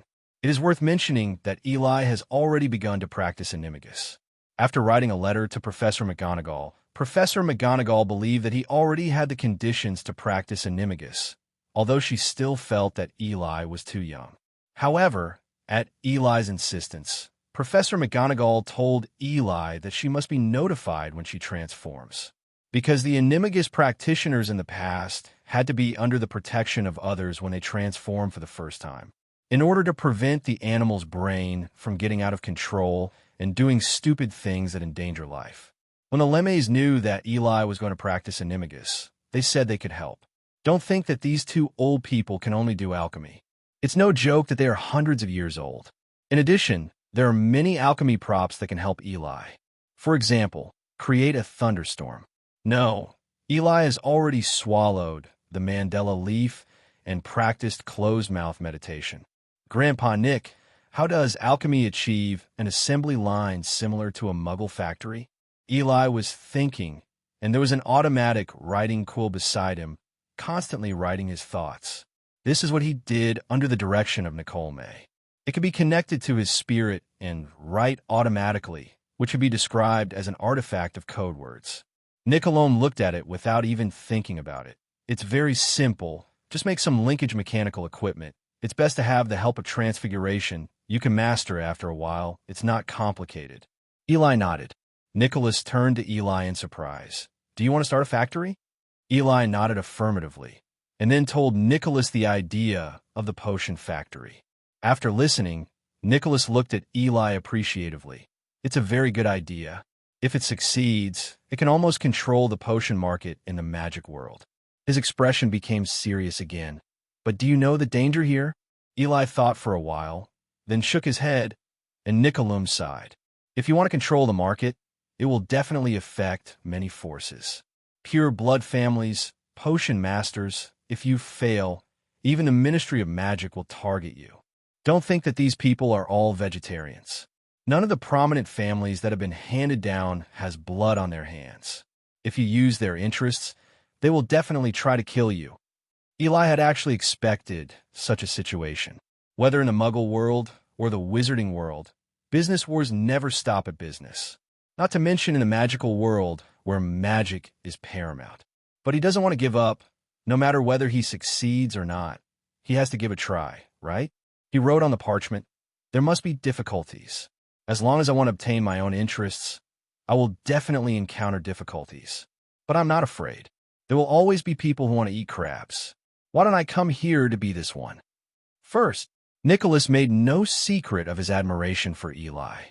Wasn't it a test for Eli just now? If Eli gave up because of these few words, then he would also reconsider whether he picked the wrong successor. Okay, extraordinary people must have extraordinary courage. Since you have this idea, then I will fully support you. I am old, and I may not be able to fight with others, but I have plenty of money. Eli only felt a sense of a local tyrant rushing toward his face, and Nicholam's neck was only short of a few big gold chains as thick as fingers. Don't doubt the financial resources of a master alchemist, especially an ancestor-level alchemist like Nick Lemur, who can turn stones into gold with his hands. Eli can't even imagine how much gold Nicholas made with the Philosopher's Stone. With the help of Nicole May, everything is ready for his factory now, and the only thing left is the east wind. Eli has been refining the idea for the potion factory. It is certain that other forces will suppress him, so first of all, he must avoid being suddenly caught by others. Therefore, he's going to firmly control it together with the raw materials in his own hands. When the time comes, when other forces try to sanction him by restricting raw materials, Eli holds the output of raw materials in his hands, without any panic. He had already bought a piece of land for herbal cultivation.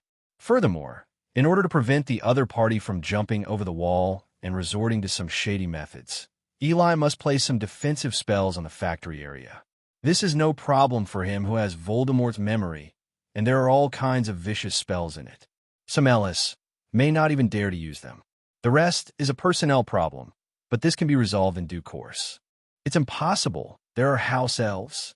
House elves are not only powerful, but more importantly, they will completely obey their masters unconditionally, which is the imprint in their souls. Establish a potion factory and control the potion market just around the corner. Thinking of this, Eli felt energetic all over his body. Whenever he was motivated, he wanted to study, and when he studied, he wanted to sleep. The Animagus has always been helped by the Flammel couple, and there has been no mistake or omission. Eli also devoted himself to the study of ancient alchemical runes. These runes are actually derived from ancient runes, which have a strong connection to magic. Many spells are actually runes. Hogwarts also offers this course as an elective, but because it is too boring, there are not many candidates at all. Eli is also very interested in these runes. According to Voldemort's memory and Dumbledore's notes, many powerful ancient magics require runes. The power of this ancient magic is extremely terrifying. It was often used in wars in ancient times.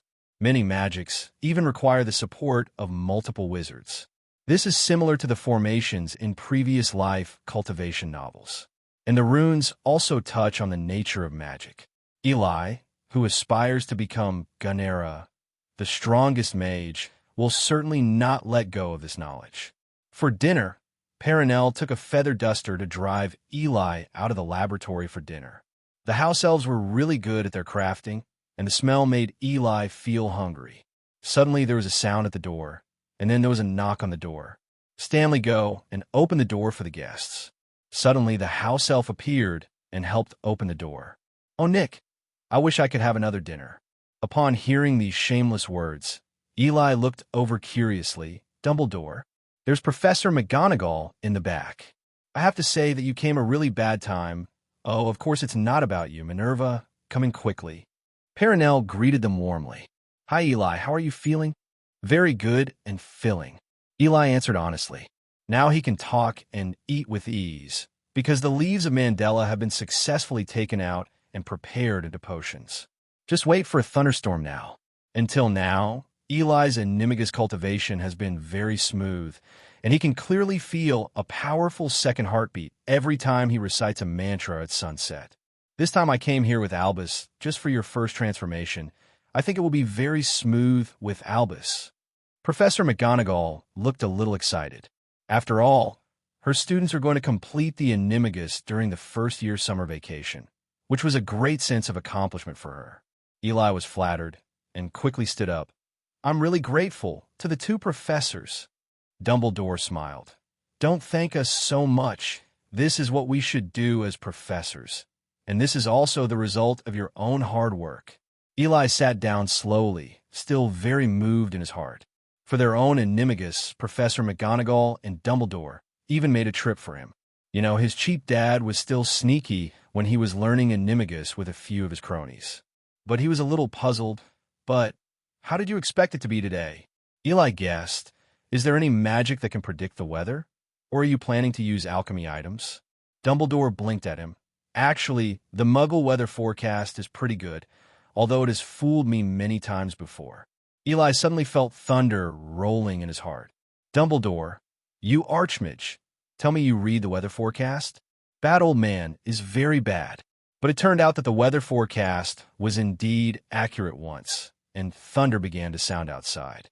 They immediately came to the place where the potion was stored. At this time, the bottle had completely turned into red potion. No problem, you can start.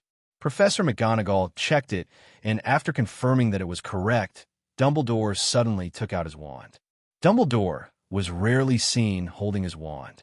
Nicholm also took out a bunch of alchemy equipment, and after the two exchanged a glance, they started to move respectively. This place is originally empty, and it is a good place to transform. Dumbledore waved his wand, and the surrounding space was distorted for a while, and then even the Muggle satellites could not spy on it. As soon as Nicholom's alchemy equipment was deployed, Dumbledore's protective shield instantly increased several times. It must be a very strong alchemy product that can strengthen the spell of a wizard like Dumbledore. Professor McGonagall also took out his wand and stood ready. Eli, let's go. Dumbledore said seriously. Eli nodded, very serious, and drank the red potion in the bottle in one gulp, then pointed the wand to the heart, Amato, Animo, Animato, Animagus. As soon as the spell came out, Eli suddenly felt a second strong heartbeat resounding in his body. The rumble was like a drum hammer, and together with its own heartbeat, it formed a strange frequency. The blood seemed to start to boil. Every inch of bone and every bit of flesh and blood in the body was vibrating extremely vigorously. The soul also seemed to start to vibrate, and the tyrannical mental power was constantly fluctuating. Eli seemed to be pulled into the soul space again, still pale. But in front of him, there was a fire. The flame became stronger and stronger, and the entire soul space was filled with terrifying flames. There seemed to be creatures swimming in it. Outside, several people began to feel the powerful magic fluctuations from Eli. Dumbledore and Professor McGonagall's expressions changed dramatically, and they looked at each other, both seeing shock in each other's eyes. At this time, Eli's body was already extremely active, even in an extremely unstable state. In the soul space, Eli stared blankly at the creature in the center of the flame, so sacred and inviolable. He finally gradually saw the creature in the firelight. It was a bird with colorful feathers and glowing steps. As a person from Washia, how could he not know what this is? This is the totem of a nation, and this is the belief of a civilization. Phoenix, his soul was trembling. He died, and he thought he would never have a relationship with his homeland again. But unexpectedly, the ancient blood still chose him. Merging with the gods of our clan is the glory of our generation. What is there to be afraid of? Eli stepped firmly into the flames, approaching the myth. Feng Wang looked at him deeply. He recognized the courage of this junior, screamed loudly, and rushed towards Eli quickly. The two began to assimilate. Outside, golden red flames began to appear on Eli's body, and the surrounding temperature began to rise gradually. What the hell happened? Nicolome roared eagerly. Dumbledore was in shock now, too. Eli is likely to have fantastic beast transformation. Professor McGonagall's dignified voice came. Throughout the ages, no human animagus has ever been a magical creature. Even if there is, it will die in the first transformation. Dumbledore murmured, "No, more than that." The flames expanded violently, and Eli's figure was completely surrounded by golden red flames. The terrible high temperature forced several people to resist with magic. The nearest land has even begun to compact. Now what shall we do? Perenelle was so anxious that he was about to cry, as was Professor McGonagall. Animagus, once you start you can't stop. Only by himself. Either live or... Dumbledore stared at the terrible flame, with anticipation and madness in his eyes. Eli is not feeling well now. The terrifying high temperature melted him, and his flesh and bones were being destroyed inch by inch. The magic power was consumed extremely quickly, and even began to be stretched. Damn it, is it going to fail? The magic power is about to run out. The flames are gradually getting out of control. The soul trembles wildly, and the body begins to collapse. Death is only one step away. Terrible pain and severe body trauma made him gradually lose consciousness, and the flames were getting out of control. When the world was completely dark, he would die forever. Finally, the magic power was exhausted and the whole line collapsed. The flames began to dissipate, and the terrible temperature penetrated the spell, making several people sweat profusely. Did you make it? Several people resisted the urge to rush up. Until the flames dissipated, the familiar figure did not appear. Ah! Perenelle screamed silently. Professor McGonagall's face was ashen, his body reeling from extreme grief. Only Dumbledore stared at the pile of ashes on the ground. Suddenly, there seemed to be a movement in the ashes, and the surrounding magic power began to frantically rush into it. "Nick, use the Philosopher's Stone, do something!" Dumbledore suddenly yelled. Nicolome tremblingly took out the Scarlet Philosopher's Stone and pointed at it with Dumbledore's wand. The Philosopher's Stone rose slowly, exuding terrifying fluctuations in magic power, and a red light poured from the Philosopher's Stone into the mass of ashes. The world seemed to be flooded with light, and Eli shook off his confusion. His longing for life made him want to open his eyes crazily. At the same time, the myth began to breed. The golden red fire ignited again and quickly swept away. The sky was completely illuminated, and the heavens and the earth seemed to wake up, sending down thousands of rays of light. The holy vision of heaven and earth attracted the attention of the world. With the birth of the creature in the center, a soul-stirring chant slowly resounded from heaven and earth. The phoenix is flying, and the feathers are flying, and it is also flying in the sky. The amiable Wang Duoji is a man who protects the life of a gentleman and flatters the common people. The phoenix is singing at the high hill. The phoenix tree is born, and it is in the rising sun.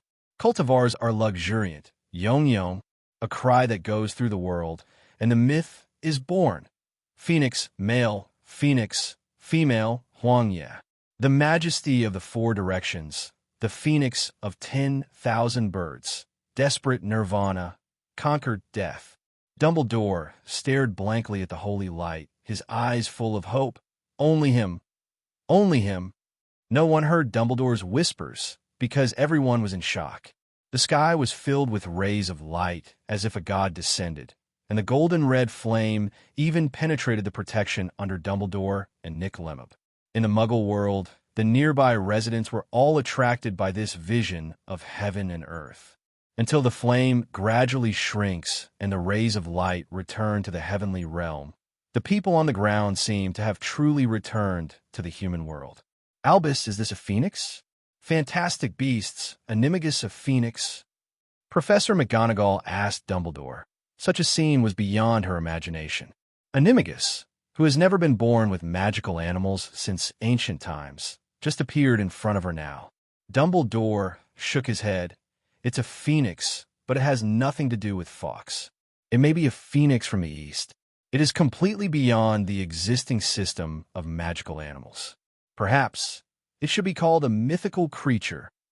Fawkes is a phoenix of Western magic. The Dumbledore family is a family followed by phoenixes. The phoenix in the Western magic world is a 5-star magical animal that is extremely rare.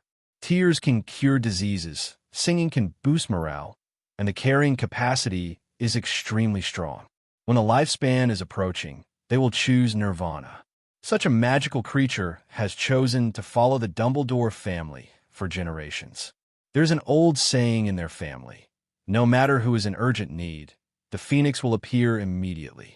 But the phoenix light transformed by Eli surpassed Fawkes by a few blocks in terms of special effects. It was both golden and red flames and glowing. Ancient Eastern Kingdom, you know nothing about power. When all the flames poured back into Eli's body, the magic gradually subsided, and the Animagus was officially completed. Human beings have a mysterious desire to fly. Eli, who was in midair, looked at his gorgeous wings excitedly, as if the whole sky was about to be conquered by him. Excitedly circled a few times in the air and slowly descended to a low altitude. He conceived his own human form in his mind, and after a while of changes, the phoenix turned into a human form. The remaining golden red flame turned into a faint golden red robe. The original clothes were all burned by the flames that gushed out during the transformation. According to common sense, when an Animagus transforms for the first time, all clothing and jewelry on his body will become hair or patterns and blend into part of his body. But Eli's Animagus is so outrageous that his clothes are burned before he transforms. After all, there is no Animagus transformation that uses the Philosopher's Stone. Now, the Sorcerer's Stone, which was originally full of magic power, has become very dim. Eli, how are you? Perenelle ran up to look at it for a while, but fortunately Eli was not injured. It's unbelievable. Eli, you could be the first ever magical creature Animagus. Dumbledore smiled. Professor McGonagall couldn't hide his excitement. His student had cultivated into an Animagus at such a young age, and he was still an unbelievable magical creature. When I think about going to the Ministry of Magic to register, their jaws will drop. No, Minerva, maybe I should listen to Eli. Albus. Dumbledore shook his head at Professor McGonagall, and Professor McGonagall seemed to understand something. Actually, I think now may not be the time. It won't be too late when I become an adult. I don't want to be interviewed by the Daily Prophet right now. Eli's words made several people laugh. He is not willing to expose his Animagus now. This is one of his trump cards. Presumably Dumbledore thought so too. With Dumbledore covering whoever broke the wizarding laws, that reporter from the Daily Prophet, isn't Rita an illegal Animagus too? This is what he knew from watching movies in his previous life. That woman often turns into a pitiful little beetle, eavesdropping on other people's speeches to get some scoops. From this, we can see that the unknown Animagus has many advantages. Wasn't my father also an illegal Animagus back then? Was this called the upper beam is not right? With a thought in Eli's mind, the golden red robe on his body turned into the clothes he was wearing before. This is much more convenient, and there is no need to change clothes in the future. After checking Eli to make sure it was correct, Dumbledore and Professor McGonagall left. Nor are they idle. After completing the Animagus project, Eli devoted himself to the study of alchemy. According to Nicholas, Eli's alchemy runes have been mastered, and he can formally learn alchemy manufacturing. Judging from the automatic quills that Eli made before, his talent and level are not low. Nicholas' teaching took the potion assembly line that Eli needed as an example.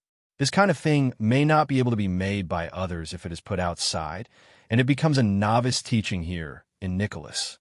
Eli can be regarded as up-to-date, making rapid progress and overcoming many difficulties. The most troublesome thing for him now is the problem of linking the runes. The machinery on the assembly line must be linked and controllable, otherwise nothing can be made at all. This can be solved in a Muggle world with a circuit network, a matter of a few wires. But in alchemy, it is not so simple.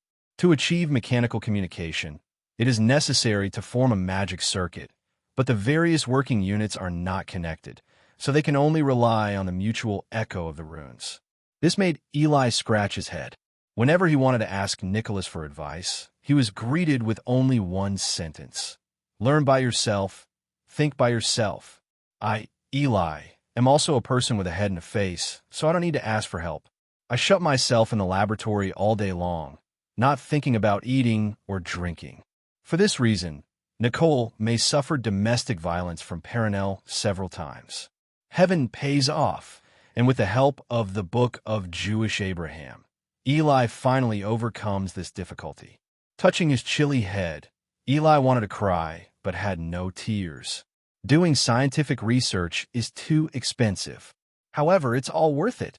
Eli has already completed the manufacture of various work units, and when he wants to produce any potion, he only needs to assemble it. As of today, most of his conception of the potion factory has been completed. It is short of building a factory area and putting it into production.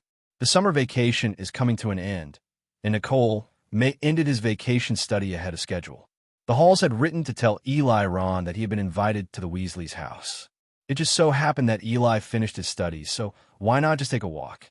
The Weasleys were also in Devonshire, not too far away, so there was no trouble in the past. Remember to write back frequently, and take care of yourself at school. Perenelle kept urging, and Eli's head was dizzy. Okay, don't talk so much. Let Eli go. Perenelle's eyes were fierce, and Nicolum lowered his head again. Eli set off with the pastries made by Perenelle himself. Oh, Eli! Mrs. Weasley was arranging things in front of the window, just in time to see Eli, who arrived, and she ran out in surprise. Hello, Auntie. Oh, come in, Ron. They can't wait. Come in. Mrs. Weasley was very hospitable, and anyone who came to her house was very happy. Ron, come down quickly. Eli's here. Eli looked at the Weasleys' house. Compared with Nicolum's house, there was much more magical atmosphere here. The home is very cramped, but it is well organized and very warm by Mrs. Weasley.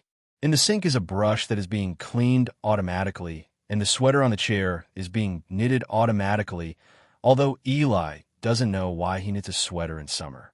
There is a clock on the wall, but it doesn't indicate the time. Each pointer has a Weasley's head on it, indicating their status. This shows how much Mrs. Weasley cares about her family. Eli, you're here. Ron ran down impatiently. Ron Weasley, you'd better tidy up my room before you come down. Mrs. Weasley put her hips on her hips, scaring Ron into place. Oh, Eli, sit down quickly. You must be tired after traveling so far. Take a rest. Mrs. Weasley can always switch moods very well, and Eli can't laugh or cry. But he was very comfortable here, and he liked the cozy atmosphere of the Weasleys' house. In his opinion, although the Weasley family was a bit difficult, the little Weasleys were also lucky because they had such kind and warm parents. Mom, I've cleaned everything up. Ron was aggrieved. Mrs. Weasley sighed. I really can't do anything about you. I'm going to take care of the vegetable field now. Please treat Eli well. Ron seemed to be pardoned. Eli, you're here. Ginny has been talking about potato chips, and my head is getting bigger. Ron rushed to the sofa opposite Eli and immediately nestled in. Eli pulled out a bunch of assorted treats from the stretch bag, and Ron's eyes popped out. Wow! The stretch bag was improved by Eli using alchemy, and the space inside was greatly increased. Although it was not as good as the magical box of Newt Scamander, it still had a small room. He can even live in it. He seems to have seen a business opportunity to become a real estate boss in a magic world. Merlin's beard, a lovely voice came from the side. It turned out that Ginny was moved by the sound and ran down. Ginny, Come here. If you don't eat it, your stupid brother will eat it up. Eli greeted Ginny with a smile. This is the future sister-in-law. She must be pampered. As for Ron, who had turned into a glutton, Eli slapped him on the head. You still don't save some for your sister. Ron held his head resentfully and said inarticulately, If you don't know jelly, you still have to shout a lot. Eli rolled his eyes at him. Ginny had already wandered into the ocean of snacks. Hey, Eli, you didn't even notify us. Hearing this cross-talk, who else can there be except the twins? We have researched a lot of new gadgets. Give it a try. Guaranteed to shock your jaws. Eli was also aroused by their gadgets. What are you waiting for? Take me to see it quickly. The three of them ran upstairs in a flash. The Weasleys' house was like a small wooden building that had been forcibly put together. It looked crooked and did not conform to architectural mechanics at all. It can also be felt inside. When they came to the twins' room, they dragged out a large box from under the bed, which was full of prank props, large and small. Could have been more. Snitched on by that Percy guy, Mom threw it all away. He thinks we're making him study, but who knows who he's writing letters to? Eli gave the two mischievous little princes a thumbs up. There's so many in front of us. How many should there be before that? The two began to introduce Eli. This is a firecracker that can blow people to the sky, but don't worry about being blown to death. It's vomit sugar, but it's still in the research and development stage, and we don't know what will happen if we eat it now. Eli lamented that the two guys did have a unique liking for pranks. George Weasley, Fred Weasley. The twins immediately pushed the box inside like a mouse meeting a cat. The owner of this voice was none other than Mrs. Weasley, standing at the door with her hips akimbo. She pointed with her wand, and the box under the bed slid out by itself. The twins suddenly turned pale. I really didn't expect that you would have such courage. Oh, of course I didn't mention you, Eli. Can you go down and play first? I have something to say to these two brats. Before Eli left, he glanced at the twins.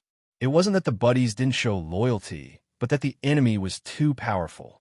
Eli walked downstairs, and immediately a violent storm broke out upstairs. Mrs. Weasley paused, and the twins didn't dare to make a sound. They used to be kings until Mom came along. The fall of the king. The two brothers didn't come down either. Presumably, they were mourning their baby. The house has just been ransacked, and Eli can understand. Eli, did Harry write to you this holiday? Eli shook his head. Although he has been with Nick alone, if a friend writes a letter, his parents will definitely convey it to him. He didn't write to you either? Not one of them. Have you written to him? Of course, but there is no reply at all. It's the same as if you didn't receive it. Did not receive? Eli suddenly remembered that this might have started the second plot of the original book. Harry might be getting stalked by an annoying house elf right now. It seems to be called Dobby. The elf seemed to know something. In order to prevent Harry from being hurt, he directly hoped that Harry would not go back to school. As for the letter, Harry might have been locked up in his room by the Dursleys. It was certainly not their nature to want Harry to owl his friends. Alas, poor brother. Eli told Ron his guess. Ron suddenly looked solemn, and then seemed to have made a violation of his ancestors. We should go save him. Save who? You actually discussed a great rescue plan behind our backs. The twins started to talk about crosstalk again. It seems that they got out of the huge setback just now. Ron relayed the story of Harry being locked up to the twins, which was called embellishment and vividness. Eli's mouth twitched while listening. I don't think I said anything about the beating, did I? What the hell is a whip? Candle. What is this all about? The twins were also dumbfounded, but they knew this brother very well. That means Harry might be locked up? We really should save him. We have a great idea. What good idea? The twins smiled evilly. Eli. It's broken. Are you sure it's okay? Of course they won't know. Have you ever driven one before? You have to trust our driving skills. Oh, Merlin. A car almost flew over the top of a tree and nearly crashed. That's right, it flew by. The twins are driving Mr. Weasley's flying car, leading Ron and Eli on their way to rescue Harry. The death of the twins made Eli wipe away his sweat. To be on the safe side, Eli took out his wand and cast a few iron armor curses on himself. The Weasleys deserved to be Gryffindors. The twins and Ron were very excited. Ron wanted to rush into number 4 Privet Drive with his wand now to rescue Harry. Eli can only tell him that you are welcome in Azkaban. Under Eli's guidance, the car finally arrived at Privet Drive, and it was already night. Just a few days ago, the Dursleys were busy decorating the living room. Mrs. Dursley was earnestly decorating the cake she had just made. There was a hooting of owls upstairs, and Mr. Dursley, who was tying Dudley's bow tie, shouted angrily upstairs to Harry. Upstairs, Harry managed to calm the agitated Hedwig, and when he heard Dursley's call, he pursed his lips and went downstairs. "Uncle, are you looking for me?"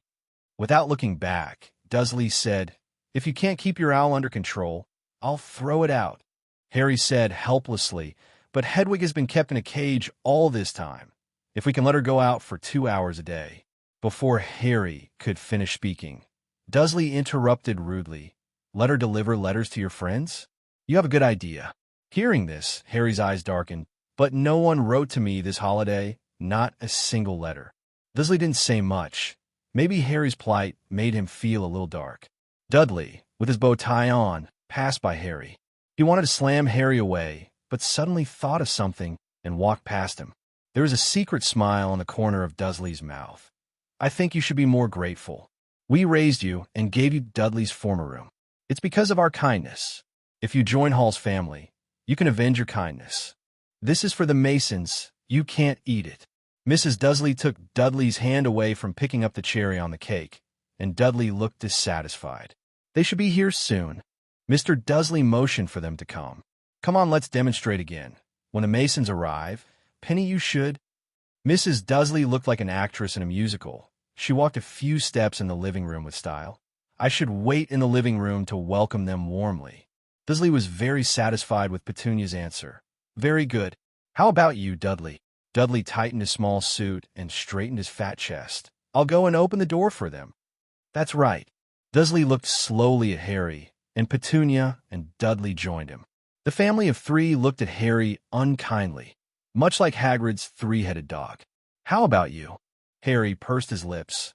"If you stay upstairs and don't make a sound, act as if you don't exist at all." He was used to this, and Dursley nodded in satisfaction at his answer. Harry was back in the room, and while it looked a lot better than the cramped little cupboard, it was all the same to him. He felt that he did not belong here. Opening the door, a small, loose-skinned grotesque was bouncing on his bed. He was so scared that he hurried out of the door. After a while of explaining, he finally figured out what it was. A house elf named Dobby came from nowhere, as he seemed to have a hard time naming his master. According to Dobby's words, Harry knew that this guy was responsible for why he didn't receive the letter. But it's not easy to blame, because this thing is said to be for his own good, and someone wants to harm him. And if this gadget doesn't agree with each other, it will hit its head with a cabinet. The sound could be heard throughout the building. Harry was terrified. It must have provoked the Dursleys. Downstairs, the Dursleys perfectly entertained the Masons into the living room according to the drill, and they seemed to be having a happy conversation. "I'm about to hit the 9th hole, and I'm about to go in." Boom, boom, boom. The sudden movement upstairs made the Masons frown and sideways, and the expressions of the Dursleys froze instantly. "Oh, it's a cat. You know, cats are very noisy. I'm going to clean it up." Hearing Dursley's footsteps, Dobby quickly hid in the cabinet. Dursley opened the door roughly. "I warned you, you interrupted all my golf jokes." Dursley tried to keep himself from shouting. When Dursley left, Dobby came out of the closet, dropping a bundle of letters on him. "What is that?" Dobby was still a little embarrassed. "I hope Harry Potter won't be angry. These are letters from your friend." "You still tell me not to be angry." "How dare you?" Harry had never been so angry. "Give it to me." "No." Harry wanted to grab it, but Dobby ran out, and Harry secretly thought it was bad. Dobby ran downstairs, stood at the door of the living room, snapped his fingers, and the pudding cake flew up. Harry broke out in a cold sweat. "Dobby, no. Unless Harry Potter promises not to go back to school." How could Harry agree to this request? Hogwarts is his home. "No, I can't not go back." With a light push from Dobby's hand, the cake gradually flew to the heads of the Masons. The expressions of the Dursleys froze again. Mrs. Dursley turned pale. Harry carefully wanted to take the cake away, but Dobby snapped his fingers again, and the cake hit the Masons on the head. The scene was suddenly extremely embarrassing. The conversation broke up, of course, and Dursley's face turned liver-colored and then purple. He sealed Harry's window the next day, until the arrival of Eli and his party. The car staggered to a stop outside the window, and Harry, who was sleeping soundly, was frightened half to death by the car that almost rushed in. "Why are you here?" Seeing the people in the car, Harry almost jumped up for joy. Eli signaled Harry to pack his things quickly, and then used magic to forcibly tear off the anti-theft window. Eli was not at all worried that he would be warned by the Ministry of Magic if he cast spells in the Muggle world, because the props given to him by Nicolamay could shield Zonxie. The loud noise woke Dursley up. Realizing that it was Harry's room, he hurriedly dragged his fat body to Harry's door. Hearing the commotion inside, he hastily unlocked the 9 locks outside Harry's door. Those who don't know think that there are divine beasts sealed inside. If there weren't so many locks, he might have rushed in and grabbed Harry. By the time he unlocked all the locks and entered the room, Harry was ready to get in the car. Dursley seemed to have a bit of talent for sprinting, but he rushed over and grabbed Harry just now. Fred didn't want to care about the safety of this annoying guy, so he started the car directly, and Harry was dragged in by Ron and Eli. Dursley fell under the terrified gazes of Petunia and Dudley. Fortunately, the greenery below caught him, but the plants below could not survive. By the time the car returned to the burrow, it was already dawn. It was still very early, and Mr. Weasley must have not come back. He had written back to say that the Ministry of Magic would be working overtime. The group walked lightly, and they could only pray that Mrs. Weasley hadn't woken up yet, at least not to find that they disappeared with the car. It's a pity that an excellent housewife like Mrs. Weasley, who can manage a family of 9 in order by herself, how could she not find out? "Where did you all go?" Mrs. Weasley appeared in front of them like a flash, and her sharp voice startled Harry, who was still envious of the cozy atmosphere of the burrow. "Oh, nice to meet you, Harry." Mrs. Weasley's face-changing skill was activated instantly, which frightened Harry for a moment. "The beds are empty, there are no notes, and even the car is gone. You may die or be seen." "Of course not you, Eli, Harry. This wave is purely a large-scale double-standard scene, and Eli said I like it." Hey. Eli just smirked, and Harry was a little overwhelmed. He was thinking why Mrs. Weasley could treat him so well when it was his parents, but his aunt. Yes, she's still his aunt, mother's sister. Ron has always been a bit stunned, and he wanted to justify a few words when the twins didn't dare to talk to each other. They didn't feed Harry, locked him up, and sealed his windows. Mrs. Weasley, who was furious, didn't want to listen to Ron's explanation at all, so she almost pointed his nose. "Be careful, I seal up your windows too, Ron Weasley." "It's over. As long as you hear your full name from Mom's mouth, then you are basically over. Fortunately, there is a theorem that is, when there are guests at home, it is not a good time to spank children." Ron was very lucky to escape a beating, but he didn't know if he would be waiting behind him. It was early enough, and Mrs. Weasley didn't even prepare breakfast because they were worried. Now that she was back safely at least, Mrs. Weasley still wanted the children to have enough to eat. It has to be said that as a member of the Order of the Phoenix, Mrs. Weasley's magical attainments are not low at all. With this superb family magic, it is worthwhile to kill the Death Eater Bellatrix in the final battle. The advantage of getting up early is that you can enjoy a delicious breakfast first. Before Mrs. Weasley could put the plate away, they all sat down on the chairs and started eating. "Eat, Harry. Open your mouth and eat." As a mother, it was the worst thing to see a child suffer, let alone someone as kind as Mrs. Weasley. Although she didn't say anything just now, she was still very distressed when she heard Ron tell what happened to Harry at the Dursleys' house. There was a light footstep on the stairs. "Mom, have you seen my sweater?" "Oh yes, on Cat's." It was Ginny, fresh out of bed and in her pajamas. "Good morning, Ginny." Eli said hello with a poached egg in his mouth. Harry quickly put down the knife and fork in his hand. "Hi, good morning." When Ginny saw Harry next to him, she suddenly turned around and ran away without saying anything, as if she saw something incredible.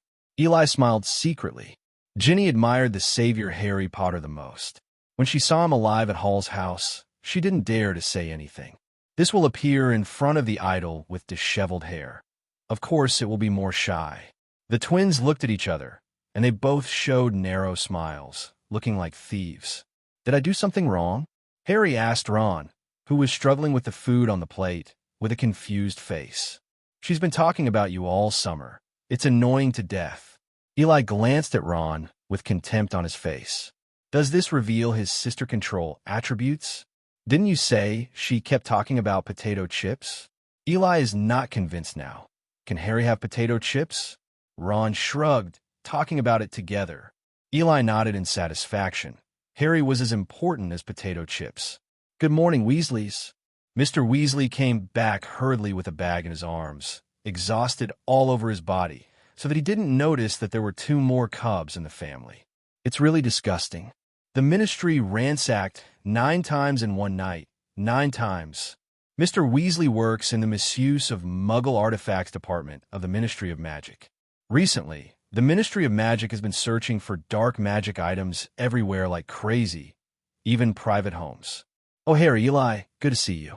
When did you get here? It wasn't until sitting at the table that Harry and Eli were found next to him.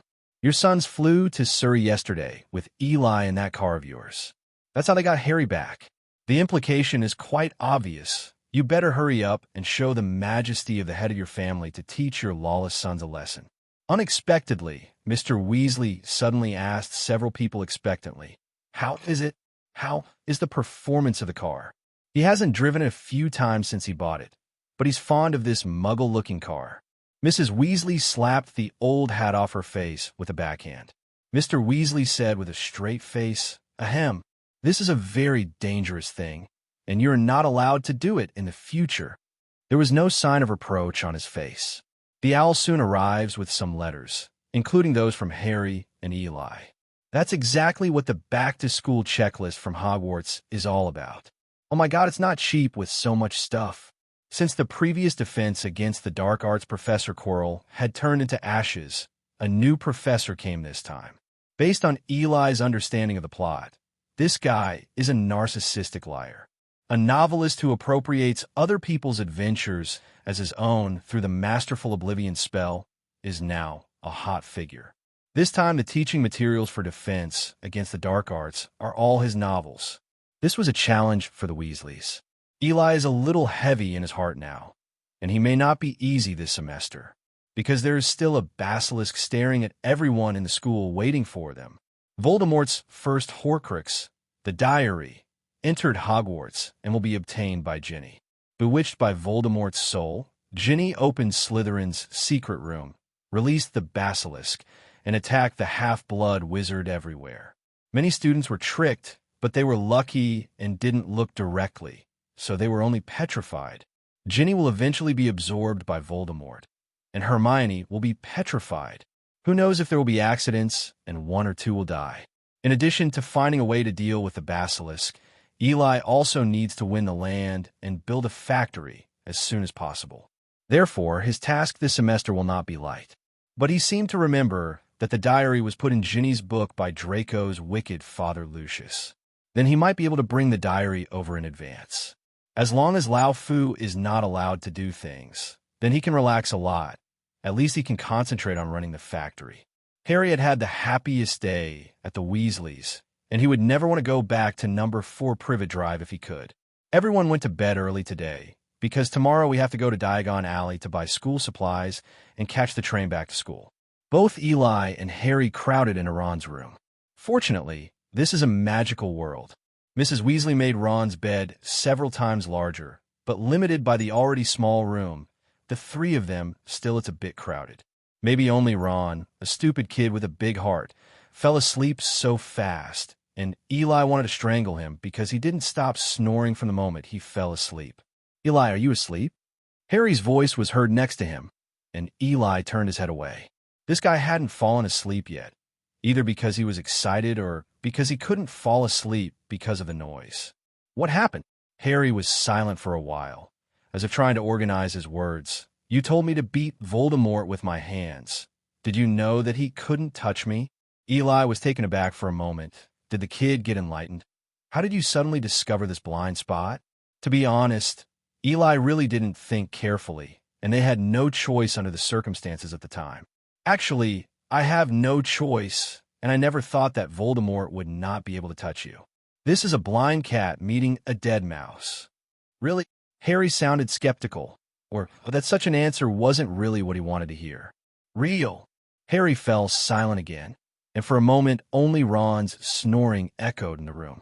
Just when Eli thought Harry was asleep. Actually, I have a younger brother.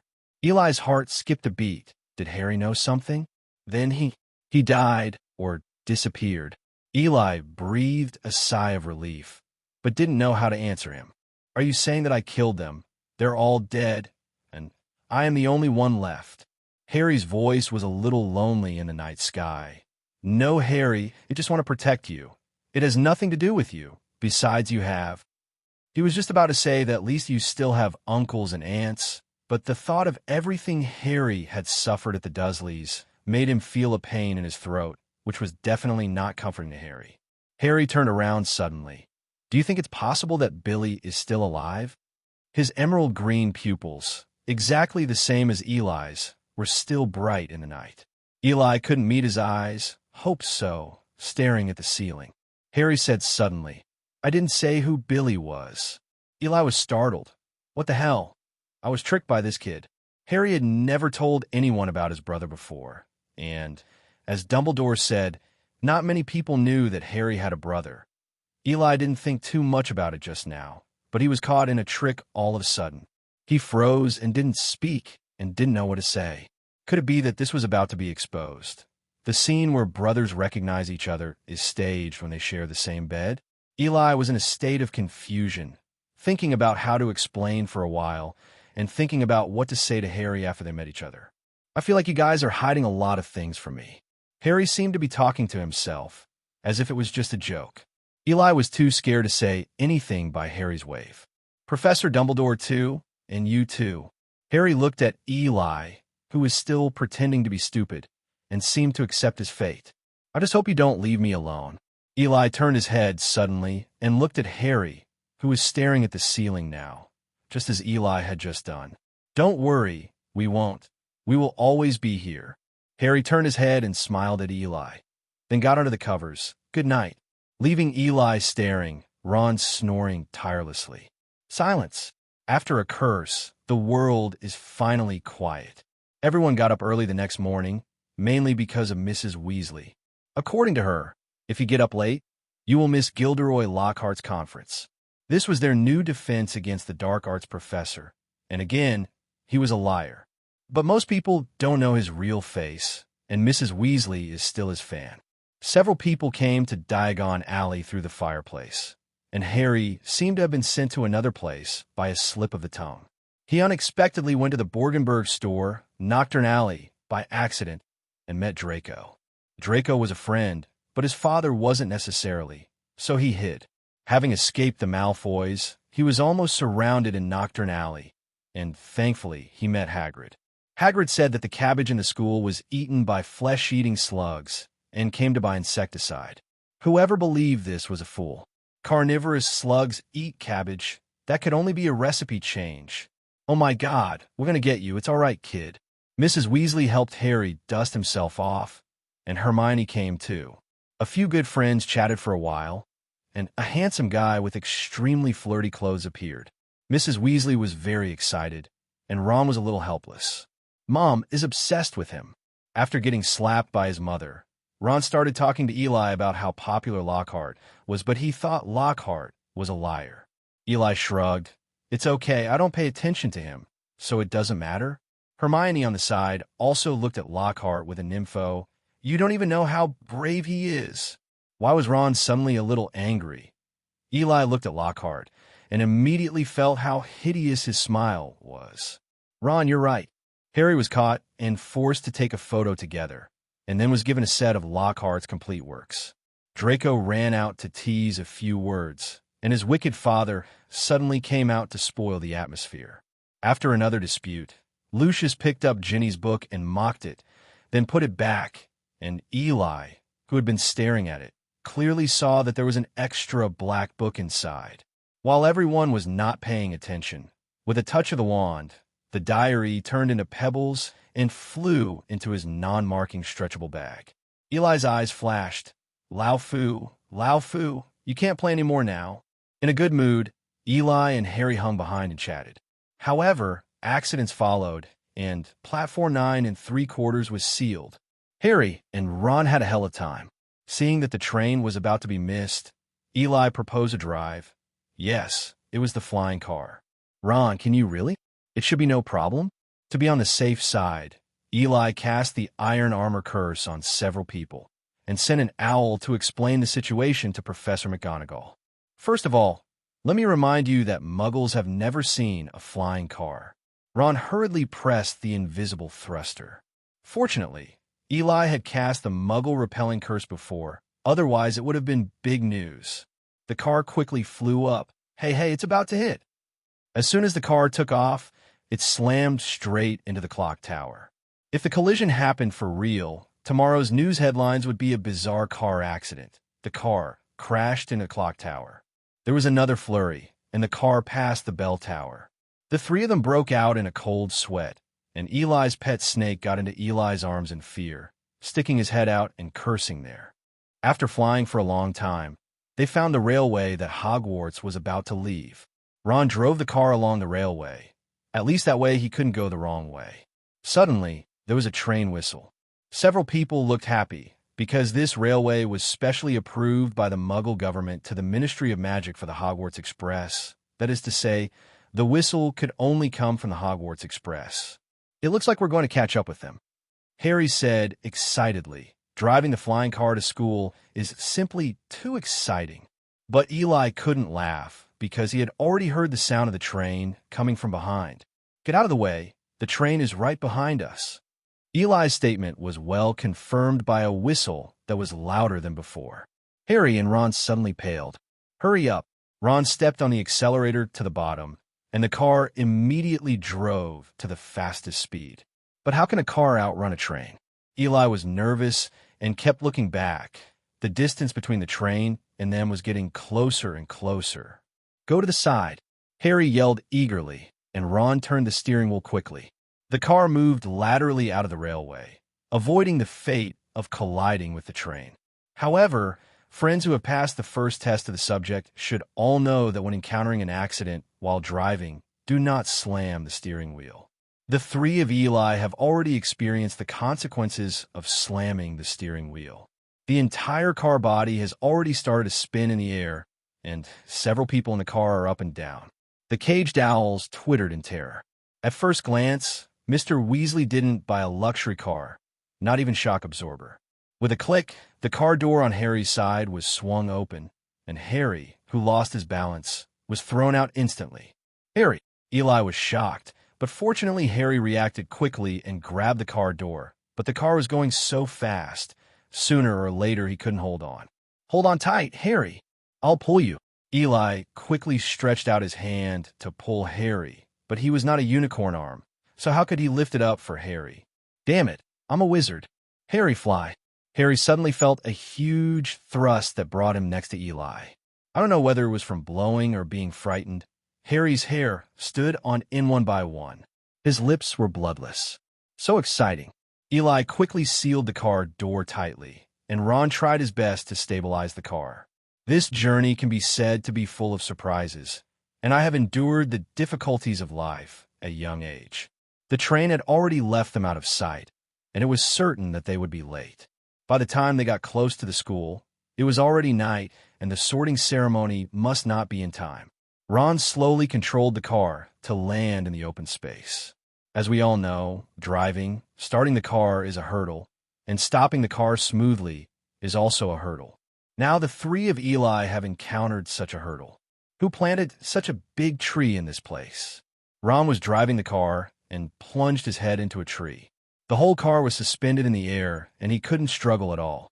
Suddenly, they felt as if the tree began to shake. Eli suddenly remembered that there seemed to be a whomping willow planted in the school that could move and beat people. No, this is... Boom! A tree trunk smashed through the window, and the whole tree trunk began to shake, trying to shake the damn car down. Ron, who was frightened along the way, had collapsed and tapped the steering wheel with his wand, trying to do something with magic. It was really a trick of luck. The magic didn't come out, but the wand broke. Ron looked at the broken wand. His face was ashen. It's impossible for Eli to just let the Whomping Willow go crazy here. If it breaks, won't he have to pay for it? Losing money is never possible. Quickly imprisoned. A tyrannical spell covered the entire tree in an instant, and the Whomping Willow, who had been so irritable just now, couldn't move at all. The car was also tilted by the shaking and slowly fell down. Bang, bang. The car seemed to have given up completely, and the three of them were thrown out at once, and then all the luggage in the trunk was vomited out like throwing garbage, and then ran away swaggeringly. Eli was dumbfounded by this look. Has this thing become a genius? Several people saw the car rushing all the way into the forbidden forest. Ron had no hope of life in his eyes. The wand was broken, and the car was gone. The few people had no choice but to run to the auditorium with their luggage. Along the way, Harry told the two of his strange encounters with house elves. Before entering the auditorium, several people were caught in Snape's office. After Snape's rant, Harry and Ron couldn't hold their heads up at all. What? Eli? No. Snape's key targets were Harry and Ron. Just after school started, Snape caught a chance to slander others. Snape tossed his hair, feeling refreshed. If it weren't for Mr. Hall's thoughtfulness, you two would have been expelled for violating a lot of wizarding laws and school rules. 20 points for Slytherin. Harry, ? Ron, ? Eli, yeah. Because of Eli's interference, they actually didn't cause any trouble. That is, they lost a car and were late, and they said that Patillon was just paying for the mental damage of the Whomping Willow. Whomping Willow. I was sleeping there, and suddenly a big bidoo was given to me. Think about it. How much harm can a big bidoo do to a tree that is dozens of years old? Ha. In the end, Dumbledore brought Professor McGonagall to the rescue, and Snape immediately stretched out his little finger and pointed to Harry and Ron to sue. Dumbledore managed to calm Snape. Okay, Mr. Potter and Mr. Weasley can go back to the auditorium first. Today's egg tarts are very good. Eli, come with me. Eli, ? Back in the office again, Dumbledore's bird, just a phoenix standing on the shelf. Seeing Eli coming, he bowed his head respectfully to Eli and then rubbed on Eli's body meanly. Hey, you silly bird, don't come here. I'm warning you. I call. Fox. Dumbledore's words were still very useful to Fox, and he immediately stood upright, but he still glanced at Eli from time to time. Eli moved, wanted to stay away from this rogue bird. I heard from Nick that you want to start a potion factory. Eli was stunned, so I was betrayed again? But still be polite on the surface, yes. Dumbledore nodded. This matter is very important and meaningful. Don't blame Nick for telling me. I can help you. Eli immediately became energetic, but a little wary. How could Dumbledore, such a human being, fail to see Eli's expression and smiled helplessly? Don't be nervous. I don't want you. I just hope you can run this factory well. This is your contribution to the magic world. Eli's complexion is a little better. It's impossible to play tricks with this kind of old fox. Then how are you going to help? Dumbledore took out a stack of contracts. This is the ancestral property of the Potter family, a magic shampoo factory. After your parents passed away, I'm sorry to be rude. The ancestral property of the Potter family will be temporarily closed according to James' previous instructions. Store here with me. He handed the deed to Eli. Now handing it over to you can be regarded as returning it to the original owner. Eli rubbed the contract in his hand, feeling all sorts of feelings in his heart. Yes, it was back to its original owner, and he had to thank Dumbledore. The ancestors of the Potter family made their fortunes by selling magic shampoos, and they were considered a moderately rich family. And now they are basically inherited by Harry. Hey, is it because Snape didn't wash his hair because the shampoo was made by the Potters? I think we should hurry up and renovate the factory now. Now, Eli was a little surprised, but he could also guess why Dumbledore was so concerned about the potion factory. With Dumbledore's insight, he can see very clearly what the potion factory will bring if it succeeds. With another Voldemort about to recover and Death Eaters ready to move, he hoped to complete this project that would affect most of the wizarding world as soon as possible. In this way, it will be easier to resist Voldemort when the time comes. He trusts Eli enough, because of his background, because he is the descendant of Nick LeMay, and because he can see that Eli will not choose to harm the world like Voldemort. Because Eli has family and friends. In his words, Eli knows how to love and have love. Voldemort was a product of the love potion, so he was born unable to perceive love. Dumbledore's idea now is to help Eli complete the layout of the potion factory as quickly as possible. If you have nothing else urgent, Dumbledore's meaning is very obvious, sooner rather than later. Eli nodded, which was exactly what he wanted. Dumbledore held out his arm towards him, and Eli stepped forward and put his hand on his. Fox, sorry for your trouble. Dumbledore's bird flew over the heads of the two, and suddenly turned into flames and enveloped them. Immediately afterwards, there was a familiar feeling of traveling through space. After a while, the world changed drastically. The surroundings looked like a not-too-young Muggle community, and the surrounding streetlights were dimly lit. In fact, people who shuttle for the first time will feel a little uncomfortable, don't you? Eli looked at Dumbledore. No, young people nowadays are getting better and better. Dumbledore sighed, and then took out a small object. I saw Dumbledore turn it on, and the lights from the surrounding street lamps broke away from the lamp body and flew into the small object in Dumbledore's hand. The surroundings suddenly fell into darkness. Feeling the sudden darkness, Eli felt a little uncomfortable. Why do you keep turning off the lights?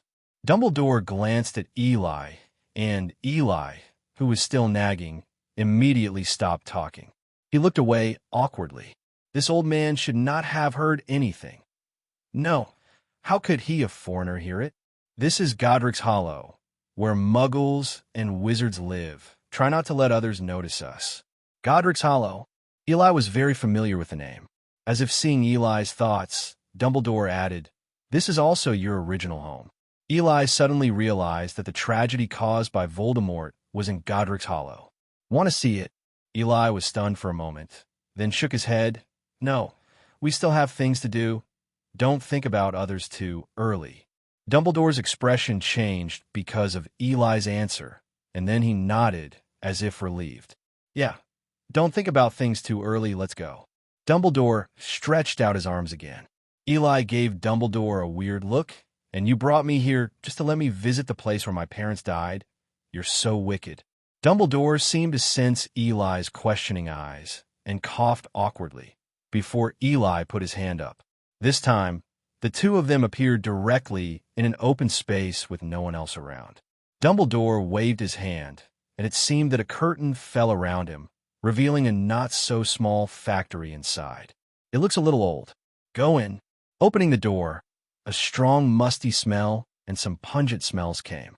The inside is very dilapidated. Basically, there are few things that are working properly. Dumbledore released some light with his wand, illuminating the entire workshop. Do you see what else could be used inside? Eli went up and walked around a few times, spread his hands. There's nothing there. Dumbledore directly and slowly swiped his wand in all directions, and there seemed to be a storm around him. All the things in the factory were rolled together and then gradually disappeared. Good skill. Eli couldn't help admiring. Lao Deng's skill is really too good. Thank you for the compliment. Dumbledore readily accepted. Eli threw out a few luminous spells, suspended in various places to act as light sources, and the whole factory seemed to have come to daylight in an instant. Then he took out his four-dimensional pocket, tapped it with his wand, and a lot of things gushed out of it instantly. Those things grew in the wind and instantly returned to their original size. Under Eli's control, these work units brought out by him were arranged in sequence and finally formed a fully automated assembly line. To say something contrary, it is full of sense of technology. Good skill. Dumbledore praised again, and Eli returned the gift very politely. Thank you for the compliment. He stepped forward to put a batch of potion ingredients into the feeding port in batches, tapped the machine with his wand, and the entire assembly line immediately started to operate. Eli introduced the concept of catalyst into the potion for the first time, and his potion production cycle was greatly shortened. After a while, some potions have been produced at the end of the assembly line. Dumbledore stepped forward to separate some with his wand, checked them out, and then his eyes flashed. Excellent recovery potion. There was an uncontrollable smile on the corner of Eli's mouth.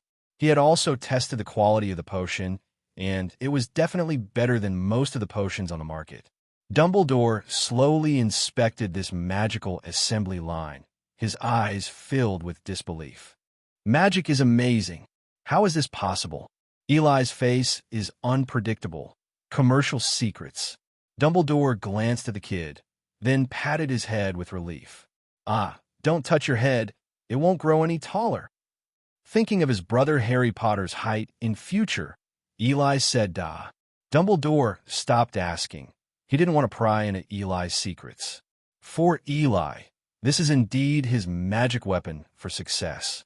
If he wants to control the potion market, both huge output and excellent quality are indispensable. The method to achieve all this is precisely the precise pharmaceutical method that Eli studied at the beginning.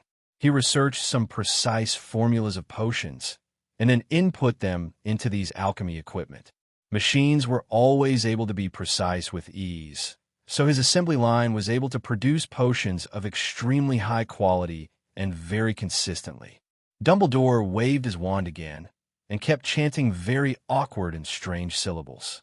Eli can vaguely hear some. This is a rune. Now he can clearly feel the extremely terrifying magic power rippling in the space. If it weren't for these magic powers not being malicious to Eli, he would definitely be completely cold now. Eli can't even imagine the power of a legendary wizard like Dumbledore who can use a wand and then sing a spell for so long. It's not hard to guess. It should be some protective spell. The casting of the spell lasted for a total of 10 minutes. Only then did Eli feel that the magic power gradually stabilized, as if there was an extra layer of confinement around him.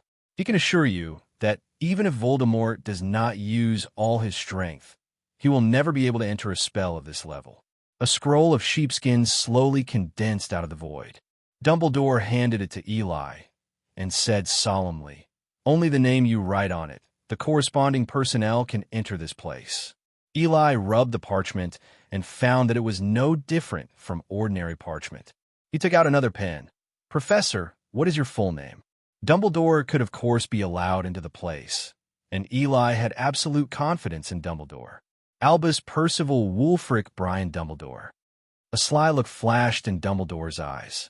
Eli handed it over. "Why don't you do it yourself?" The first name written on the parchment was Dumbledore.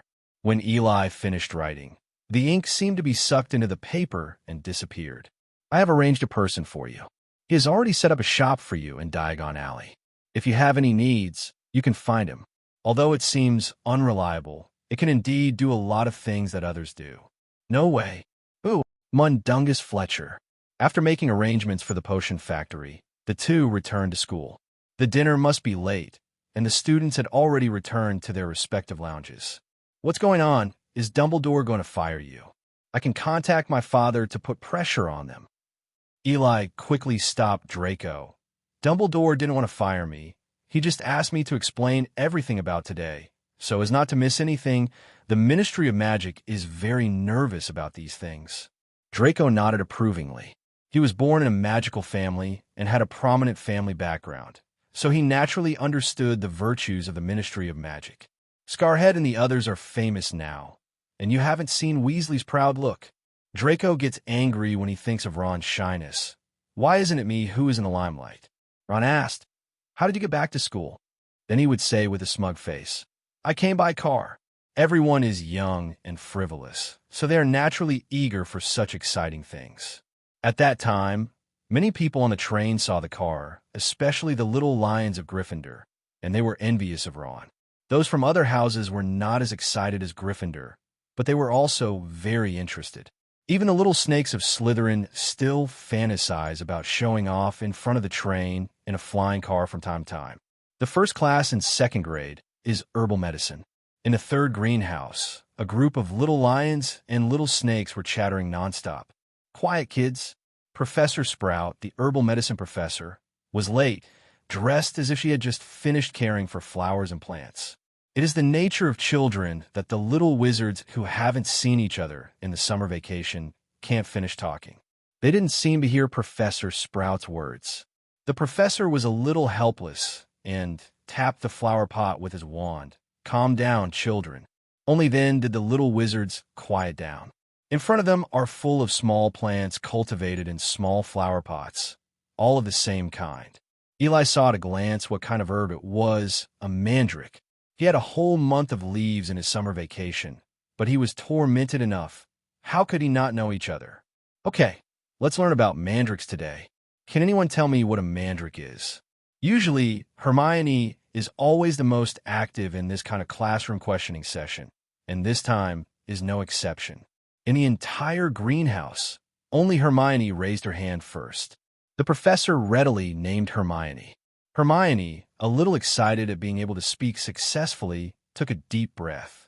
The mandrake, which heals petrified creatures, is also dangerous, and its cry can be deadly. The professor was very satisfied. Great, 10 point from Gryffindor.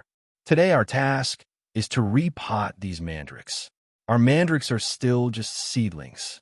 Their crying is not fatal, but it can make people fall asleep for several hours. Professor Sprout picked up an earmuff. I sent each of you an earmuff. Remember to wear it. Everyone picked up the earmuffs in front of them, and when everyone put them on, Professor Sprout lifted one of the pots and pinched the bottom of the mandrake. Look, grab by the bottom and pull hard. The professor pulled it out vigorously, and the rhizome of the mandrake was exposed. Its rhizome looks like a little doll, but it is ugly and fresh. The moment it was unearthed, the little doll let out a sharp cry. Whoa, whoa. Everyone frowned. This unlucky thing is too shocking. Eli could clearly feel the magic in his crying, but it was blocked by the earmuffs. There are quite a few live mandrakes in his non-marking stretch bag. Now his non-marking stretch bag has almost become a four-dimensional pocket, and the space inside is surprisingly large. At noon, when everyone was eating in the auditorium, a gray owl flew in suddenly. All eyes were drawn to the past. Now is not the time to deliver the letter. Errol. Ron recognized the owl as a stupid bird at a glance. Eli could see clearly that the owl was holding a red envelope in its talons. Howling letter. The owl sank its head into the plate in front of Ron, and there was laughter all around. Eli silently mourns for Ron.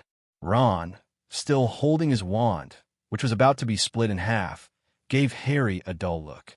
I am done. Harry didn't think of any words of comfort. Yes, you're done. You'd better open it. I didn't care about Grandma's shouting letter at that time. The consequences will be serious. There was still a moment of fear on Neville's face. Ron tremblingly prepared to open the envelope.